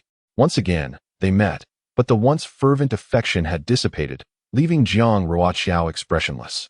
Jiang Yan took a seat beside her, and as they observed the myriad facets of life on the grass, it was Jiang Ruoqiao who broke the silence. Is there anything else you wish to articulate? She added. If it is an explanation, it is truly unnecessary. It serves no purpose. The fact of our separation remains. Jiang Yan felt a pang of discomfort and quietly replied. My relationship with her is genuinely not of that nature. I harbor no such feelings for her. What about her feelings towards you? Jiang Ruoqiao pressed, unable to contain her frustration, particularly when reflecting on her own fate within the original narrative. The thought gnawed at her, akin to a thorn lodged in her throat. Anyone with discernment could see her affection for you. There is no need for denial. If you fail to perceive it, that is a flaw of your own. Consider that day. Did she ever struggle? Did she ever voice that you had mistaken her for someone else? No, she did not. He mistook Lin Kexing for her. Had Lin Kexing shown even a hint of resistance, he would have halted immediately. This, she firmly believed. Or perhaps, had Lin Kexing spoken up to clarify the error, he would have ceased as well. This is not to shift the entire burden of responsibility onto Lin Kexing. Rather, Jiang Ruoqiao felt that both Jiang Yan and Lin Kexing bore fault in this occurrence. Yet, it seemed that Jiang Yan remained oblivious to this reality, prompting Jiang Ruoqiao to question what kind of person she had once admired. Was he truly blind? Lin Kexing harbored feelings for him, yet he remained unaware. It was utterly confounding. Jiang Yan fell into silence. Regarding this matter, he was, in truth, rather uncertain. That day was so chaotic that he could not recall whether Xinxing had struggled or voiced her objections. He simply could not remember, and he would not rashly pass judgment on uncertain matters. If Jiang Yan wished to articulate something further, his expression grew grave, his brows furrowing deeply. Jiang Ruoqiao interrupted him, her demeanor transforming into one of calm resolve. Do not speak to me of your lifelong friendship. I have no desire to hear it, Jiang Yan. My purpose in meeting you today is not to listen to your explanations, nor to debate the nature of your relationship with her. Frankly, I no longer care what your relationship is at this point. She declared, Jiang Yan, let us part amicably. Tomorrow, Jiang Yan would marry Lin Kexing, and she would feel not a single ripple of emotion within her. All she desired was to distance herself from these two individuals, nothing more. Was it truly so difficult to understand a modicum of decorum? The phrase let us part amicably struck Jiang Yan like a bolt from the blue, rendering him speechless. He stared at her in stunned silence, and it was only at that moment that he truly comprehended she was resolutely leaving him. In what seemed like a desperate struggle, he uttered, I know I was wrong. If you do not wish to hear my explanations, I shall remain silent. Ruoqiao, rest assured. I will move out of the Lin residence, and I shall never see her again. Upon hearing this, Jiang Ruoqiao felt a twinge of surprise. For in the original narrative, Jiang Yan had always been quite responsible towards the Lin family, and his bond with Lin Kexing was indeed one forged from childhood. It was precisely this that rendered his feelings towards her a complex intertwining of affection akin to that of a lover and a brother, as he had always cared for and looked after Lin Kexing with great attentiveness. Yet now, he astonishingly utters such words, declaring that he will move out from the Lin family and will never see Lin Kexing again. What, then, is Lin Kexing's true standing in his heart? Beyond mere astonishment, there lies a profound, inexplicable disappointment in Jiang Yan. What sort of person is he? He is said to be loyal, to cherish gratitude. Yet he can so effortlessly proclaim his desire to sever ties with Lin Kexing. He professes deep affection for her, yet before losing her, he exhibited such a lack of boundaries. In regard to her, to Lin Kexing, he indeed falls short. Jiang Ruoqiao is also uncertain whether the narrative has taken a turn. Does your mother know about this matter? She inquires. Has she permitted it? Jiang Yan did not expect Jiang Ruoqiao to bring up his mother at this moment. He faltered, realizing she must know. Jiang Ruoqiao decided to remind him one last time. We are no longer in a romantic relationship, so whether you choose to listen or not, consider my words as mere venting. I cannot contain my feelings. Jiang Yan, I have already stated that Lin Kexing has feelings for you, and your mother is certainly aware of this as well. Have you considered her intentions in allowing you to bring Lin Kexing along with us for outings? After everything that transpired, what does it signify that she rushed over from the city to pick up Lin Kexing? You may have been oblivious before, but it would be wise to remain vigilant henceforth, lest you encounter another suitable person only to face another ending of separation. This harms both you and others. This is her counsel. A breakup is inevitable. She possesses her own reasons, yet ultimately, it is evident that they are ill-suited for one another. She could never come to terms with the presence of such a childhood friend by her boyfriend's side, especially given that he lacks even the most basic sense of boundaries. Furthermore, considering Jiang Yan's mother, one can only ponder how troubled she must be to willingly choose such a heart-wrenching and challenging path for herself. Jiang Ruoqiao has departed. She mused that this conversation should have been sufficient for Jiang Yan to grasp the reality of the situation. At the very least, he would no longer scour the world in search of her, nor would he seek to provide her with any explanations. Jiang Yan stood there, lost and despondent. This time, he did not pursue her. Once Jiang Ruoqiao was out of Jiang Yan's line of sight, she retrieved her phone from her bag and dialed Yicheng's number. The call was answered promptly, more swiftly than ever before. Yicheng's tone remained as calm as it had always been. Hello. Jiang Ruoqiao, seemingly anticipating his words, interrupted him. Please refrain from suggesting that you will buy groceries and cook. If I were to wait for you, when would I ever get to eat? Yicheng responded with surprise. All right, you decide. Jiang Ruoqiao thought to herself, now that's more like it. Why don't you ask Si Yin what he would like to eat? She chuckled softly. How stern you are. Children of their generation, when unwell, are often treated to delicacies they typically do not enjoy. For some reason, as Lu Yicheng listened to her laughter and playful banter, his ears grew warm, though his expression remained serious. The doctor had given instructions just yesterday. Jiang Ruoqiao elongated her tone, earnestly agreeing. Dr. Lu is indeed correct. Well, what can he eat? Lu Yicheng tightened his grip on his phone and replied. Noodles would suffice, and congee as well. If memory serves, there is a small shop outside the hotel that specializes in chicken noodle soup. I can procure a serving for him. A bit of chicken broth should do him good. Jiang Ruoqiao nodded. All right, and what about you? What will you eat? Jiang Ruoqiao thought to herself, this person is quite easy to please. I shall pack a few dishes with rice from the shop for us to share. Lu Yicheng momentarily lost himself in thought as he listened to her words. In the heart of the lakeside park, the crowd was particularly dense. As the sun was about to set, children frolicked on the playground, while elderly couples engaged in lively square dancing, creating an atmosphere more suitable for the young to stroll and converse. Jiang Ruoqiao wished to evade the throng, yet found herself surrounded by people wherever she turned. Most troubling of all, amidst the crowd, 2 boys of around 10 years old were clumsily maneuvering electric balance scooters. Despite her attempts to steer clear, one of them collided with her, and subsequently, the other boy miscalculated his balance and crashed into her as well. Crisis! Jiang Ruoqiao exclaimed. Indeed, she could not dodge in time and was knocked into, causing her phone to fly from her grasp. She watched helplessly as her phone was trampled underfoot.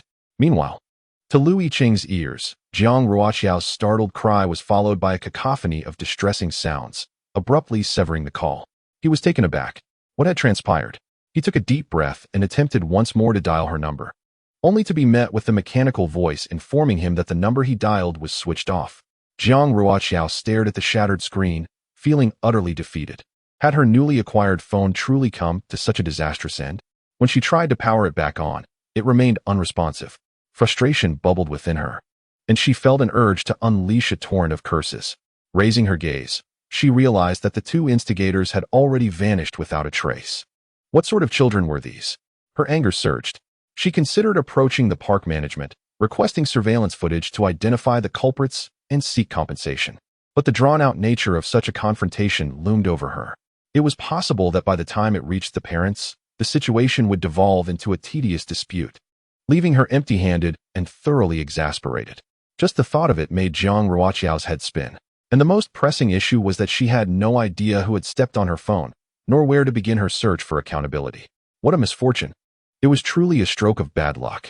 Instinctively, Jiang Ruoqiao shifted the blame to her meeting with Jiang Yan.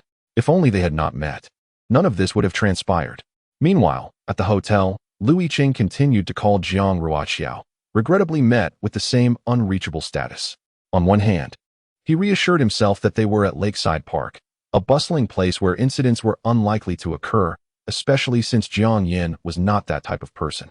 Yet, on the other hand, he found it impossible to quell his anxiety. Her sudden exclamation and the abrupt shutdown of her phone easily conjured images of misfortune. Lu Xiyuan sat on the bed, engrossed in an animated series, glancing up to see his father pacing restlessly, his expression one of alarm, brows furrowed as if they could crush a fly. He felt a twinge of fear and discreetly shifted in his seat, grasping the remote control. Driven by a strong instinct for self-preservation, he lowered the volume of the television before inquiring, "Dad, what's wrong?" Lu Yicheng halted in his tracks. Having already made up his mind, he tucked his phone away and addressed Lu Xiyun, saying, "Xiyun, I need to step out for a moment. Stay in the room and do not open the door for anyone except your mother and me." He felt assured regarding Lu Xiyun. Earlier that day, while tutoring a student, Xiyun had been left alone at home, and he had been well taught, understanding what he could and could not touch. He would never open the door to strangers, nor would he sneak out alone. This chain hotel maintained a commendable standard in every aspect. Lu Xiyun felt a flutter of anxiety. "What is going on?" He responded affirmatively. "Okay, I want to go anywhere, and I want to touch the plug. I want to open the door for anyone. I'll only open it for Mom and Dad." "Very good." After reassuring Lu Xiyun, Lu Yicheng hurriedly exited with his phone in hand. He jogged across the sidewalk, traversed a street, and finally spotted the landmark of Lakeside Park.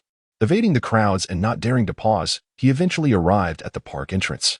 After a swift glance around, he immediately spotted Jiang Ruoqiao amidst the throng. Without a doubt, she was radiant. A person like her seemed to captivate attention wherever she went. Jiang Ruoqiao was still troubled by her phone, frowning with an air that discouraged any attempts at conversation. Several individuals who wished to engage with her, upon sensing her formidable demeanor, prudently refrained from approaching. Yicheng finally exhaled in relief and strode confidently towards her. When Jiang Ruoqiao lifted her gaze, she was taken aback to find Yicheng standing before her. A fleeting thought crossed her mind. He must have hurried over after their earlier phone call when she had been bumped into, his breath slightly labored. Perhaps he was concerned for her safety. Jiang Ruoqiao presented her shattered phone screen, her expression one of despair. I was struck while we were on the call, and my phone is irreparably damaged. But rest assured, I am unharmed. Yicheng's countenance remained grave. Who was it that collided with you? Just as Jiang Ruoqiao was about to lament her misfortune, a sharp male voice interrupted from behind. Ruoqiao. He knew he should not call her, yet he could not resist stealing another glance. From a distance of 2 meters, Jiang Yan's gaze shifted from Jiang Ruoqiao's silhouette to the figure of Yicheng opposite her, unmistakably engaged in conversation. He hesitated before inquiring, Mr. Liu? What brings you here? Jiang Yan scrutinized Yicheng, particularly noting the evident exchange between him and Jiang Ruoqiao. However, he could scarcely recall any familiarity between the two. Moreover, how could Yicheng possibly be present here? Yicheng also turned his attention towards Jiang Yan. The 4 pairs of eyes met, separated only by Jiang Ruoqiao. Yet the distance between her and Yicheng was notably less than that between her and Jiang Yan. The bustling crowd seemed to form an invisible boundary, akin to the ancient divide between Chu and Han. Jiang Ruoqiao stood with Yicheng on one side, while Jiang Yan occupied the opposite. Yicheng maintained his serene demeanor. What was his purpose here? How had he arrived? Noticing Yicheng's silence, Jiang Yan stepped forward, prompting Jiang Ruoqiao to scrutinize Yicheng's gaze, leading her to grasp his current thoughts. Regardless of whether Yicheng and Jiang Yan would become friends in the future, she felt it imperative that her breakup with Jiang Yan should not involve him. Ultimately, none of this pertained to Yicheng. Her lingering conscience urged her to keep him uninvolved, to prevent any misunderstanding regarding his role in her tumultuous emotions. Such an upright and sincere individual, as he should not suffer from misinterpretation. Jiang Ruoqiao preemptively spoke up, her tone unremarkable. What a coincidence. She glanced at her watch, realizing it was late. I have matters to attend to. I must take my leave. Without pausing to gauge Jiang Yan's reaction, she swept past Yicheng's countenance and departed from the park's entrance with unrelenting resolve. Jiang Yan wished to call out to her, but promptly remembered his diminished position. His gaze fell despondently upon Yicheng, still brimming with confusion. Liu, how is it that you find yourself here? Yicheng understood Jiang Ruoqiao's intentions and felt no offense. However, given her unmistakable stance, he deemed it inappropriate to voice further inquiries. I simply passed by on business. Oh, Jiang Yan continued. What were you and Ruoqiao discussing? Jiang Yan felt a sense of doubt within him. Yet he could not precisely identify the source or the reason for this uncertainty. After some contemplation, he concluded that it was akin to what Mr. Liu had mentioned. He had merely passed through this place to conduct business. Although Mr. Liu and Ruoqiao were not particularly familiar with one another, he had previously accompanied Ruoqiao to a gathering in the dormitory, and they had all spent time together at a farmhouse outing a few days prior. While they could not be considered close acquaintances, it was reasonable to expect that they would exchange greetings upon encountering one another. Yicheng hesitated for a moment before stating that he had some matters to attend to and took his leave. After Yicheng departed, Jiang Yan lingered at the park entrance for a while before heading in a direction distinctly different from that of Yicheng and Jiang Ruoqiao. The emotional turmoil and sadness that accompany a breakup do not manifest instantaneously. At this very moment, although Jiang Yan was aware of their separation, his subconscious and physical self had yet to fully emerge from it. He was somewhat oblivious. Thus he could watch Jiang Ruoqiao walk away. However, when he crossed the street and boarded a bus, the sight of a shop selling handcrafted ice cream struck him like a needle piercing his heart. The pain was not excruciating, but it was distinctly felt, and he knew that this needle would only embed itself deeper over time, until it would become so entrenched that attempting to remove it would leave him with countless wounds. For now, he managed to maintain his composure. as a voice deep within him urged him not to give up. As long as this thought persisted, as long as he could still see her, the ache of separation could be dulled. Jiang Ruoqiao arrived at the noodle shop he had mentioned before Yicheng, where she ordered a bowl of chicken soup noodles for Lu Xiyuan. While waiting for the owner to prepare the noodles, she ventured to a nearby restaurant and ordered 2 meat dishes alongside a vegetable dish. Astonishing! In the 56th segment of the underprivileged school Heartthrob is the father of the child, Jiang Ruoqiao approached. Lu Yicheng did not merely hear her presence. He first caught a whiff of the sweet floral fragrance that enveloped her. Observing her holding a takeout box, he extended his hand, his intention unmistakable. Jiang Ruoqiao reciprocated by passing the takeout box to him. As their hands briefly brushed against one another, a subtle connection was forged as her fingers grazed his palm. Lu Yicheng hesitated momentarily before quickly regaining his composure, while Jiang Ruoqiao remained unfazed. They entered the elevator together, where Jiang Ruoqiao swiped her room card. She had reserved an hourly room for Lu Yicheng. Since the checkout time had not yet arrived, she communicated with the front desk, which assigned them a room adjacent to hers. Standing in the elevator, silence enveloped them, primarily due to the unexpectedness of their earlier encounter. Perhaps overwhelmed by joy, Lu Xiyuan relished the light chicken soup noodles with great enthusiasm. Jiang Ruoqiao and Lu Yicheng sat side by side, enjoying the 3 dishes she had brought. The quantity was just right for the two of them. Though they exchanged no words, the presence of Lu Xiyuan ensured that the atmosphere remained lively. Lu Xiyuan, eyeing the 3 dishes, exclaimed in delight, "Wow! How is it possible that you have my favorite stir-fried pork and those delicious shredded potatoes?" Jiang Ruoqiao contemplated offering him a few bites, but Lu Yicheng gently interjected, cautioning that the dishes contained chili, along with excessive oil and salt, which were not conducive to his recovery. Jiang Ruoqiao shrugged and, addressing the pitiful Lu Xiyuan, remarked, "There's nothing I can do. Dr. Lu forbids it." Lu Yicheng remarked, "There is no need to jest about his profession as a doctor. He is merely adhering to medical advice." Lu Xiyuan reluctantly diverted his gaze and resumed his meal of noodles. Most of the time, Lu Xiyuan was quite reasonable. After a brief silence, he lifted his head and inquired of Jiang Ruoqiao, "Mom, isn't the lake park delightful?" The mere mention of the park rendered both Jiang Ruoqiao and Lu Yicheng somewhat uncomfortable. Jiang Ruoqiao forced herself to shift her focus, recalling, "In the future, did I not take you to Lake Park?" Lu Xiyuan shook his head and replied, "No, I haven't even heard of it." Jiang Ruoqiao pondered that the park must have undergone expansion and rebranding in the future. He found the hotel rather mundane and preferred the comfort of his own bed. Most importantly, he missed his toys at home. After finishing their meal, Lu Yicheng conscientiously began to tidy up the table. Lu Xiyuan made his way to the restroom. Jiang Ruoqiao was aware that Lu Yicheng was sensitive to such matters, especially since they had nothing between them, yet the past few days had inexplicably carried a sense of secrecy. However, this was unavoidable. It would improve with time. She could not interfere with the friendships among boys. She could only strive to present herself in a respectable manner, at least in front of Lu Yicheng. Lowering her voice, she stated, "He should have accepted the breakup by now. Our relationship is genuinely over." Thus, she felt there was no need to bear any psychological burden moving forward. Yet, she simultaneously sensed that her words felt rather peculiar when spoken aloud.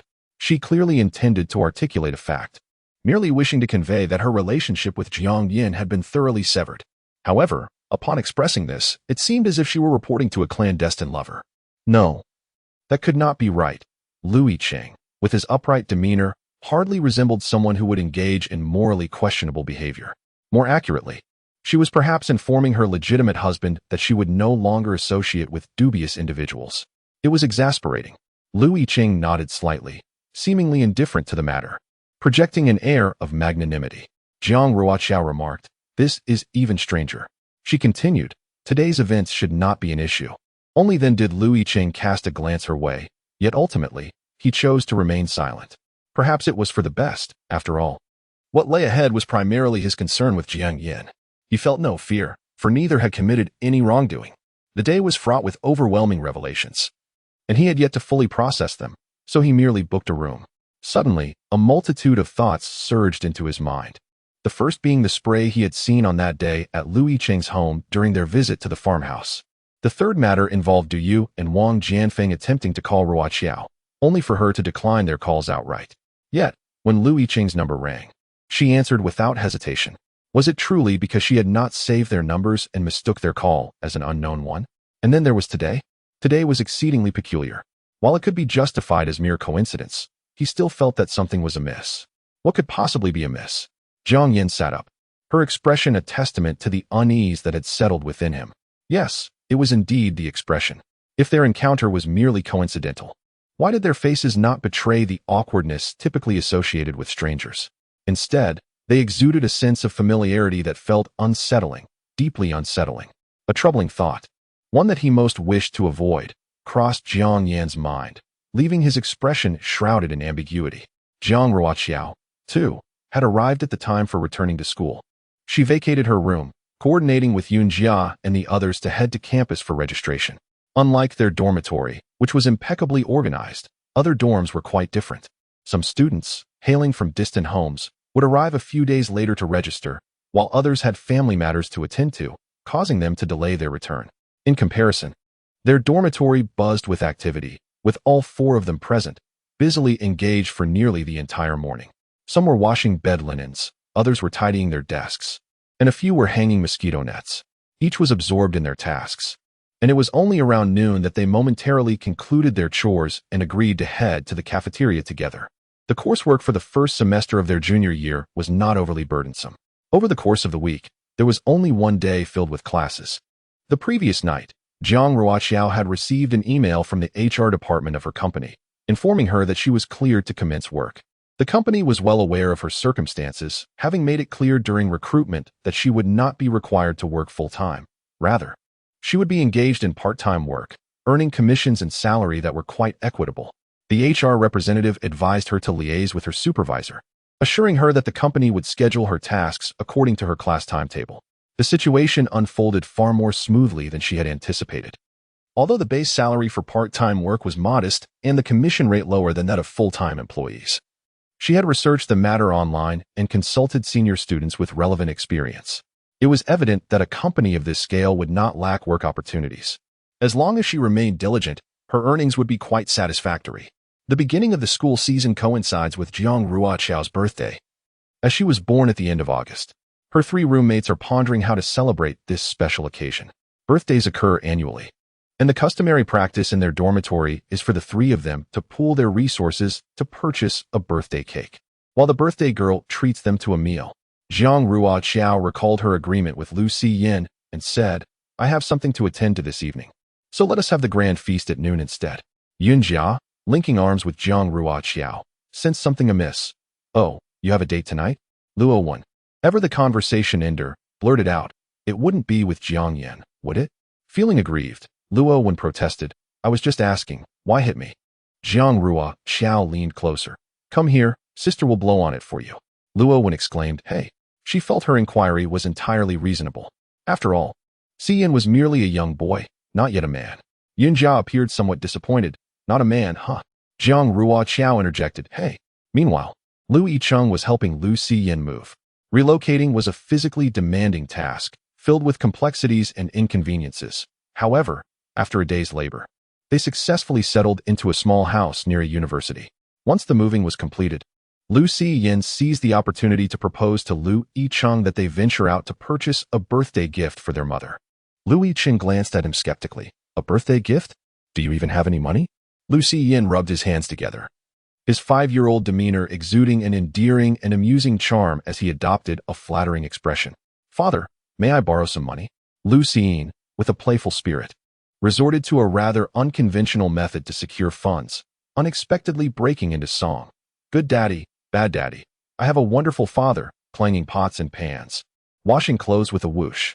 Lu Yicheng felt a shiver run down his spine as he gestured for him to stop, cautioning him to be mindful of potential complaints from the neighbors. Lu Xiyin's smile revealed charming dimples, and Lu Yicheng couldn't help but think of Jiang Ruoqiao. What a revelation! The impoverished school hunk is actually someone's father. "How much do you need, and when will you repay me?" Lu Yicheng teased Lu Xiyin. Lu Xiyin hesitated. "I'm not entirely sure. Perhaps 1,000? "No, that's out of the question," Lu Yicheng replied.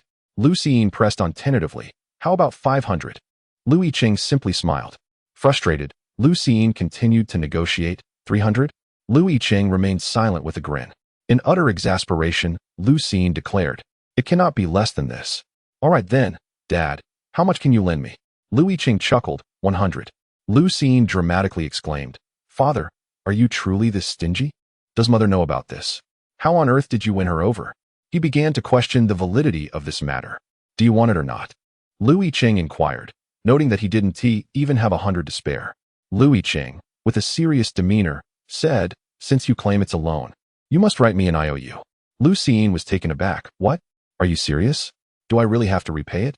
His eyes widened in disbelief as he looked at his father. Lu Yicheng's expression remained serene. "Could it be that when you mentioned borrowing, you were merely uttering words without any intention of repayment?" Lu Xiyuan instinctively retorted, "That's not true. I didn't mean that." He simply hadn't anticipated that his father would be so frugal, demanding repayment even for 100 yuan. Was he truly his father's son? With a smile, Lu Yicheng replied, "If you had asked me for 100 yuan as pocket money, I would have given it to you without expecting repayment. However, you explicitly stated that it was a loan, so a loan must be repaid, regardless of whom you borrowed it from. Do you understand?"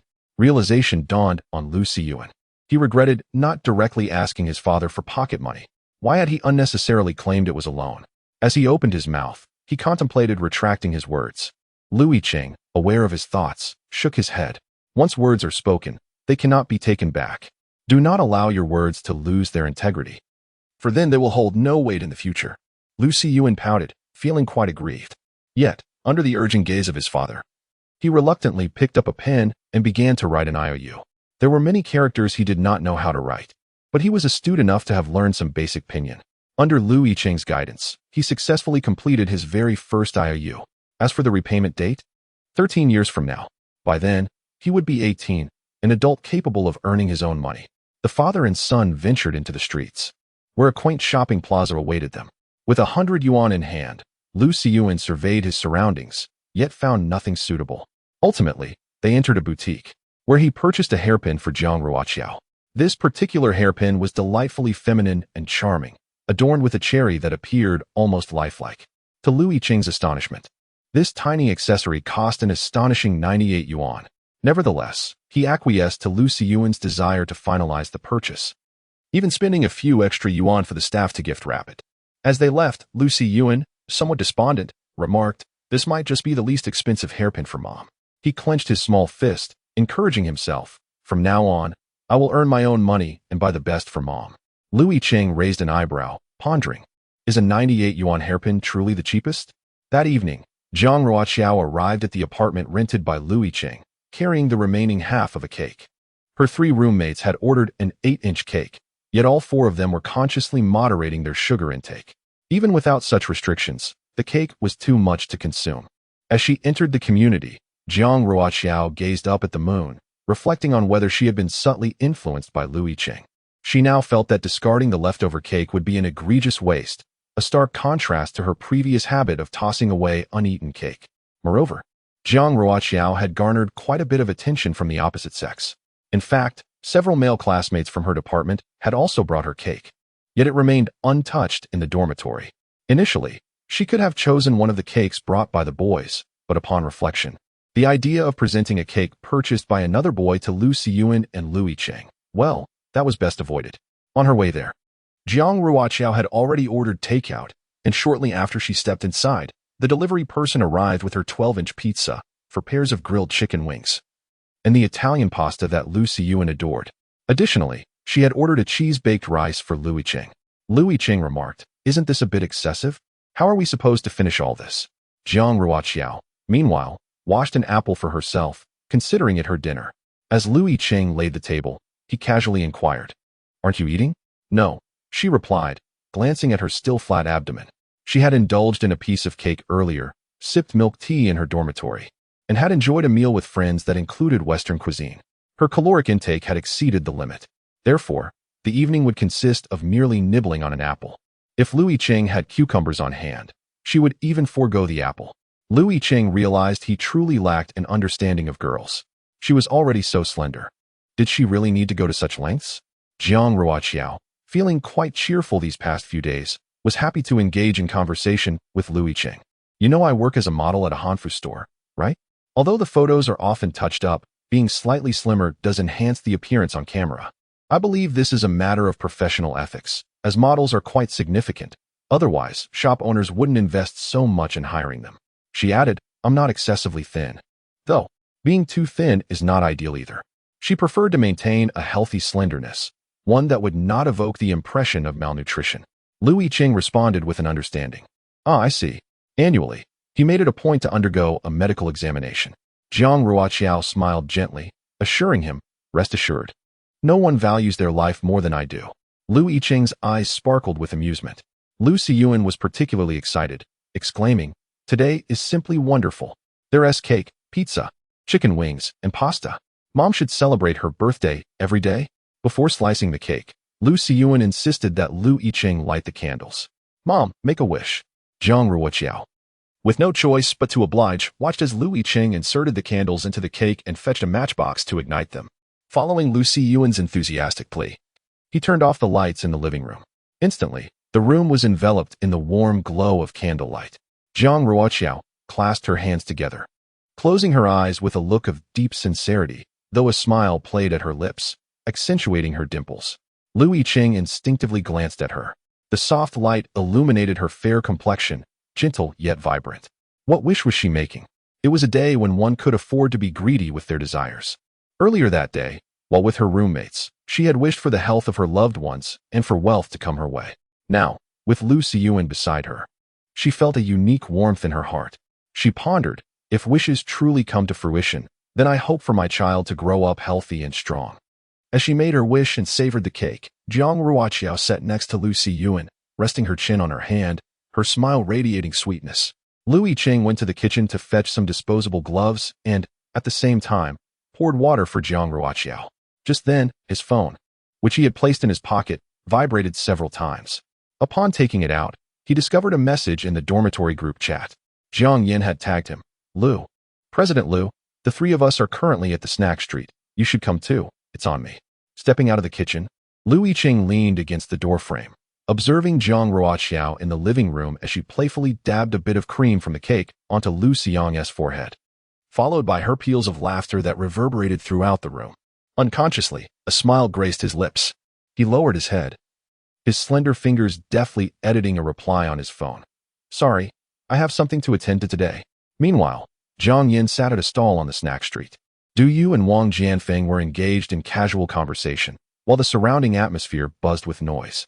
Yet, upon seeing Yicheng's message, all those sounds faded away. Jiang Yin clenched his fist beneath the table, his expression tense and inscrutable. As time passed, it became apparent that Jiang Ruoqiao could not linger at Yicheng's for too long. She rose to her feet, and Yicheng followed suit. Lu Siyuan, patting his full belly, let out a satisfied burp, exclaiming how delicious the chicken wings were. Noticing his mother was about to leave, he impulsively suggested to Yicheng, it's quite late. It's unsafe for Mom to walk home alone at night. Dad should escort her. Just as Jiang Ruoqiao was about to decline, she recalled something she had heard from a senior earlier that day. The weather was sweltering, and those lecherous men were once again causing trouble. A few days prior, a senior from the first-year graduate program had encountered a pervert on her way back to campus at night, who, upon seeing her, had the audacity to remove his pants. The senior sister was momentarily stunned, and by the time she regained her senses, that deviant had already fled. It was evident that Yicheng had also heard about the incident. The first-year senior mentioned this alarming event in the alumni group and on the forum, urging others to remain vigilant and encouraging anyone with information to report it to the school. Yicheng exchanged a glance with Jiang Ruoqiao. He nodded slightly. I'll escort you. It's not far. Jiang Ruoqiao was certainly not the type to be coy. After a moment's consideration, she agreed, I appreciate it. Both Yicheng and Jiang Ruoqiao cautioned Lu Siyuan. To their surprise, the impoverished campus heartthrob turned out to be the child's father. As they stepped outside, they were both somewhat uneasy about leaving Siyuan alone at home, despite his maturity for his age. In unison, they quickened their pace into an onlooker. It might have appeared as though they were engaged in a race. Once they entered the campus, they gradually slowed their stride. Walking side by side, conversation became inevitable. Their familiarity had grown, and they began discussing their future plans. Yicheng learned that Jiang Ruoqiao intended to terminate her contract with the Hanfu store by the end of the year, and that she had successfully secured a position as a part-time translator. Jiang Ruoqiao discovered that Yicheng had agreed to assist a senior at his company. To be honest, I had no idea that raising a child could be so financially burdensome. Jiang Ruoqiao recounted a conversation she had with a senior who had recently graduated. The senior, having just given birth, mentioned that due to health issues, her child had been fed formula from the moment of birth. The child had an insatiable appetite, reaching a peak consumption of 8 cans of formula in a month. Each can cost around 400 to 500, which amounts to a staggering 4,000 solely for formula in a month. In the presence of others, Jiang Ruoqiao would never express such musings. However, Yicheng was different. He could at least comprehend her sentiments. As expected, upon hearing her words, Yicheng remarked, "Indeed, raising a child is quite expensive." Jiang Ruoqiao chuckled and responded, "So, sometimes I wonder if I should feel fortunate that at least now, Xiyin no longer requires diapers or the exorbitantly priced infant formula. It feels as though I've saved a considerable sum of money." Her laughter grew more joyous, turning her head, her eyes sparkling like stars, and she mused, "Would you say this is a form of alternative AQ spirit?" Yicheng was also amused, standing tall with one hand in his pocket, and he could certainly agree. As their conversation unfolded, they arrived at the entrance of the girls' dormitory. With many students still away from campus, the dormitory lacked its usual vibrancy, and few individuals were in sight. Just as they were about to bid farewell, a figure emerged from the shadows, a stoic Jiang Yan, who regarded the two with an inscrutable expression. The atmosphere grew subtly tense, laden with an unspoken complexity. In a more vivid depiction, reminiscent of a historical drama, two men stood in a palpable tension, yet neither dared to strike. Both remained restrained, or rather, in a state of anticipation. Jiang Ruoqiao contemplated. Today could be etched into her history. She had envisioned such a day, though she had not anticipated its arrival would be so swift. She glanced at Yicheng, who returned her gaze. To Jiang Yan, it appeared as though they were locked in a stare. His breaths grew heavier as he fixated on Jiang Ruoqiao. Had he not witnessed it with his own eyes? He would have never believed he would find his close friend entwined with the object of his affection, even if such a day were to come.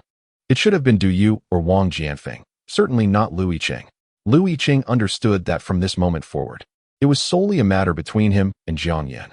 He lowered his voice, speaking calmly to Jiang Ruoqiao. "Aren't there many matters to attend to tomorrow? You should head upstairs first. Leave the remaining matters to me." This was his intent. Jiang Ruoqiao thought it wise. A confrontation among the three would only lead to complications and melodrama. Since Yicheng had taken it upon himself, she would not undermine his efforts at that moment. And she nodded in agreement. Little did she know, this seemingly innocuous exchange was utterly devastating to Jiang Yan. He had not even considered that, unbeknownst to him, their relationship had grown so intimate in his absence. As Jiang Ruoqiao continued toward the dormitory, passing by Jiang Yan, he suddenly reached out to grasp her wrist. In merely an instant, a myriad of emotions flickered within Yicheng's previously placid gaze. He contemplated advancing, but ultimately halted his steps. Some matters pertained to him and Jiang Yan, others belonged to her and Jiang Yan. Jiang Ruoqiao gently struggled for a moment, causing Jiang Yan to release her as if scalded. To speak candidly, aside from the contentious incident involving his sister, Jiang Yan was commendable in every other aspect, embodying the qualities of a competent, if not exceptional, boyfriend. He would never coerce her in the slightest. Any endeavor she was reluctant to undertake would be categorically dismissed by him. For instance, during the game of truth or dare, when she expressed her unwillingness to participate, he merely absorbed his own negative emotions without imposing upon her as her boyfriend. Her struggles and refusals prompted his immediate release. With a voice laden with difficulty, Jiang Yan offered a bittersweet smile, saying, "I merely wish to present you with a birthday gift." Ruoqiao, happy birthday. Jiang Ruoqiao was not a heartless individual. She had shared moments of sweetness with Jiang Yan. Were it someone else, perhaps there would be a sense of reluctance or sorrow. Yet she was Jiang Ruoqiao, capable of observing her own emotions with detached indifference, let alone those of others. What did Jiang Yan signify? Danger, uncertainty.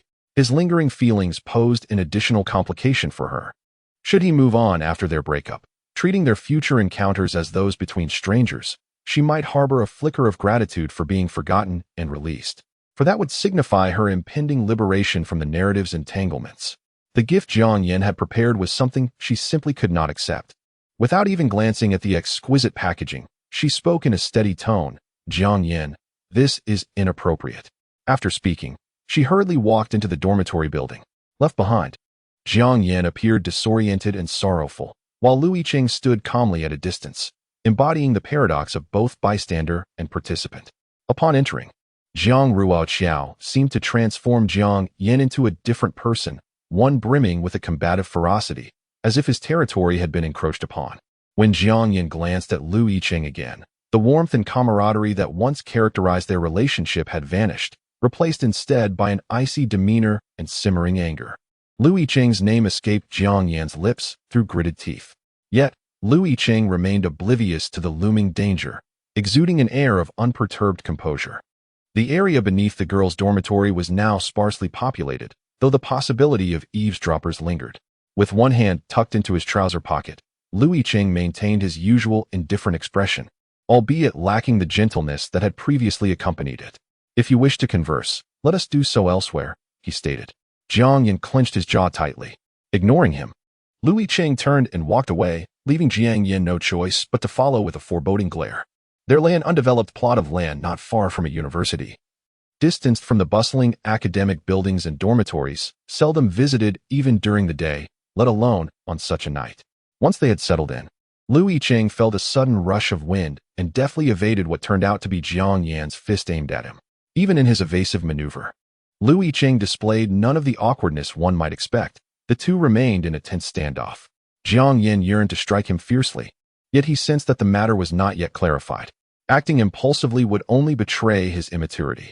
Jiang Yinying struggled to suppress the urge to strike him, merely demanding in a harsh tone, Lu Yicheng, what do you mean by this? What do you mean? Lu Yicheng regarded Jiang Yinying, who was seething with indignation, his expression remaining calm. After a few moments of silence, he replied evenly, it is precisely as you see it. Their relationship had once been exceptionally close. After 2 years of camaraderie, they considered each other lifelong friends. Yet, the revelation that his dear friend harbored such feelings for his girlfriend was incomprehensible to Jiang Yinying. The mere thought sent him into a frenzy, his anger boiling over. Initially, Lu Yicheng had remained silent. However, upon witnessing the look of betrayal and fury in Jiang Yinying's eyes, he finally spoke. I have never done anything to betray the identity of a friend. Perhaps he was astonished by his own thoughts, yet he felt no guilt. He had indeed done nothing to dishonor their friendship. Throughout, he had merely been an observer. You haven't done anything? Jiang Yinying's voice rose in intensity. Is that what you call not doing anything? Then tell me, what are you doing right now? The moment this matter was broached, Jiang Yinying was overwhelmed by an urge to obliterate everything. He had never anticipated encountering such a predicament. What an absurd situation. Frustrated, he felt that breaking up was not an option. Lu Yicheng slightly lifted his eyelids, responding, this is not for you to decide. The two appeared to embody a stark contrast.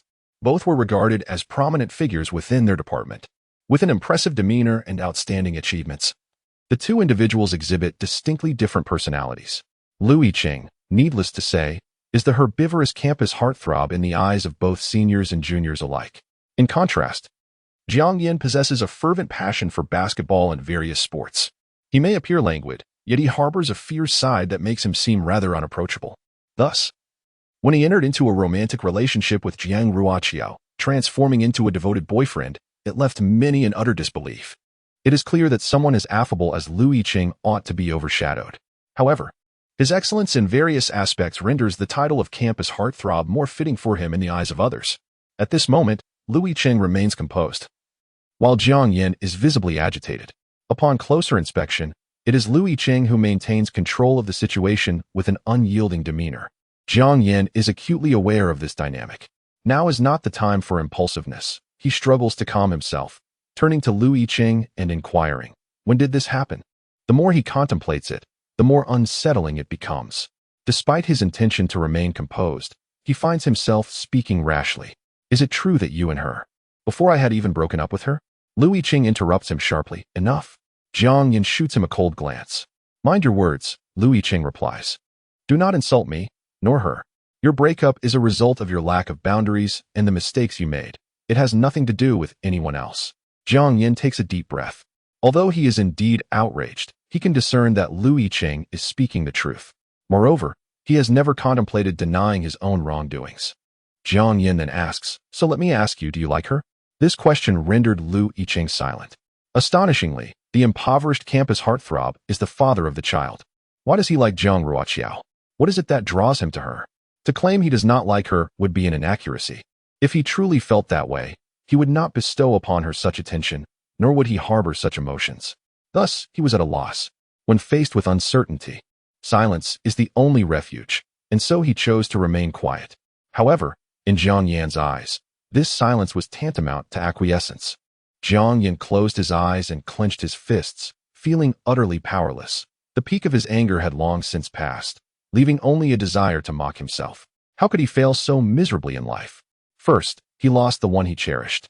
And now he was confronted with the reality that a friend he trusted implicitly also harbored feelings for her. Was he truly so inadequate?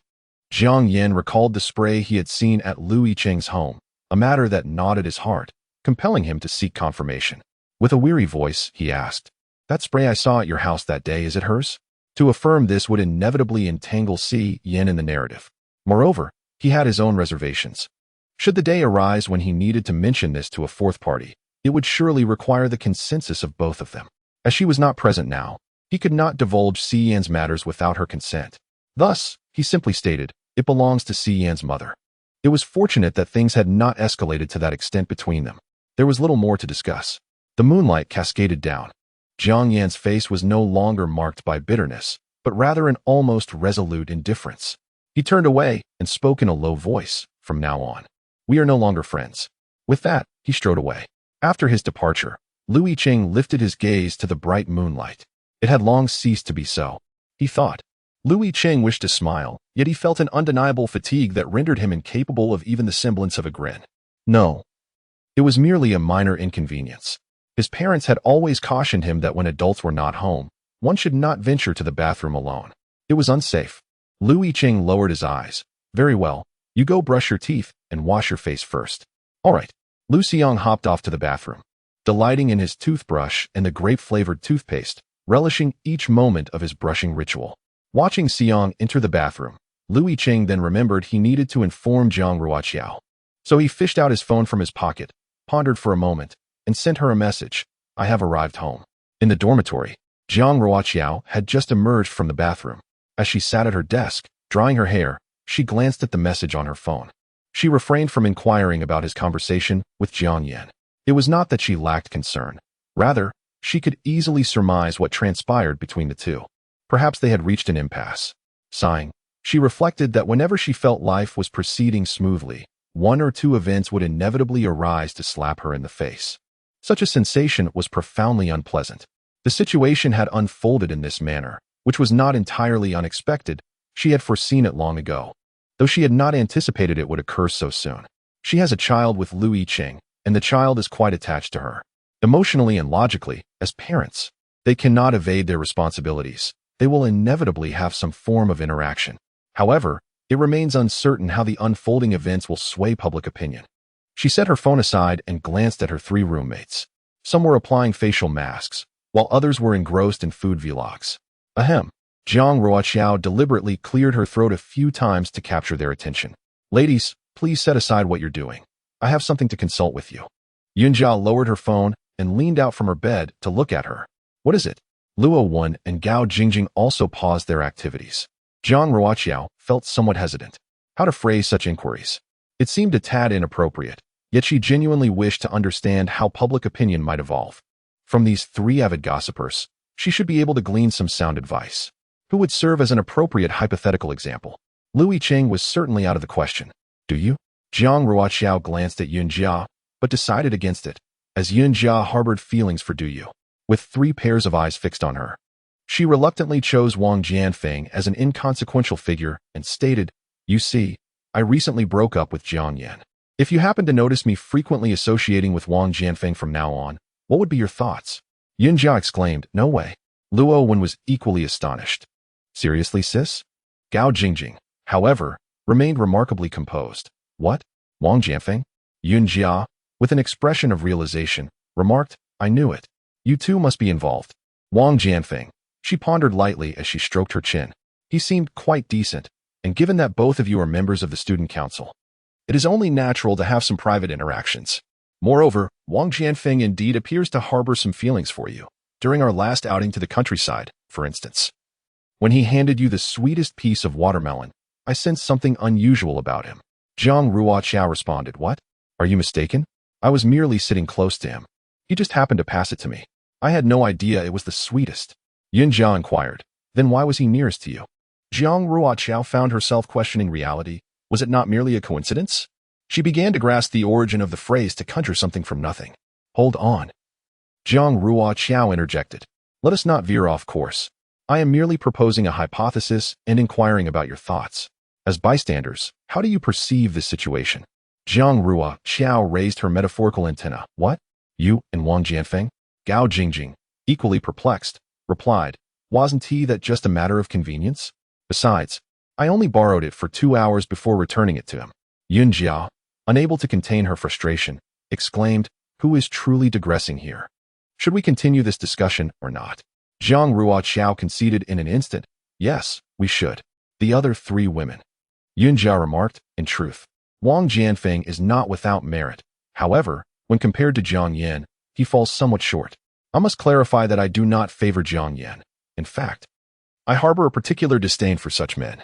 Yet, from an observer's perspective, it seems that apart from his character, Wang Jianfeng may struggle to compete with Jiang Yan in other respects." Jiang Ruoqiao appeared contemplative. Indeed, if the target is misaligned, the information provided may not be entirely accurate. She bit her lip, deciding that her friends ought to be informed of this matter. Thus, she resolved to be forthright. What if Wang Jianfeng were replaced by Yicheng? The other 3 women, including the usually composed Gao Jingjing, could no longer maintain their calm. "What did you just say?" "Yicheng." Now I cannot contain my excitement. "No, Yicheng is the crux of your inquiry, Jiang Ruoqiao. You must confess openly. Resistance will only intensify the consequences. Do you understand?" Jiang Ruoqiao was taken aback by the intensity of her roommate's reaction. She was genuinely stunned. "All right, I will speak candidly. Due to certain reasons I cannot yet disclose, I will be in frequent contact with Yicheng. Sometimes he reaches out to me, and at other times, I seek him out.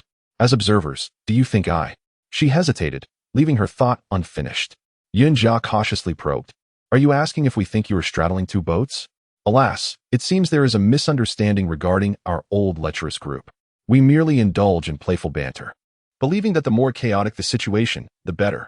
The notion of straddling 2 boats is unfounded. Is it not permissible for a beautiful woman to be sought after? Can she not afford to be discerning?" The last 2 inquiries were directed at Luo 1 and Gao Jingjing. Jiang Ruoqiao. What a revelation. The impoverished heartthrob is indeed the father of a child. Chapter 60. Very well, she is touched. Regardless of the circumstances, at least these 3 sisters will always stand by her. However, there are no buts. Yunjia asserts, and how can it be considered straddling 2 boats? It could very well be a scenario where 2 men vie for 1 woman, leading to a rift among brothers. I am utterly enamored with such dramatic tropes. Do you understand? In this day and age, such plotlines are scarce, and I have long yearned for them. I can hardly contain my eagerness to witness the chaos firsthand. Jiang Ruoqiao realizes that her perceptions of the onlookers have been misguided. Is it wrong to challenge conventional morals? Not at all. They only seek the thrill of the spectacle, the allure of the chaos. Even Luo 1 and Gao Jingjing exhibit an unmistakable excitement at the prospect of such tumult. Jiang Ruoqiao. It appears that I am the true moral exemplar. I have been influenced by Yicheng. Were it Yicheng, I would have an abundance to discuss. Luo 1 harbors a subtle excitement, having just claimed that Wang Jianfeng's attributes fall short compared to Jiang Yan. It stands to reason that Yicheng could easily overshadow Jiang Yan in every aspect. Yicheng, the heartthrob, the academic prodigy of their department, the top student of the year. As the conversation meandered, Gao Jingjing suddenly posed a question. "By the way, Yicheng surely doesn't he have a childhood sweetheart of a sister, does he?" It was understandable that they felt a lingering apprehension. The mere mention of the term sister nearly induced a state of PTSD in them, to the extent that it could provoke a heart attack at the mere thought. No, surely. There shouldn't be one, right? To be frank, she too had been afflicted by this trauma. Jiang Ruoqiao contemplated that in the future described by Lu Siyuan, she was indeed married to Yicheng. If Yicheng had a sister who was a source of distress, she would never choose to wed such a person. Regardless of the circumstances, she might not trust others, but she would always trust herself.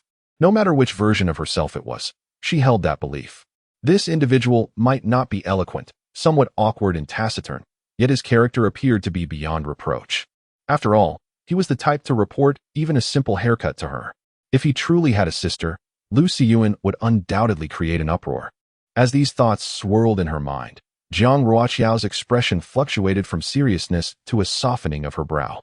Her three perceptive roommates exchanged glances, sensing something amiss. No, this was not right. Ruoqiao was not that kind of person. If she harbored no feelings for Lu Yicheng, why would she be so preoccupied with such a matter? Clearly, Jiang Ruoqiao had come to realize the gravity of her own emotions. What was happening to her? Dear heavens! Lu Yicheng was not anyone significant to her. He was neither a romantic interest nor a boyfriend. Did his potential sister have any bearing on her at all? Was it truly necessary for her to ponder this question so meticulously? Jiang Ruoqiao tossed her head and murmured, regardless of whether he has a younger sister or an elder sister, it is of no consequence. Yunjia looked at her with suspicion. Is it truly inconsequential? Then why do you wear such a distasteful expression when mentioning those terms? Esteemed ladies, celestial beings, I have an exceedingly important task to entrust to you, Jiang Ruoqiao said, her eyes gleaming with anticipation. Yunjia muttered to herself, I can't shake the feeling that this is not a favorable proposition. May I decline? Jiang Ruoqiao, adopting a serious demeanor, replied, Of course not. We have forged a bond of sisterhood. One could also sever ties, Jiang Ruoqiao added. That was merely jest, she continued. As Gao Jingjing said, Go ahead, tell us this important task. As long as it doesn't involve us taking over Jiangyan, it should be fine, right? Jiang Ruoqiao retorted. What kind of person do you think I am to give you such an impression? Gao Jingjing laughed heartily, while Luo Wen stifled a giggle. I sense that there is more than one significant task at hand. Hey, all right. Sister, please do share. I am all ears. First and foremost, I want everyone who ought to know to be informed that I have broken up with Jiang Yan. I wish to sever all ties with this individual, Jiang Ruoqiao declared. This is imperative. A breakup must be publicly acknowledged to avoid any misconceptions when I am out and about, lest others still regard us as a couple. That would not bode well for me, nor would it be kind to my future partner. The three of them chimed in unison. Is that it? Just that? Of course. It is no problem at all. If one does not hasten to sever ties, will they wait for the future invitations from Jiang Yin and Lin Kexing to be met with distaste? It would be best to never entangle oneself with them again. Jiang Ruoqiao was exceedingly satisfied. Behold, this is the strength of sisterhood, the essence of true companionship. What are men? Mere fleeting shadows. In critical moments, one must rely on their sisters. Jiang Ruoqiao pondered further. If others inquire about the reason for the breakup, Yunjia replied, Is there really a need to elaborate? A man who lacks integrity deserves to be cast aside. Why would one cling to him merely for the sake of celebration? Luo Wen interjected, Are we truly expected to shield him? Did he bestow upon me a fortune? If he did offer 1 billion, I might consider fabricating a story. Jiang Ruoqiao, one need not offer 1 billion. Even a mere 10 million would suffice for a fabrication, and we would split the proceeds evenly. Gao Jingjing remarked, This serves as an excellent societal case study, alerting young women to such matters, while prompting young men to reflect on whether they truly yearn for family or merely for a girlfriend. However, Jiang Ruoqiao shook her head. That is acceptable, but not necessary. If others bring it up, simply state that differing future aspirations led to the separation. A more official rationale, as you are all aware of the reasons celebrities provide when they part ways, will suffice. She indeed wished to occupy the moral high ground. Yet this did not imply that she intended to publicly humiliate Jiang Yan, rendering him powerless and socially ostracized. There was no need for such extremes. It was merely a relationship, and for both her and him, it was an opportunity for timely cessation of losses. She hopes that everyone can swiftly forget her past with Jiang Yan. At this juncture, what benefit would it serve to bring up the matter of Lin Kexing? Public opinion is ultimately a double-edged sword, and she lacks the confidence to wield it adeptly. Introducing Lin Kexing into the narrative would only complicate matters and turn them melodramatic. After all, Lin Kexing is the heiress of Lin's jewelry. Years of observing from the sidelines have taught her that one should never be too extreme in their actions. Moreover, does she really need to establish herself as a heartbroken victim? Must everyone be reminded of her tumultuous history with Jiang Yin, akin to a grand theatrical production? The mere thought sends shivers down her spine. She is not a lovesick fool. She genuinely wishes for an amicable separation from Jiang Yin, devoid of disputes, quarrels, or mudslinging. Such displays are far too unseemly for her life's narrative. Her three roommates, upon hearing Jiang Ruoqiao's words, fell into deep contemplation, ultimately choosing to respect her decision. As Jiang Ruoqiao listened to her roommates discuss how to manage these two matters, she felt a surge of gratitude. In truth, she yearned to share the story of Si Yin with them, yet she understood that the time was not ripe. At the very least, she should wait until her breakup with Jiang Yin has settled down before seeking an opportune moment to confess. "Ladies, I have made a decision," Jiang Ruoqiao declared. "For the next week, I shall cover all your milk tea expenses. You may choose whatever you desire." Yun Jia was the first to raise her hand. "What is the limit per person each day?" Jiang Ruoqiao replied, "Limit? How many cups do you wish to have?" Supporting Lu Si Yin, this golden beast, is already quite a task. Are my roommates transforming into insatiable beasts of consumption? Jiang Ruoqiao is engaged in a serious discussion with her roommates. After Lu Yicheng finished bathing Lu Siyuan, he took his pajamas and entered the restroom. In this area, where every inch of land is precious, the apartment he rents is rather small, and the bathroom is even more cramped. Standing under the shower, his tall frame of over 6 feet feels confined. As the water washes away the weariness of the day, Lu Yicheng wipes the droplets from his face. This moment represents one of the few instances of tranquility in his day. He has grown accustomed to contemplating various matters during such moments. With the fallout from his conflict with Jiang Yin, there are numerous issues that require careful consideration, deliberation, and planning. His interactions with Jiang Ruoqiao are inevitable, especially as Siyuan begins kindergarten, leading to increasingly frequent encounters. Jiang Ruoqiao has also ended her relationship with Jiang Yin, and to outsiders, he and Jiang Yin are perceived as friends.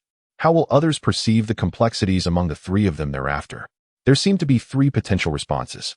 The first option is to remain silent and inactive, which could result in Jiang Ruoqiao being misjudged as leading a double life, or, in more severe interpretations, being accused of infidelity during her previous relationship. The second option is to openly acknowledge his relationship with Siyuan and their bond, which is the least advisable course of action, utterly contrary to the mutual decision he and Jiang Ruoqiao made to keep their affair private. As his feelings for Siyuan deepen, he finds it increasingly intolerable to contemplate any negative implications for his child. Soon, Siyuan will also commence his journey into kindergarten, where he, like all the other children, deserves a normal life filled with friends. He did not wish for Si Yin's life to be affected, nor did he want others to regard Si Yin as if he were a monster. The third approach creates the illusion that he has developed feelings for his friend's girlfriend, and once they part ways, he would pursue her fervently. Of course, this would inevitably lead to misunderstandings. However, weighing these three options, one of them would either impact Si Yin, cast doubt upon Jiang Ruoqiao, or implicate himself. Even if he had never harbored subtle feelings for Jiang Ruoqiao before, Lu Yicheng would not want her to be misunderstood, let alone now. There was no need for further deliberation. Perhaps this was the most genuine sentiment deep within his heart. Early the next morning, Lu Yicheng rose with determination. With the school year yet to commence, many students had not returned to campus, leaving the early morning grounds nearly deserted. Lu Yicheng carried items in both hands, briskly making his way to the girls' dormitory. Upon arriving at the base of the dormitory, he stood there like a statue. To his astonishment, the impoverished campus heartthrob was a father. Taking this step was no simple feat. Lu Yicheng generally enjoyed good rapport with his peers, and when a female student from his department spotted him standing there like by Yang, she felt a twinge of curiosity, suspecting he was in need of assistance. She approached him and inquired, "Lu, is there anything I can help you with?" Lu Yicheng remained silent. The girl patiently awaited his response. Although they belonged to the same department, they were in different classes, yet Lu Yicheng was held in particularly high regard among the female students in their department. He was always willing to lend a hand when needed, and now it was evident that he required assistance, making it impossible for her to ignore him. Moreover, she was quite curious about what could possibly evoke such a hesitant and conflicted expression from the campus heartthrob of their department. After all, Lu Yicheng was not merely an academic achiever.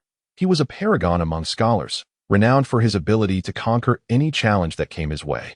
What could it be? Realizing that he had remained silent for far too long, Lu Yicheng lifted his gaze to the young woman and, with great difficulty, spoke. "Hello. Could you please help me call Jiang Ruoqiao from the Foreign Languages Department?" In response to her astonished expression, he added, "I have brought her breakfast." The girl was taken aback, while a passing female student exclaimed in disbelief. Yicheng was aware that this revelation would cause quite a stir. However, seeing the astonished faces of his classmates left him feeling somewhat exasperated. He tightened his grip on the breakfast bag and, striving to maintain a calm and gentle demeanor, reminded her, "Excuse me, Jiang Ruoqiao, from the Foreign Languages Department." The girl thought to herself that she had indeed heard correctly. To have the opportunity to witness such fresh and sensational news right at the beginning of the semester was truly delightful. She instinctively sensed that this would undoubtedly be the kind of sensational story that would send ripples throughout the entire school, the sort that would have everyone clamoring for more. And here she was, the first witness to this unfolding drama. How proud she felt. "Is that all right?" Yicheng inquired once more. The girl nodded eagerly. "Of course. I happen to know which dormitory she resides in." Jiang Ruoqiao? She was quite familiar with that name. However, this familiarity did not stem from personal acquaintance, but rather from the fact that few, if any, were unacquainted with Jiang Ruoqiao. After all, she is the belle of their school. Boys are naturally drawn to beautiful girls. Yet little do they know that girls have an even greater fondness for stunning females. Every time I catch sight of Jiang Ruoqiao, my spirits soar. Comparatively, girls prefer admiring beauties over handsome boys, possessing a keener appreciation for female allure. For instance, they can immediately discern when a beauty has changed her hairstyle, swapped lipstick shades, or altered her perfume. Can the same be said for the oblivious males? With a rush of excitement, the girl dashed towards the girls' dormitory. Although she and Jiang Ruoqiao were not on the same floor, she ascended the stairs with remarkable speed, arriving breathless at Jiang Ruoqiao's door. It was the time when the other girls were still reluctant to rise from their slumber. Jiang Ruoqiao had just emerged from the bathroom, settling down at her desk to spritz her face with mist, preparing for a simple makeup routine. Yunjia, having just climbed out of bed, was closest to the door. She casually opened it, only to find an unfamiliar short-haired girl standing there, prompting her to ask in confusion, "May I help you?" The girl's excitement only intensified as she continued, her voice barely containing her enthusiasm. "There is someone downstairs looking for Jiang Ruoqiao. I mustn't dilly-dally," she added hastily. "It's Yicheng from our department. He said he has brought breakfast for her." Yunjia. She had just awakened and was still a bit dazed.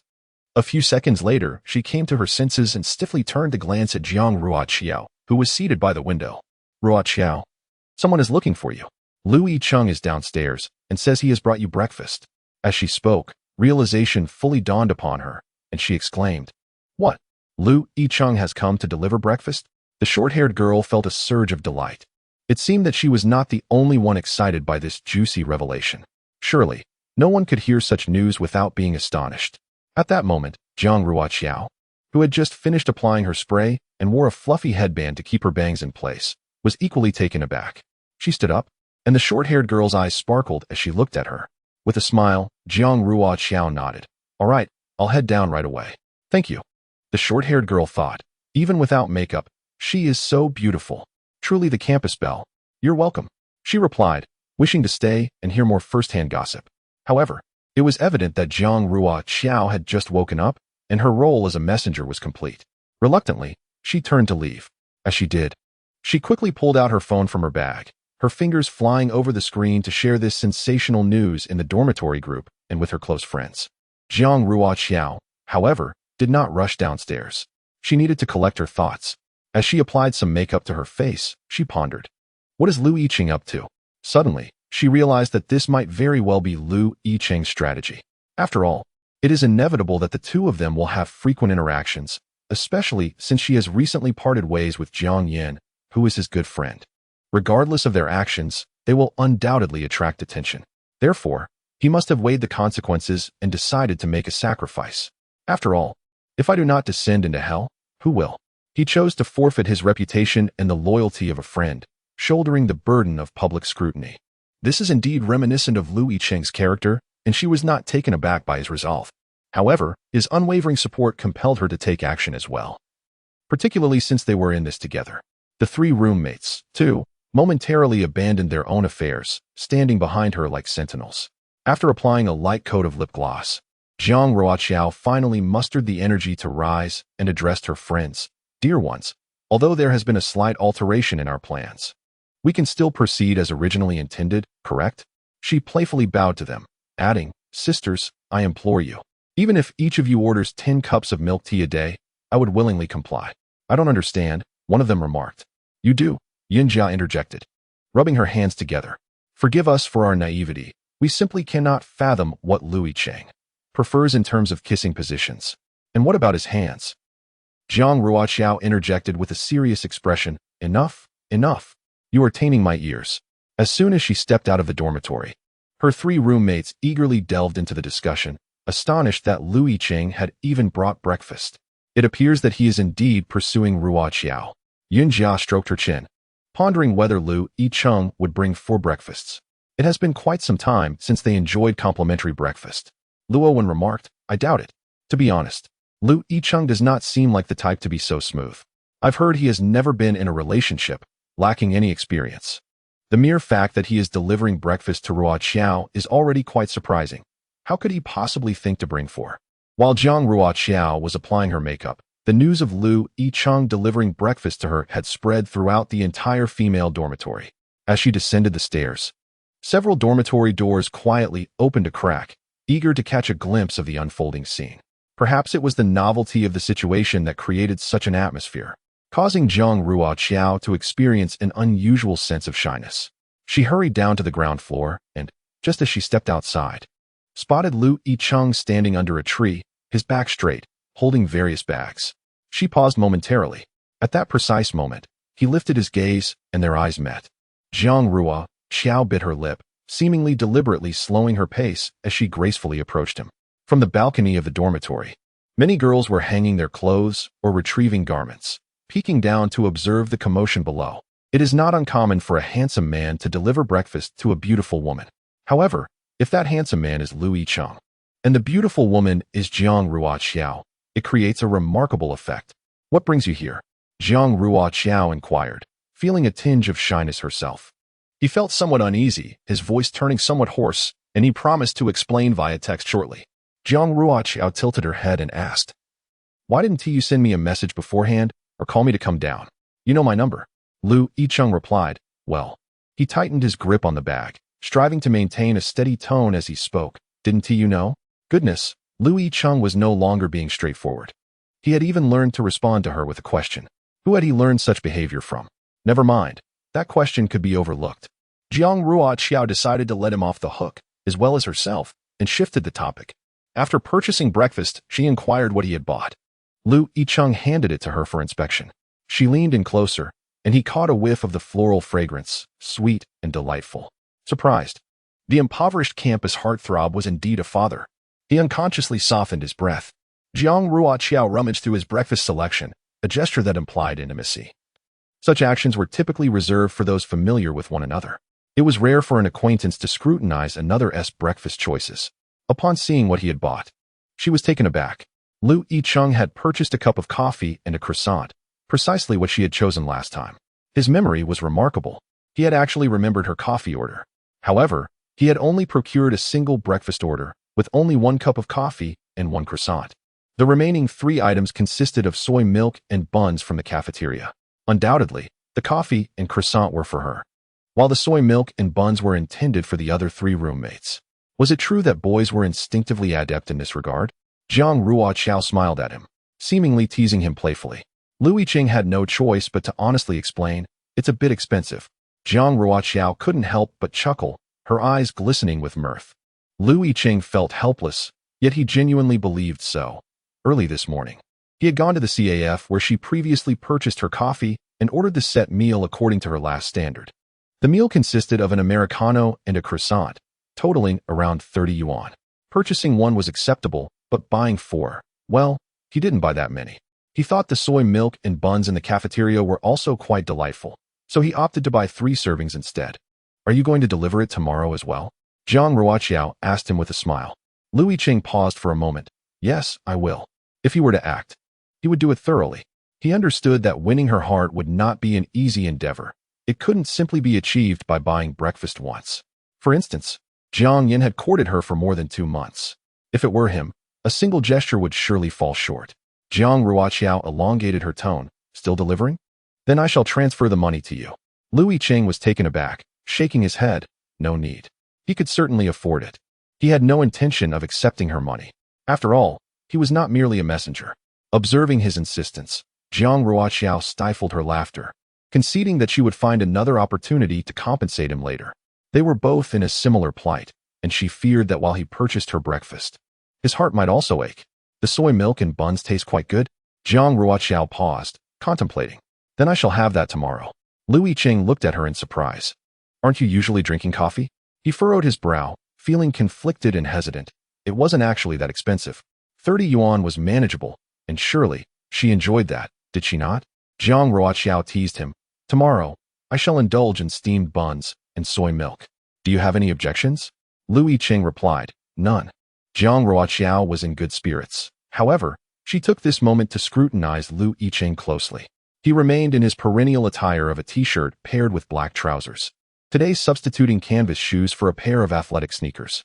While they were not from a renowned sports brand, they were impeccably clean, complemented by his ever-present black backpack. There were no conspicuous marks of injury on his face. Feeling somewhat uneasy under Jiang Ruoqiao's gaze, Yicheng discerned her scrutiny and lowered his voice to say, I wasn't in a fight. Although he had nearly engaged in one, he had managed to avoid it. Perhaps in the future, conflicts would arise. Jiang Ruoqiao felt reassured. Such matters were best left unexamined. Observing Yicheng's demeanor, it seemed he had not been bullied by Jiang Yan. She accepted the 4 breakfasts he had purchased, her eyes radiant with ease. Thank you. They will surely be delighted, for we are all quite lazy. Over the course of 2 years in school, the number of times we have enjoyed breakfast from the cafeteria could be counted on one hand. This was indeed the truth. As the saying goes, birds of a feather flock together. There was a reason for the close bond among the 4 roommates. As for Jiang Ruoqiao, her meals were relatively regular.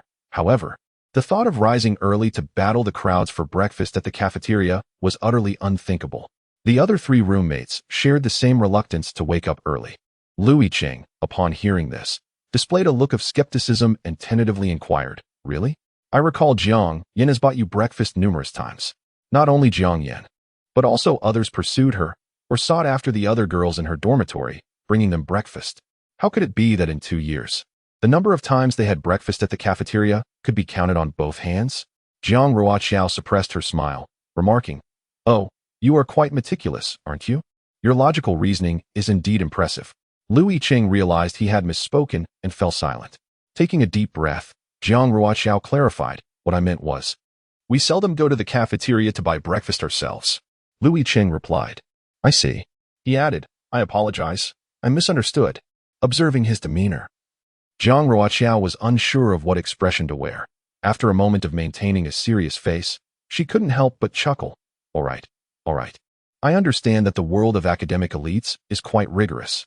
Thank you for today. Yicheng felt a sense of relief from the bottom of his heart, saying, No need to thank me. It is my duty. Jiang Ruoqiao thought to herself, What a silly boy, truly a silly boy. Well, I shall head up now, she said. Lowering her voice, Contact me if you need anything. Yicheng nodded.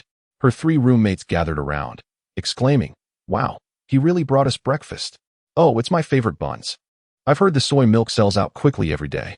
Do you think eating breakfast delivered by a study god will truly bring us divine assistance during exams? The other 3 roommates pretended not to notice Yicheng as preferential treatment. Jiang Ruoqiao was the embodiment of an exquisite urban woman, savoring her coffee and croissant, while they enjoyed their humble soy milk and buns. Jiang Ruoqiao lifted her cup to sip the coffee, the icy, bitter flavor enveloping her mouth, invigorating her further, almost as if divinely aided.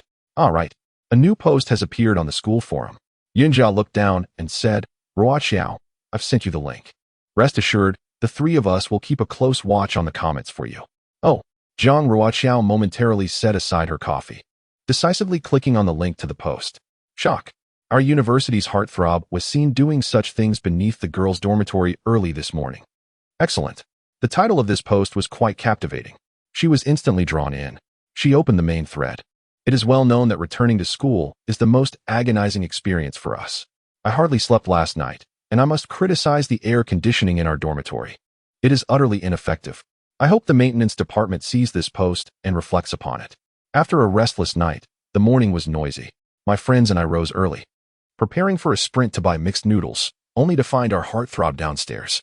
Although our Heartthrobs may differ, please direct your attention to another post. Yicheng is the most popular. In this thread, Any dissent questioning his heartthrob status is strictly prohibited, understood? Upon seeing him, we were all quite exhilarated. Oh, to be honest, he looked even more handsome.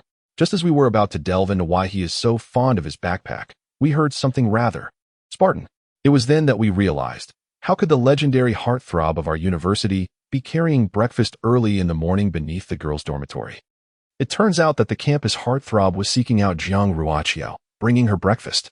As far as I know, Jiang Ruoqiao was in a relationship with Jiang Yin. So, a few questions arise. First, have Jiang Ruoqiao and Jiang Yin parted ways? Second, did Lu Yicheng deliver breakfast for himself or for a dear friend? Third, is Lu Yicheng indeed pursuing Jiang Ruoqiao? By the way, I am quite eager to believe that Lu Yicheng is vying for Jiang Ruoqiao's affection for two reasons. First, the pairing of campus beauty and heartthrob seems most fitting. Second, I must ask, who among you does not enjoy witnessing such romantic entanglements? Who does not? Come forth and challenge me. 1L, how can the morning start with such thrilling news? 6L, I must say, I believe I saw Lu Yicheng delivering breakfast to Jiang Ruoqiao yesterday. I thought I had merely misinterpreted the sight, but upon reviewing today's posts, it seems I was mistaken.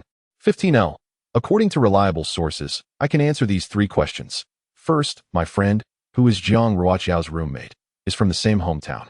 Jiang Ruoqiao and Jiang Yin broke up during the summer. Second, Lu Yicheng indeed delivered breakfast for himself. Third, he is indeed pursuing her. 22L, they broke up? Why did they part ways? Does anyone know? Initially, I had high hopes for this couple. 38L, breakups typically stem from a few common reasons, do they not? Incompatibility of character and divergent future aspirations. I've heard that Jiang Yin intends to work after his undergraduate studies, while Jiang Ruoqiao seems to be aiming for further education. Alas, must one always provide overly formal reasons for a breakup in this day and age? I no longer wish to discuss this. It simply feels inappropriate. I too experienced a breakup this summer, and contrary to expectations, I did not lose weight as a result. How unfortunate. However, the crux of the matter lies elsewhere. The true focus is the astonishing turn of events where close friends have become adversaries over the affections of the campus belle. How thrilling.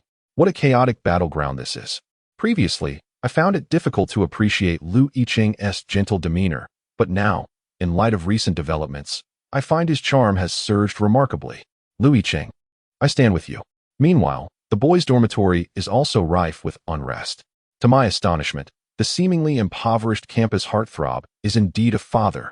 Jiang Yin, with an ominous expression, remains silent, as if someone owes him billions and has fled, or as if his entire family has been slain. Du Yu and Wang Jianfeng, despite their curiosity, find themselves at a loss to inquire further given his demeanor. This morning, while Du Yu was brushing his teeth, he was suddenly poked, leading him to click on a link that unveiled shocking images. The revelations left him coughing, toothpaste splattering everywhere, as the post was disturbingly detailed. As the discussion escalated, it was clear this would morph into a sensational thread. Jiang Yin abruptly sat up, producing a loud noise, his posture rigid, as if he were a bow drawn to its limits. Wang Jianfeng desperately signaled to Du Yu, who remained oblivious, consumed by the shocking content of the post, repeatedly exclaiming in disbelief. Du Yu could hardly comprehend. This cannot be true. Yet, photos continued to surface, and upon closer inspection, it was undeniably Lu. Could it be that Lu Yicheng is indeed pursuing Jiang Ruoqiao? Is it truly this grand? So explosive? Jiang Yin, with an expression as cold as frost, leaped from his bed without uttering a word. Du Yu then noticed the unmistakable air of grievance about him, as if the entire world owed him a debt. It was evident that the matter was indeed true, although Du Yu maintained a facade of silence. Internally, he was akin to a frantic chicken. Ah, old Lu has genuinely pursued Jiang Ruoqiao? When did this happen? How could he possibly be unaware? At that moment, Du Yu's sole desire was to witness the unfolding drama, his mind brimming with astonishment, completely oblivious to the fact that Jiang Yin was still panting in the dormitory. Jiang Yin was enveloped in an icy demeanor. Wang Jianfeng sensed the palpable tension in the room, ready to ignite at any moment. He quickly interrupted the reckless Du Yu, urging, "Come on, let's head to the cafeteria for some mixed noodles. Didn't you say you wanted to eat them? If we delay any longer, the fried dough sticks and savory soy milk will be sold out." Du Yu, momentarily taken aback by Wang Jianfeng's reminder, was about to exclaim that mixed noodles and fried dough sticks were trivial compared to the unfolding drama. but he suddenly became aware of Jiang Yan's frigid expression, leading him to realize, oh, the boss Jiang is here in the dormitory. Du was not entirely oblivious. He had a remarkable rapport at a university. Slapping his forehead, he exclaimed, "Look at me, almost forgetting. Come on, Lao Wang, it's on me." Wang Jianfeng attempted to lighten the mood. "Oh really? Does your meal card have any money left?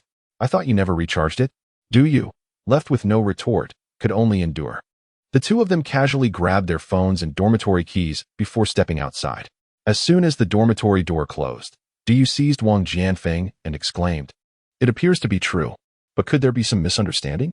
Before Wang Jianfeng could respond, they encountered a few inquisitive boys from another dormitory at the stairwell. One boy, sporting black-rimmed glasses, rubbed his hands together, barely concealing his curiosity and excitement. "Old Wang, Xiaodu, is it really true about your dormitory? I heard Jiang Ruoqiao broke up with Jiang Yan. Do you thought, why am I suddenly Xiaodu?" Wang Jianfeng remained unfazed, unsure of what to say. The boy continued, "How could you two not know? You share a dorm. Come on, spill the tea." "I apologize, my girlfriend is overly interested in this matter and insisted I inquire." Wang Jianfeng remained silent. Another boy chimed in, "I'm just curious, why did Jiang Ruoqiao break up with Jiang Yan? Surely, it was her decision." Du Yu replied, expressionless. "What does it matter to you? All right, one last question. This truly is the final one. Is it true that Lao Lu is pursuing Jiang Ruoqiao? Now, that is what piques our interest." Wang Jianfeng, rearing his display of frustration, cursed under his breath. The two hastily maneuvered past the boys and descended the stairs, leaving the male dormitory. Along the way, they encountered numerous classmates, whose gazes were a mixture of curiosity, suspicion, disdain, and perhaps even excitement. This society is utterly terrifying. How did the matter of Jiang Yan and Jiang Ruoqiao's breakup come to light? Wang Jianfeng intervened, urging him to hold off for now. "Don't you understand old Lu's character? When he wants to speak, he will do so naturally. No amount of coaxing will change his mind." Du Yu then put away his phone, feeling a sense of unease regarding the situation. "It strikes me as rather peculiar. I have an inkling that President Lu wouldn't engage in such behavior. Indeed, who is Lu Yicheng? If he truly desired a romantic relationship, he could easily pursue one. Yet his thoughts seem to be entirely elsewhere. A person devoid of both time and interest in romance would hardly seek out a woman who could bring him considerable trouble. Would they?" Wang Jianfeng shared this sentiment and was about to nod in agreement when he suddenly recalled several incidents from their time at the farmhouse, his expression turning grave. "It isn't entirely inconceivable. For instance, during lunchtime, when Jiang Ruoqiao wanted to fetch well water to rinse her slippers, Lu Yicheng, who was conversing with him in the hall, abruptly left mid-sentence to assist her. Furthermore, during the game of Truth or Dare, why did Lu Yicheng opt to drink? Who was the last female he contacted? Additionally, when Jiang Ruoqiao caught a glimpse of Jiang Yan with Lin Cushing and resolutely decided to leave, they did not attempt to stop him. It was not about aiding Jiang Yan, but rather respecting the wishes of a couple in the throes of a breakup. Why did Lu Yicheng rush in at that moment? This remains a question, yet the chaos of the situation prevented anyone from pausing to reflect. Individuals like Lao Lu typically refrain from meddling in others' personal affairs unless compelled by an irrefutable reason. What could that reason be? It eludes understanding. Perhaps patience is warranted. Wang Jianfeng wore a grave expression, awaiting Lao Lu's words. The dynamics within their dormitory, seemingly straightforward, were far from simple. If given a choice, Du Yu would undoubtedly favor Lu Yicheng, as he epitomized reliability. Jiang Yan, while not devoid of merit and possessing a sense of loyalty, exuded an ineffable quality that left one feeling something was amiss. In times of crisis, whether it be Du Yu or Wang Jianfeng, the first person they would turn to for assistance would undoubtedly be Lu Yicheng, rather than Jiang Yan. Simultaneously, Jiang Ruoqiao was meticulously observing the unfolding situation. Surprisingly, due to Lu Yicheng's consistently upright demeanor, no one suspected that the end of his relationship with Jiang Yan was instigated by him or that he had interfered. This prompted Jiang Ruoqiao to ponder. Could this be an unconventional instance of virtue being rewarded? The faith in his character was unshakable. While unfriendly remarks were few, they did exist, some aimed at Jiang Yan, others directed at her, but none targeted Lu Yicheng. Jiang Ruoqiao found herself in a perplexing situation. Nonetheless, it was fortuitous that Lu Yicheng, in this entire affair, remained the most blameless, and she wished for neither his reputation to be tarnished nor for him to bear the burden of her actions. Ultimately, Even the most sensational events would only capture public attention for a few days. Matters within their campus would hardly endure beyond that. Most students at a university are primarily concerned with their own lives and studies, and few would excessively focus on the private affairs of others. Jiang Ruoqiao, seasoned in such matters, understood that regardless of how melodramatic the situation may be, it would likely be forgotten by the following morning. After withdrawing from the forum, she instinctively checked her social media account's backend. Since realizing the challenges of parenting, she has become particularly attentive to her earnings and assets, diligently reviewing her profits daily to avoid feeling overwhelmed. The nostalgic video she uploaded a few days ago performed remarkably well, garnering more views than any of her previous uploads, with an impressive amount of shares, comments, and likes. However, it is somewhat regrettable, as her aspirations lie elsewhere. After learning about the original work, her interest in becoming an internet celebrity diminished significantly. In the afternoon, Yicheng's mentor summoned him for a matter, and he entrusted Jiang Ruoqiao with the task of taking Lu Xiyuan for a set of identification photos required by his kindergarten teacher, 10 1-inch photos against a blue background. Jiang Ruoqiao readily agreed. Later that afternoon, as Yicheng led Lu Xiyuan by the hand, he specifically advised her, "There is a photography studio called Dream Photography across the street, which offers ID photo services at a reasonable price. You can obtain 9 photos for 20 yuan. While Jiang Ruoqiao acknowledged his suggestion, she had already resolved to take Lu Xiyuan to the photography studio she had previously visited after he departed. Could the so-called dream photography capture her son's charming and adorable visage in a manner that truly does him justice? Certainly not. The photography studio that Jiang Ruoqiao visited was quite renowned, producing identification photos that were far more aesthetically pleasing than those taken elsewhere. Naturally, this excellence came with a price tag that was anything but modest. To her astonishment, even the photographer praised Lu Xiyuan, exclaiming how handsome and adorable he was, even surpassing the little stars seen on television. Standing before the blue backdrop, Lu Xiyuan subtly puffed out his chest, proud to declare, "My father is the most handsome, and my mother is the most beautiful." Really? The photographer teased, "When you grow up, your father may no longer hold that title." "Why not?" Lu Xiyuan inquired. His curiosity piqued. Jiang Ruoqiao, positioned behind the photographer, couldn't help but chuckle, "Because you will be the most handsome." Feeling a bit bashful, Lu Xiyuan insisted, "This is something my father must never hear." The photographer's skill was exceptional, and with Lu Xiyuan's good looks, the final results were indeed delightful. The kindergarten required 10 photographs, and initially, Jiang Ruoqiao intended to have 2 sets printed, but ultimately decided to have 3 sets produced. "Why do we need so many?" Lu Xiyuan asked. Jiang Ruoqiao thoughtfully stroked her chin and replied, "Perhaps to cherish them," as she pulled one out to place in her wallet, like this. Lu Xiyuan chuckled in response. After they completed their task, there was still ample time, so Jiang Ruoqiao took Lu Xiyuan to the supermarket. However, he firmly refused to sit in the shopping cart like the other little children, asserting with utmost seriousness, "I am 5 years old. How could I possibly sit like a baby?" Beside her, a mother was pushing her 6-year-old son in a shopping cart. The mother chuckled, playfully teasing her child. "Look at this little gentleman, how considerate he is." The boy, however, seemed rather indifferent, exuding a sense of carefree nonchalance, perhaps due to his short legs. The mother continued, and Jiang Ruoqiao couldn't help but smile, exchanging compliments with the mother. "Your son is truly adorable." The mother initially intended to say, "Your son is quite handsome as well," but upon seeing Jiang Ruoqiao's youthful appearance, likely around 20 and still a student, she instead remarked, "Your younger brother is very charming." Lu Xiyang interjected, "He is not my younger brother." "Auntie, please wait." Pouting, Lu Xiyang struggled to push the shopping cart, adamantly refusing to let Jiang Ruoqiao take over. Providing a perfectly valid reason, this was always his father's role. With his father absent, it was naturally his duty to assume this responsibility. Jiang Ruoqiao conceded, "All right, you can do it." The supermarket was vast, and the mother and son meandered for over half an hour. In addition to purchasing snacks and essentials for Lu Xiyang, Jiang Ruoqiao made a special trip to the personal care section.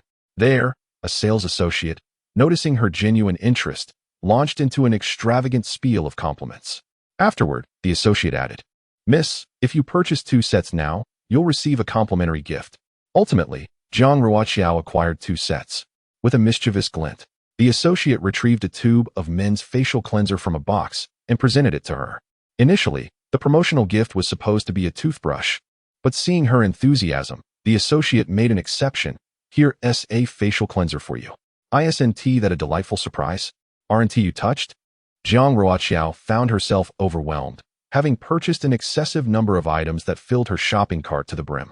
Lu Xiying, anticipating this situation, had already contacted Lu Yicheng beforehand. As soon as Lu Yicheng finished his tasks, he hurried over, only to be greeted by the sight of Jiang Ruoqiao and Lu Xiying standing together, flanked by two large shopping bags brimming with goods. A sudden headache struck Lu Yicheng. Do you still have the receipt? He inquired. Jiang Ruoqiao responded, I believe it's still here. Let me check. She crouched down and retrieved the lengthy receipt from one of the bags, its length a testament to her numerous purchases. Lu Yicheng asked, Do you need it? No. She replied, realizing that Lu Yicheng's question was not without purpose. She handed him the receipt. Do you want it? Then here you go. Taking the receipt, Lu Yicheng instructed. Wait for me here. With that, he made his way to another area. He arrived at the exchange counter. Familiar with the supermarket's promotional activities that allowed customers to exchange receipts for various items after spending a certain amount, Lu Yicheng presented the receipt to a cheerful staff member, an amiable older lady. Young man, choose whatever you desire, she encouraged. Lu Yicheng glanced at the shelves behind her, spotting small packets of rice, bottles of cooking oil, trays of eggs, dishwashing liquid, tissues, and an assortment of household necessities. His gaze swept across the items until it lingered on a pink object. Excuse me, what is that? He inquired. The elderly woman turned around and picked up a pink item. This is a hair-drying cap. Would you like it? There is also a gray one. Shall I exchange it for you? No need, Lu Yicheng replied. I only want the pink one. The woman handed him the hair-drying cap. Jiang Ruoqiao's gaze shifted to the cap. What is this? I know. I can see it, Jiang Ruoqiao retorted. I mean, where did it come from? Lu Yicheng rubbed his nose and gently explained. Actually, many supermarkets have such promotions where shopping over a certain amount allows you to exchange for household items. This supermarket is no exception. You happen to meet the required amount with your purchases today, so I exchanged for a hair-drying cap. You should find it useful, right? Jiang Ruoqiao responded with a soft HM. She lifted her head to look at him, unable to suppress a smile. The bustling atmosphere of the supermarket, combined with their position under the bright lights, made his earnest recitation of the supermarket's rules evoke a relatable sense of everyday life. How does that saying go? One good turn deserves another. Although this hair-drying cap was acquired through exchange, Jiang Ruoqiao had initially been uncertain about how to handle the facial cleanser gifted by the sales associate, but now it served its purpose. She rummaged through her bag, found the men's facial cleanser, and handed it to him. Her eyes sparkled, and under the lights, her pupils appeared amber, strikingly beautiful. Here, this is for you. I don't know if you'll find it useful. Lu Yicheng seemed rather astonished. He gazed at her, hesitating to extend his hand to accept it.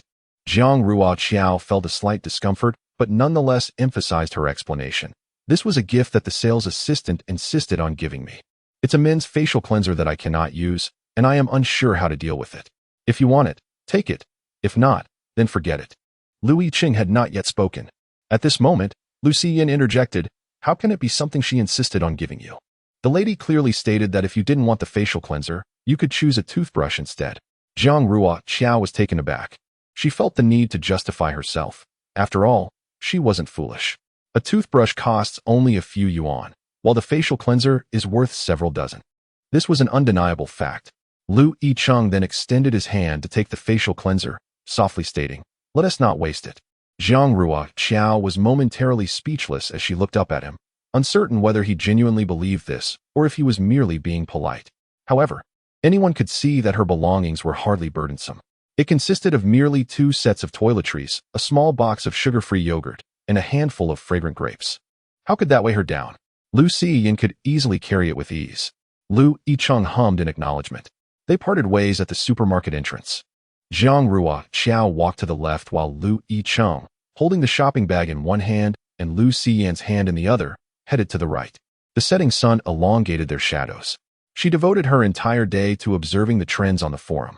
Her sisters were remarkably supportive, and the impact this situation had on her and Lu Yicheng had, through the collective effort of many, diminished to its lowest point. The focus of the public had shifted. No longer were they concerned with the truth of whether he was indeed two-timing, but rather, they were more preoccupied with whether Lu Yicheng could win her heart and whether a confrontation between him and Jiang Yin was imminent. Some even pinned essays filled with various conjectures. It was evident that the narrative had changed. The veracity of events seemed irrelevant. Whoever could steer the public discourse wielded both the truth and wealth. At first, Jiang Ruoqiao was equally captivated by the whirlwind of attention. Her self-promotion had indeed garnered her significant success and a considerable fan base. However, having read the original story and experienced these events firsthand, she realized she could not become ensnared in this web. This was precisely why she resolutely rejected any inclination towards becoming an internet celebrity. Lacking connections and a solid background, everything was merely a castle in the air. Much like in the original tale, the carefully curated account of the antagonist was hacked and suspended overnight, rendering her years of effort insignificant to the capital, which could obliterate it all with a mere utterance. Now, she comprehended the truth behind the saying, "Capital is malevolent." In the original narrative, the antagonist's years of hard work crumbled in an instant, and her subsequent endeavors in both work and life were met with relentless adversity. All of this stemmed from a singular indiscretion, her past romantic involvement with someone who had once harbored feelings for her, which became her original sin. Jiang Ruoqiao's current thoughts were rather ruthless. Anyone who dared to provoke her would find themselves facing her wrath. Astonishing. In a modest rental apartment, Yicheng had not attended formal classes for several days, affording him ample time to prepare meals for Lu Siyuan. The presence of fruits caught his eye. They were all quite expensive, fragrant grapes, a peculiar type of melon, and large bayberries resembling ping-pong balls. Snacks were also present, causing Yicheng some distress as he pondered how to advise the child to indulge less in such trans-fat-laden treats. Among the items was toothpaste, which had initially made Yicheng's breath quicken at the checkout. Jiang Ruoqiao had purchased 2 tubes for Lu Siyuan. Clutching the toothpaste tightly, Lu Siyuan proclaimed, "This was bought for me by my mother. It's orange-flavored. She said her toothpaste is also orange-flavored, so when I brush my teeth, my mouth will taste just like hers." Upon hearing this, Yicheng tightened his grip. Besides these items, Jiang Ruoqiao had also procured various foodstuffs, including chicken wings and vegetables like tomatoes and potatoes. Yicheng found it perplexing that she would buy such things when their home was already well-stocked. Moreover, he would ensure that any shortages were replenished. Observing Yicheng holding a bottle of shampoo in one hand and shower gel in the other, Lu Siyuan remarked without hesitation, "Mom said the shampoo you bought contained something. I don't know, but she said it works well and will make my hair as smooth as hers. Mom also mentioned that the shower gel you bought is quite cheap, with a rather low-quality scent. She hasn't even heard of that brand. It's very obscure." Lu Siyuan rummaged through the belongings and discovered a delicately packaged box. With a sense of pride, she exclaimed, "This is the shampoo and body wash my mother bought for me, specifically designed for children." It seemed that anything labeled as for children commanded a higher price. Yicheng, somewhat exasperated, rubbed his forehead. It was one thing to buy for Siyuan, but now she was buying for him. He vaguely grasped her intention. Perhaps she felt obliged to reciprocate since he had treated her to breakfast without accepting her money. Truly, unbeknownst to him. A faint smile graced his face at that moment. Lu Siyuan excitedly chattered away, her central theme unwavering. "My mother is the best shopper. I absolutely adore everything she buys. She loves me the most." Eventually, her thirst was quenched, and Yicheng enjoyed a brief respite from the incessant chatter. After finishing her drink, Lu Siyuan made her way to the restroom. In the narrow living room, Yicheng found himself alone, his gaze inadvertently drifting toward the shopping bag. After a moment of hesitation, he finally reached in and retrieved the men's facial cleanser. In truth, he had used facial cleansers before, though never had he purchased one himself. Such things were beyond his inclination. He had no preference for brands and certainly had never scrutinized the packaging of men's facial cleansers. At this moment, however, the man who typically regarded time as exceedingly precious was now meticulously reading the ingredients and precautions on the packaging, his expression one of intense focus, as if perusing an academic paper. As Yicheng was engrossed in his observations, the sound of flushing emanated from the restroom, followed closely by the creaking of the door. However, the flustered expression on his face had yet to completely dissipate. Fortunately, Lu Siyuan remained entirely oblivious to him. The proprietress of the Hanfu shop conducted promotional activities every year during the Double 11 shopping festival, seizing the opportunity to introduce new products. Jiang Ruoqiao had photographed part of the autumn collection last month, with the remainder scheduled for capture at the end of September or early October. The autumn garments were invariably thicker than those of summer. Thus, to ensure a graceful appearance on camera, Jiang Ruoqiao paid particular attention to her physique. She had no intention of dining out that evening, opting instead to wash the fragrant grapes she had purchased and distribute them among her 3 roommates, placing them on their respective desks.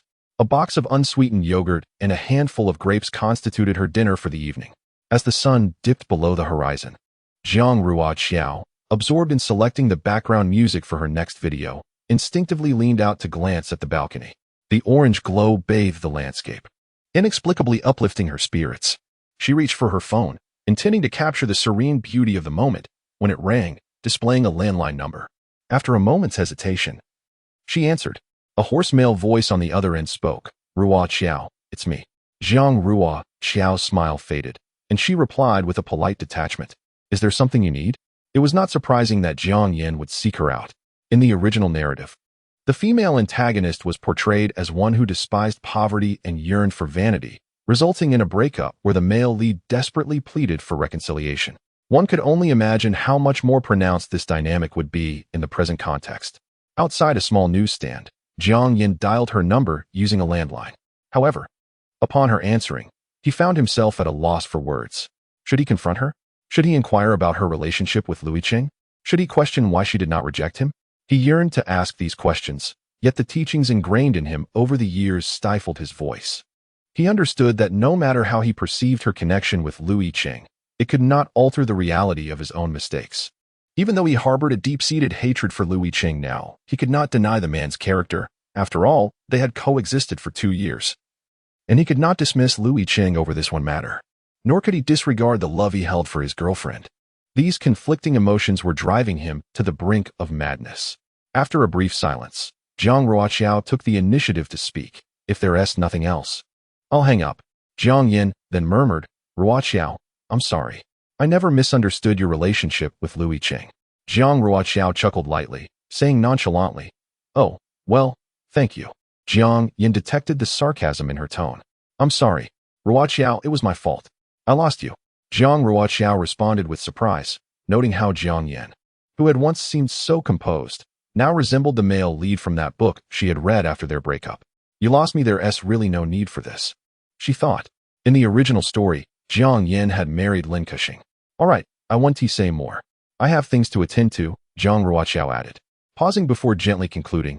In truth, we don't have much to discuss. Do not call her again. The crux of the matter is that, despite the repetitive nature of their conversations, he remains unwearied, while she has grown weary of hearing the same words. She possesses no remarkable virtues, and she certainly does not easily succumb to the indoctrination of others. His incessant reiteration of those few phrases will not sway her. Jiang Yin responded with a low murmur. Jiang Ruoqiao hung up the phone without a trace of reluctance. Holding the receiver, Jiang Yin listened to the incessant busy signal, and a piercing pain surged through him. In a daze, he ended the call and wandered aimlessly, eventually arriving at a small eatery where he had dined with Ruoqiao the previous semester.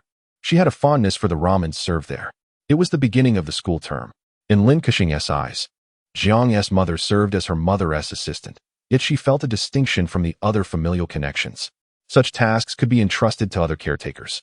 Jiang's mother gently patted her hand and remarked, I do not feel at ease in trusting these matters to others. I am accustomed to handling them myself. Other girls in the dormitory, busy setting up their mosquito nets, overheard this exchange and, in an effort to foster camaraderie, smiled and said, Lin, your mother is truly kind to you. Mine dropped me off and left. Yicheng was momentarily taken aback. Jiang's mother offered a slight smile. Ultimately, Yicheng refrained from correcting her. Perhaps in her heart, Jiang's mother embodied a maternal figure more than her own, providing attentive care and concern. When Mother Jiang had prepared the bed for Yicheng, hung up the mosquito net, and attended to all the trivial matters, the other 3 roommates had also arrived. She then picked up the 3 exquisite boxes from the table, smiling as she handed them out one by one. Hello, this is a welcome gift prepared by our Yicheng. I hope you all can get along well and become lifelong friends. The 3 roommates were taken aback, having never experienced such formalities, especially with gifts included. Yicheng smiled as well, whispering, I wonder if you'll like them. Mother Jiang chuckled softly, acknowledging that Yicheng was innocent and naive. This was her first time living away from home, and from now on, she would be living collectively. If she faltered in any way, she hoped they would be understanding. After speaking, Mother Jiang prepared to leave, but not before pulling Lin Keqing aside and lowering her voice. Make sure to get along with your roommates. But if anyone bullies you, don't hesitate to stand up for yourself. You can call home anytime. Lin Keqing nodded. At this age, students' thoughts tend to be quite simple, especially as they opened the boxes and discovered that they contained high-end wallets, brands they would never consider purchasing themselves. This revelation provided them with an initial understanding of Lin Keqing's family's financial standing, realizing they had a wealthy second-generation roommate. In the afternoon, the four of them went to the cafeteria together for a meal. Lin Keqing was relatively quiet and reserved. Throughout the evening, the atmosphere in their dormitory was delightful until one girl, while applying a face mask, asked, "Hey, do you think a university is far from here? It is my first visit to the capital, and I find myself somewhat at a loss. While it is not particularly distant, the journey via subway requires 2 transfers." When inquiring about the purpose of this, a roommate jestingly remarked, "Is your boyfriend at university, eh?" The young lady enthusiastically endorsed the notion. Without hesitation, she retrieved her phone and opened her gallery, showcasing several candid snapshots of Jiang Ruoqiao shared on social media. "Aren't these stunning?" she exclaimed. The other 2 roommates wholeheartedly supported her, exclaiming, "She is truly beautiful, possessing an intellectual charm befitting a top scholar." However, upon presenting the photos to Lin Keqing, she instinctively averted her gaze, displaying a rather indifferent demeanor and uttering not a single word. The atmosphere became slightly tense as the 3 roommates sensed the change. Initially, they were quite elated, and they had been considerate of Lin Keqing's feelings. Yet, an awkward silence enveloped them, though they quickly attempted to lighten the mood with laughter. The trio then deliberated whether they should return Lin Keqing's wallet. They had boasted about this matter to their parents, but to their surprise, their families disapproved of accepting such an extravagant gift. Their parents admonished them, imparting the wisdom that one ought not to accept favors that might bind them in obligation, a lesson that should have been well understood after years of education. Meanwhile, Jiang Ruoqiao was tidying her desk and casually flipping through last semester's textbooks. Suddenly, her phone rang, displaying the caller ID of her supervisor from the company. She held her breath, not daring to waste a moment, and promptly pressed the answer button, greeting respectfully, "Hello, Kathy. Xiao Jiang. I hope I'm not disturbing your rest at this hour?" Jiang Ruoqiao pursed her lips. "You seem to have a misunderstanding about the schedules of university students." Laughter resonated from the other end. "Indeed, at this time, I'm much like a night owl myself. Let us get straight to the point, Xiao Jiang. There's a position within the company that I believe suits you quite well, and I'd like to inquire about your availability and thoughts on it. A long-term client has introduced me to a lady from abroad. She is in her 50s and has come here primarily to fulfill a wish of her late husband, who was Chinese and passed away last year due to illness. Now, she wishes to donate half of his estate. Typically, I would prefer to assign such clients to more experienced colleagues. However, this lady's husband graduated from a university, and she wishes to visit the institution where he once studied. Coincidentally, you are also an alumnus of a university, making you the ideal candidate. Would you be willing to take on this challenge?" Jiang Ruoqiao was more than willing. She had taken this part-time position primarily for the commissions. She could discern that this task would require more than just a day or 2, and the remuneration would undoubtedly be attractive. Otherwise, her supervisor wouldn't have elaborated so much. The supervisor chuckled, "I knew you could do it. Please come to the office tomorrow to collect the materials." Jiang Ruoqiao felt a surge of excitement. Lying on her bed, she gazed at the mosquito net above and recalled a saying, "A blessing in disguise." Had Si Yin not traversed from that future, she would not have sought part-time employment at this juncture, adhering instead to her original plan of recalibrating herself after her contract with the proprietress expired. Consequently, she would not have confided her troubles to the proprietress, who, in turn, would not have introduced her to such a valuable opportunity. This particular part-time position starkly contrasts with her role as a model at the Hanfu shop. Having resolved to pursue further studies, she finds herself unable to fully immerse in the workforce for the next few years. Thus, this part-time role assumes great significance. It will allow her to connect with seasoned professionals in the field and accumulate substantial work experience, rendering her prospects of securing a desirable job post-graduation considerably brighter. With aspirations for the future, Jiang Ruoqiao succumbed to slumber. The following day, she was roused by the insistent clamor of her alarm clock. Alas, Jiang Ruoqiao grimaced. She had to cooperate with Lu Yicheng's pursuit plan, as he had risen before 7 to procure breakfast for her at the dining hall. Resigned to her fate, She engaged in a brief mental pep talk before rising, while the other three roommates remained ensconced in their dreams. She endeavored to tread lightly, minimizing noise as she retrieved her clothes and made her way to the restroom. After freshening up and dressing, she exhaled deeply before stepping out of the dormitory. Indeed, Yicheng awaited her downstairs. Having had the benefit of a day's respite, his demeanor appeared less rigid as he stood beneath the girls' dormitory, enduring the curious gazes of other female students. Jiang Ruoqiao then noticed that Yicheng was attired quite formally today, a stark contrast to his usual casual white t-shirt and sweatpants. He was already tall and slender, and today he donned a meticulously ironed white shirt, paired with black trousers. It was as if a person who had always worn pajamas had suddenly adorned themselves in an exquisite evening gown. At that moment, she was unaware that her expression resembled that of male leads in idol dramas. Yicheng felt somewhat uneasy.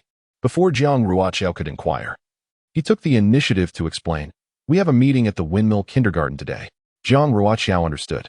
She was initially supposed to attend as well, but due to the necessity of retrieving documents from the company, she had informed Yicheng of her absence the night prior.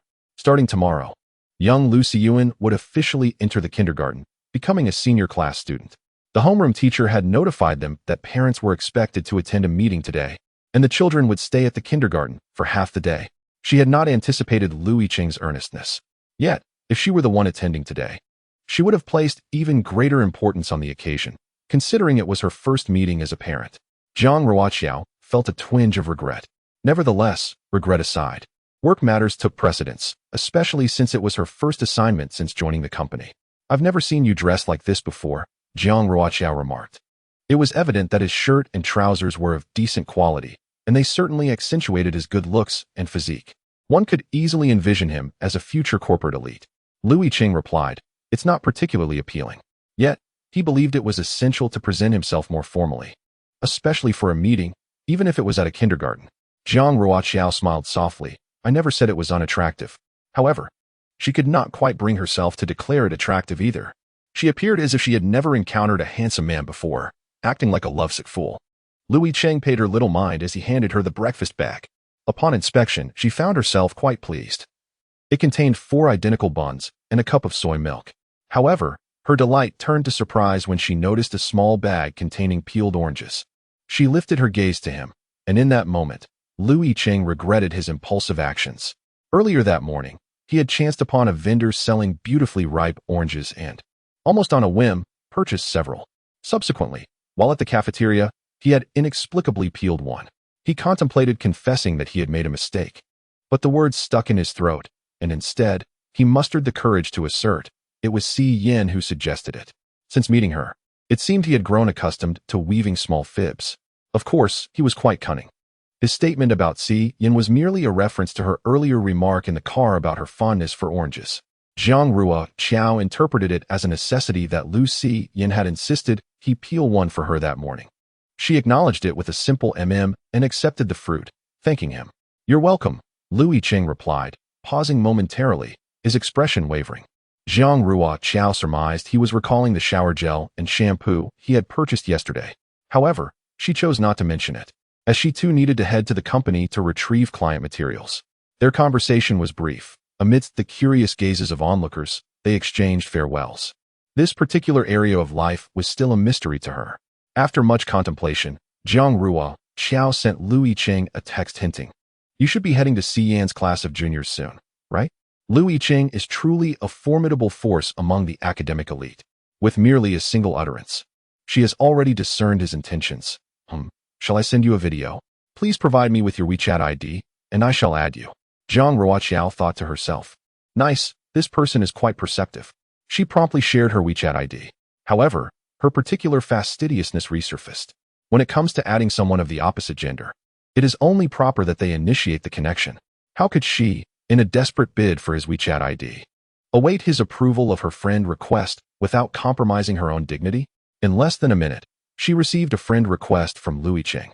Upon acceptance, Jiang Ruoqiao glanced at his WeChat name. Not surprisingly, it was simply Lu, accompanied by a rather parental-style profile picture, a candid shot of Lu seen from behind, captured while he was running ahead. Neither party took the initiative to speak. As Jiang Ruoqiao rode the subway to her workplace, She occasionally retrieved her phone to check if Yicheng had sent any photos. She was eager to see images from his kindergarten days. Yet, he did not send a thing. Just as she exited the subway car, the notification for a WeChat video call chimed, prompting her to hurriedly retrieve her phone. After clearing her throat, she pressed the answer button. On her screen appeared Yicheng's face, his directness evident as he did not bother to find a flattering angle for the video. It was fortunate that his features could withstand such close scrutiny. Yicheng's clear voice reached her, albeit amidst some background noise. I am currently in class 3, which is Scene's classroom. I will switch the camera to show you. As she gazed at the screen, it was no longer the visage of Yicheng that greeted her, but rather a classroom adorned with warmth and whimsical charm. The classroom was spacious, and paired with Yicheng's narration, it was utterly captivating. Jiang Ruoqiao smiled brightly, savoring the experience. This is the reading area, Yicheng explained.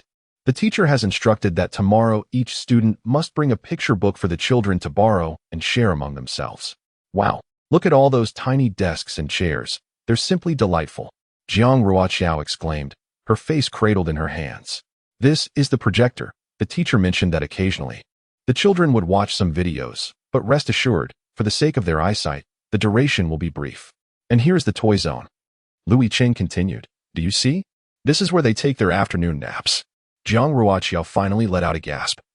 Overwhelmed by the adorableness she had never encountered before during her previous visits to kindergartens. How charming. She marveled, observing the area filled with tiny beds. 2 beds nestled closely together, each adorned with little blankets and pillows. Yicheng leaned closer to one of the beds. Look closely. The camera focused on the head of the bed, where Jiang Ruoqiao noticed a passport-sized photo of Lu Siyuan affixed there. The kindergarten likely required such photographs for this purpose. Yicheng added, photos will be placed on the beds, on the little stools, and even on the cubbies for their backpacks. Jiang Ruoqiao could only exclaim in wonder, overwhelmed by the cuteness. Lu Siyuan's photo was exceptionally well taken. He smiled brilliantly, revealing a set of small white teeth that involuntarily lifted the corners of one's lips. Yicheng then inquired, would you like to see their restroom? He called out. Lu Siyuan, could you check if the restroom is occupied? Jiang Ruoqiao's eyes sparkled as she heard a voice from within proclaim, no one is inside. Yicheng responded with an affirming hum, then I shall take you to have a look. Lu Siyuan also edged closer, asking, Dad, are you video chatting with Mom? I want to see. With no other option, Yicheng handed him the phone, saying, you can introduce yourself to your mother. Yes, sir. Lu Siyuan exclaimed, holding the phone up to his face. Mom. Jiang Ruoqiao chuckled, hello, big boy. Lu Siyuan nodded earnestly, then poked the screen, directing the camera toward the restroom. This is the restroom. Oh, how embarrassing, he remarked. One side is for girls, and the other is for boys. As expected, the restroom was designed to accommodate the height and build of children. The squat toilet was petite, and the boys' facilities were similarly small. The wash basin was also perfectly suited for a child of Lu Siyuan's stature. Overall, the conditions and amenities were quite adequate, at least worthy of the monthly fee of around 5,000 yuan for tuition and living expenses. Jiang Ruoqiao arrived at the company, visiting a milk tea shop near the kindergarten. Noticing that there was still time to spare, she took out some documents from her bag and began to peruse them. Apart from the information regarding a certain client lady and her husband, there were also some details related to charitable endeavors, demonstrating thorough preparation. To Jiang Ruoqiao's surprise, among these charitable documents was a presentation on Lin's jewelry. This establishment is considered a venerable name in the industry, enjoying a solid reputation not only due to its stringent quality control, but also thanks to a decade-long commitment to philanthropy. The documents clearly indicated that the charitable activities are overseen by the chairman's wife. Lin's jewelry has consistently maintained transparency in its charitable efforts, thus drawing considerable attendance at its annual charity gala, whether out of genuine goodwill or mere pretense. Mrs. Lin has indeed accomplished a great deal, and it is largely due to this admirable support that Lin's jewelry has sustained its esteemed reputation over the years. It appears that this client of hers is also inclined to attend the charity gala. Jiang Ruoqiao couldn't help but smile. What a small world it is. However, she had no reason to alter her client's schedule, especially since she had already severed ties with Jiang Yan. She arrived 5 minutes early to wait at the kindergarten entrance. An extraordinary privilege indeed. Young Master Lu, a certain student named Lu, should feel quite honored. She had never waited so long under the scorching sun for anyone before. At 11:30, Lu Yicheng and Lu Siyuan dashed out of the gates at breakneck speed. Their urgency stemmed from Jiang Ruoqiao's message sent 10 minutes earlier, informing them of her presence outside. Could it be? Not only did Lu Siyuan feel apprehensive, but even Lu Yicheng thought that allowing her to wait even a second longer would be a transgression. When the father and son emerged for the first time, Jiang Ruoqiao, holding an umbrella against the sun, felt a profound sense of satisfaction. Setting aside everything else, the habits of these two individuals were truly commendable. They would not keep her waiting. A reward was in order. Lu Siyuan was panting heavily, his curls now straightened. Lu Yicheng exhibited remarkable stamina. After a 100-meter dash, he was merely slightly out of breath. Reflexively glancing at the time, she noted with relief that they had not delayed even a second. They were the earliest to arrive. Jiang Ruoqiao promptly pulled Lu Siyuan beneath the shade of the umbrella, tenderly offering him a tissue to wipe away his sweat. What were you thinking, running so fast? She chided gently. She shot Lu Yicheng a glance. And you? Are you not concerned he might overheat? Lu Yicheng remained silent. It was Lu Siyuan who explained. I am not afraid of the heat. I fear mother becoming upset. That is the gravest concern, is it not? How could I allow mother to wait for me? Especially at the kindergarten gate under this blazing sun? Jiang Ruoqiao interjected. What are you talking about? Am I some kind of monster? Certainly not. She endeavored to speak in a soothing tone. I am willing to wait. Lu Siyuan covered his ears, refusing to listen. Whoever believes that is doomed. He deliberately lowered his hands and, with utmost seriousness, instructed Lu Yicheng. Father, you must not believe it. Do you understand? Lu Yicheng stifled a laugh.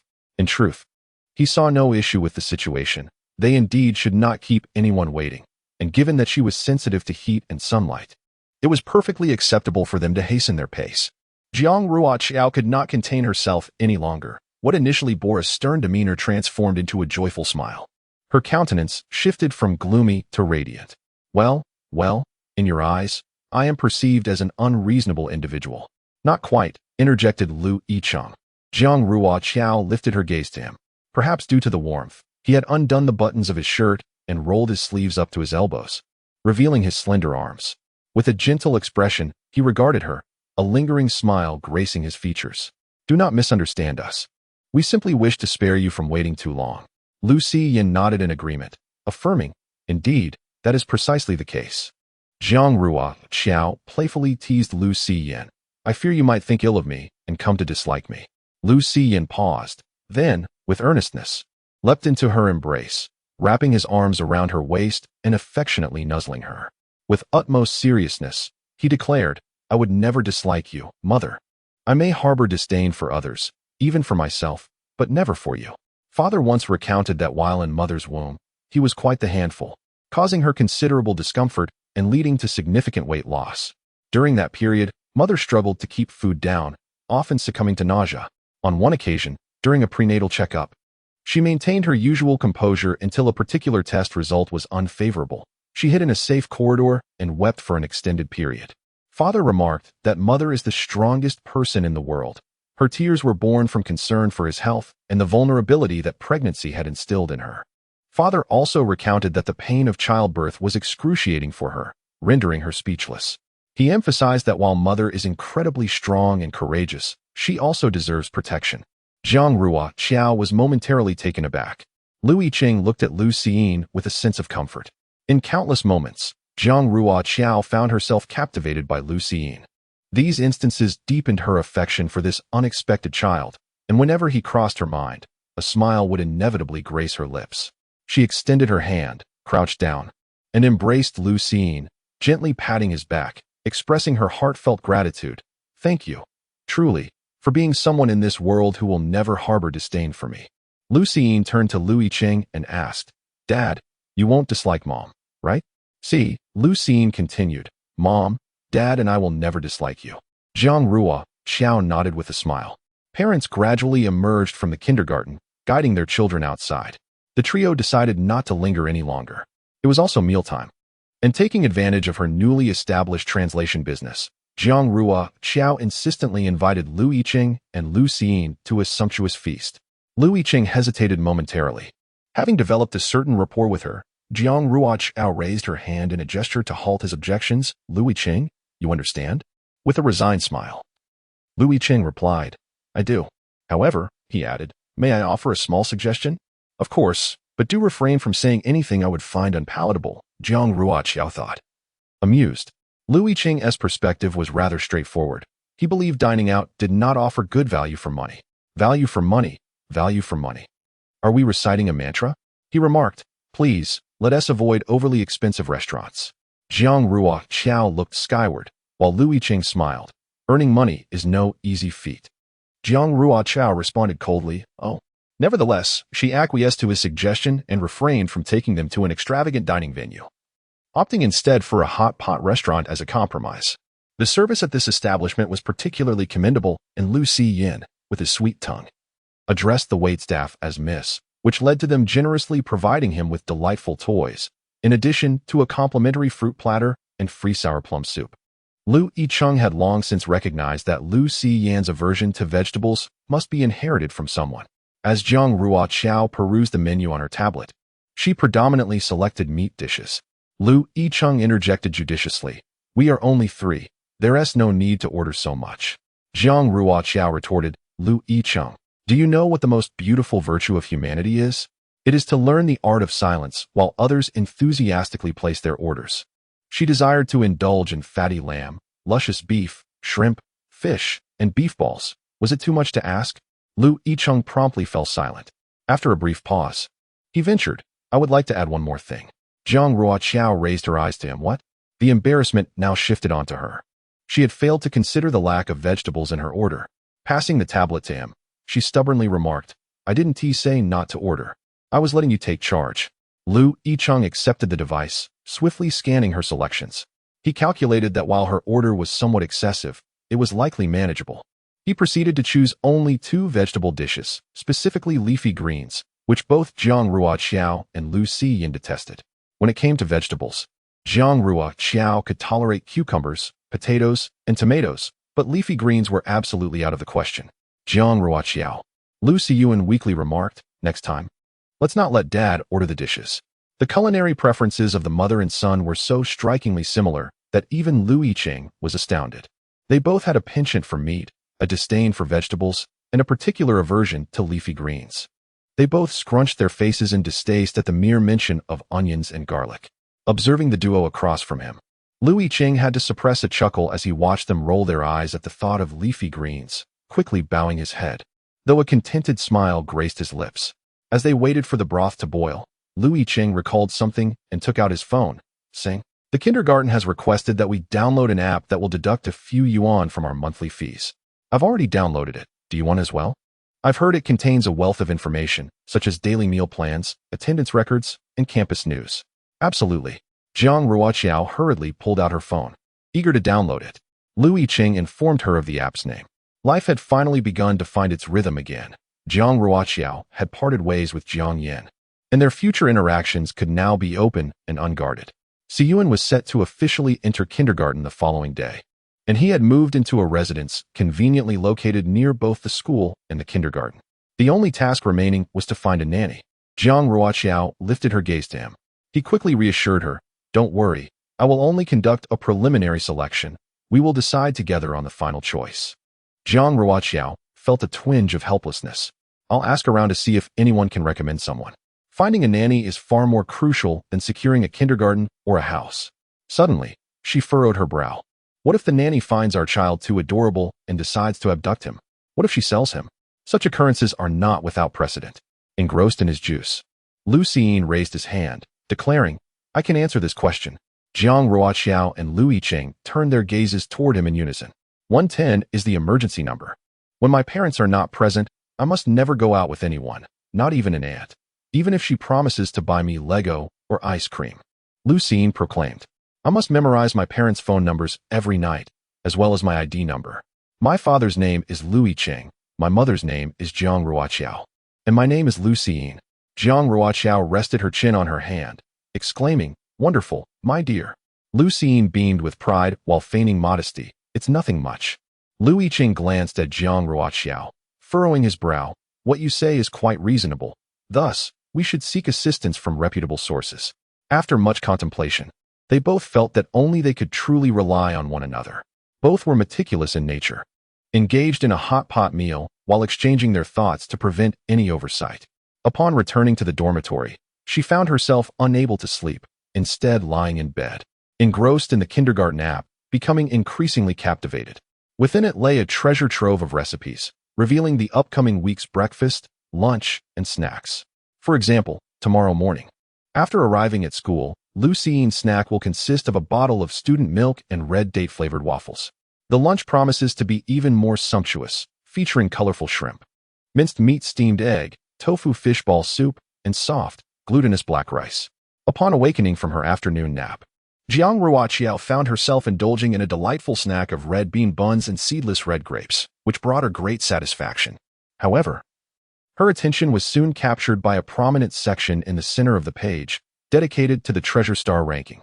Upon closer inspection, she realized this was the list of students awarded the coveted Little Red Flower, displaying the top 3 classes. The more Little Red Flowers one amassed within the month, the higher their rank ascended. It went without saying that she must ensure her little one enjoyed a prestigious standing.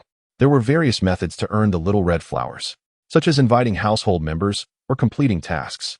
Thus, for the next half hour, Jiang Ruoqiao diligently engaged in tasks to secure Little Red Flowers for Lucian. Yet, they still fell short. Without hesitation, she sent a message to Yicheng. Hurry and complete tasks on the app to help Siyuan earn those Little Red Flowers. Her little one must occupy the most prominent position. Siyuan is the treasure star. Unfortunately, it seemed other parents shared a similar competitive spirit, closely trailing in the ranks. Yicheng replied, "This is rather pointless." He spoke the truth. The Little Red Flower held little real value. Upon closer inspection, he noticed yet another solitary punctuation mark, a period, indicating her discontent. In the afternoon, through the combined efforts of Jiang Ruoqiao and Yicheng, they finally elevated Lu Siyuan to the esteemed second place in class. However, they were still several Little Red Flowers away from the first position. Having completed all the tasks they could only patiently await the morrow's arrival. Jiang Ruoqiao was still lingering in the afterglow of her experience, perhaps due to her first encounter with such a kindergarten app. She found aiding Yin in completing tasks for small rewards far more engaging than scrolling through Weibo or browsing online shops. Jiang Ruoqiao sent a message to Yicheng, "Let us strive again tomorrow." Yicheng, caught between amusement and exasperation, truly began to appreciate her vivacious and animated side. In the afternoon, a student council meeting was scheduled, and Jiang Ruoqiao made her way there under the shade of a sun umbrella. She also encountered Wang Jianfeng. While their acquaintance was not particularly close, they were both members of the student council and often found themselves dining together. Through these interactions, she had gleaned a basic understanding of him. Wang Jianfeng could be succinctly described as worldly yet unpretentious. Jiang Ruoqiao greeted him with a calm smile, which took Wang Jianfeng by surprise. He had assumed that, given the situation with Jiang Yan, Jiang Ruoqiao would treat him as if he were invisible, considering he shared a dorm with Jiang Yan and was his friend. Wang Jianfeng quickly returned her smile. Once seated, he belatedly realized that although Jiang Ruoqiao had confirmed her breakup with Jiang Yan, Yicheng was pursuing her. Might this connection explain her cordial demeanor towards him? There were always numerous matters to attend to within the student council, but fortunately, each year brought in fresh blood with the arrival of new students, thus alleviating Jiang Ruoqiao's workload. By the time the meeting concluded, it was nearly 5 in the afternoon. After the president and vice president departed, the others lazily stretched. Jiang Ruoqiao had made plans to have dinner with a senior from the chemistry department. This senior, having attended the same high school as her, preferred to be called senior sister rather than senior, as it fostered a sense of closeness. The senior sister had been an academic prodigy during her final year. The younger girl was merely a freshman. By the time the younger girl reached her second year, the senior had already secured admission to University A, with her photograph proudly displayed in the showcase at the front of the school building. Each time Jiang Ruoqiao passed by, she would pause to steal a glance. For during those 2 years, the senior sister had become her aspiration. Throughout her high school years, she encountered numerous temptations, as it was a time of blossoming emotions, and many outstanding boys vied for her attention. Yet, whenever she felt wavering, she would revisit the showcase. Nothing was more paramount than her future. No one could obstruct her path forward. Eventually, she too gained admission to University A and found her photograph alongside that of her senior sister in the showcase, marking her as an exemplary graduate of their high school. Now in her 3rd year, She learned that her senior sister was in her first year of graduate studies. Their shared origins and the same alma mater had fostered a strong bond between them over the past 2 years. One day, they encountered each other at the entrance of the cafeteria. The senior sister linked arms with Jiang Ruoqiao, warmly ascending the stairs to the bustling dining hall, where patrons were plentiful at mealtime. After ordering their meals and settling into a quiet corner, the senior sister inquired, "I heard you and your boyfriend have parted ways?" She then smacked her forehead, realizing her lack of precision. Having broken up, he is no longer a boyfriend, but rather an ex. Jiang Ruoqiao smiled subtly, recognizing him as indeed her ex-boyfriend. Senior sister let out a sigh of relief, realizing that the rumors circulating on the forum were not without foundation. "Well, I won't pry any further. Since he is your past, he is of no consequence to you now. That's the essence of it," she remarked. Jiang Ruoqiao chuckled, confessing, "I do fear when others inquire about why we broke up. It feels," she paused, "well, it is merely a bygone chapter." Senior sister nodded in agreement. "That's quite commendable. You have always been clear-headed." She hesitated for a moment, as if contemplating whether to speak further. This demeanor piqued Jiang Ruoqiao's curiosity. "Senior sister, what is it?" she inquired. "It's just that the forum suggests Yicheng is pursuing you," senior sister replied, casting a glance her way. "Is it true?" Jiang Ruoqiao was taken aback, and senior sister chuckled lightly. "So that's what it is? It's nothing to be concerned about. Ruoqiao, you are an exceptional young woman. Regardless of who admires or pursues you, it would never astonish me, for you are truly deserving." Jiang Ruoqiao lowered her gaze, smiling. She felt a moment of stillness. Although she had previously heard whispers about Yicheng from others, she had been an outsider then, indifferent to the tales surrounding him. Now, however, with a shift in perspective, she found herself imagining how he might assist others on the bus, and how he could gracefully yet resolutely decline advances. His figure began to crystallize in her mind. Jiang Ruoqiao listened intently. The senior sister shifted her tone. Please do not misunderstand. This junior is quite a good person." When she pursued Yicheng, she was well aware of his single status. Jiang Ruoqiao smiled gently. "He is single now as well. Yet it feels rather different." The senior sister remarked, "Regardless, this summer, the junior has already entered a relationship, and her bond with her boyfriend is quite stable." Jiang Ruoqiao responded, "Why does it feel so strange?" While Jiang Ruoqiao was conversing with her senior, Yicheng had just finished preparing a meal for Lu Siyuan, his clothes bearing the scent of cooking oil. He entered the bathroom and turned on the faucet, ready to wash his face when his phone vibrated several times. He hesitated momentarily, concerned that it might be a message from Jiang Ruoqiao. He turned off the faucet and cautiously retrieved his phone from his pocket. Upon illuminating the screen, he saw a notification from Wang Jianfeng. Yicheng was uncertain whether to feel relieved or disappointed. He unlocked his phone and switched to the WeChat interface. Wang Jianfeng's message was prominently displayed.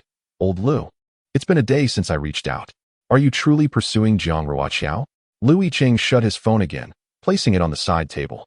He reopened the faucet, cupping his hands to splash water on his face. Perhaps he moved a bit too hastily, as some water splattered onto his hair. Turning off the tap, he lifted his gaze towards his reflection in the mirror. Wiping his face with his hands, he dried them and inadvertently caught sight of the men's facial cleanser on the sink. Yicheng observed it, his gaze slightly lowered. A few moments later, Wang Jianfeng sent another message. "Bro, then give it your all." Although Wang Jianfeng's emotions were complex from an objective standpoint, he did not believe that Yicheng had acted wrongly. Did Yicheng intrude upon the relationship between Jiang Yin and Jiang Ruoqiao? He need not ask. He could vouch for his friend's character.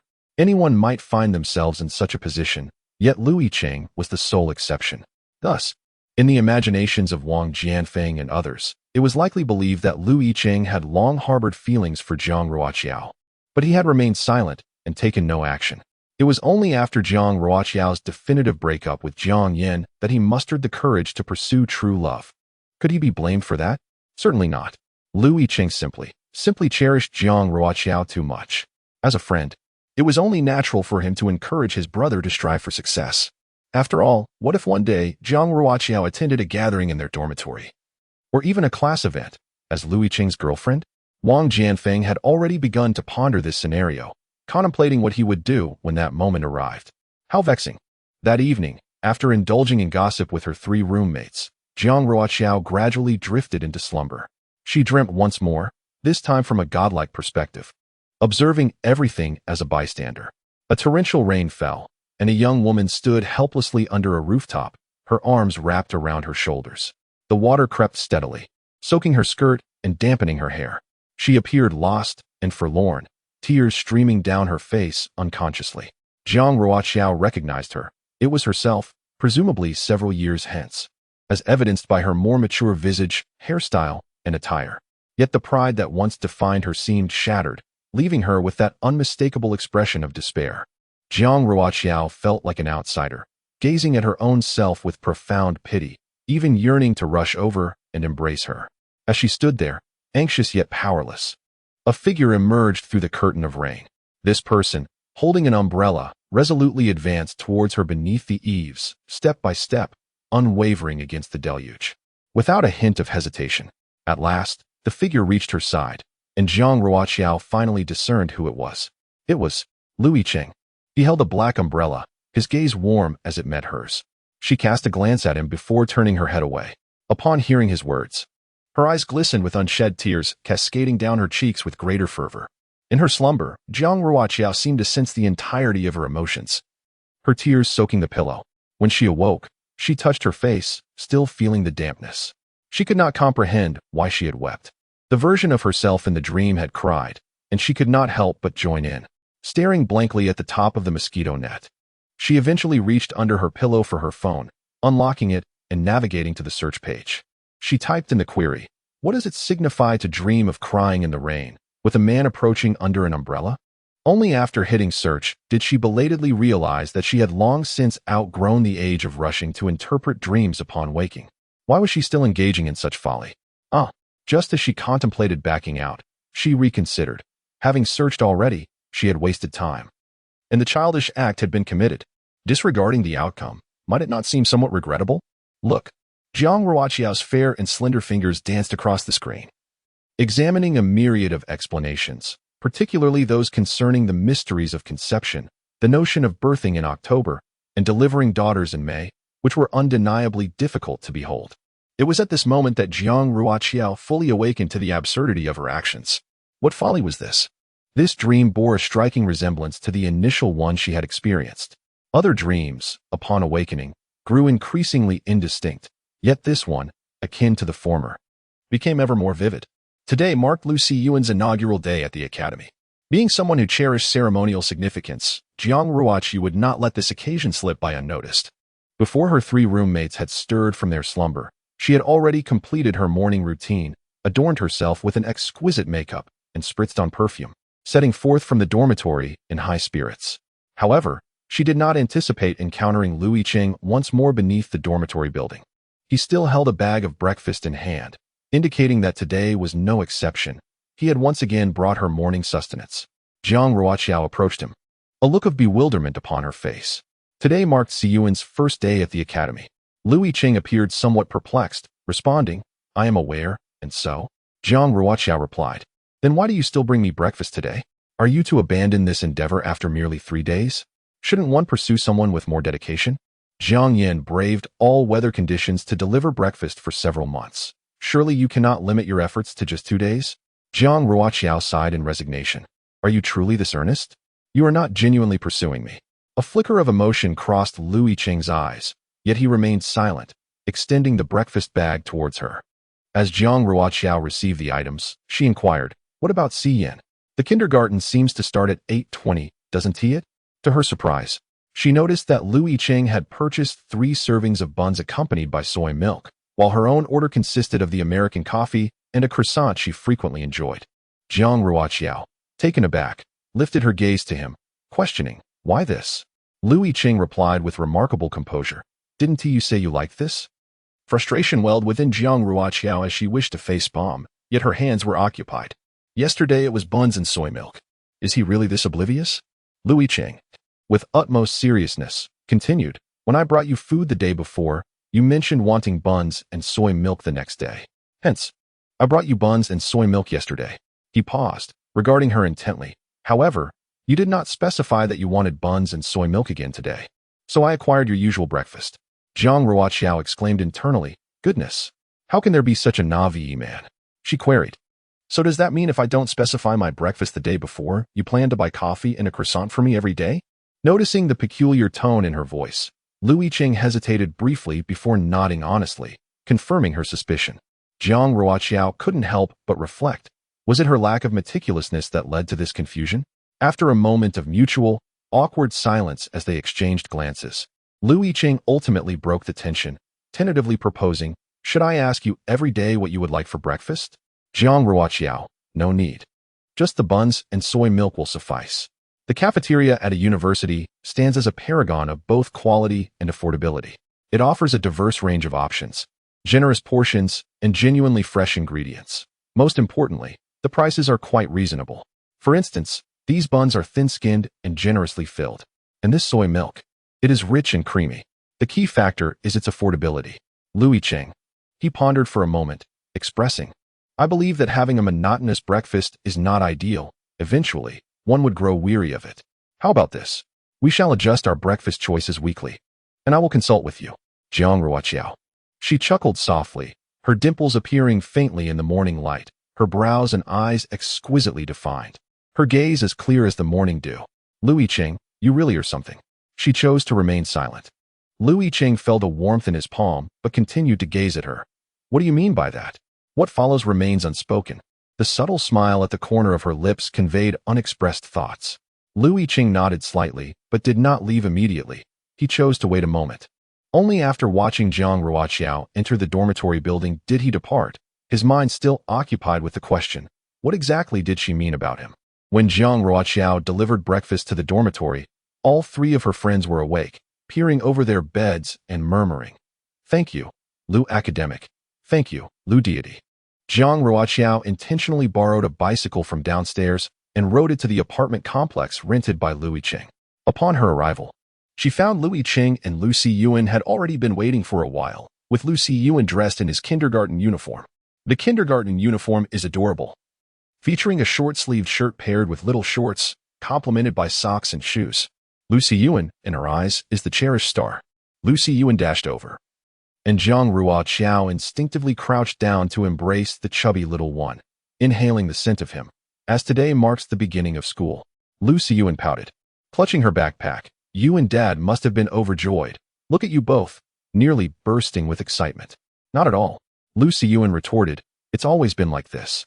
Whenever kindergarten is on break, during winter and summer vacations, you and Dad sigh deeply, wishing that kindergarten would never have a holiday." "Humph. Don't think I'm not aware of your feelings." Jiang Ruoqiao. Yicheng. "Well, they are yet to comprehend the helplessness parents feel regarding their children's holidays and the exhilaration of their schooling. Nevertheless, they are still quite joyful. Am I right?" Lu Siyuan hummed in agreement, asserting that every time school begins, her mother eats half a bowl more of rice, and her father hums while cleaning. The more she spoke, the more animated she became. How can this be? Jiang Ruoqiao and Yicheng maintained their silence, allowing Lu Siyuan to vent her grievances. Once her mood lifted, they led her outside. Lu Siyuan held her mother's hand with her left and her father's hand with her right.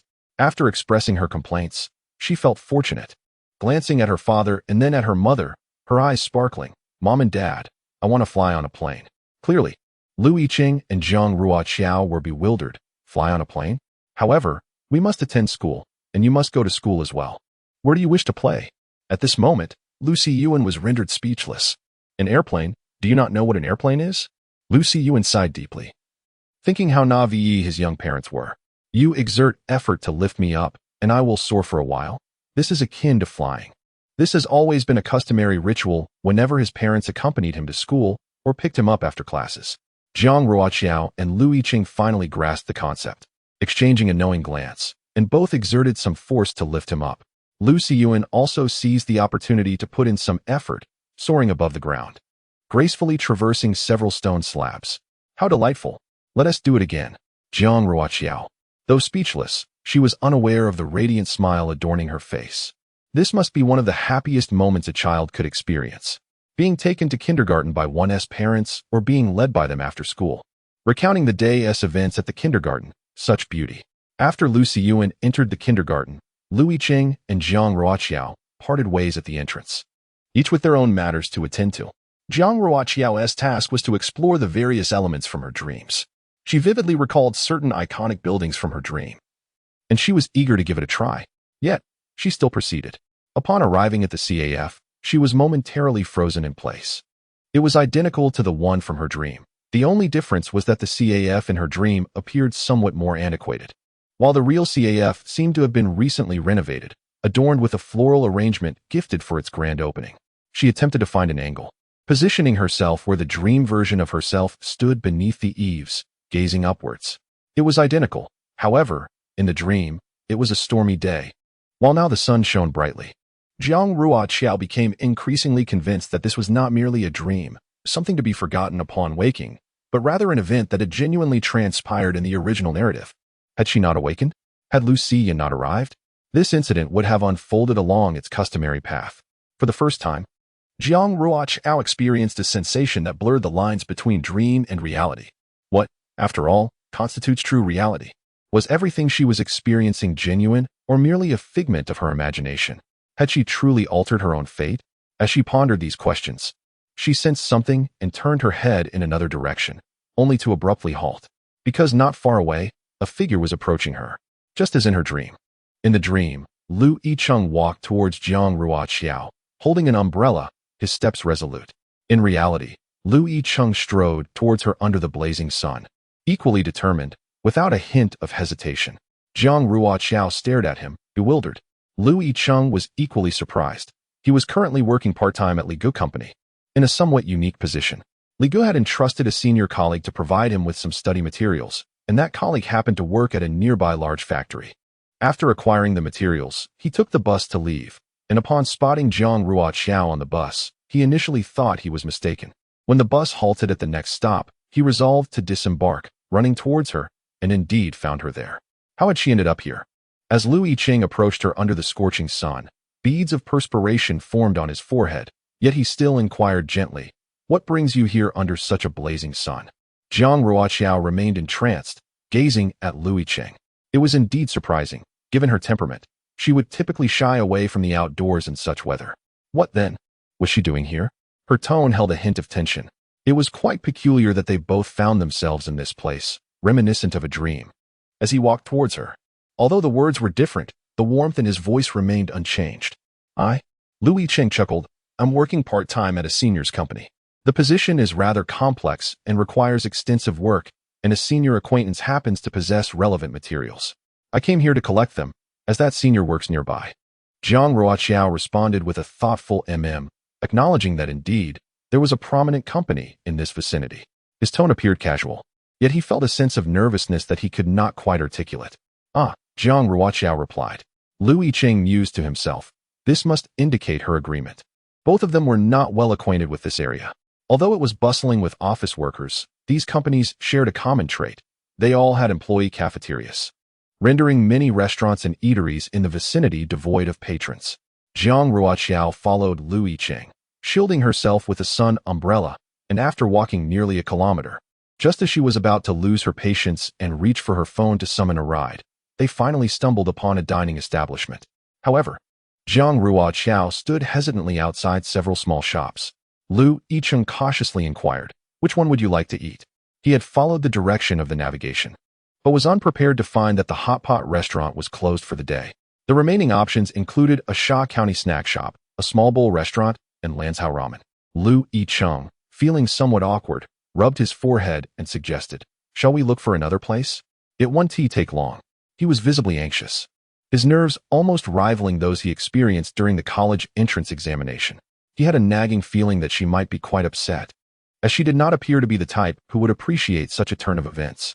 Yet, it was not his intention. He had sought out a hot pot restaurant, only to discover it was closed today. Quickly, Jiang Ruoqiao retorted, "Are you suggesting we walk for another 20 minutes under the sun?" Lu Yicheng. He quickly apologized. I'm so sorry, it's my fault." His prompt and sincere admission of fault seemed to diffuse her irritation. She waved her hand wearily, conceding, "Fine. You haven't done anything wrong." Then, he pressed. She paused for a moment, emphasizing, "No more than 100 meters to the restaurant." Lu Yicheng mentally noted that he should avoid making her walk such distances in the future, and that he should confirm the operating hours of any restaurant before they set out. He committed this to memory. Ultimately, Lu Yicheng guided Jiang Ruoqiao to the small bowl restaurant. It was not overly crowded, and it was evident that she was reluctant to select the dishes. She chose a seat and left the task of ordering and fetching the food to Lu Yicheng. If it were only Lu Yicheng alone, he would have settled for a single meat dish and a vegetable dish at most. However, now there were two of them, and particularly her presence. Lu Yicheng generously opted for the most expensive dishes. When the waiter presented 6 or 7 small bowls, Jiang Ruoqiao was momentarily taken aback. Would they be able to finish it all? Lu Yicheng replied with confidence, "It should be manageable." Jiang Ruoqiao, intrigued, pursed her lips, revealing her dimples as she teased him. "Lu Yicheng, what about your theory on cost-effectiveness? Aren't you always going on about it? Given your usual habits and personality, wouldn't you typically order no more than 4 dishes? Why suddenly 6 or 7? Though clearly teased, Lu Yicheng feigned seriousness as he responded. "I believe that having small bowl dishes for lunch is indeed a highly cost-effective option." Jiang Ruoqiao was momentarily speechless. Indeed, 6 or 7 dishes combined probably wouldn't exceed 100 yuan. The meat dishes might be slightly pricier, but upon entering, she had glanced around and noted that the most expensive one wouldn't surpass 20. The vegetable dishes were even cheaper. Observing Jiang Ruoqiao's silence, Lu Yicheng reflected inwardly, wondering if he had been taking her to venues that were too inexpensive. Previously, they had dined at a dumpling stall, and now it was small bowls. Upon closer inspection, the most extravagant meal had been at home. It must be said, these small bowl dishes were genuinely economical and quite palatable. Jiang Ruoqiao, having a modest appetite, managed to consume a bowl of rice, while all the remaining dishes found their way into Lu Yicheng's stomach. Jiang Ruoqiao was preparing to review customer data and simultaneously draft a detailed plan for their visit to University A. Meanwhile, Lu Yicheng had classes scheduled for the afternoon. As he entered the classroom, he found Zhang Yan and the others had already arrived. The atmosphere became subtly tense as classmates exchanged glances, each observing the other. After 2 days, who among them was unaware that Lu Yicheng was pursuing Jiang Ruoqiao? And who did not know that Jiang Ruoqiao had parted ways with Zhang Yan? Could the relationship between the two still resemble what it once was? It was undoubtedly impossible.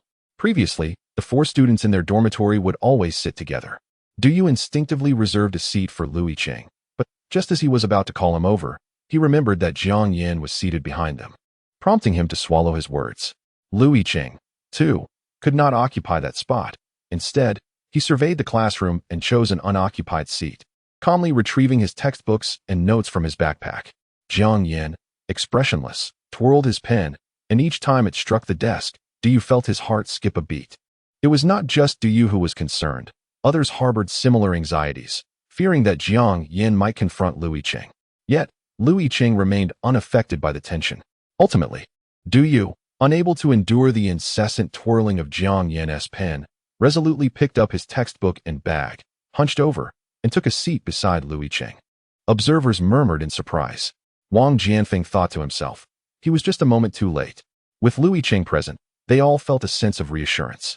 Now that Du had moved to Lu Yicheng's side, Wang Jianfeng could not join him, lest others misconstrue their actions as forming factions, isolating Zhang Yan.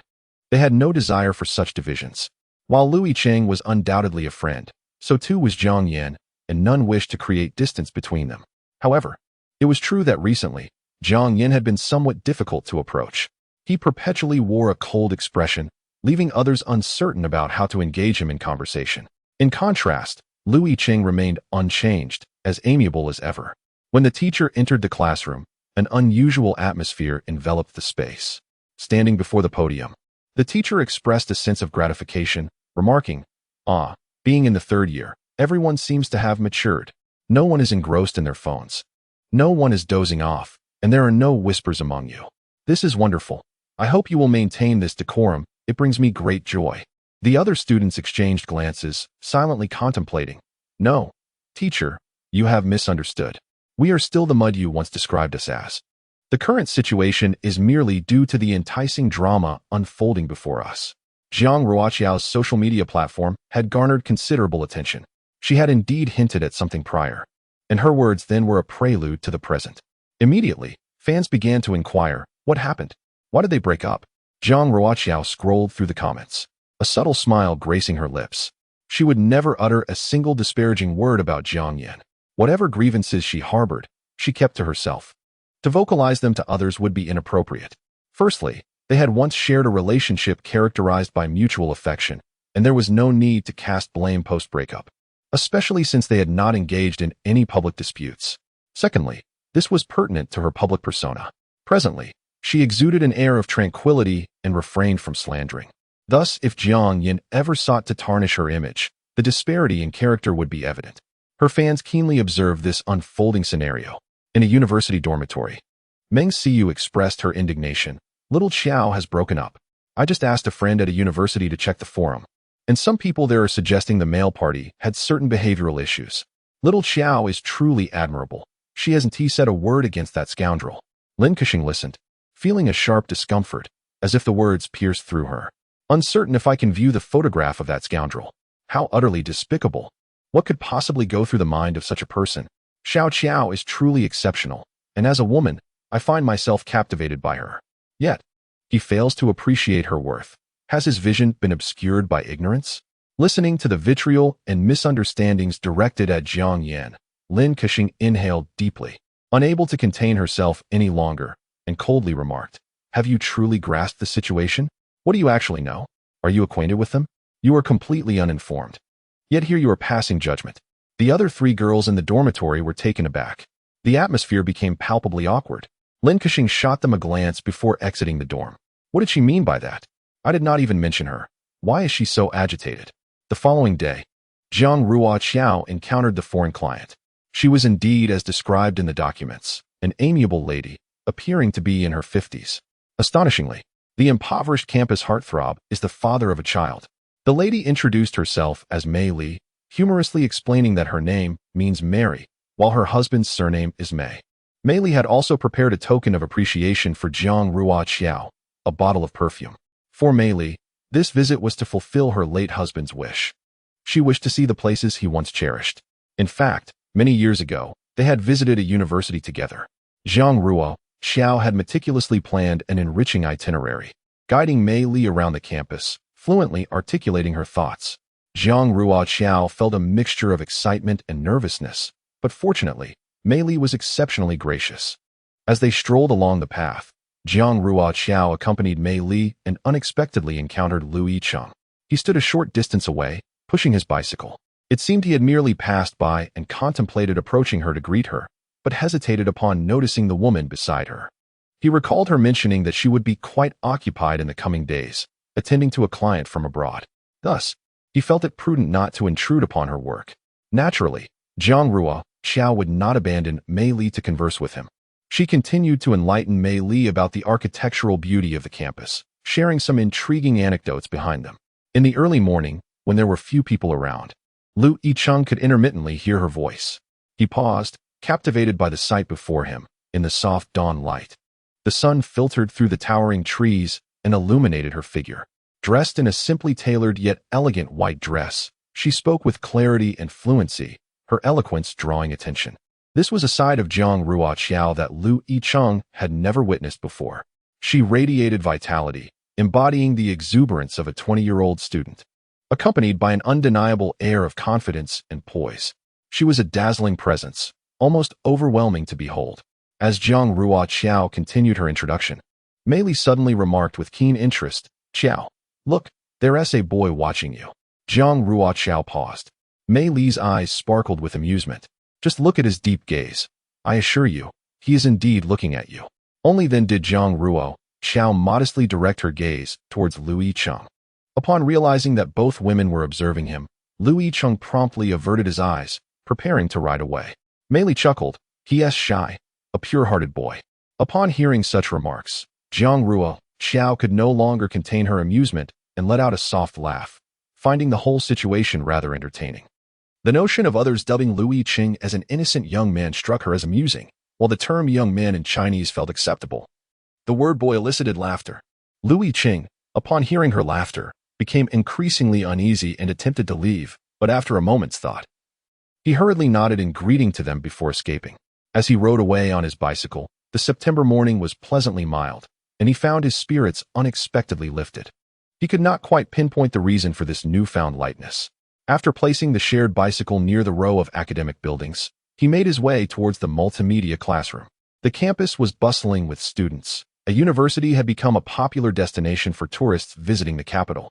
As he settled into his seat for his elective class, he overheard a few girls in the back discussing the upcoming freshman welcome event. This year, the second-year students were in charge. I saw Deng Jiaxi from the media department looking for Jiang Ruoqiao yesterday, probably to inquire about relevant experience. One of them remarked, "Wow, it feels like they just became freshmen last year, and now they're suddenly so elevated." I even saw a post on the forum claiming that Deng Jiaxi is considered the campus belle. To be honest, while Deng Jiaxi is quite beautiful, I can't help but feel she lacks something compared to Jiang Ruoqiao, though I can't quite articulate it.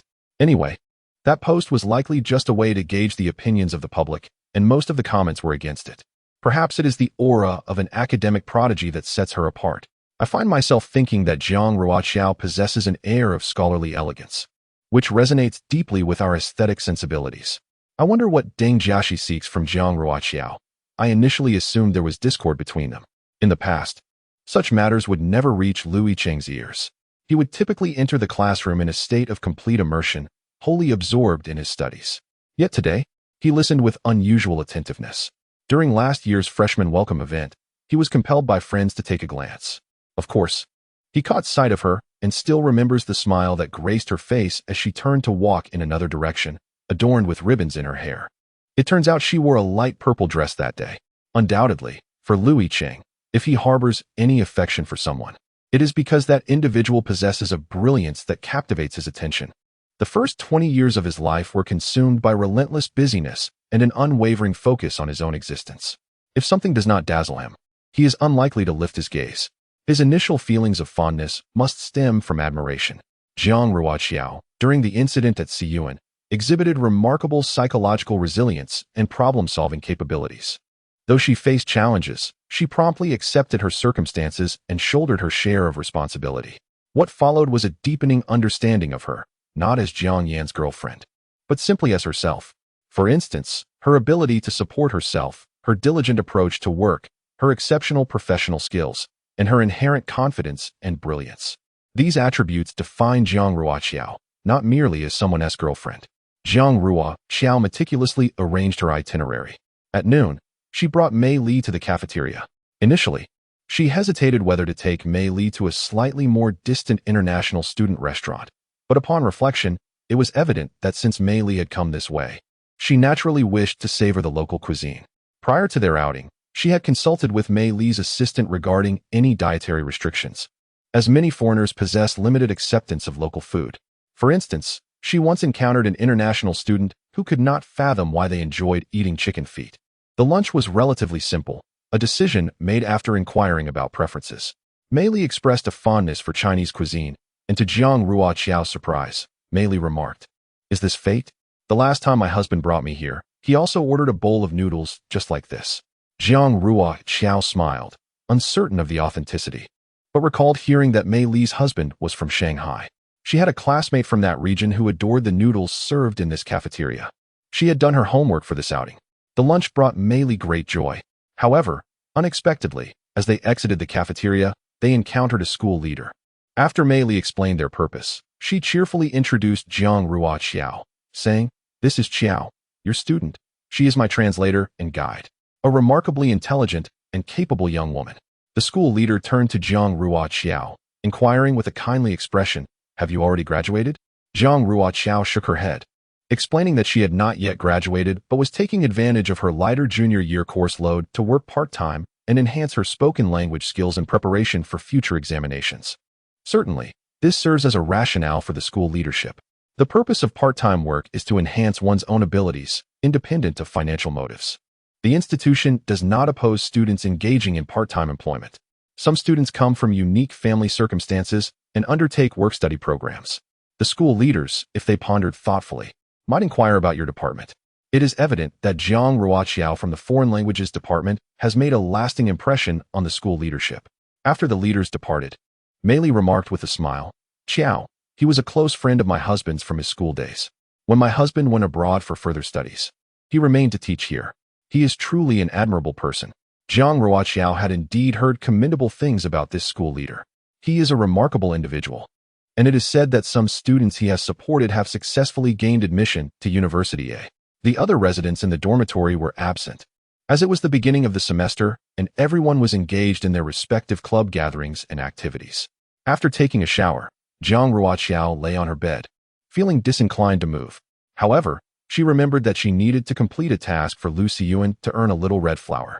Within half an hour of starting the task, she received a message from Lu Yicheng. They had added each other on WeChat, but for any matters, Lu Yicheng preferred to communicate via text. Lu Yicheng, have you finished? Feeling too lazy to type, Jiang Ruoqiao directly dialed his number. Nestled in her bed, she wasted not a moment as he answered, his distinctive clear voice resonating in her ears. Hello, is it a convenient time to talk? Jiang Ruoqiao chuckled softly. Similarly, on the other end, Lu Yicheng held his phone to his ear, listening to her somewhat languid laughter, which inexplicably seemed to carry warmth, almost scorching his ear. He lowered his gaze, feeling a slight flush creeping to his ears. Lu Yicheng, this is a call I made to you. Are you available? Jiang Ruoqiao mused, thinking him a simpleton, the irredeemable kind. After a moment of silence, Lu Yicheng finally spoke. What is it? I have finished my work. He then added, I need to go to the company at 6 o'clock to handle a few matters. If you are free, could you come over to take care of Xiyuan? The situation with the babysitter had yet to progress. Not only was Jiang Ruoqiao, known for her pickiness, dissatisfied, but even Lu Yicheng was not pleased with the few candidates the agency had introduced. Thus, this matter had to be temporarily set aside. Jiang Ruoqiao had no desire to move. She merely wished to lie in bed until the end of time. However, the child. She finally understood the sentiment expressed by her married senior, who lamented on social media that as long as one does not perish, they must rise to care for their offspring. Fortunately, Xiyuan was already 5 years old. Jiang Ruoqiao reassured herself. All right. She glanced at the time on her phone. I will try to arrive before 6. Lu Yicheng murmured in acknowledgement and, before hanging up, inquired, Have you had dinner? Jiang Ruoqiao chuckled softly. It is only 5:10. It is too early for that. Astonishing. The impoverished schoolboy is the child's father. In section 73, Lu Yicheng is quite adept at caring for Lu Xiyuan.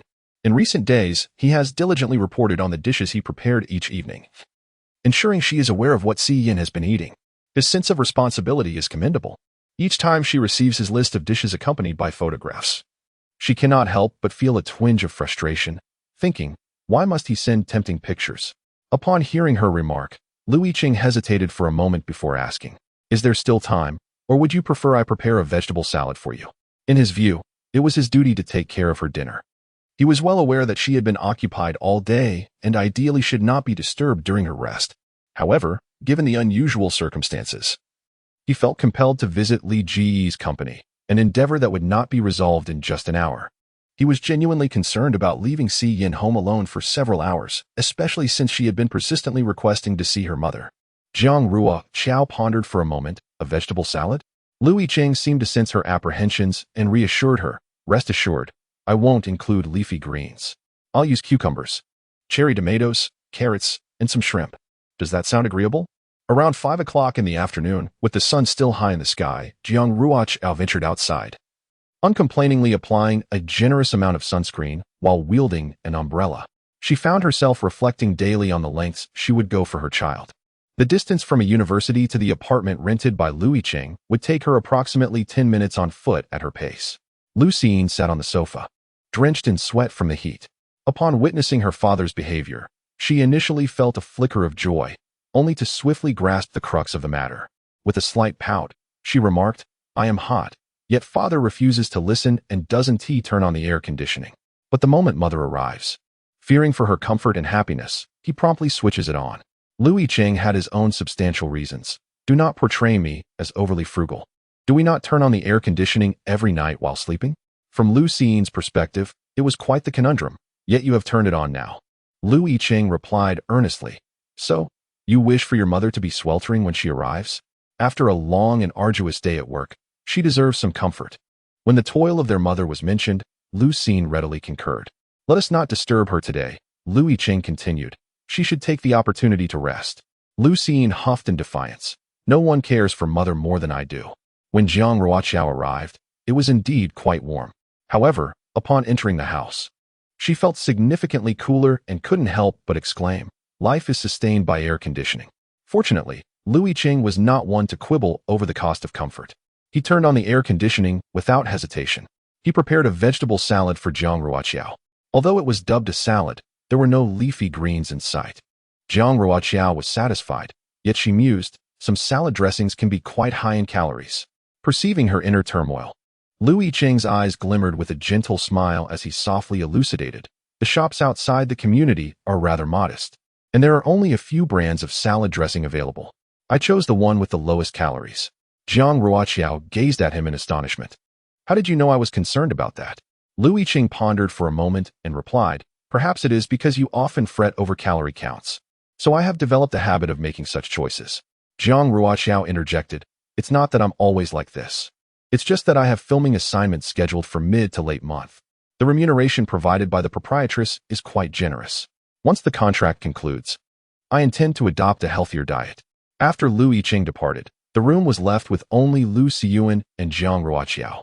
Liu Xiyuan had already finished his dinner and was now seated across from Jiang Ruoqiao, his chubby little hand propping up his chin. Mom, is it delicious? Jiang Ruoqiao objectively assessed. Such food is unlikely to taste exceptional. Compared to barbecue or hot pot, this vegetable salad is naturally not particularly appetizing. Nevertheless, Liu Xiyuan continued to fixate on the plate of salad. Jiang Ruoqiao speared a shrimp with her fork and offered it to Liu Xiyuan. Try this. With a delighted Awo, he devoured the shrimp, chewing thoughtfully before declaring, Daddy's shrimp and tomato sauce is still the best. Jiang Ruoqiao grimaced, I know that all too well. Liu Xiyuan was now in kindergarten, and Jiang Ruoqiao had only recently discovered that there were indeed homework assignments in preschool. However, the nature of these assignments differed from those in primary school. The assignments in kindergarten are quite simple. For instance, today, Liu Xian's task was to draw. After completing his artwork, the parents were required to take a photograph and share it in the parent group for the teacher's review. Jiang Ruoqiao accompanied Liu Xian at the small desk, illuminated by soft light. Liu Xian, with his long and curled eyelashes, was diligently holding colored markers and pencils. Immersed in his drawing, the child's strokes were tender yet charming. Observing him, Jiang Ruoqiao took out her phone, experimenting with various angles to capture her little Xian in the most flattering light. After taking dozens of photos and grappling with the dilemma of choice, she found herself in a conundrum. Typically, only one picture is needed for the parent group, but 3 of Xian's photos were exceptionally delightful. Which one should she send? It was a true quandary.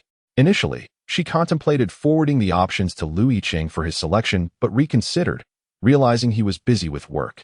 Ultimately, she painstakingly chose one, switched to her WeChat secondary account, and posted the picture of Liu Xian earnestly engaged in his drawing in the Big Windmill Kindergarten Class 3 group, tagging 3 teachers. Parents in the group were gradually posting photographs and tagging the teachers, signifying the completion of their homework. After finishing his assignment, Liu Xian let out a sigh of relief.